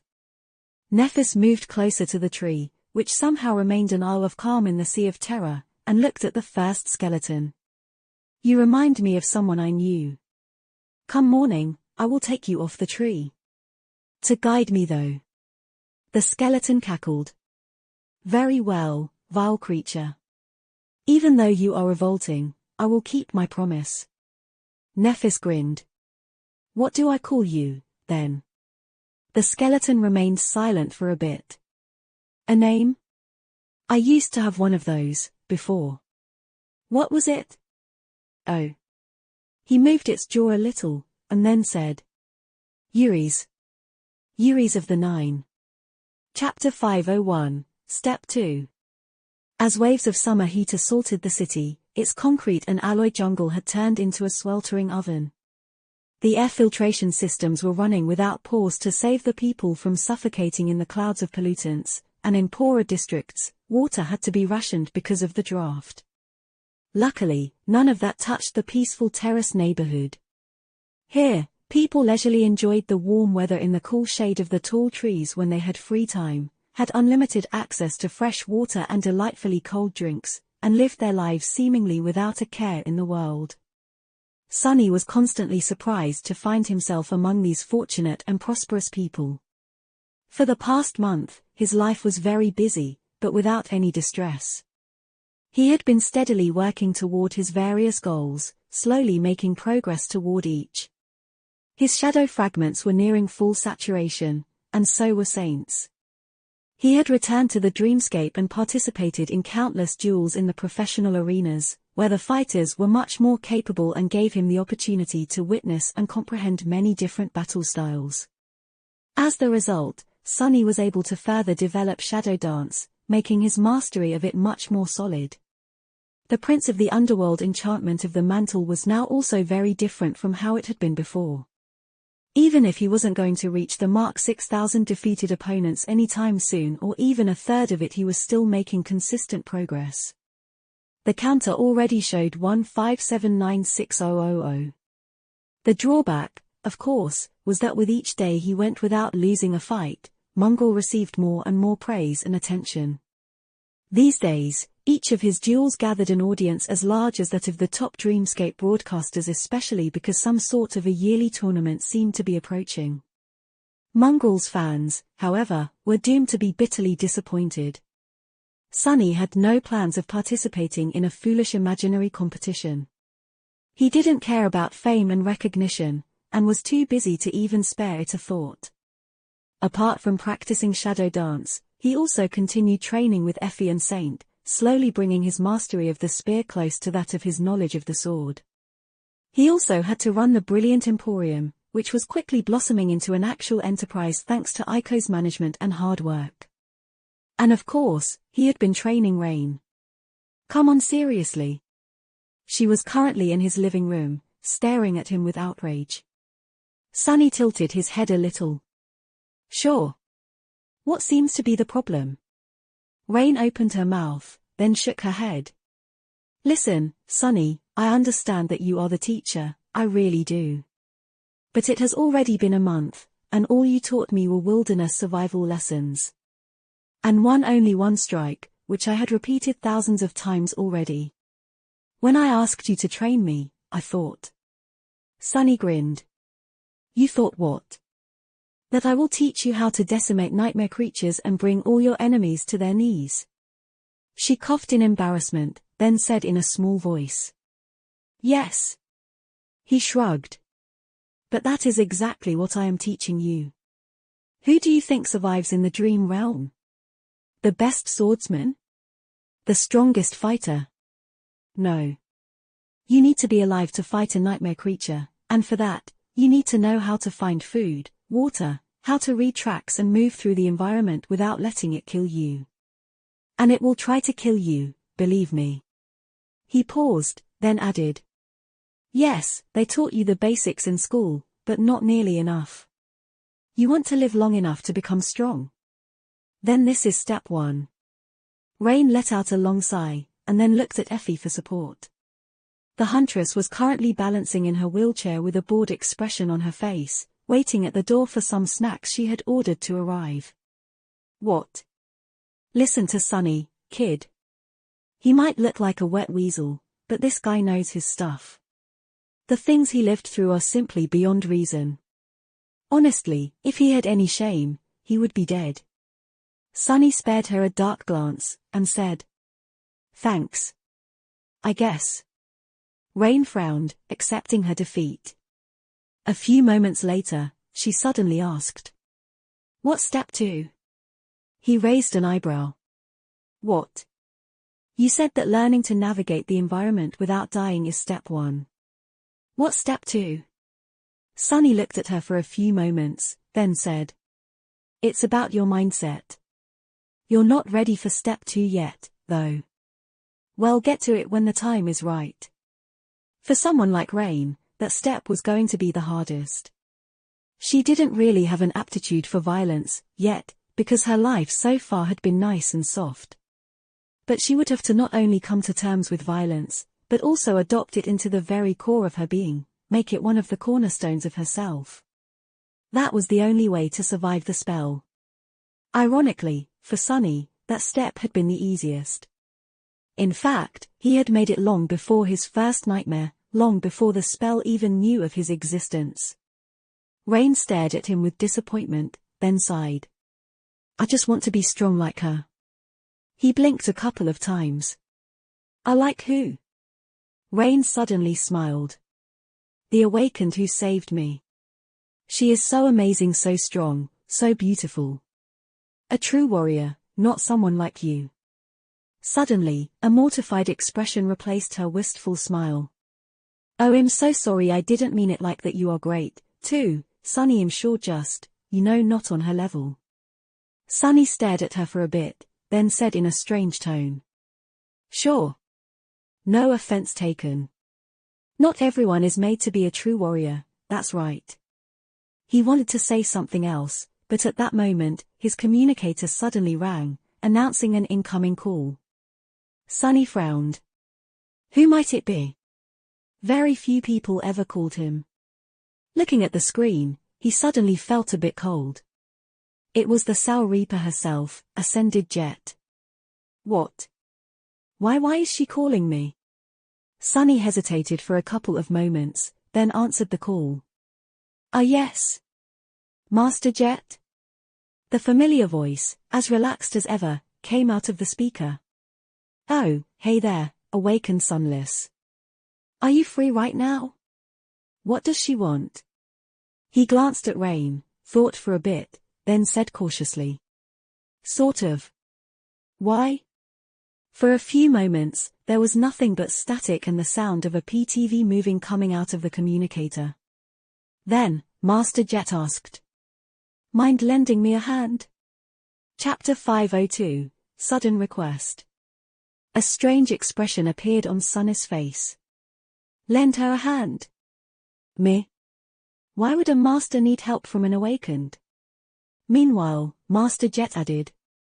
You'll be generously rewarded, of course. Well, I can't guarantee the generous part, really, but there will definitely be a reward. His eyes gleamed. Really? What kind? She chuckled. A fair share of contribution points. Enough to exchange for a decent memory, at least. Plus, didn't you say that you owe me a favor? That did not sound bad at all. Saint was on the verge of reaching the coveted 200,200 status, and was currently just a few shadow fragments away from it. However, Sunny couldn't really agree to the proposal without knowing what exactly she expected him to do. Or could he? Master Jet was one of the two Ascended he knew, and his only contact to the government. This was a relationship worth maintaining, which meant that it wasn't wise to refuse her request for assistance. Plus, Sunny quite liked her, and also owed her a lot even before she had saved him during the gate battle. They were both from the outskirts, and had a rather good rapport. They had a connection. He lingered for a moment, and then said. All right, no problem. I'll do it.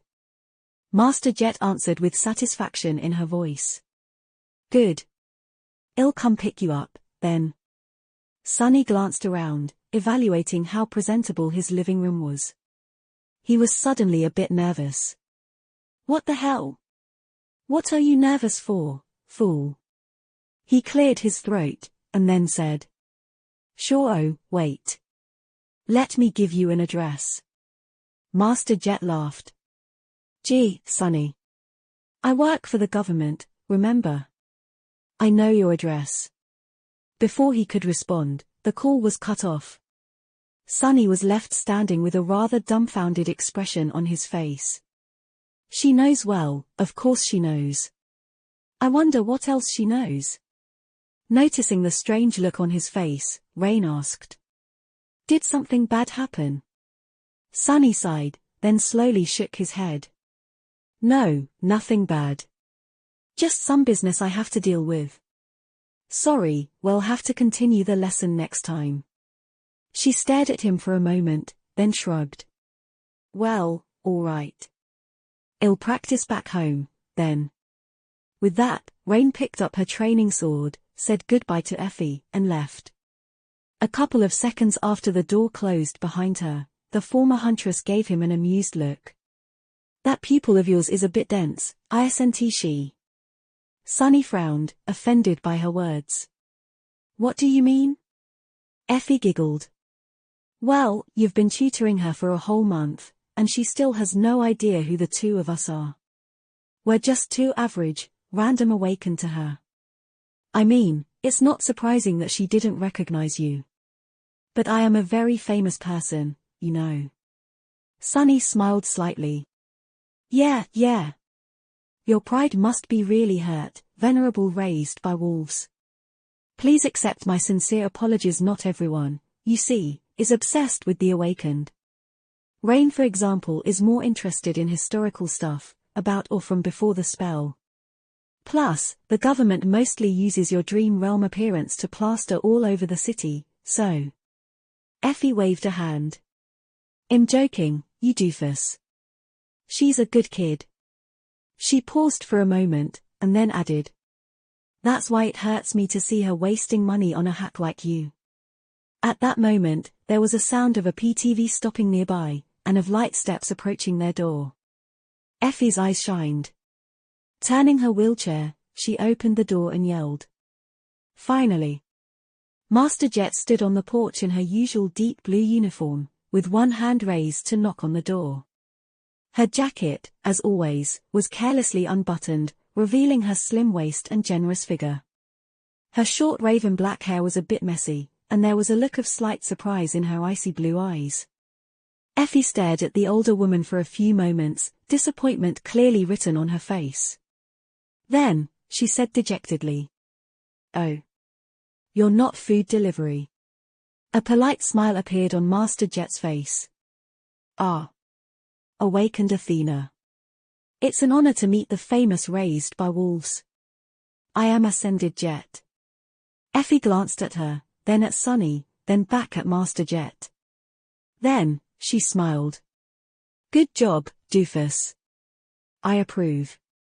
Sonny gave her a murderous look, cursed inwardly, and turned to Master Jet. Do I need to prepare? She shook her head. Your usual memories should do. If everything goes well, you won't even need to use them. He hesitated, and then asked. What if it doesn't go well? Master Jet grinned, making Sonny suddenly feel very uneasy for some reason. Well, then it'll go badly, won't it? Well, know when we know. With that, she looked at Effie and said. Please excuse us.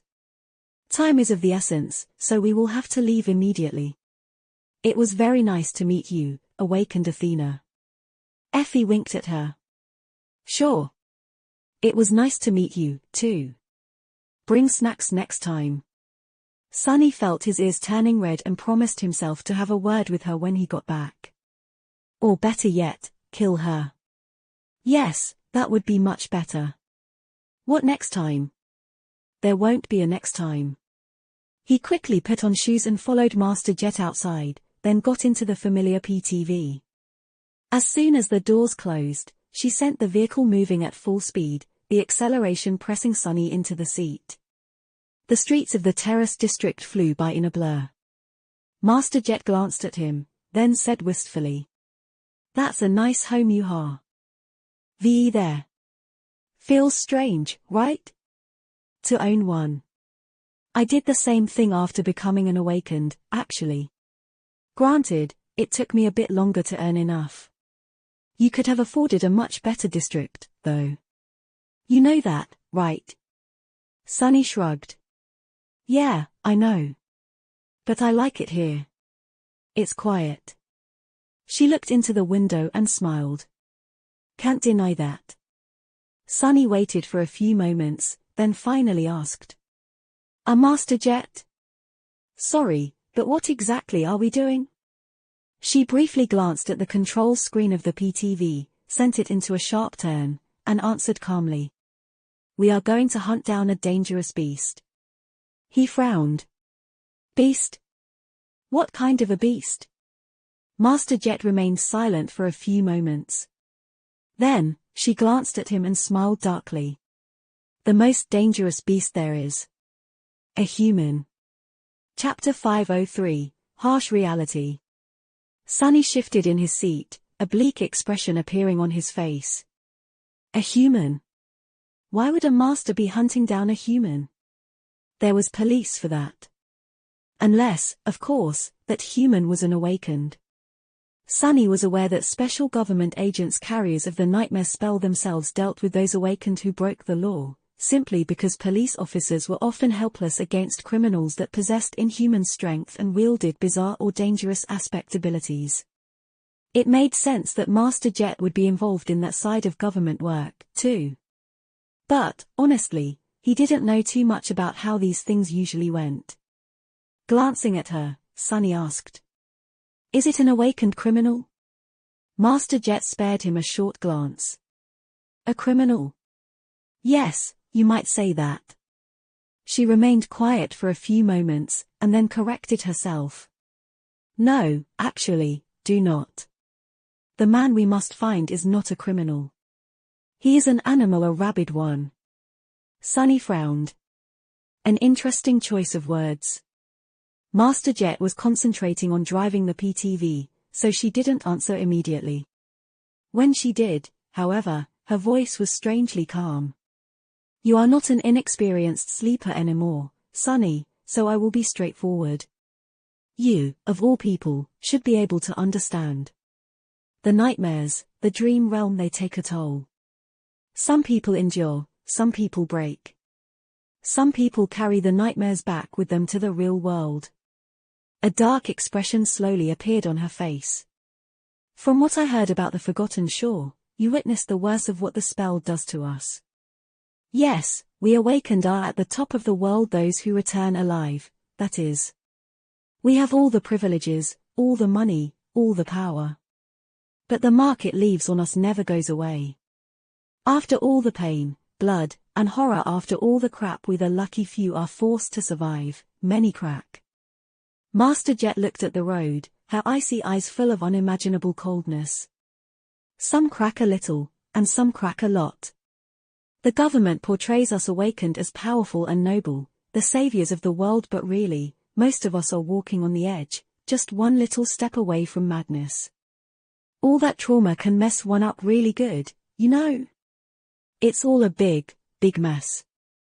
So, when one of the awakened loses control up and makes that last step, what do you think happens? Sunny remained silent for a while, thinking about the damage a deranged awakened could do in the mundane world. His expression became dark and heavy. He didn't even want to imagine.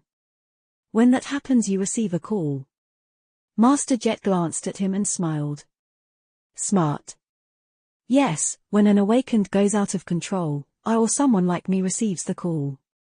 Things like that usually don't get out, because the government doesn't want them to. For obvious reasons. Everything is dealt with quietly, and so, here we are. Sunny didn't speak for a bit. Then, he asked. So, what exactly is going to happen? We find this guy, talk him down or overpower him, and then put him in cuffs. Arrest him? What a funny thought that was. Him, making an arrest. Sunny had been on the other side of this equation a few times in the past, and never in his life had he imagined putting handcuffs on someone, and not the other way around. Master Jet gave him a complicated look. There was almost pity. No. We are not going to arrest him. Sunny blinked a couple of times. Will he be free to walk around as if nothing happened until the trial? Of course, there was another, much darker answer. As if reading his thoughts, Jet slowly shook her head. No. No, he won't be walking around. Sunny looked into the window. Ah. Master Jet sighed. If they summoned me, then things are already beyond that. Think about it, if a mundane human needs to be contained, you can put them in prison. But we are awakened. Realistically, there is no prison that can be built to hold us. Not with every aspect being unique, and demanding unique means of containment. So there will be no arrest, and there will be no trial.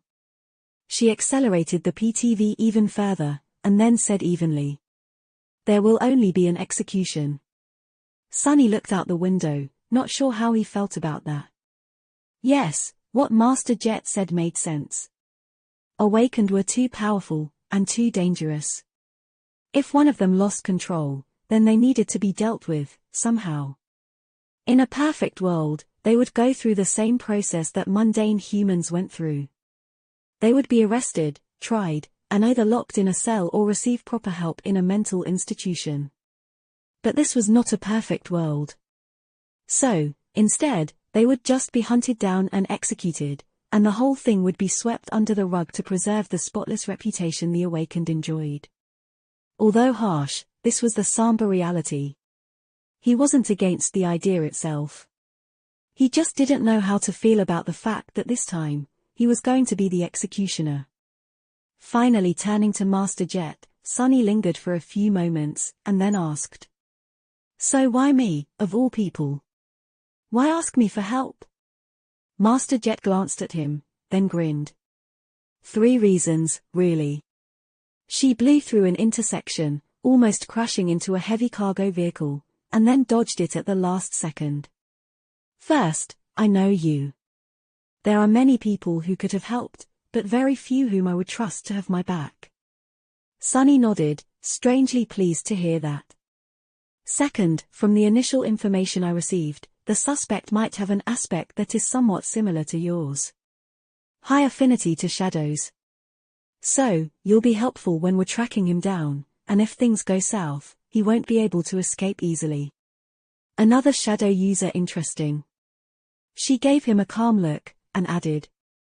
And lastly, there are a lot of people working for the government, but very few who are suited for this kind of work. Unlike you and I. Sunny considered her words. After a while, he asked. Because I am from the outskirts, just like you? Master Jet remained silent for a bit, and then gave him a bright smile. No. Because you are a killer. Just like me. Chapter 504, The Right People.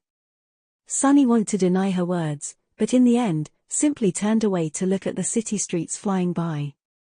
Master Jet knew, of course. She had long known that he had the capacity to be a killer because of the cruel past the two of them shared, and more than that, she had access to the records about the events of the Forgotten Shore that the government agents had compiled. Out there, Sunny had killed his fair share of people. He had not been the most active participant in the civil war for the throne of the Bright Castle, but his hands were covered in blood, too. There were very few survivors of the Dark City who, like Aiko, managed to go through that morbid ordeal without staining themselves with human blood. And then there were other lives that almost no one knew that he had ended. Caster, Harris, the hunters who had kept Kai locked in the dark well, and Harper. Even before that, he had killed the old slaver, Shifty, Scholar, and Oro of the Nine without batting an eye. Honestly, it was not a big deal. Except for maybe Harper, Sunny never lost sleep over any of the humans that had died by his hand. If he was honest with himself, he had to admit that some of them he even enjoyed killing, a little. And it was precisely the fact that he didn't think of it as a big deal that proved Master Jet's words. Sunny was a killer, and not in the sense that he had killed before or had been taught how to. He had an innate aptitude for that sort of thing, and there were not a lot of people who did. In fact, he only knew 3. The first one was himself. The second was Nephis. She was the one who had taught him about murder, after all. Maybe that was one of the reasons why Changing Star had chosen to impart her family battle style to Sunny. Maybe she had recognized that the two of them were similar, that both of them had seen and known the truth of this world. That he would be able to understand. The third one was Master Jet. Sunny suddenly realized that he didn't know much about her, apart from her rank, her past as a kid from the outskirts, and her role as a government operative. Everything that he thought he knew about Master Jet had come from what others told him about her, painting an intimidating and imposing picture of the fearsome Soul Reaper. That picture, however, did not reveal the real human hidden behind the loud nickname. In fact, it only served to obscure her more. What nightmares Jet herself had survived on her path to becoming a master? What were her hopes, her convictions? What were her goals? He had no idea. Thinking about it, Sunny hesitated for a while, and then said, "Master Jet? Can I ask you a question?" She glanced at him briefly and smiled. "Sure." Sunny carefully chose his words before formulating a question. In the end, he asked simply, "Why are you not a saint?" Master Jet laughed, her voice full of amusement. "What a peculiar question. You say it as though becoming a saint is something that just anyone can do." He shook his head, not willing to let it go. "But you are not just anyone. Sure, you might be younger than most masters out there, but very few of them can compare to you in terms of talent and power. The fact that you chose to challenge the second nightmare proves that you have ambition. So why stop?" She spared him another glance and asked with an easy smile, "Why? What have you heard?" Sunny shifted uncomfortably. "Crap. I've been told that no one wants to go into a nightmare with you because of your problematic personality. Murderous, savage and psychopathic killer, these were the precise words they used." Sorry." Her smile turned wider. "Really? Haven't heard those before. How I like it. But what do you yourself think?"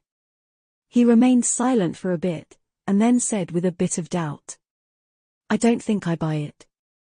I just took it at face value as an inexperienced sleeper, but after the Forgotten Shore, that statement doesn't seem to make sense.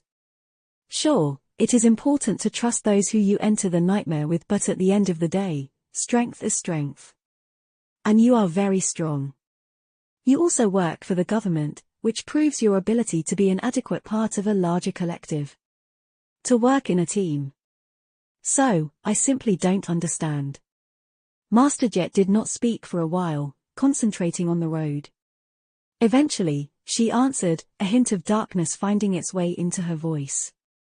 "That is because you don't know enough. You're young, and haven't had to deal with the awakened affairs a lot. Plus, some of these things people only learn after reaching a certain stage. You're not at that stage yet, but since you asked, I'll answer."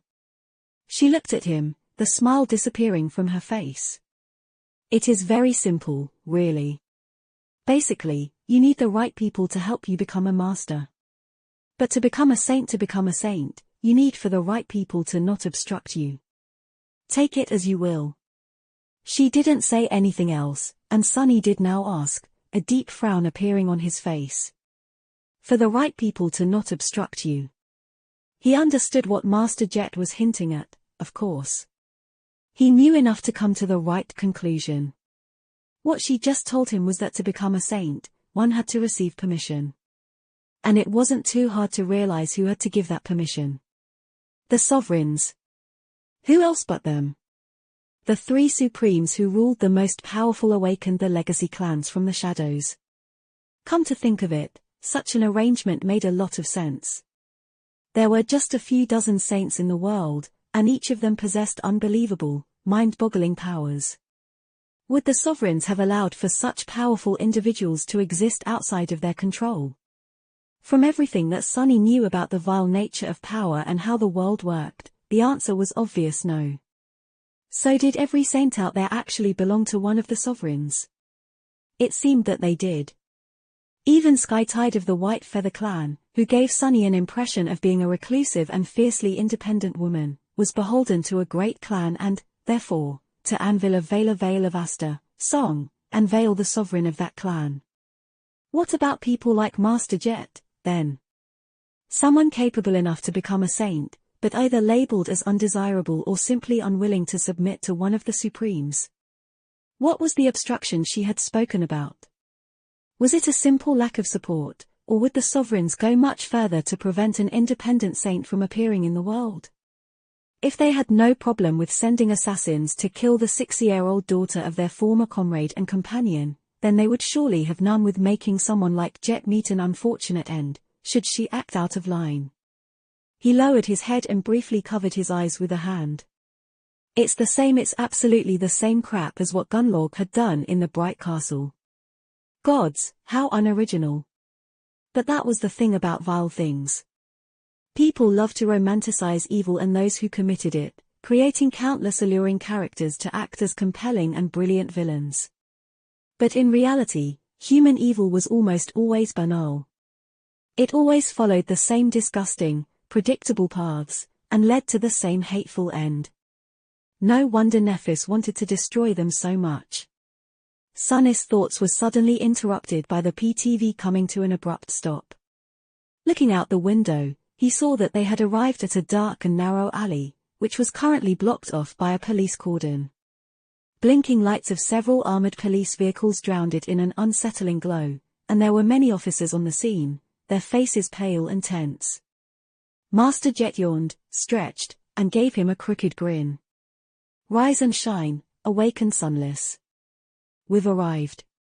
Chapter 505, The Slaughterhouse. Sunny get out of the PTV, somewhat apprehensive of what he was about to see. The police officers present at the scene looked very relieved to see Master Jet and him appear, their tense faces cleared, and the darkness hiding in their eyes seemed to dissipate a little. This was not at all how these types of situations were usually portrayed in popular media. In the crime mystery shows, whenever a plucky mundane detective encountered a cold and by-the-book awakened agent, their relationship always started very confrontationally, with mutual disdain and debates over who was supposed to handle the case, only to end as an entertaining team-up, of course. Once again, reality turned out to be very different from how storytellers like to portray it.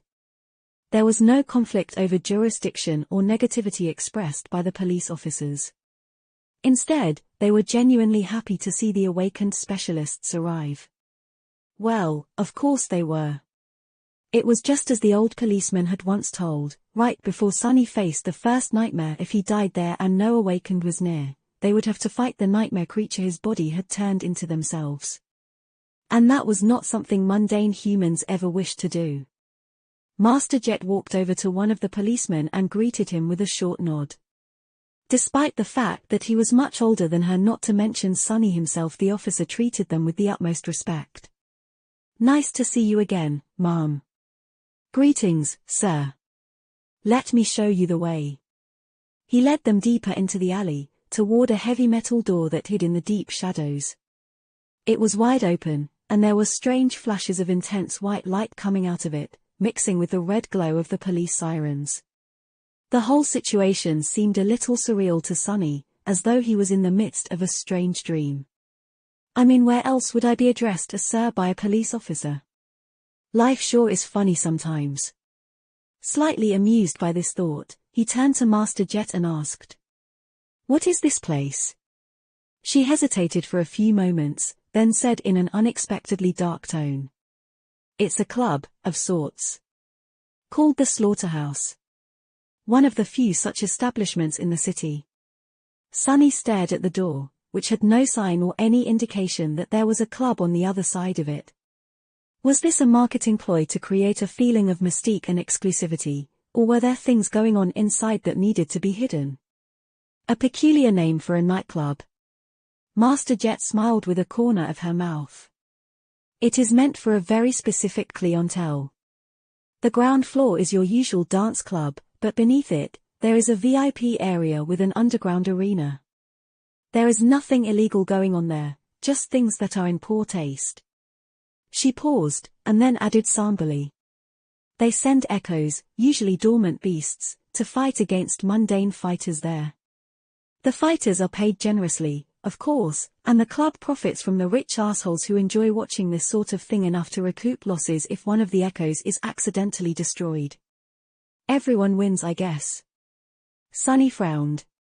He knew that wealthy people were big fans of wasteful forms of entertainment, and that there were arenas where precious echoes were made to fight each other just for the spectacle of it. Hiring mundane humans to battle them, though, wasn't it a bit too much?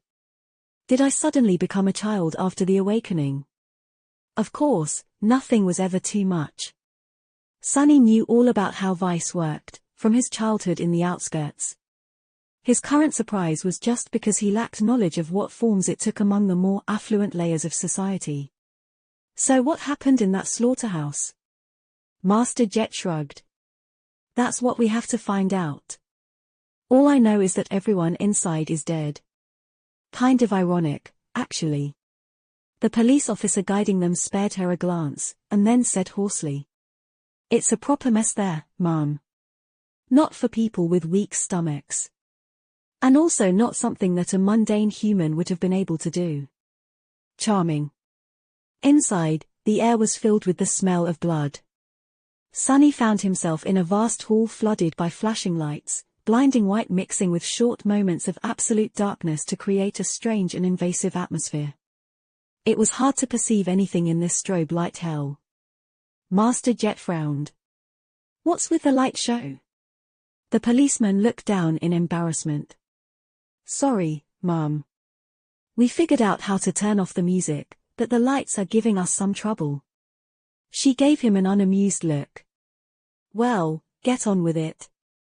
The officer turned around and walked away, shouting at his colleagues. A few moments later, the hall suddenly became enveloped in darkness, and then the regular illumination kicked in. Without the constantly flashing strobe lights, the club looked smaller and more worn down than Sonny had expected. He did not pay too much attention to the design of the interior, the raised stage, or the bar with hundreds of expensive-looking bottles standing on the shelves behind it. With a gloomy expression on his face, Sonny was looking at the bodies. There were more than a dozen of them, all broken and terribly disfigured, as if chewed and spewed out by a tornado. But of course, a natural disaster had nothing to do with what had happened in the seedy club. The result only looked like it. This was the work of an awakened. Suddenly, he remembered Master Jet's question, seeing it in a new light. When an awakened loses control, what do you think happens? The answer was right in front of him. Terribly battered human bodies were lying on the floor, drowning in pools of blood. Indeed, this was not a sight for those who had weak stomachs, but, for better or worse, Sonny had seen enough horrors to not be moved too much by such a scene. It left a deep impression even on him, though. Sonny didn't have to look too closely to realize what had transpired. The position of the bodies, the nature of their wounds. The murderer had not used some powerful memory or let an echo loose on these people. No, it was much simpler. They just did it with their hands. Back during the gate battle, Sonny had thrown a heavy vehicle at the advancing horde of nightmare creatures, carving a bloody path in their ranks. That was the strength of an awakened. Even if he had been augmented by a shadow, his own strength was still vastly superior to that of a mundane human. A frenzied awakened could tear through a dozen humans in a matter of seconds, and none of them would be able to do anything to stop it. In front of a spell carrier, mundane humans were like paper dolls. It only took a little effort to destroy them. That bastard. Sonny remembered how he had doubted whether or not he wanted to play the role of an executioner on the way to the crime scene. Rain could have been one of the victims. He could have been one, too, before becoming an awakened. As he was looking at the broken bodies, all his doubts disappeared. Chapter 506, Silent Witnesses. As Sonny studied the bodies, Master Jet went away to talk to the police officers, and then returned with one of them. There was a disappointed expression on her face. No usable recordings left. Figures places like this one only exist because they value the privacy of their clients. And the few cameras they did have shown nothing but darkness. Sonny looked at her, then sighed. Not much to tell from the victims, too. The murderer just used their fists. She shrugged. That's how it usually goes, in situations like this. The most likely scenario is that the murderer was one of the clients, who went on a rampage because of either alcohol or stimulants, and a momentary failure to hold on to their sanity. So I doubt that this mess was premeditated. Master Jet remained silent for a moment, and then added. He was lucid enough to use his aspect to obscure the cameras, though. So dealing with him won't be too simple. With that, she turned to the police officer and asked. Any survivors? Do we have witnesses? He hesitated for a bit, then gave her a strange look. That yes, actually, there are a few. But. The officer didn't finish the sentence, and just stared at them with an uneasy expression. Sunny raised an eyebrow. But what? Are they refusing to talk? The policeman shook his head slowly. No, they're not refusing. I don't know, something is wrong with them. They just don't speak, or even react really. I've seen a lot of people in shock, and sometimes, they can seem almost catatonic. But this is something else. Gave us all the creeps, to be honest. Sunny and Master Jet glanced at each other, and then, one of them said. Lead the way. The officer sighed, then escorted them to the back of the club, where an inconspicuous door led to the service rooms. The witnesses were gathered in a small office, standing there motionlessly, with nervous paramedics trying to determine the reason for their condition. There were 5 of them, all sharing the same blank, strangely peaceful expression on their faces. They were completely silent, motionless, and still. They did not react to the arrival of new people at all. Their eyes were calm and empty. Sunny paled. How is this possible? It only took him a second to recognize what was wrong with the survivors, of course. In fact, they weren't survivors at all. These people were dead. To be more precise, they were hollow. How can a mundane human be hollow? Suddenly, he felt a cold shiver run down his spine. Looking at Master Jet, he saw that she had a deep frown on her face, too. The massacre in the dance hall was bad enough. But this just made the whole situation frightening and eerie. If before Sunny was just disgusted, now, he was starting to get concerned. What the hell? Master Jet stared at the 5 hollows for a few moments, then turned to the paramedics. Go take a break, guys. Let these people be. They are already dead. One of the paramedics, a mature woman with short blonde hair and gentle eyes, looked at her with confusion. I'm sorry, Mom? But they are fine. We need to. Jet let out a heavy sigh. Their souls are destroyed. There is nothing you can do to help them. Something else will take care of the rest. The paramedic looked at her for a while, then glanced at the ground and silently walked away. Her colleagues followed, expressions of regret, anger, and horror clearly written on their faces. The police officer stayed, but made a point of standing as far away from the hollows as he could. Master Jet stood silently for a few moments, her scowls growing deeper, then turned to Sunny. Answering your question, I don't know. He hesitated for a bit, then asked. But how can a mundane human become a hollow? It's only supposed to happen to those who die in the dream realm, right? She glanced at him, then silently shook her head. Eventually, Master Jet said. Wrong. There is a very small chance of a powerful soul attack creating a hollow. But beings capable of dealing direct soul damage are very rare, so it doesn't happen too often. Almost never, really. Sunny walked closer to the 5 empty humans and studied them. Can you do something like this? Master Jet lingered for a bit, then answered simply. If I am really precise. Something was very wrong with these people. And not just the fact that they were hollow. There was something else, something that almost made Sunny's hair stand on end. A feeling of subtle, but profound wrongness. He reached out with shadow sense, and flinched. Master Jet did not miss that sudden reaction. What? Did you discover something?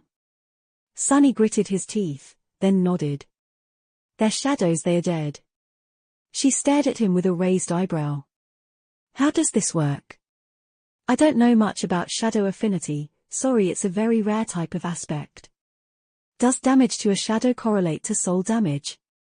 Sunny thought for a bit, then shrugged. I am not so sure myself. There's no manual for it, after all. But only 2 things ever managed to damage my shadow. One was another shadow, and the other was a soul attack.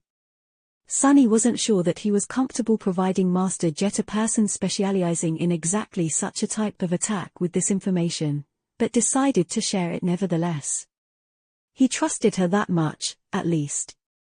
So since shadows are susceptible to soul damage, it is not too much of a leap to assume that they share a deep connection to the soul, or are tied to it somehow, at least. She nodded, and remained silent for a while, thinking. Then, Master Jet echoed his recent question. Can you do something like this? Sunny shook his head. No. My aspect doesn't have means of dealing damage to someone's shadow. At least not yet.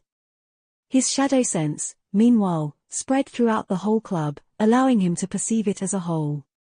And there, deeper underground, he noticed something strange. Sunny lingered for a few moments, and then turned to the police officer. Gather your colleagues and leave. Don't come inside again until either Master Jet or I tell you to. The policeman opened his mouth, wishing to say something, then simply nodded and hurriedly walked away. Master Jet glanced at Sunny with a question in her eyes. What was that all about? Sunny gave her a dark look. That's how do I say this? I think the killer is still inside. Chapter 507, Ellen the Spotlight. Master Jet remained silent for a second, then asked calmly. Are you sure?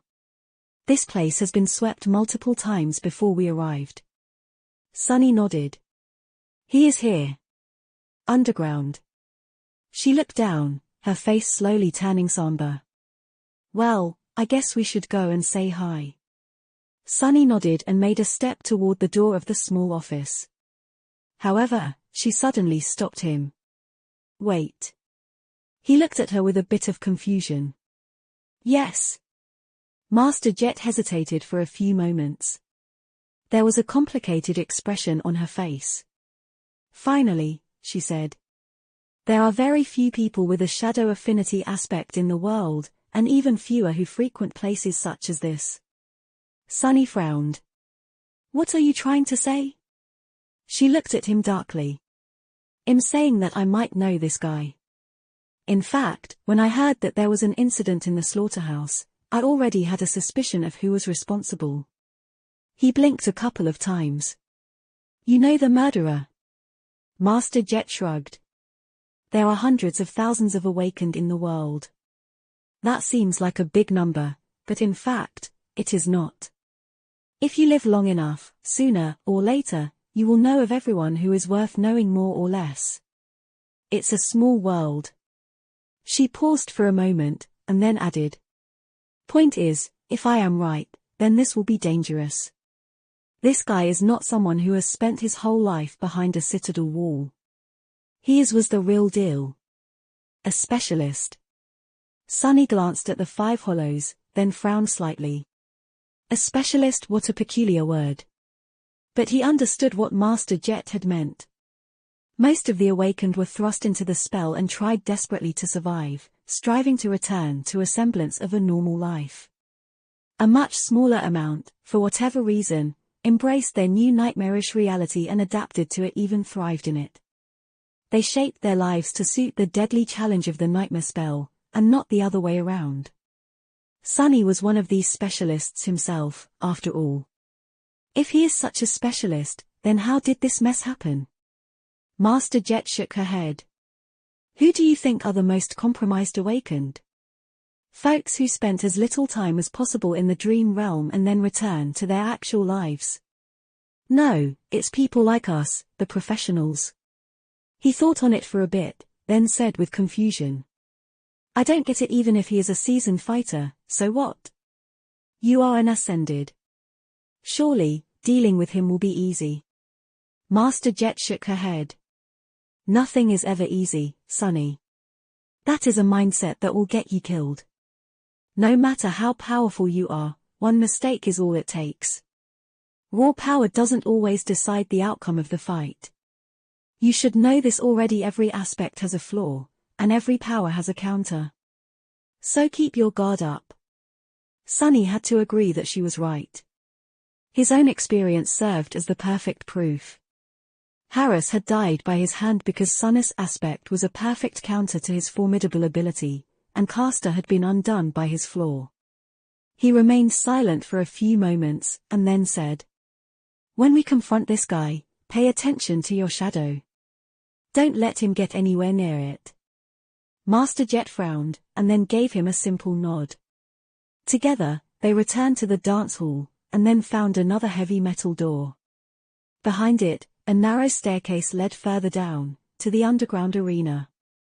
The arena itself was larger than Sunny had imagined, and looked more like a luxurious theater than a fighting pit.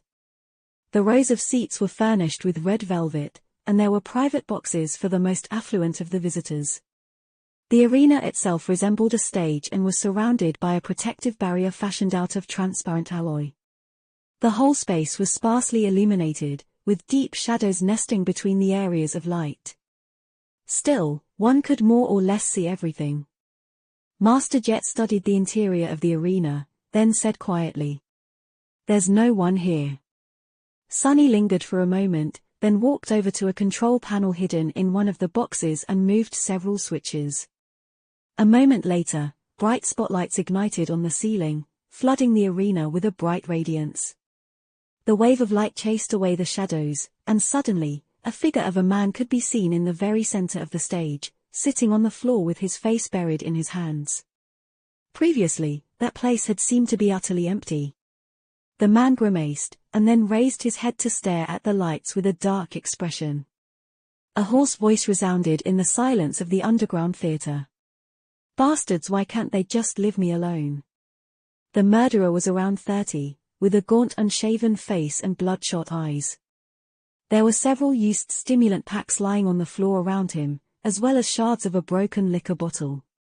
His clothes, hands, and face were covered with blood, but the man didn't seem to mind. Blocking the light with one hand, he lowered his gaze and slowly focused it on Master Jet and Sunny.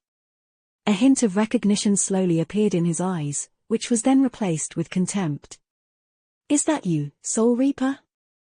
Hell, they sent the attack dog herself after me? Ha, what an honor." Sunny sighed inwardly. What was it with people and calling others dogs? He really didn't get it. Dogs were marvelous creatures, from what he knew.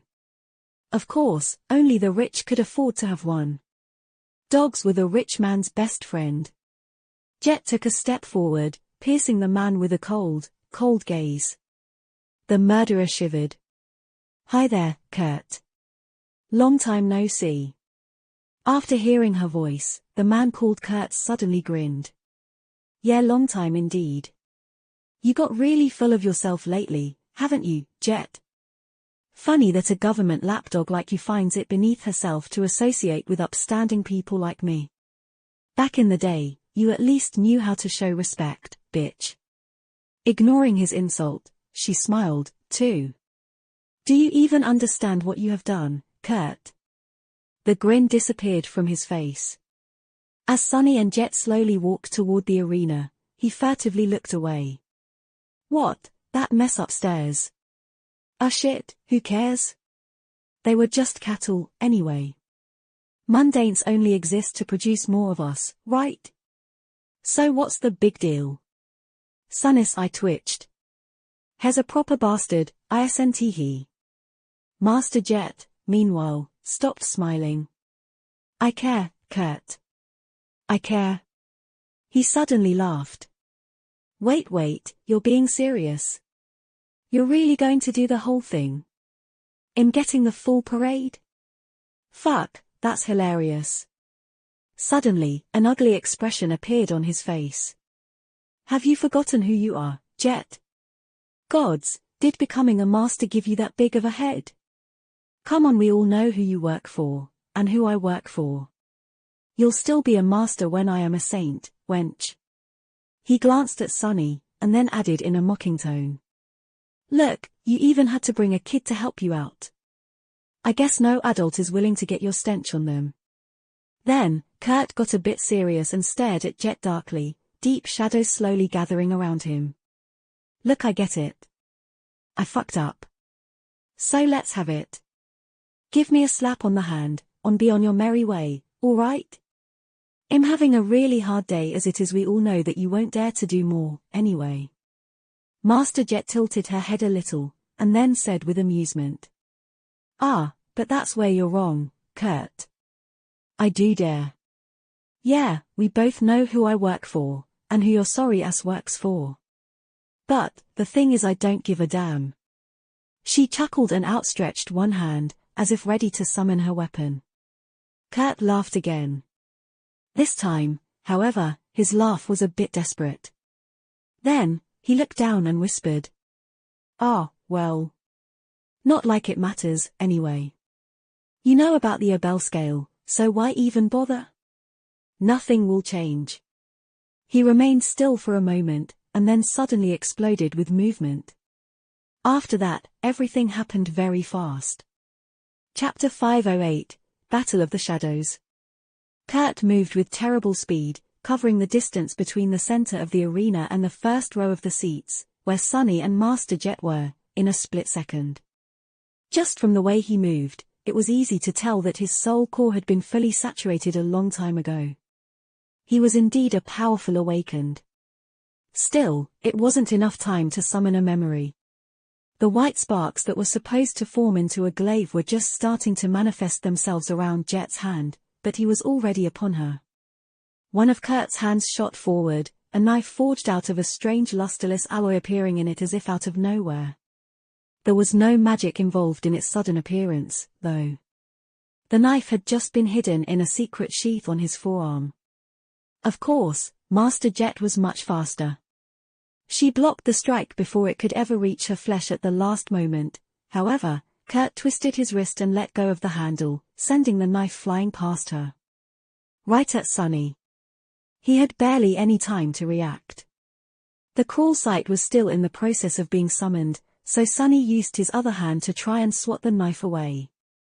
It jerked up, but then froze. No, wrong. A fraction of a second too late, Sunny realized that the knife was not aimed at his body. It was aimed at his shadow. And since he had wasted precious time being mistaken about the killer's intentions, it was too late to move his body away to make the shadow shift out of harm's way. Luckily, Sunny's shadow could move on its own. It suddenly went out of the sync with his movements and jumped away, letting the knife bury itself in the floor and send a net of cracks through the sturdy synthwood boards. Shaken, Sunny belatedly jumped back. What is this? Any other awakened would have been killed by that devious attack, most likely. To Kurt's misfortune, though, he had met a fighter well versed in all things shadow. A few steps away, Master Jet was already turning her block into an attack. Her fist seemed to teleport forward, tearing through the air so fast that it sent a small shockwave rolling through the underground arena. Kurt had long disengaged, though.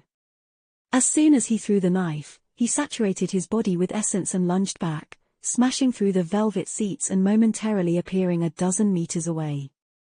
As soon as his feet touched the ground, he was already moving again, dashing sideways. At the same time, 3 more knives flew at terrible speed toward Master Jet and Sunny. Their purpose was not to kill or wound them, but just to slow them down.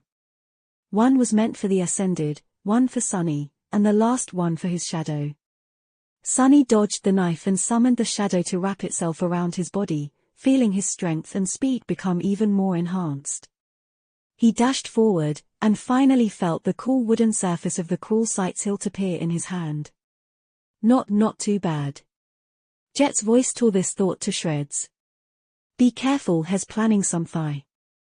Before she could finish the thought, a dark smile appeared on Kurt's face. In the next moment, something massive broke through the floorboards and struck her, or at least tried to. Soul Reaper easily sidestepped the attack and jumped back, then suddenly twisted, making her shadow grow smaller. A fourth knife appeared out of nowhere and pierced the floor where it had been just a moment ago. Kurt clicked his tongue. So annoying. Sunny, meanwhile, was staring at the thing that crawled from under the floor. It looked like a mound of worn rags, with two long arms that had one too many joints growing out of it, each ending in three terrifying curved claws.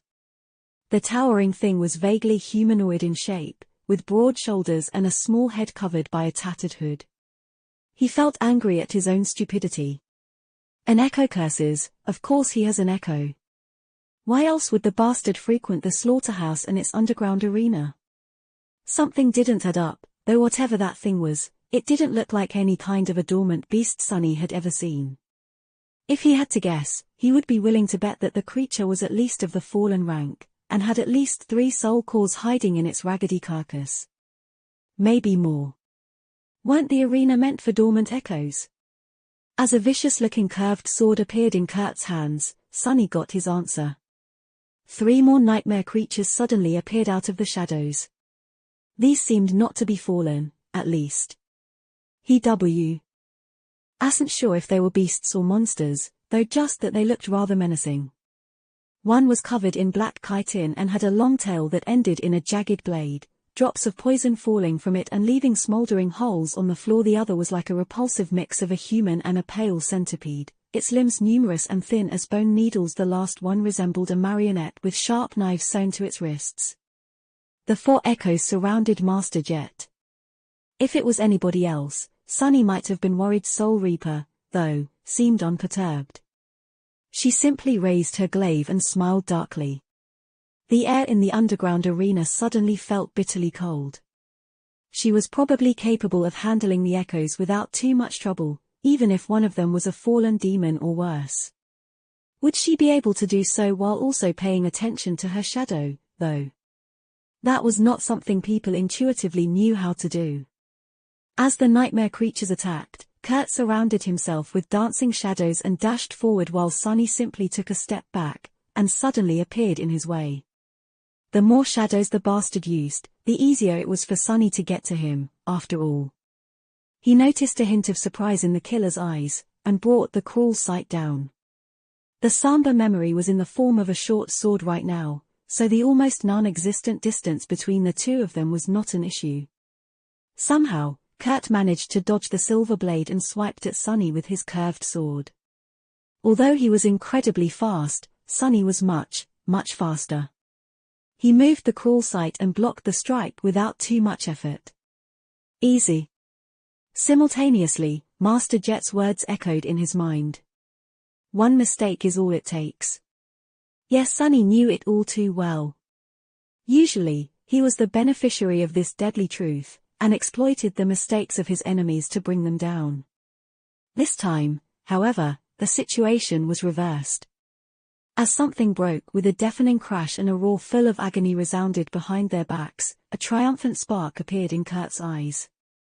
At the same time, his shadow suddenly moved. Even though the curved sword was already blocked, its black reflection held in the shadow's hand continued to swiftly approach Sunny's flesh.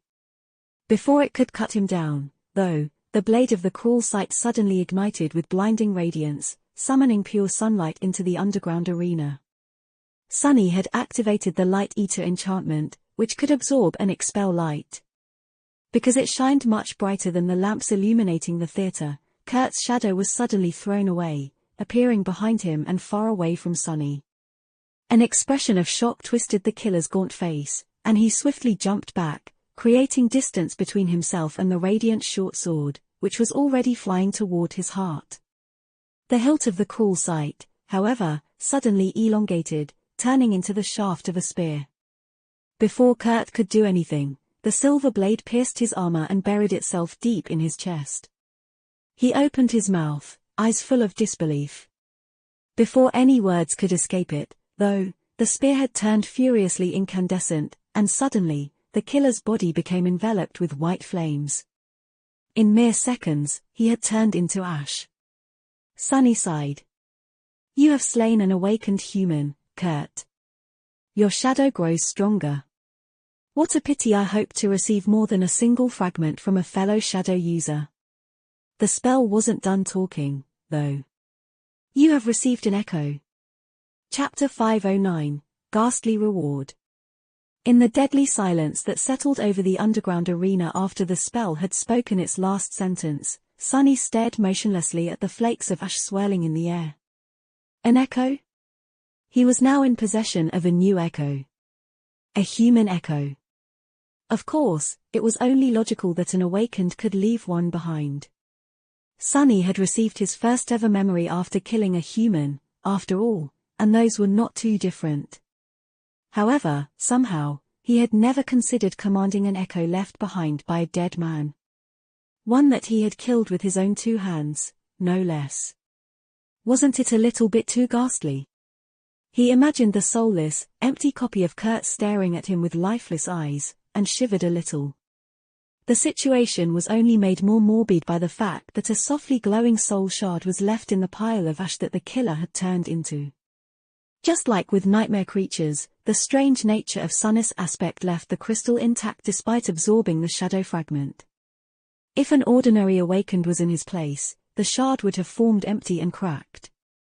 Sunny had never dug into the corpses of his human victims to retrieve one, so this was his first time seeing a soul shard left behind by one of his own kind. Before Master Jet could see it, too, Sunny bent down, picked up the luminescent crystal, and hid it in his sleeve. His face twitched slightly. Just as he did, an amused voice resounded from behind him. Well, I'll be damned, that was fast. He hesitated for a moment, and then turned around. Master Jet was surrounded by a scene of devastation, the interior of the underground theater in her vicinity completely destroyed. She was casually leaning on her glaive, and there was an amused expression on her face. Kurt's echoes, of course, had disappeared after his death. However, Sunny didn't know how many of them she had killed before that happened. In any case, there were no wounds on her body. Master Jet whistled. You actually put down the bastard all by yourself. That's nicely done, Sunny. From her voice, it was clear that she was pleasantly surprised. And why wouldn't she be? Kurt had been an awakened with at least 10 years of experience under his belt, with a fully saturated soul core and an insidious, deadly aspect. While Sunny had become an awakened less than a year ago. He was never formally trained, and had no clan or organization supporting his growth. Not bad for a kid from the outskirts. He shrugged. He was overly reliant on the unique nature of his powers. A little knowledge of the shadows was all it took, really. She slowly shook her head. Maybe you're right. Still, Kurt had quite a reputation back in the day. But hey, why am I surprised? They gave you the SS designation for a reason. With that, Master Jet sighed and looked at the pile of ash with a complicated expression. After a few moments of silence, she added. You know, he was a promising young awakened too, once. One of the few who didn't treat me like a walking corpse back in the academy. Sunny glanced at the ashes, trying to imagine Kurt as young and promising. It wasn't too hard, however. Thinking about a person he had killed this way made him uncomfortable. It was better to remember him as he had been at the end, a depraved, demented murderer. More of a rabid beast, really, than an actual human. Sunny scratched the back of his head. So then what happened to him? Master Jet lingered for a bit, and then shrugged. Life, I guess. Not everyone is cut out for the kind of life we live. In fact, very few are. Sunny dismissed the cruel sight, thought for a few moments, and then asked the question he really wanted to ask. So, all that stuff he told about having a powerful protector. What was that all about? Are you going to be in trouble? Wait, am I? Jet smiled. What, did you believe that fool? Don't worry, he was just being delusional. Sure, he had rather powerful masters. But these people, they're not going to make a fuss about someone like him. Kurt became of no use to them the moment he lost control. What's more, he turned into a liability. So, if anything, we did them a favor by taking care of the mess ourselves. Her smile suddenly grew wider but also darker. And if they decide otherwise, I'm not so easy to deal with, Sonny. And they would have to go through me first to get to you. He frowned a little, then nodded, accepting her reasoning. It all made sense, after all. Powerful people were also practical sort.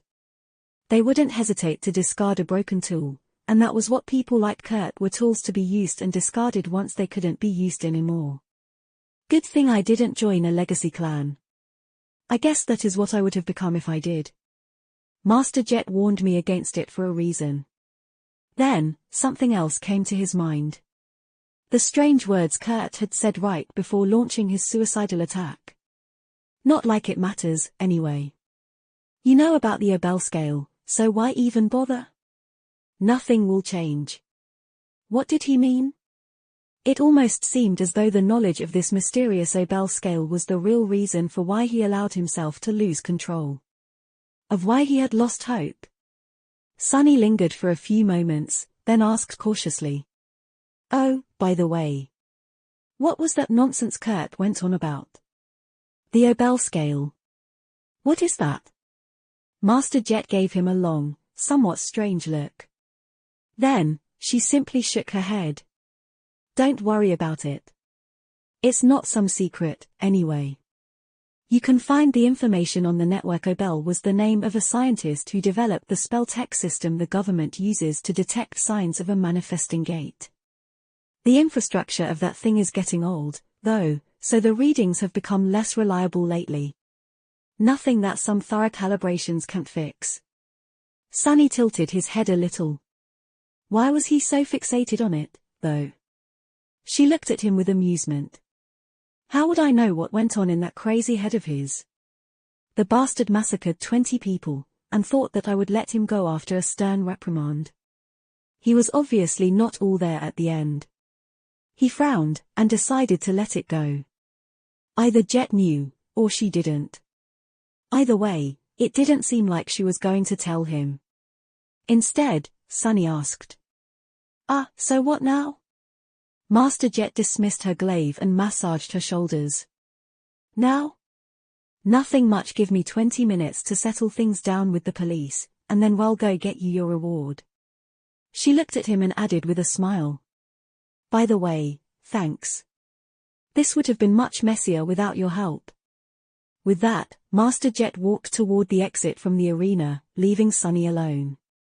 He stood silently for a while, and then sighed heavily. It was time to see about his new Echo and decide whether he was going to keep the ghastly thing or not. Chapter 510, Human Echo. Sonny looked around the destroyed theater, then found an intact seat and sat down. Relaxing on the soft velvet cushions, he crossed his legs and looked at the broken stage with a complicated expression. The shards of glass and empty stimulant packs attracted his attention for a moment. Sonny had expected the stimulants to be of the pleasure-inducing variety, but to his surprise, they were more or less the same as the ones he had used to stay awake for an entire week after returning from the Forgotten Shore. A slight frown appeared on his. Don't tell me, was this guy afraid of going to the dream realm? Kurt might have been even more broken than he had suspected. From how Master Jet had described her former acquaintance, the man had once been a dedicated combatant, a specialist, but what kind of a specialist was scared of his specialty? With a sign, Sonny stared into the distance and summoned the runes. And there it was, written in the ancient symbols in the air in front of him. Echo Shadow Blade Kurt. Echo-type beast. All humans were considered to be beasts by the spell, since they only had one soul core, so this was not surprising. Well, all humans except for Sonny and Nephis. As the thought of becoming a demon drifted into his mind, Sonny read further. Echo rank awakened. Echo attributes Swift Hand, Shadow Sworn, Mark of Death. Swift Hand attribute description: your blade strikes fast and true. Shadow Sworn attribute description: you are known to shadows. Mark of Death attribute description: you bear a mark of death, as just like death, you were created to be a weapon. Sonny tilted his head a little.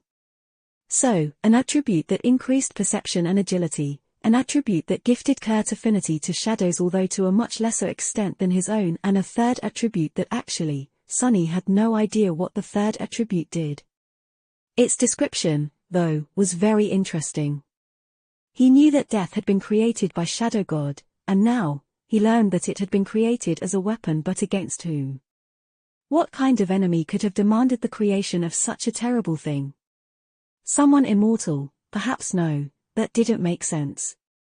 If there had been a time before death was invented, then everything back then was immortal, eternal, and endless, right? Sunny wasn't sure that he understood the concept of a world without death. What he did know, though, was that something as harrowing as death would not have been invented without a reason.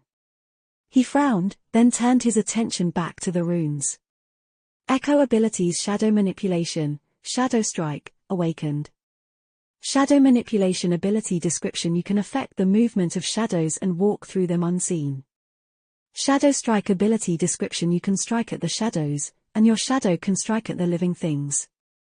As expected, Sunny had more or less surmised what Kurt's aspect abilities had been. They were different, but at the same time similar to his own. Both were much less versatile and powerful than what he was capable of himself, though, even if the ability to deal direct damage to and through his shadows was something Sunny would have loved to have access to. Shadow Manipulation, especially, was almost no more than a slightly different version of his passive attribute, Child of Shadows. Still, having a shadow like Kurt could add a new layer to his battle prowess. There was also the last ability. Awakened ability description: this echo has the innate abilities of a carrier of the spell. So using memories?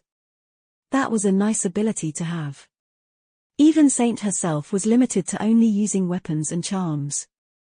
Full of thought, Sunny looked at the last string of runes. Echo description: I have entrusted you with a beautiful blade, but all you created was a hideous nightmare. He blinked a couple of times. What's up with that description? Oh my, am I imagining things, or does the spell sound bitter? What a funny thought that was. Sunny reclined in the chair and waited for a bit, then grimaced and dove into the soul sea. Let's take a look. He walked past the rows of silent shadows, noticing the dark figure of Shadowblade Kurt standing among them motionlessly. Sparing him a glance, Sunny approached the spot between the black suns of his shadow cores, found a large sphere of light that orbited one of them, and summoned the echo down. The sphere floated to the surface of still waters and slowly dimmed, revealing a gaunt, naked man standing inside. Sunny felt his skin crawling. In front of him was a human, or rather, a soulless copy of a human. Echo Kurt looked almost like a person, but the lifeless emptiness in his eyes screamed of a profound, abhorrent wrongness. It was incredibly unnerving. The echo was very much like the hollow victims of its original, only even more vacant and devoid of the undefinable spark that all living things possessed. It was an artificial copy of a man that lacked the very thing that made him human. A ghastly effigy. The thing was incredibly creepy. Sunny hesitated, then tried to think about things logically. The echo was more or less useless to him in its current state, but thanks to its awakened ability, it would possess the innate capacity to use memories, which meant that Sunny could provide Echo Kurt with an armor and a weapon. That question was, did he want to? On the surface, that question was rather simple. Who wouldn't want to have a creature equal to a powerful awakened in their service? But really, things were more complicated. Sunny frowned, then raised a hand and poked the ghastly creature in the shoulder. A new string of runes appeared near it. Transform Echo into a shadow. He froze, thinking. Having a human shadow certainly had its benefits. But having any shadow also demanded a tremendous investment of resources. Nurturing Saint was very hard on Sunny, and especially on his pocket. Less importantly, but still somewhat pressing, was the need to spend 100 shadow fragments to complete the transformation. Sunny had spent so much time and effort to get close to creating a third core, and the idea of being suddenly pushed back by a whole 100 fragments did not seem too alluring. The point was, he felt reluctant to turn just any echo into a shadow. So was Kurt a worthy echo? Even though Sunny was very curious to see what would happen if one of the silent shadows was placed into a human echo, the answer was no. Sunny wasn't sure that he was. There were two reasons. The first one was rather simple, but also not too convincing. Master Jet had said that all of them, seasoned awakened, were walking one step away from the madness. Sunny felt like dragging around a reanimated copy of a man he killed would bring him closer to making that step. His humanity and sanity, to be honest, were already on thin ice. However, that wasn't the main reason. The second reason, and the most important one, was the nature of the shadows. Shadows weren't soulless, empty copies of their originals. They possessed a semblance of a consciousness, and a distinct personality. Saint was living proof. Yes, she was created from a powerful nightmare creature, but her attributes and abilities were not what made her strong. Saint was strong because she was Saint. Her will, intellect, and unbreakable resolve were what made her such a deadly presence on the battlefield, and a valued companion for Sunny. And that was why he didn't want to create a shadow of Kurt. Yes, Kurt possessed powerful abilities that shared the affinity with Sunny's aspect. But Kurt himself was weak. His weakness was the cause of why he had drowned himself in alcohol and distasteful hobbies, and why he had eventually surrendered to the burden of the nightmare spell and massacred defenseless humans in a fit of demented frenzy. No matter how powerful, Sunny didn't want to possess a shadow of an unstable butcher, but more than anything, he didn't want to possess a shadow of someone who was weak. How could he rely on someone like that? On the path he was taking, there was no place for weakness, at least not for the weakness of that kind. With a sigh, he summoned Saint, and watched her appear near the naked figure of Kurt in a whirlpool of black flames. The taciturn demon stared at him with her indifferent ruby eyes, not paying any attention to the human echo. Seeing them side by side only made Sunny more sure of his decision. He remained silent for a few moments, and then gestured at Kurt. "Do you, maybe want to eat him?" Saint remained motionless for a few moments, then silently turned to the echo and raised one hand. Her gauntlet easily pierced the chest of the dead killer, and a few moments later, his body disintegrated into a flood of white sparks. Those sparks formed into 3 brilliant streams and entered into the darkness that hid inside the shadow, then flowed into her 3 core remnants. "Your echo has been destroyed." Sunny felt a wave of bitterness wash over his heart, but very soon, it disappeared. He was watching the shadow fragment counter in the runes describing Saint. Apparently, feeding on echoes was much more nourishing for a shadow. She received much more fragments than she would have from an awakened memory of the first tier. Right now, the counter was showing a simple number. Shadow fragments 200200. A triumphant smile appeared on Sunny's lips. Chapter 511, Ascension. Finally. How long had it been since he created Saint and saw the dreadful 0200 written in her runes? A year, no less. That was how long it had taken Sunny to gather enough memories to saturate the dark embers that burned in the black depths of his shadow. What was going to happen now? The last time Saint had evolved, her transformation too. A very long time. Was she going to retreat into the chrysalis of his shadow core again? Or was reaching 200 fragments completely different from what had happened to her after the killing of the Black Knight? A few moments later, Sunny received the answer.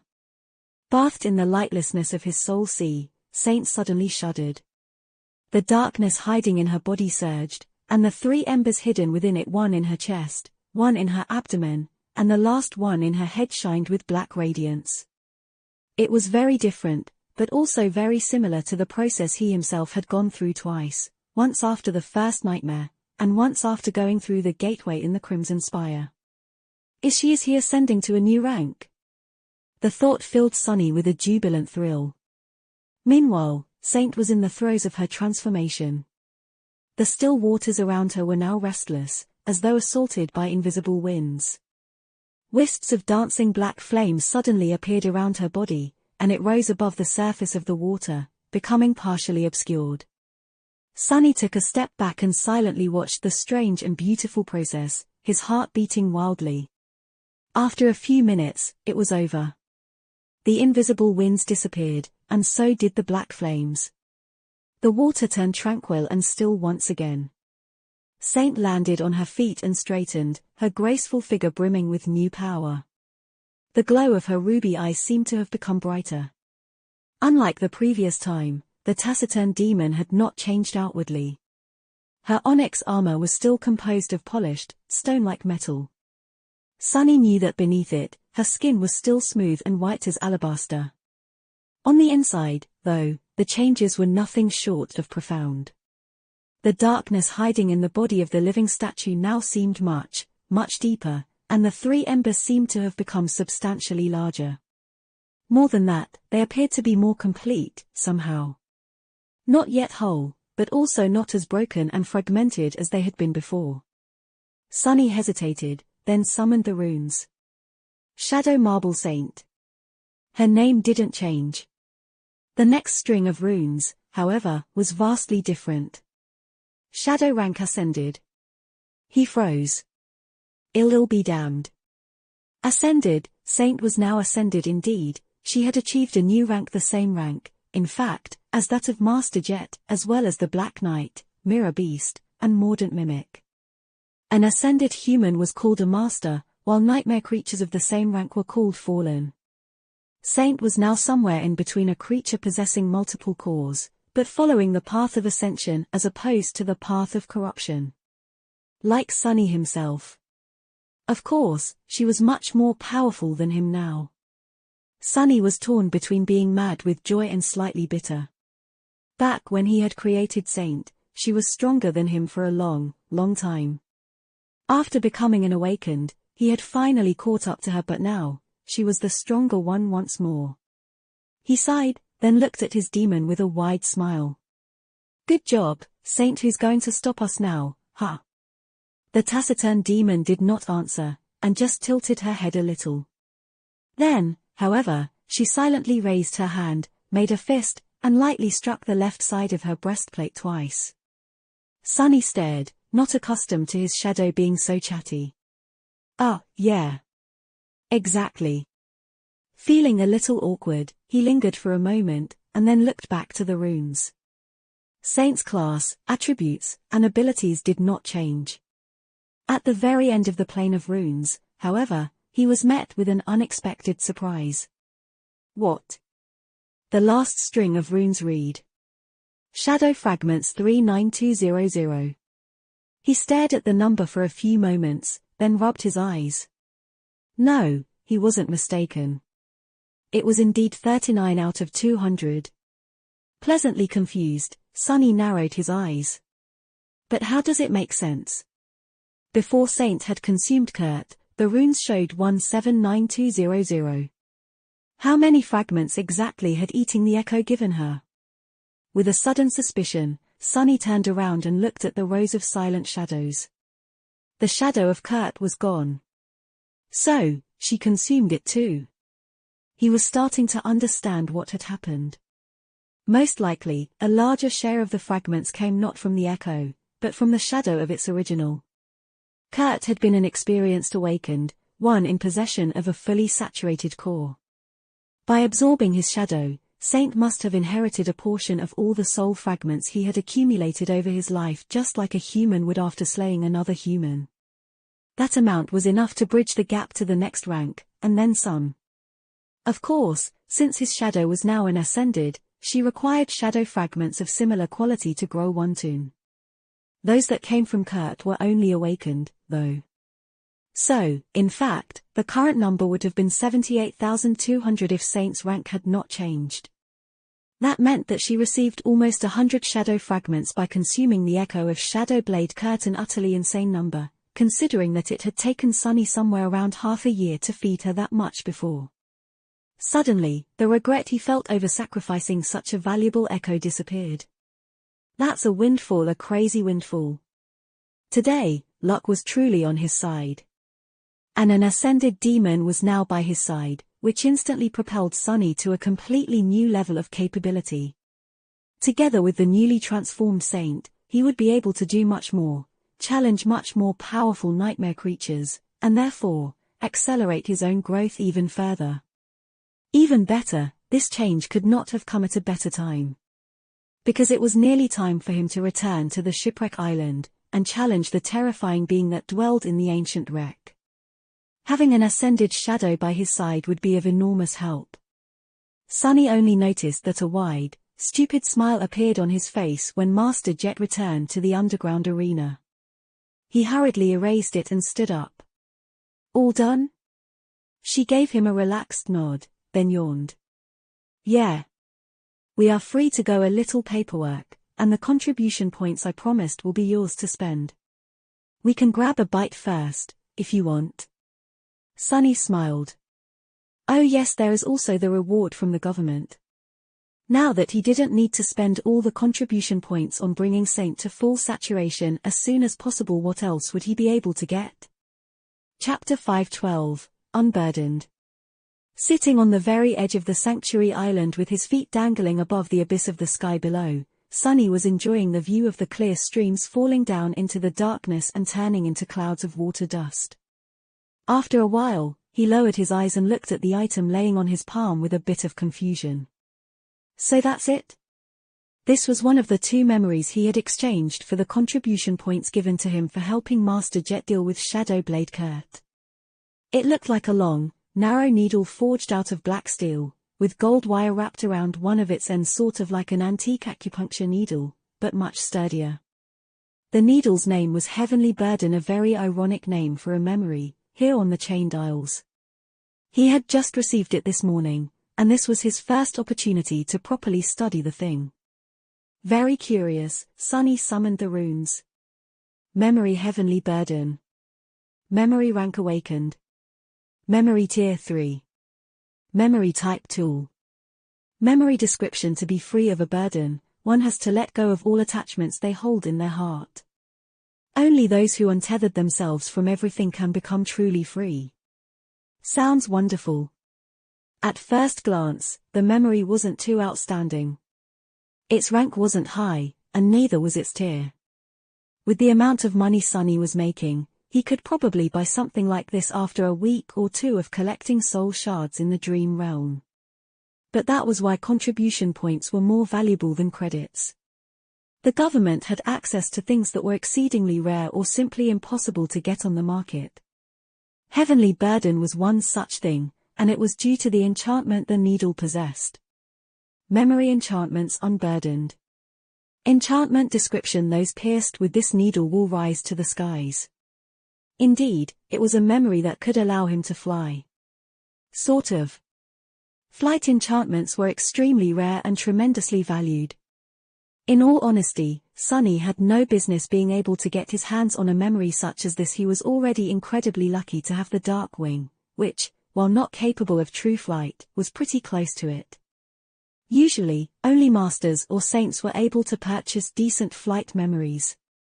That was why Kai was so lucky, but Master Jet pulled some string, and as the result, Sunny was currently holding the Heavenly Burden in his hands. Well, from what he understood about the Black Needle, calling it a decent flight memory was a bit of a stretch. Still, it was indeed capable of gifting him the ability to fly. He grimaced a little, then thrust the needle into his forearm. However, nothing happened. Well, of course it didn't. The thing failed to pierce the soft, but adamantine fabric of the puppeteer's shroud. Sunny thought for a bit, and then enhanced the Heavenly Burden with one of his shadows. This time, the needle went through, and buried itself in his flesh. Ouch! The pain was sharp, but not too bad. More than that, Sunny had no time to think about it, and that was because as soon as the Heavenly Burden pierced his skin, his body floated up. And continued doing so. Sunny was steadily rising into the sky, be it at a slow speed. It was as though he had suddenly turned into a balloon. The feeling would have been rather funny, if it wasn't so terrifying, mostly because a sudden gust of wind threw him slightly to the side, and now, there was nothing but the darkness of the sky below beneath him. Both amused and slightly tense, Sunny summoned the Dark Wing. He also summoned the Prowling Thorn, just to be on the safer side. After both memories manifested themselves, he hesitated for a moment, and then wrapped the black needle in his second shadow, too. Immediately, the speed with which he was rising into the air increased. Sunny allowed himself to float upward for a few moments, and then commanded the dark wing to activate. With its help, he changed the direction of his flight, and slowly moved back toward the island. Making sure that there was solid ground under him, he then dismissed the heavenly burden and smoothly glided down. Not bad. Now, he had two memories to deal with what Cassie had seen in the vision of their supposed death. One memory could only move him upward, while the other allowed him to glide in any direction except up. Together, they gave him the ability of true flight. Even if it was slow and not nearly as effective as what Kai could do, it was still flying. The point was, he was not going to fall endlessly into the sky below again, not unless he wanted to. Sunny returned to the edge of the sanctuary, sat down, and stared at one of the chains leading to a neighboring island. It was early morning, and he was waiting for someone. They're still not here. With a sigh, he looked down and summoned the second memory he received from the government. A piece of beautiful ember that looked like solidified flame appeared on his palm, inlaid in a frame made out of dull metal. He summoned the runes. Memory of fire. Memory rank ascended. Memory tier 1. Memory type charm. Memory description, and then, there was nothing but flame. Hush, short and sweet. Memory enchantment, scorching heat. Enchantment description: this charm provides the wearer with moderate resistance to fire. And that was that. With these two memories, Sunny felt more or less ready to plunge into the dark abyss below the chained isles once more, when the time came. With dark wing and the heavenly burden allowing him to fly, or rather, float, in the underworld armament of the mantle enhancing the protective effect of the memory of fire, his next trip to the Ebony Tower would be less perilous. Hopefully. His thoughts were suddenly interrupted. Looking at the chain, he noticed a row of black dots moving across it, far in the distance. Straining his vision, Sunny sighed. They're here. Chapter 5:13, War Council. Soon, he was able to make out the silhouettes of 7 people walking across the chain. They were led by a delicate beauty in a light-polished armor, her pale blonde hair dancing in the wind. Cassie walked with her eyes covered by the silver half-mask, her hand resting on the hilt of the quiet dancer. If Sunny didn't know that she was blind, he would have not suspected it. The firekeepers had returned from their lengthy expedition to the desecrated grove. In the end, it took them almost 2 months to find the whatever they had been searching for on that remote and ghastly island. And now, it was time for Sunny to join them in the assault on the ancient shipwreck. He grimaced. After 2 months spent without returning to the real world, members of Cassie's cohort looked weathered and exhausted. They were covered in dirt and dust, and their armor bore marks of countless battles. However, these young men and women seemed to be healthy and in good mood. There was a spring to their steps, and as they got closer, Sunny could see smiles on their lips. 2 of them were carefully carrying a large box fashioned out of crude wooden boards. He assumed that it contained the thing Cassie had spent 2 months looking for. Sunny tilted his head, curious. What might it be, I wonder? Eventually, they noticed him, too. Cassie slowed down a little, and in the next moment, the firekeeper walking behind her gently touched her on the shoulder and said something. Then, he gestured towards Sunny and waved a hand. Sunny sighed and dismissed the memory of fire. Our people. In the 6 months spent on the chained isles, he had gotten accustomed to only dealing with other awakened in small doses. Knowing that he was going to have to be in the company of relative strangers for a while and fight with them side by side did not make Sunny happy. In that regard, Mordred had been a perfect companion. He only appeared once every few days for a short while, helped Sunny with advice, and then disappeared without a trace, not asking for anything in return. If only all relationships could be so simple. Sadly, the mysterious prince was still nowhere to be found. Sunny had not heard from him ever since returning from the ivory tower, almost making him think that he had simply imagined the whole thing. The mirror shard he kept in the covetous coffer reminded him that he had not, though. Sunny forced a smile to appear on his face, and waved at the firekeepers in return. "Welcome back, guys, it's good to see you sort of." After the firekeepers had time to clean themselves up and fill their stomachs, they gathered in a spacious room provided to them by the White Feather clan. Sunny looked around the room and sighed inwardly. Why were his own quarters so tiny? Even if his true name remained a secret, Sunny was still an SS class awakened. Where was his preferential treatment, huh? The large wooden box was placed in a corner, and the 7 awakened gathered around a table. He hesitated a little, then joined them. "Hey, Sunny, how have you been?" Sunny remained silent for a few moments, then said in a neutral tone. "Busy. Really busy."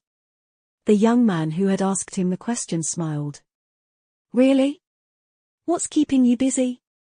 Sunny summoned his runes, and glanced at a particular string. It read, "Shadow Fragments 193620000. He sighed.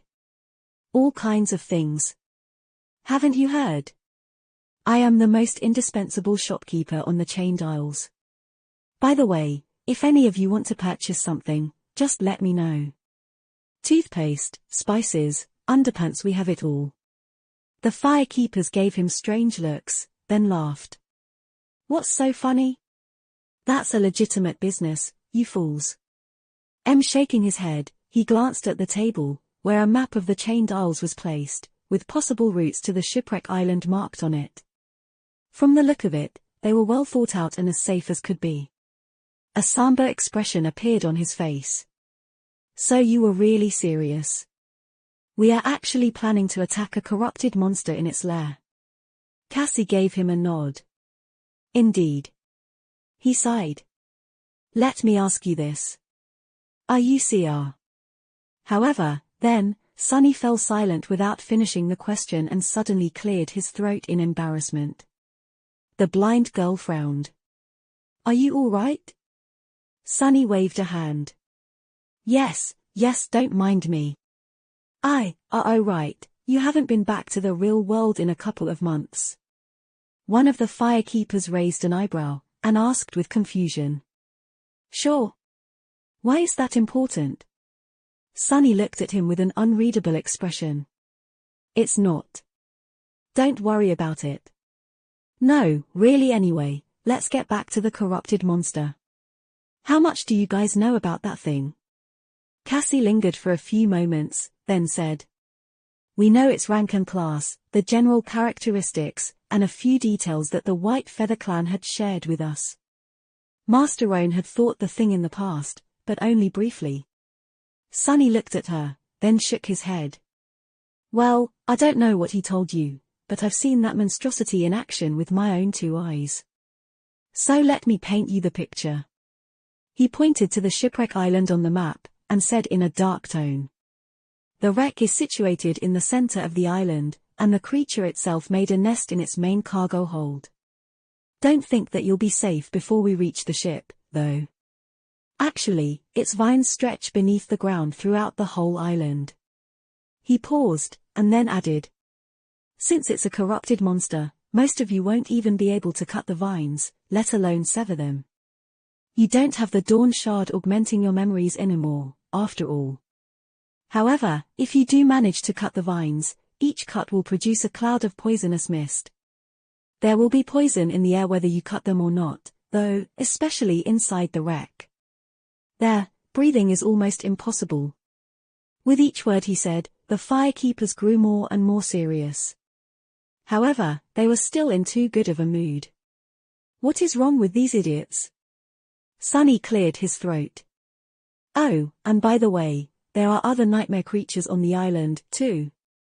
Big nasty fallen beasts called sailor dolls." He hesitated, and then said.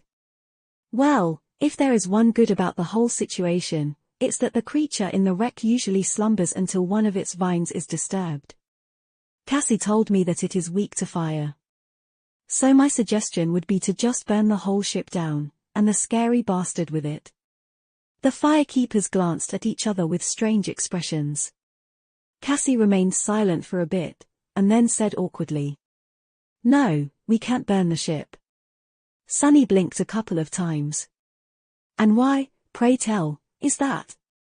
She turned her head to the large wooden box in the corner, lingered for a moment, and then answered. Because we are going to repair it. Chapter 5:14, Hidden Blade. Sunny was at a loss for words. Had he even heard it right? You are going to repair the ancient, broken, monster-infected ship? Well, it made a lot of sense, actually. Cassie nodded. Yes. We are going to cleanse, repair, and make it fly again. Oh, so it was a flying ship, too. Perfect. Honestly, Sunny shouldn't have been surprised. All the clues had been there for a long time. He had already known that the ship depicted on the miraculous coins was, most likely, the very same that lay broken on the shipwreck island. The connection was pretty easy to make, considering that they looked alike, and that the coins had come from its treasury in the first place. Sunny had also asked himself the question of what a sailing ship was doing in the middle of chained isles, which had no sea and no rivers for it to sail on. The thought that it had actually been designed to fly through the skies had crossed his mind, among other things. And finally, on the coins, the ancient ship was shown as having a beautiful tree wrapped around its mast. It had also belonged to the enigmatic person called Noctis. Wasn't it too much of a coincidence, then, that Cassie had come to the sanctuary of Noctis and ventured on a long expedition to a desecrated grove? The word desecrated implied that the burned grove had been sacred once. After all, only sacred things could be desecrated. And a sacred tree sounded exactly like something capable of making a massive ship fly. Right? Sunny stared at the large wooden box with a ponderous expression. After a while, he asked. So what's in the box? Cassie walked over and gently put a hand on its lid. A sapling. We spent 2 months searching for a living root in that ghastly place. And finally, deep underground, we found the only one that remained. The wondrous tree which kept the ancient ship afloat in the sky had come from that grove, once. The sapling will grow into a new one. She sighed, and then turned to the firekeepers. Shakti and Kaya were artisans back in the bright castle. Shakti is gifted with an aspect that helps plants thrive, and was Kido's apprentice. Kaya is an awakened carpenter. We have more people on the way to the chained isles, too, to help with the reconstruction. Sunny remained silent for a while. So she had been planning to commandeer the ancient wreck for a long time. From before he had come to invite her to challenge the second nightmare with him. Was it a coincidence? They were going to have to brave the sky below to get to the seed, after all, and here was Cassie, conveniently planning to claim and repair a flying ship. How much did she really know? As if hearing his thoughts, Cassie turned to him. Her face suddenly turned somber. With this ship, we might be able to cross the hollow mountains. At least that is our hope. The firekeepers grew quiet. After a while, the familiar girl Shakti said in a dark tone. We have to try, no matter what. Going there on foot is suicide. Maybe flying will be different. They were all really resolute in their desire to find Nephis, it seemed. And what about Sunny himself? Well, things were complicated. He sighed. All right, that answers the question of why you want the ship, and how you might be able to repair it. But how are we going to defeat its current tenant without using fire? No offense, guys, but I really don't think that you can handle that fight. Maybe you can hold on for a while outside the wreck, but inside it's a death trap. The firekeepers looked at each other again. Finally, their mood turned dark. Cassie hesitated for a few moments, and then said. We are going to kill it the old-fashioned way. Use someone as bait, and strike the monster down while it's distracted. Sunny rubbed his face. Let me guess, I am the bait? The blind girl smiled, then shook her head. No. We are the bait. You are the blade that will pierce the creature's heart from the shadows. That sounded solemn and sort of grand, but she immediately ruined the moment by adding in an awkward tone. I mean, if it has a heart. If it doesn't, then well, you know. Kill it some other way. Not exactly the icon of eloquence, are we? Sonny frowned. He did like the idea of not being the bait for once. Well, to be honest, Neff was usually the bait. Actually, this plan sort of made sense. He already knew that he could survive in the poisonous miasma inside the ship, and that with enough augmentations, the crawl site could damage the vines. And that had happened even before he infused the dark mirror enchantment with divine flame. Yes, Sonny couldn't burn the ship itself, but that didn't mean that he couldn't deliver one surgical, immolating strike to the main body of the monster. The bastard was weak to fire, so the result would probably be nothing short of spectacular. The problem was, would the firekeepers be able to keep the monster preoccupied long enough for Sonny to achieve his objective? He looked at them gravely, and asked, "Why are you all so sure that I can kill that thing?" One of the firekeepers shrugged. "You were in Lady Changing Star's cohort, were you not? She wouldn't trust just anybody to have her back. If she trusted in you, then so do we. No 1 week survived the Forgotten Shore, anyway." Sonny barely suppressed a laugh. Wouldn't trust just anybody to have her back. Oh, the irony! He almost wanted to tell them about how Neff made the person literally sent into the dream realm to kill her, the second in command. But of course, he did not. "Yes, I suppose I was in her cohort." Another firekeeper smiled. "Plus, Cassie thinks that you'll be able to do it. She is rarely wrong, you know." "Do I ever?" Sonny scowled. She wasn't wrong this time, however. In fact, her plan to deal with the thing that dwelled in the wreck was simple, but ingenious. Mostly because it relied on the only awakened capable of delivering a fatal blow to such a creature, him.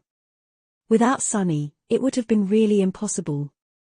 What a fortunate thing, that he needed her help with something else. He thought for a bit, and finally asked, "Are you guys certain that you can survive drawing the monster's attention? Even after everything I told you?" The young man who Cassie described as an awakened carpenter, Kaya, chuckled. "Pretty certain. As much as one can be certain about anything in the dream realm, I guess. All of us survived the siege, so we're aware of what we are signing up for. We have a good combination of aspects and know how to work together. We even have a healer, which should help against the poison. Point is, we are as ready as we ever going to be." Sonny stared at him for a while, then looked down at the map, and sighed. "All right, then. Let's kill a corrupted monster." Chapter 5:15, Traveling Together. The next day, Sonny left the sanctuary in the company of the firekeepers. Traveling across the chained aisles with Cassie and her cohort proved to be somewhat inconvenient after all. They couldn't all turn into shadows and swiftly glide across heavenly chains as he could, but also a much more safe and pleasant experience than he was used to.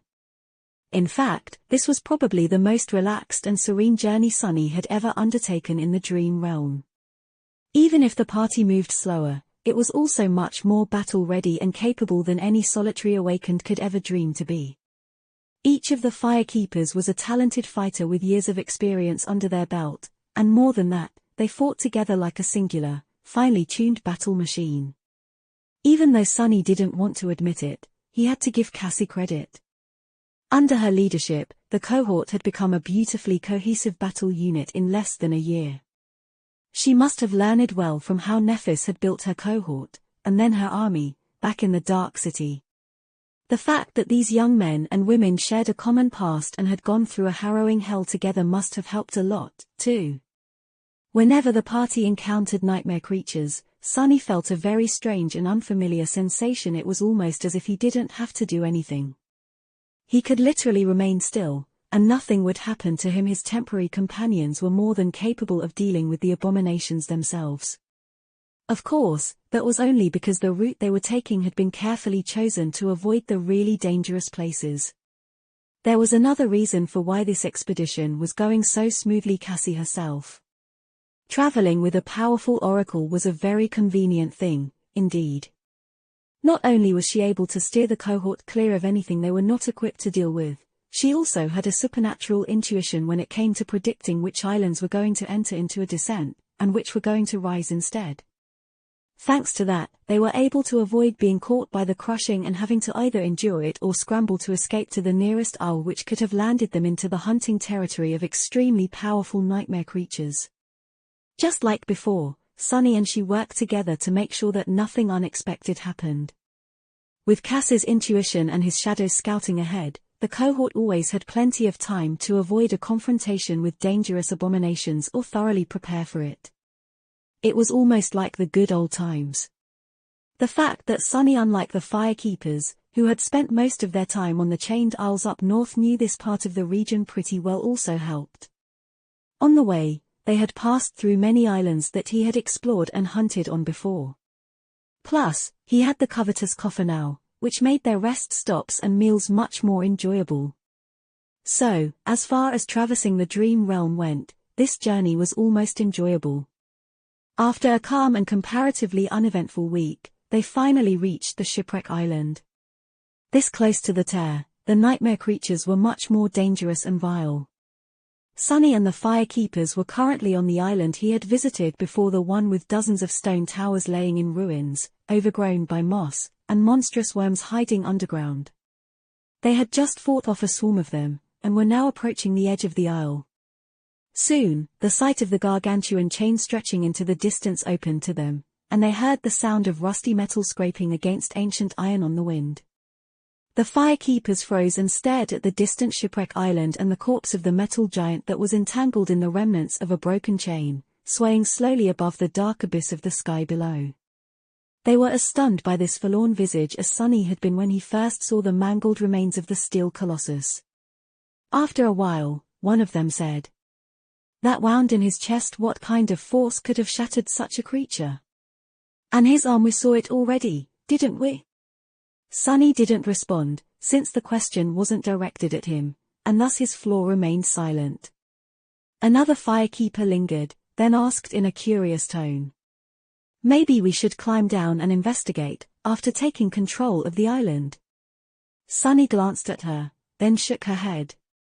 "I wouldn't recommend that." The young woman raised an eyebrow. "Why?" A dark smile found its way onto his face. "You think the monster in the wreck is bad? The being that dwells on the dark side of the island is much, much worse. Believe me. And that giant is well within its reach. In fact, I think that it uses him as bait to feed on the chain worms. Those are fallen demons, by the way, and of a very nasty variety. They are just candy to that thing, though." The firekeepers turned their attention to the underside of the shipwreck island, which was shrouded in darkness. Their faces turned solemn, and after a while, one of them asked, "But what is it?" Sunny shrugged. "I have no idea. I only saw the tip of its root. That is why I am still alive. Most likely if I saw the whole thing, we wouldn't be having this conversation right now." After that, everyone remained silent. Sunny used that time to take another look at the two tall pillars that rose into the sky from the ancient stone structure on the other end of the chain. Now that he knew that the ancient ship had been a flying one, the purpose of these pillars became clear, too. They were wharves, or rather, mooring masts. The flying ship had to dock to something, after all, when it was not braving the vast expanse of the sky. That made him think there were several such pillars on the island, which suggested that Noctis had not been the only one in possession of a sky vessel in the ancient past. Maybe flying ships were how all the inhabitants of the chained isles traveled across the chasms of the sky below. That made sense, really. The chains themselves were not exactly convenient roads, it's just that the awakened used them for that purpose. But how had the captains of the flying ships dealt with the crushing? Or had there been no such curse on the chained isles before hope escaped from its bonds? His thoughts were interrupted by the loud rattling of the heavenly chain. The shipwreck island was descending. The firekeepers looked at each other. Their faces turned grim. Cassie gripped the hilt of the quiet dancer, and then said, her voice calm and steady, "Get ready. You all know the plan. so I won't waste time repeating it. Stay strong, stay together, and stay alive. Today, we will be victorious. Sunny stretched his neck, then summoned the cruel sight. Let's hope your intuition is right this time, too. Chapter 5:16, Legacy of Ruin. Returning to the shipwreck island felt strange. It was almost exactly the same, but also different. They followed the remains of the ancient road and crested the hill to see the desolate valley below. The wreck of the once graceful ship was at its center, the dead tree wrapped around its mast. Thick vines were growing out of the breaches in its hull and spreading outward, some laying on the ground, some buried beneath it. Here and there, piles of wooden debris could be seen. Those were the sailor dolls, which had yet to assume their humanoid form after shape-shifting to withstand the crushing. What had changed, however, was that there was no chain on the other side of the valley anymore. The twisted rock had been destroyed and crumbled into the sky below, and now, the shipwreck island directly bordered the tear. Sunny felt as if the air itself was slightly different as the result. He gestured at the wooden debris and said, "Those are the sailor dolls. In a few minutes, they will assume their usual form, and after one notices us, the others will know of our presence, too. They'll swarm you pretty fast." The firekeepers had already summoned their weapons and were prepared for a fight. The faces were calm, cold concentration burning in their eyes. Cassie nodded. "This is it, then. We will see you on the other side." Sunny hesitated for a moment, then glanced at the members of the cohort. Out of habit, he had wanted to tell her to be careful, but then remembered who she was, and who he was, what they had been through together, and how it all ended. The corner of his mouth twitched. "Give them hell." The firekeepers smiled. One of them laughed. "I'm pretty sure that this place is already enough of a hell. You stay safe too, Sunny." He sighed, then took a step back and disappeared into the shadows. Safely hidden in their dark embrace, Sunny observed as the firekeepers moved forward in a flexible battle formation. A few seconds later, he followed behind them unseen.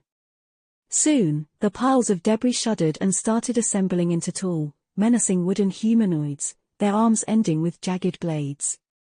The firekeepers did not wait for the first one to lunge at them, and launched an attack themselves. Shakti, the former artisan with an aspect revolving around plants, drew a heavy bow, and sent an arrow flying.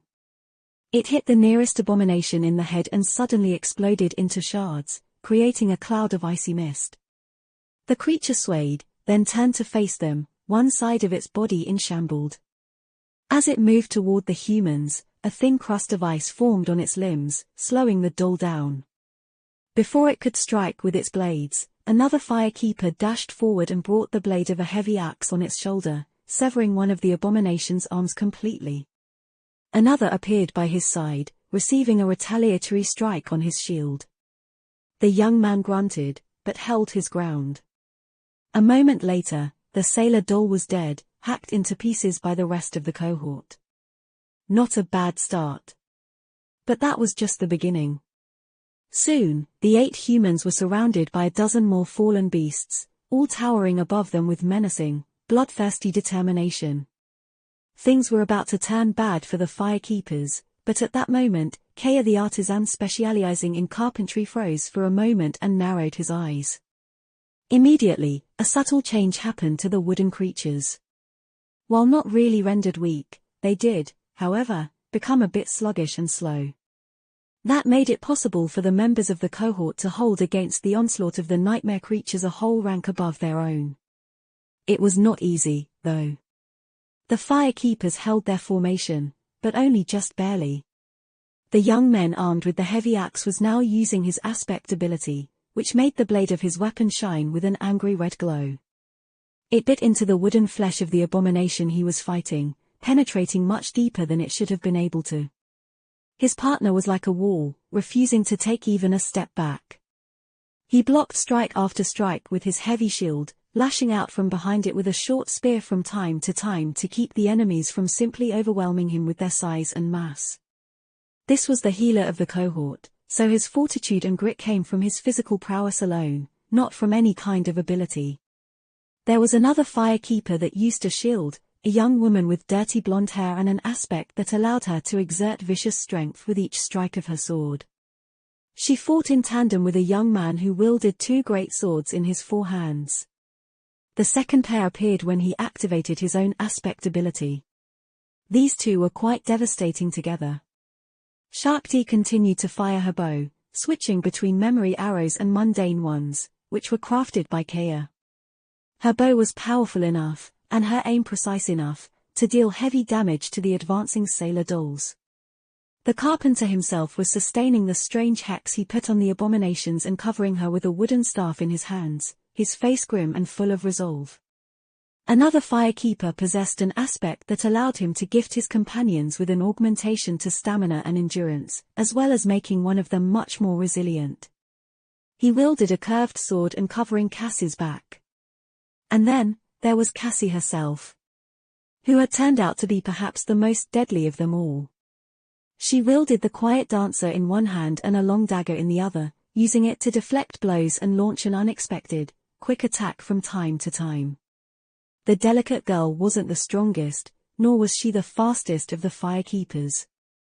However, she fought with confident grace and deadly insight resembling that of a true master. If it was anybody else, Sunny would have assumed that they had long reached the pinnacle of skill and were now able to not only flawlessly follow, but also control the flow of battle. It reminded him of how Nephis fought, of how deeply attuned she was to the underlying laws that governed combat. Of course, the difference was that while Changing Star was able to predict and manipulate the cadence of battle due to her knowledge, talent, and skill, Cassie could actually perceive a few moments into the future, which made her a frightening presence on the battlefield. As Sunny watched, a towering sailor doll raised one of its blades and brought it down on the blind girl, aiming to cut her body in half.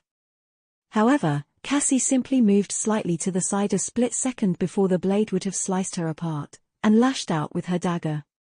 At the same time, the quiet dancer suddenly flew out of her hand and shot through the air. The dagger pierced the creature's chest, while the rapier threw its second blade a few centimeters of course, then continued forward and tore through another abomination's neck. In the span of a second, 2 fallen beasts were heavily wounded, and soon fell dead to the ground. Still, Sunny recognized the truth of it behind the superficial appearance. Yes, Cassie had an incredible advantage due to her unique and powerful aspect. But not just anyone would have been able to make use of it. In fact, almost no one could have done what she did. In the havoc of a battle, especially a battle between awakened and nightmare creatures, where a fraction of a second could mean the difference between life and death, it was already immensely hard to perceive, comprehend, and react to the enemy's actions in time. It must have been so much harder, then, to perceive both the present and the future, to comprehend not one but 2 states of the battle, and swiftly act in response to achieve the result, not to mention that Cassie was doing all that while being blind. The mental strain and burden of it all, Sunny couldn't even imagine it. What he did know, however, was that it was impossible to perform such a feat without one crucial thing: clarity. It seemed that Cassie had not listened to the lessons Nephis had taught them for nothing. She was Changing Star's other pupil, after all. Soon, the firekeepers had dealt with the first wave of the sailor dolls. But the second, larger one was already approaching. Before it could reach them, though, Cassie grabbed the quiet dancer from the air, turned to her cohort, and yelled, "Prepare." Then, she covered her mouth and nose with a hand, turned the rapier down and thrust it deep into the earth. A moment later, the ground shook. Chapter 5:17, Baiting the Monster. Suddenly, the whole of the valley seemed to be moving. The ground shook and seethed, and slowly, green and brown vines started rising from beneath it like vile snakes. The hulking sailor dolls that were about to descend upon the firekeepers froze, as if consumed by fear.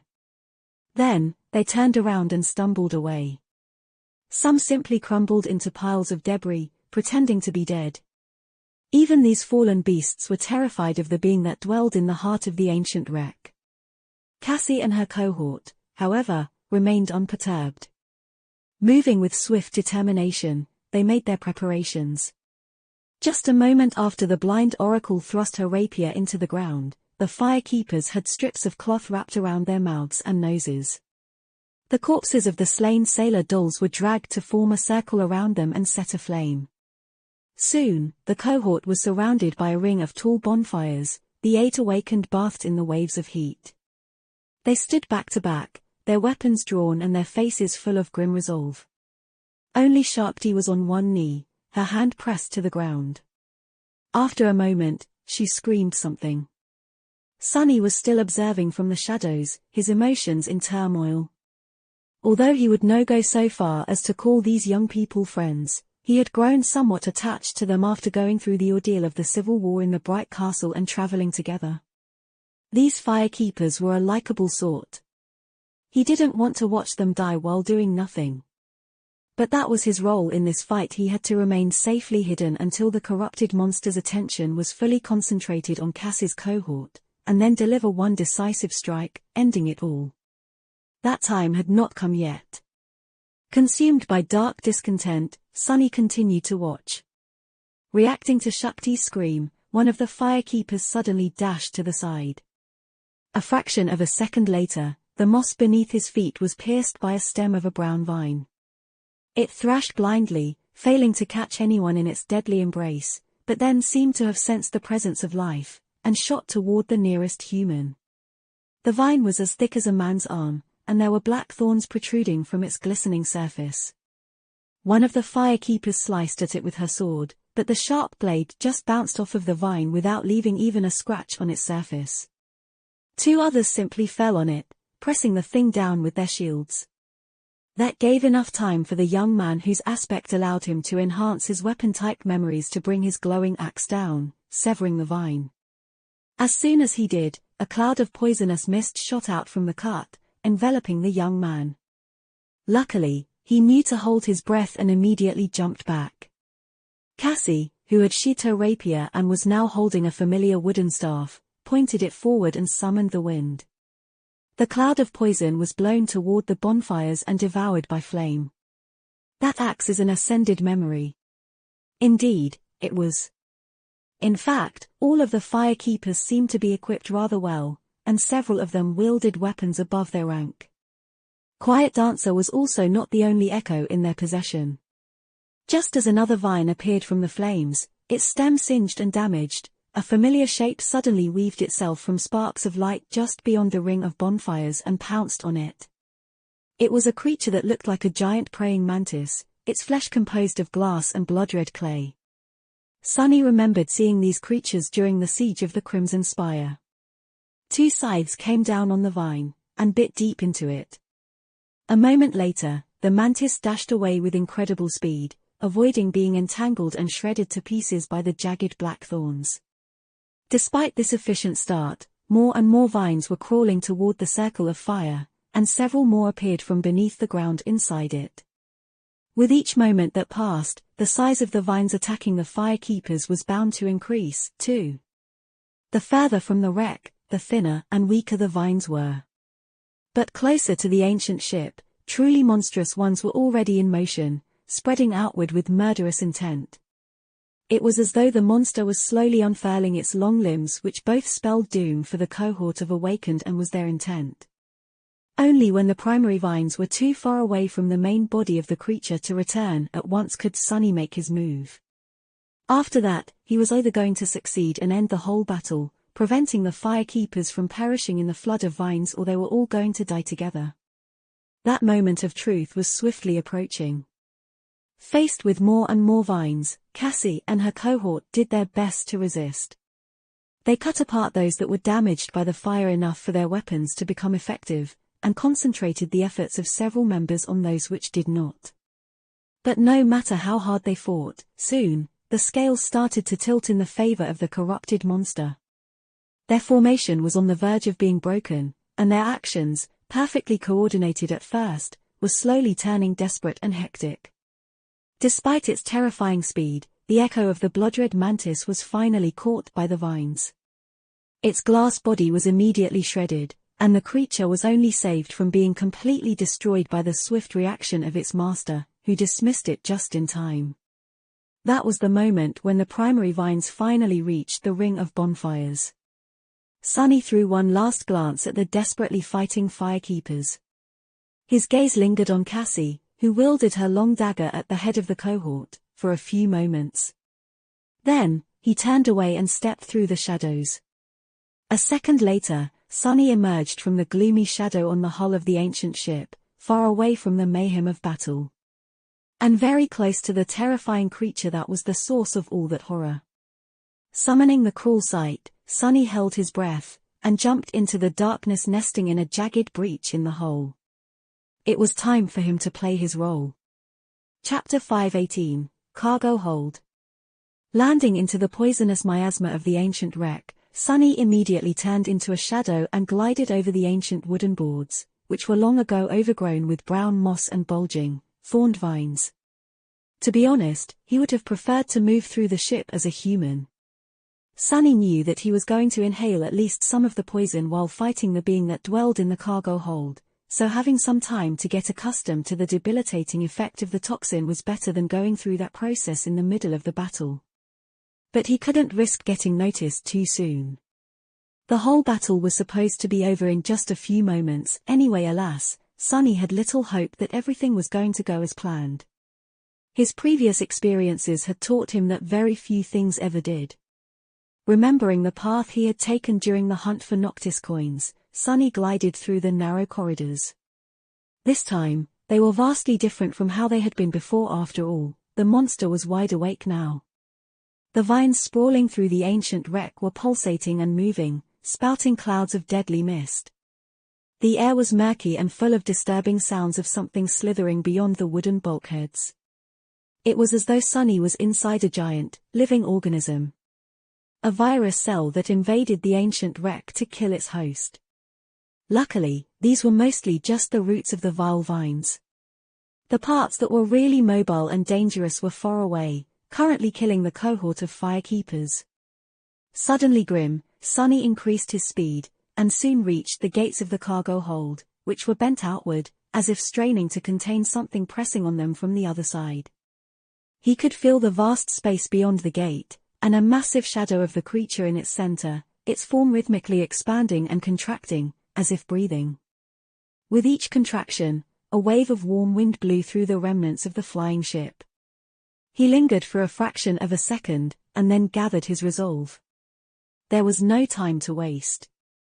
Spending a small fraction of his essence to step through the shadows once more, Sunny appeared in the cargo hold and froze, slightly stunned by the terrible visage of the corrupted monster. What the hell is that? The cargo hold was very large, and filled almost entirely with thick, brown vines that snaked outward and disappeared in the breaches in the ancient wood. They all originated from a single source, a vast, pulsating mass of moss in its center. In the very heart of the mass, however, there was a shape of a human, their body twisted in a terrible convulsion. Sunny couldn't tell if the human was a man or a woman, alive or dead, but he was sure of one thing: the vines sprawling through the entire island all came from within the flesh of that creature. They grew from the mouth of the abhorrent corpse, from their ears, piercing their chest and abdomen, snaking from beneath the skin of their arms and legs. The sight of it was both terrifying and repulsive, but most of all, it was ghoulishly wrong. It was as though the vines had once exploded from the body of the ancient human, killing them, but also somehow keeping them alive and breathing. And as long as the human breathed, the vines would continue to exist and grow, too, slowly absorbing the ancient ship, the valley beyond, all of the shipwreck island, and then, one day, who knew? That is the thing I need to kill. Sunny had seen many horrors in his life, and killed his fair share of them, but no matter how experienced and powerful he became, there were things that humans were just not meant to be able to behold calmly. Staring at the ghastly being trapped in the cargo hold of the flying ship, Sunny didn't lose his composure or resolve, but he couldn't help but feel a deep, cold sense of fear. Fear, however, was a welcomed guest. Fear told him that he was still sane, and had some measure of humanity left in his soul. As long as Sunny did not surrender to fear, it was all right to feel it from time to time. One strike: get close, exit the shadows, and thrust the cruel sight into its chest. The divine flame is going to do the rest.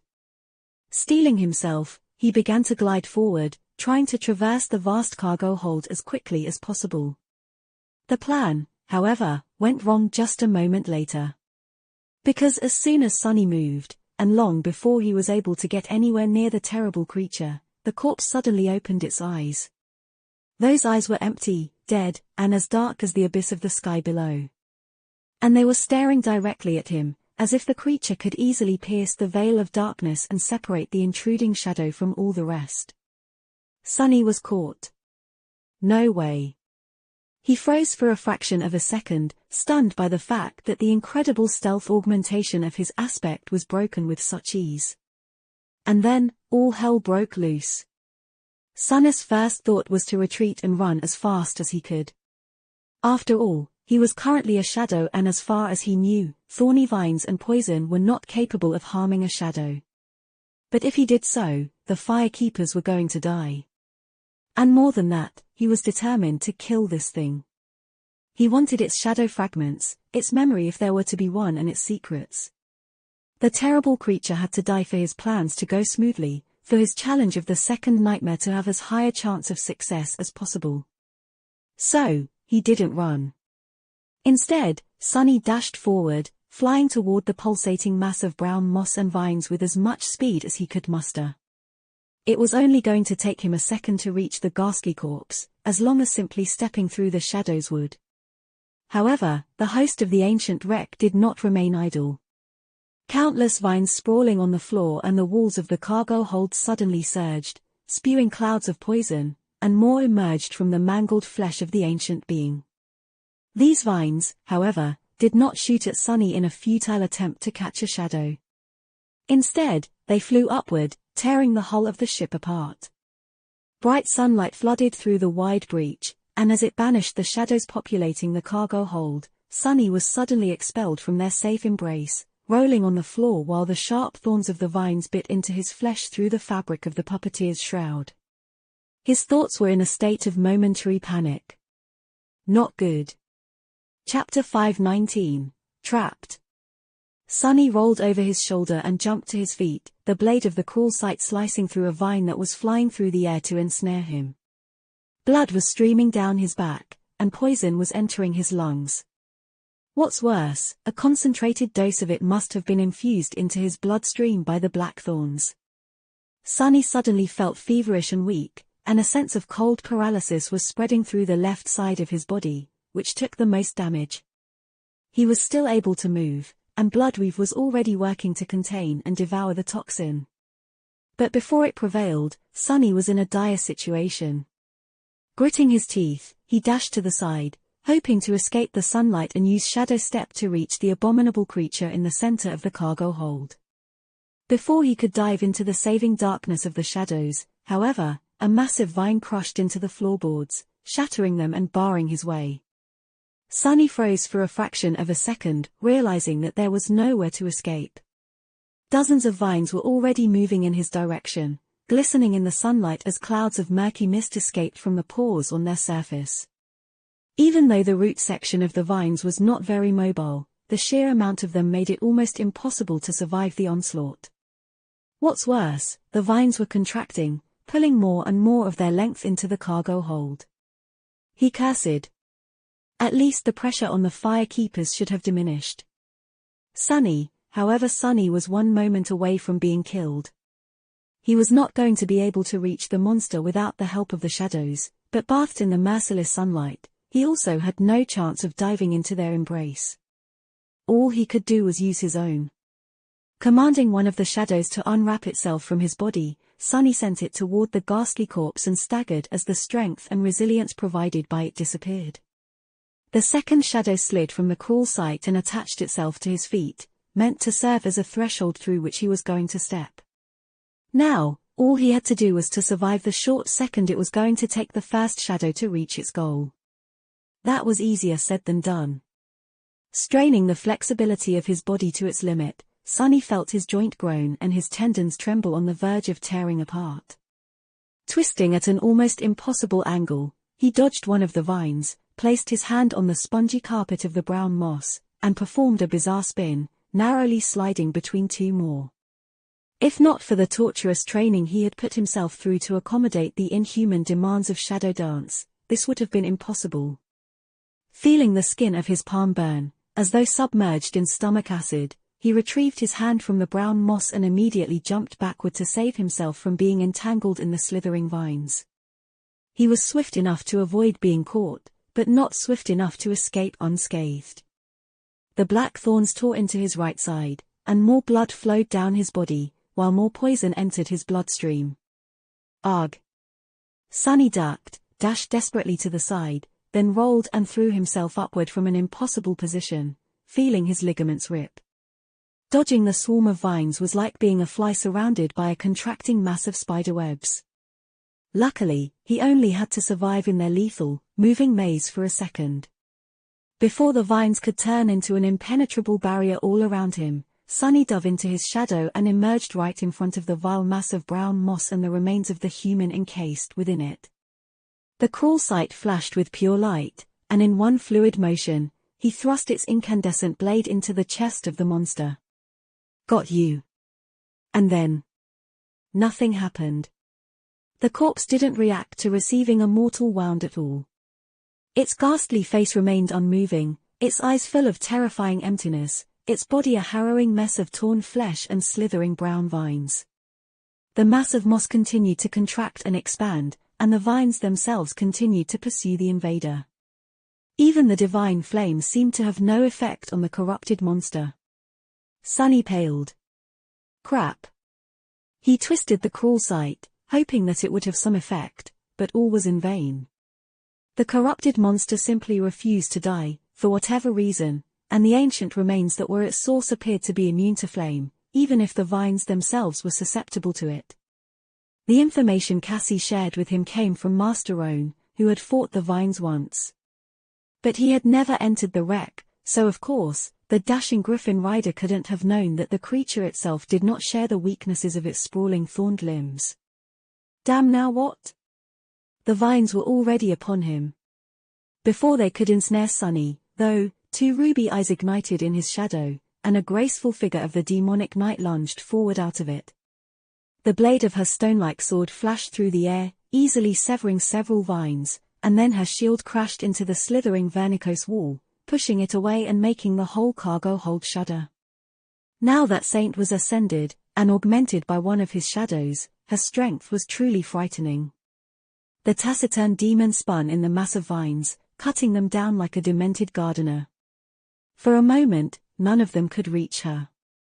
Sunny wrapped the second shadow around himself and retrieved the cruel sight, thinking feverishly. What the hell, how do I kill this thing?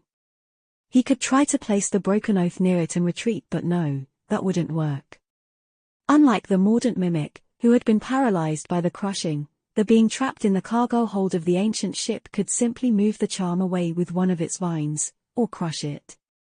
And if Sunny tried to prevent it from doing so, he would succumb to the soul damage first.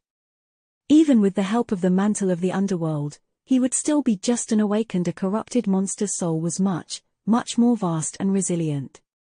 Leaving Saint to fend for herself was also not an option, since even with her newfound might, she had no chance of surviving in a battle against this powerful creature alone. Not all corrupted monsters were created equal, and the two for them had the misfortune of stumbling on an especially dreadful one. So, what else was there? Sunny couldn't damage the abhorrent abomination itself, but he could damage the vines. That would buy him some time to come up with a solution, at least. Jumping back, he sliced at the root of a thick vine growing out of the ancient human's forearm, severing it.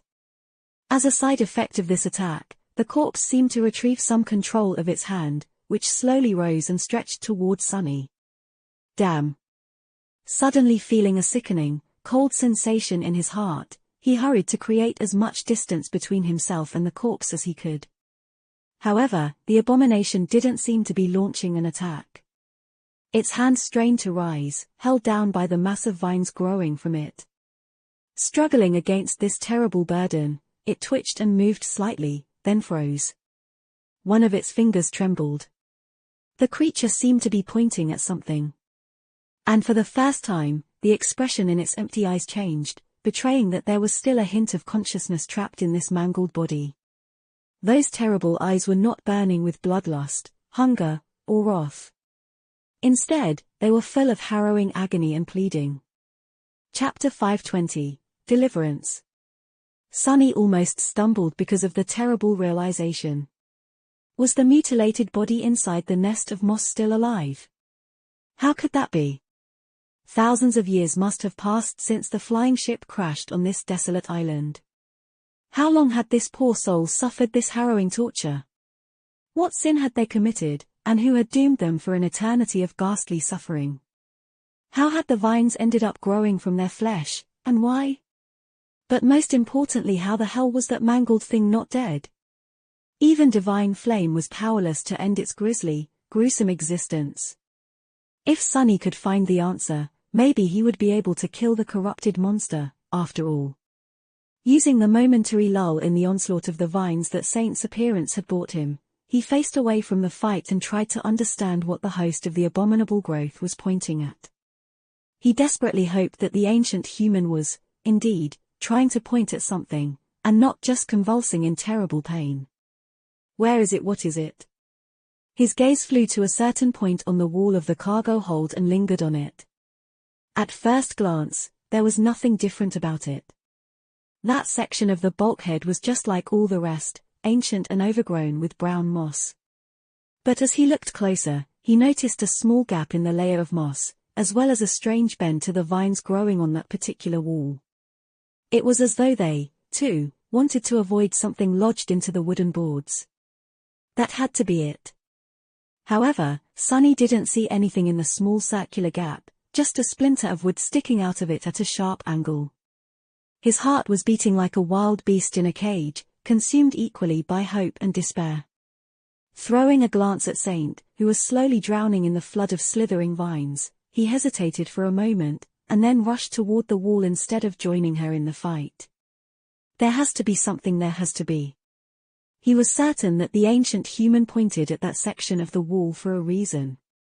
Or rather, he hoped that they had.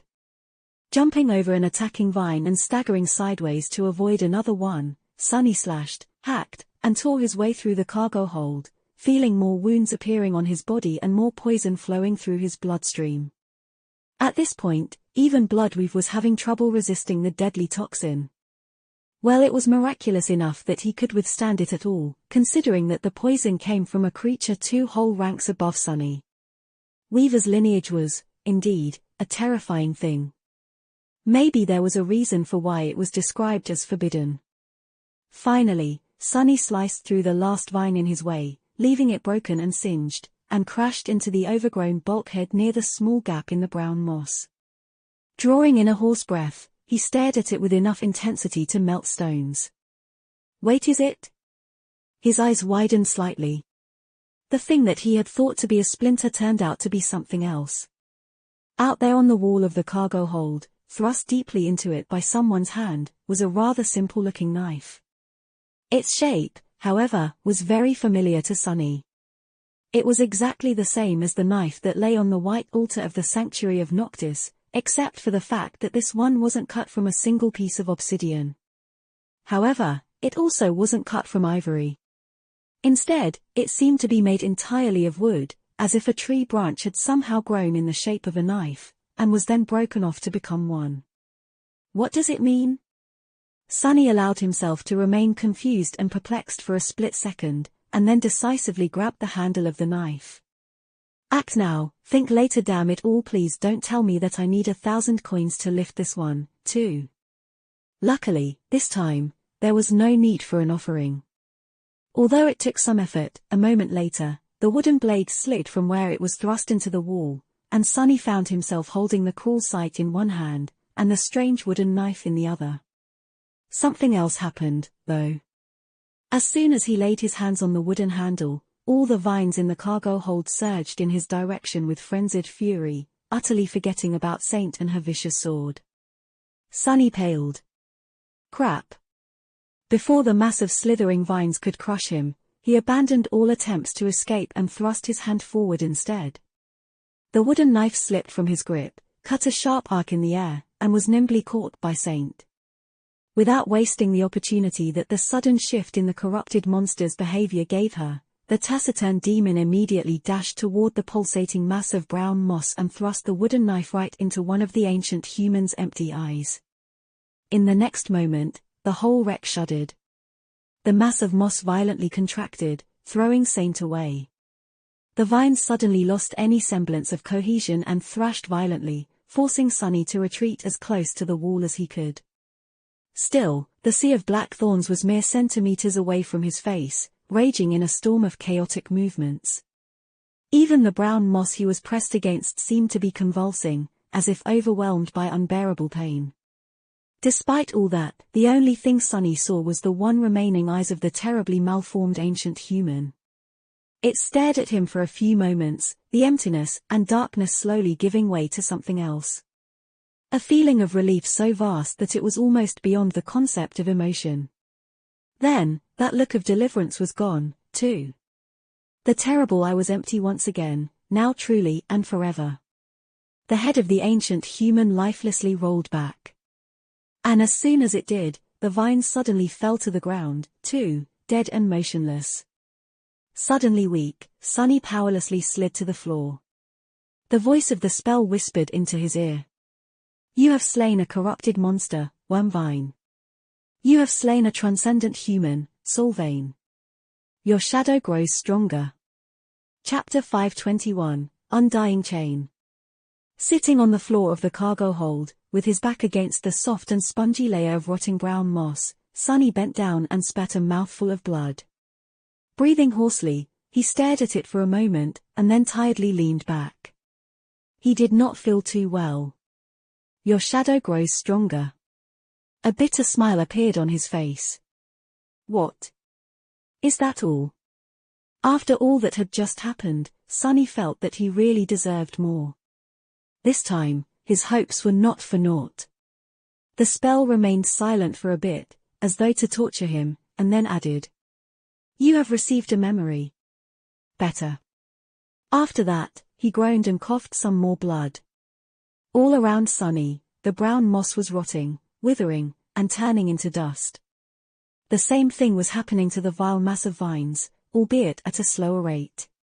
Now that both the corrupted monster and its host were dead, the ancient wreck seemed to be cleansing itself. He couldn't be bothered to pay attention to these changes, though, and was fully concentrated on his own miserable state. Even though the whole battle took less than a minute, Sunny had sustained a lot of damage. His body was pierced and torn by the black thorns, and he had too much poison running through his veins. One of his ligaments seemed to be seriously torn, too, which brought him a lot of pain now that the adrenaline was starting to dissipate.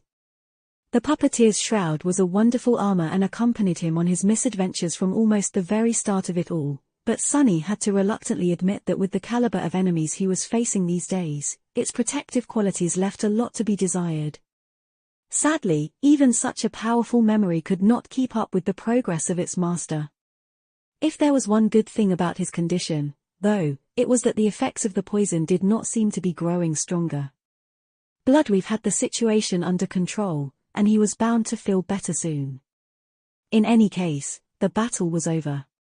The plan worked, in the end, even if killing the Wormvine had turned out to be much more complicated than anyone would have thought. Still, somehow, Sunny had managed to achieve his goal. The firekeepers, if they were still alive, were going to have to clean up the remaining sailor dolls should the beasts regain their courage after the corrupted monster's death, but he couldn't muster enough energy to care, at the moment. Saint stared at the quickly disintegrating corpse of the person who had once been called Solvane for a bit, then walked over and stood above him silently, looking away in her usual indifferent manner. Sunny rested for a while, not even summoning the runes to take a look at his new memory. Slowly, his exhaustion diminished, and he could think clearly once again.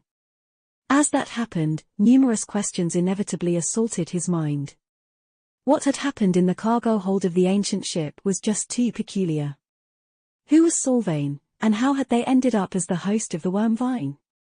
How had they survived for thousands of years? Why was Solvane immune to divine flame and couldn't be harmed by the cruel sight, but succumbed to one strike of the wooden knife. Where had that knife come from, in the first place? And why was it so similar to the obsidian one that lay on the altar in the sanctuary of Noctis? As Sunny considered all these questions and found no answers, one thought gradually encompassed all the others. A saint. I killed a saint? The spell had described Solvayne as a transcendent human, which was what saints were really called. Sunny knew it to be true, but still couldn't quite believe it. He was not someone to sell himself short, but not even in his wildest dreams had Sunny ever considered being able to kill a saint, at least not at his current rank. Saints were simply creatures of another plane, unrivaled demigods with enough power to level entire cities.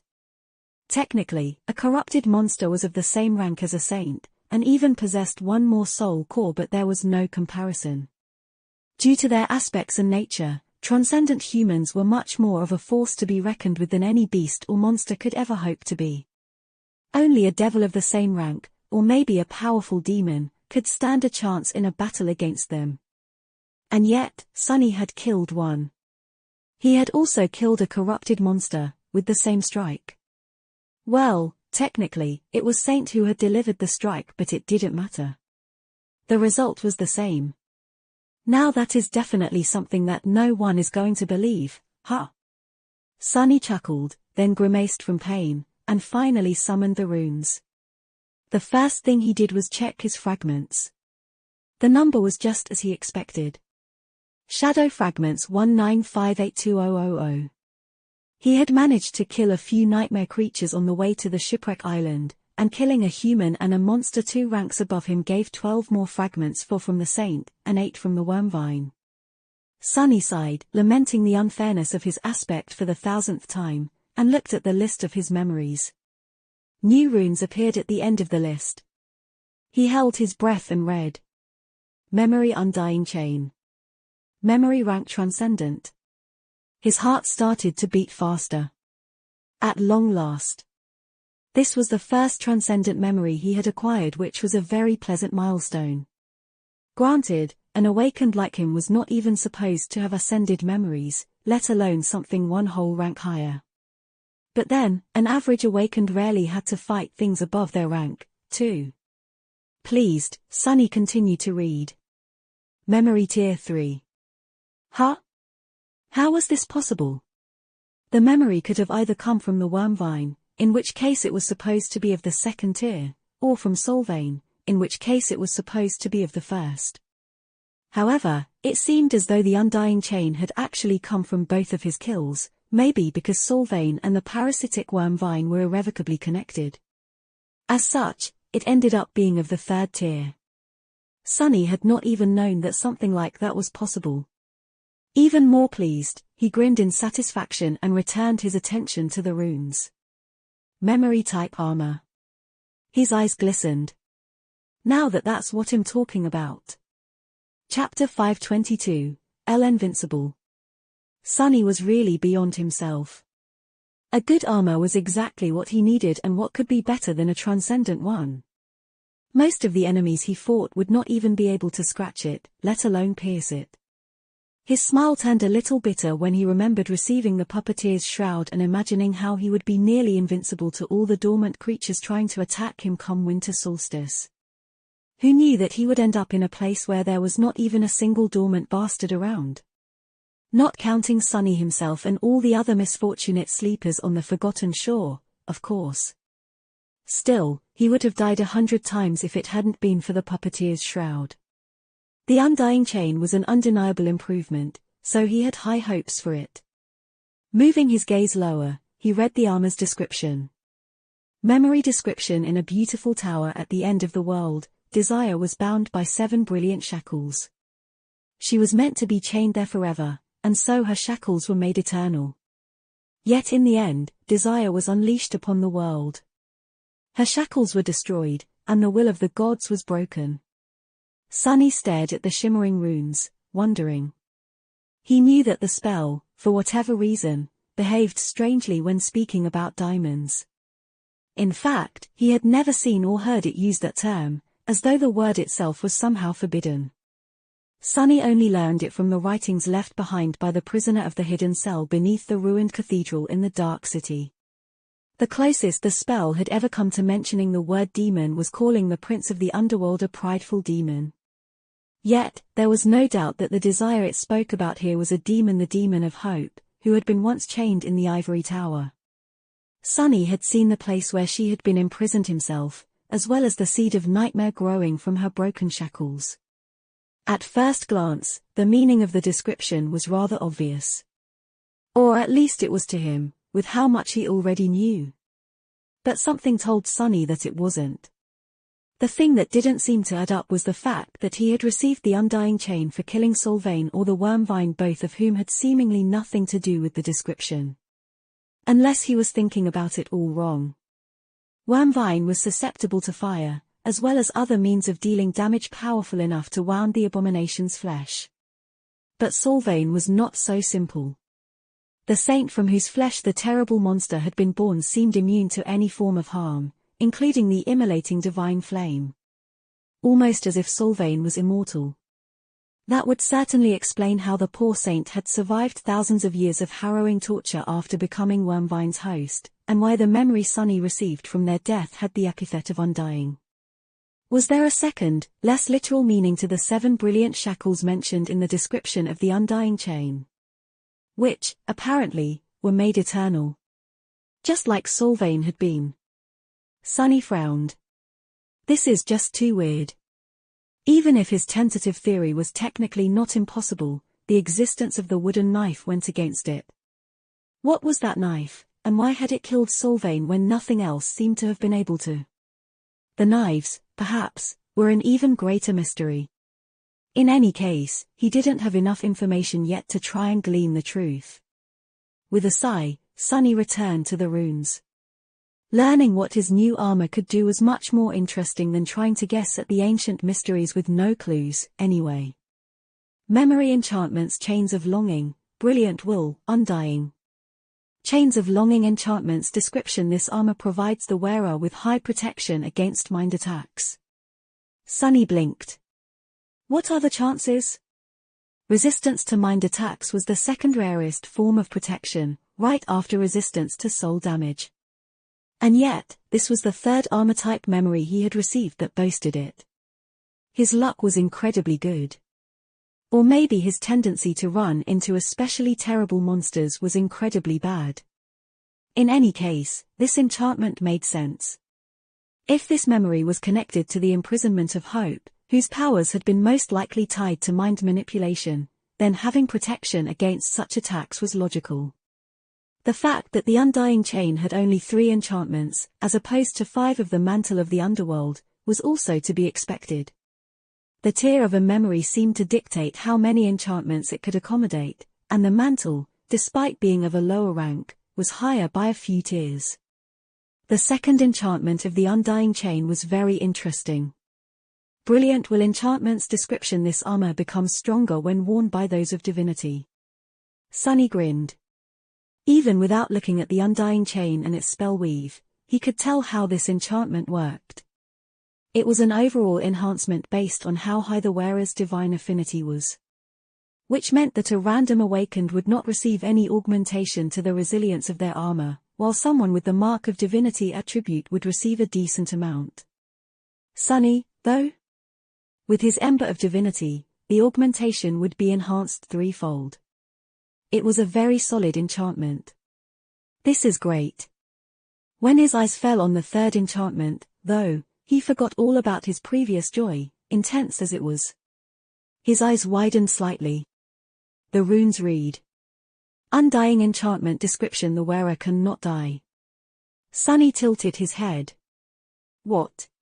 Being unable to die surely sounded great even if he had just seen what terrible fate had befallen Solvane. However, Sunny quickly realized the limitations of this seemingly breathtaking enchantment. Unlike chains of longing and radiant wool, undying was an active one. And he was willing to bet that sustaining it required an ocean of soul's essence.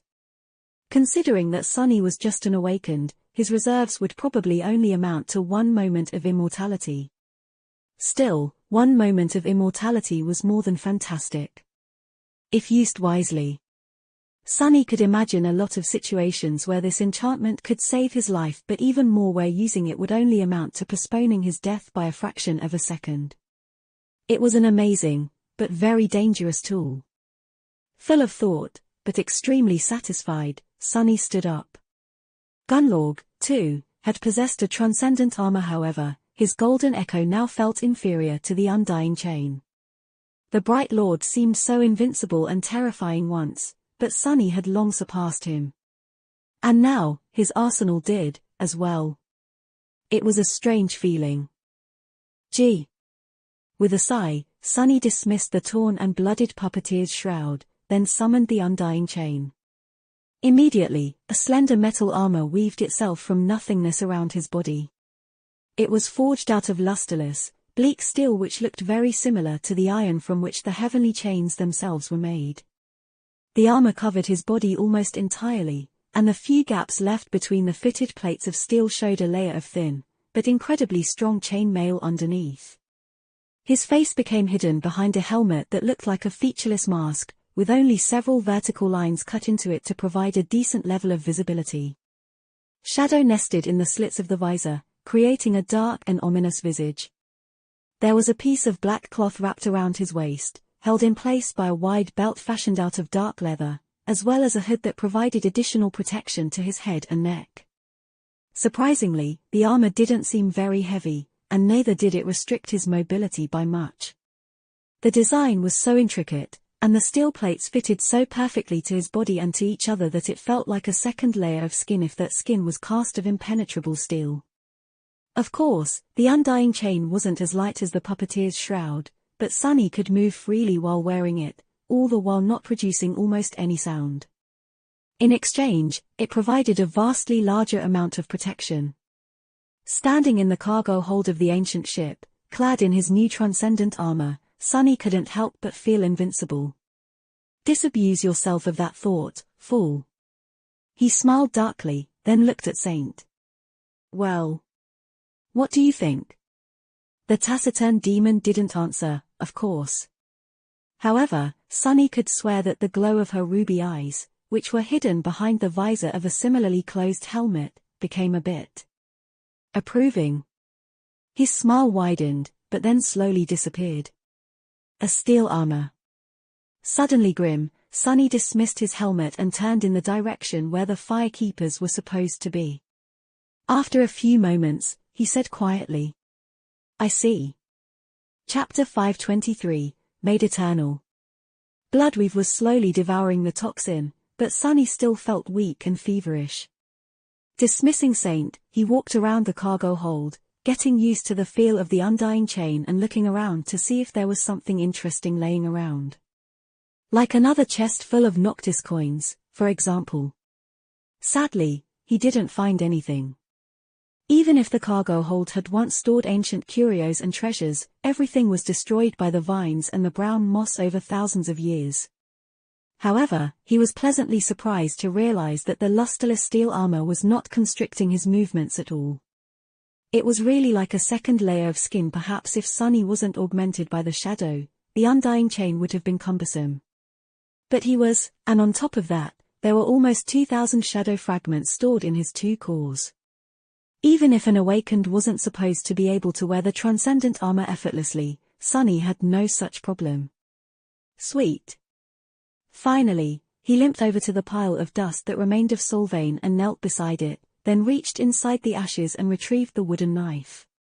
Of course, Sunny had not forgotten about it. To his disappointment, though, what he was holding in his hand was just the handle. The blade had splintered and broken off, and the wood seemed lifeless and dead. It was already starting to rot, and even when Sunny looked beneath the surface of the strange knife, he didn't see anything. No spell weave, no brilliant radiance of a sea of soul essence, and no string of fate folding endlessly on itself in a perfect circle. The wooden knife was truly and utterly broken. Almost as if it was created for a singular purpose, and had no reason to exist after fulfilling it. Sunny looked at the knife with a thoughtful frown. Interesting. Was the wooden knife created specifically to bring death to the immortal Solvane? If so, were the obsidian knife in the sanctuary of Noctis and the ivory knife in the Night Temple meant to end the lives of two other immortals?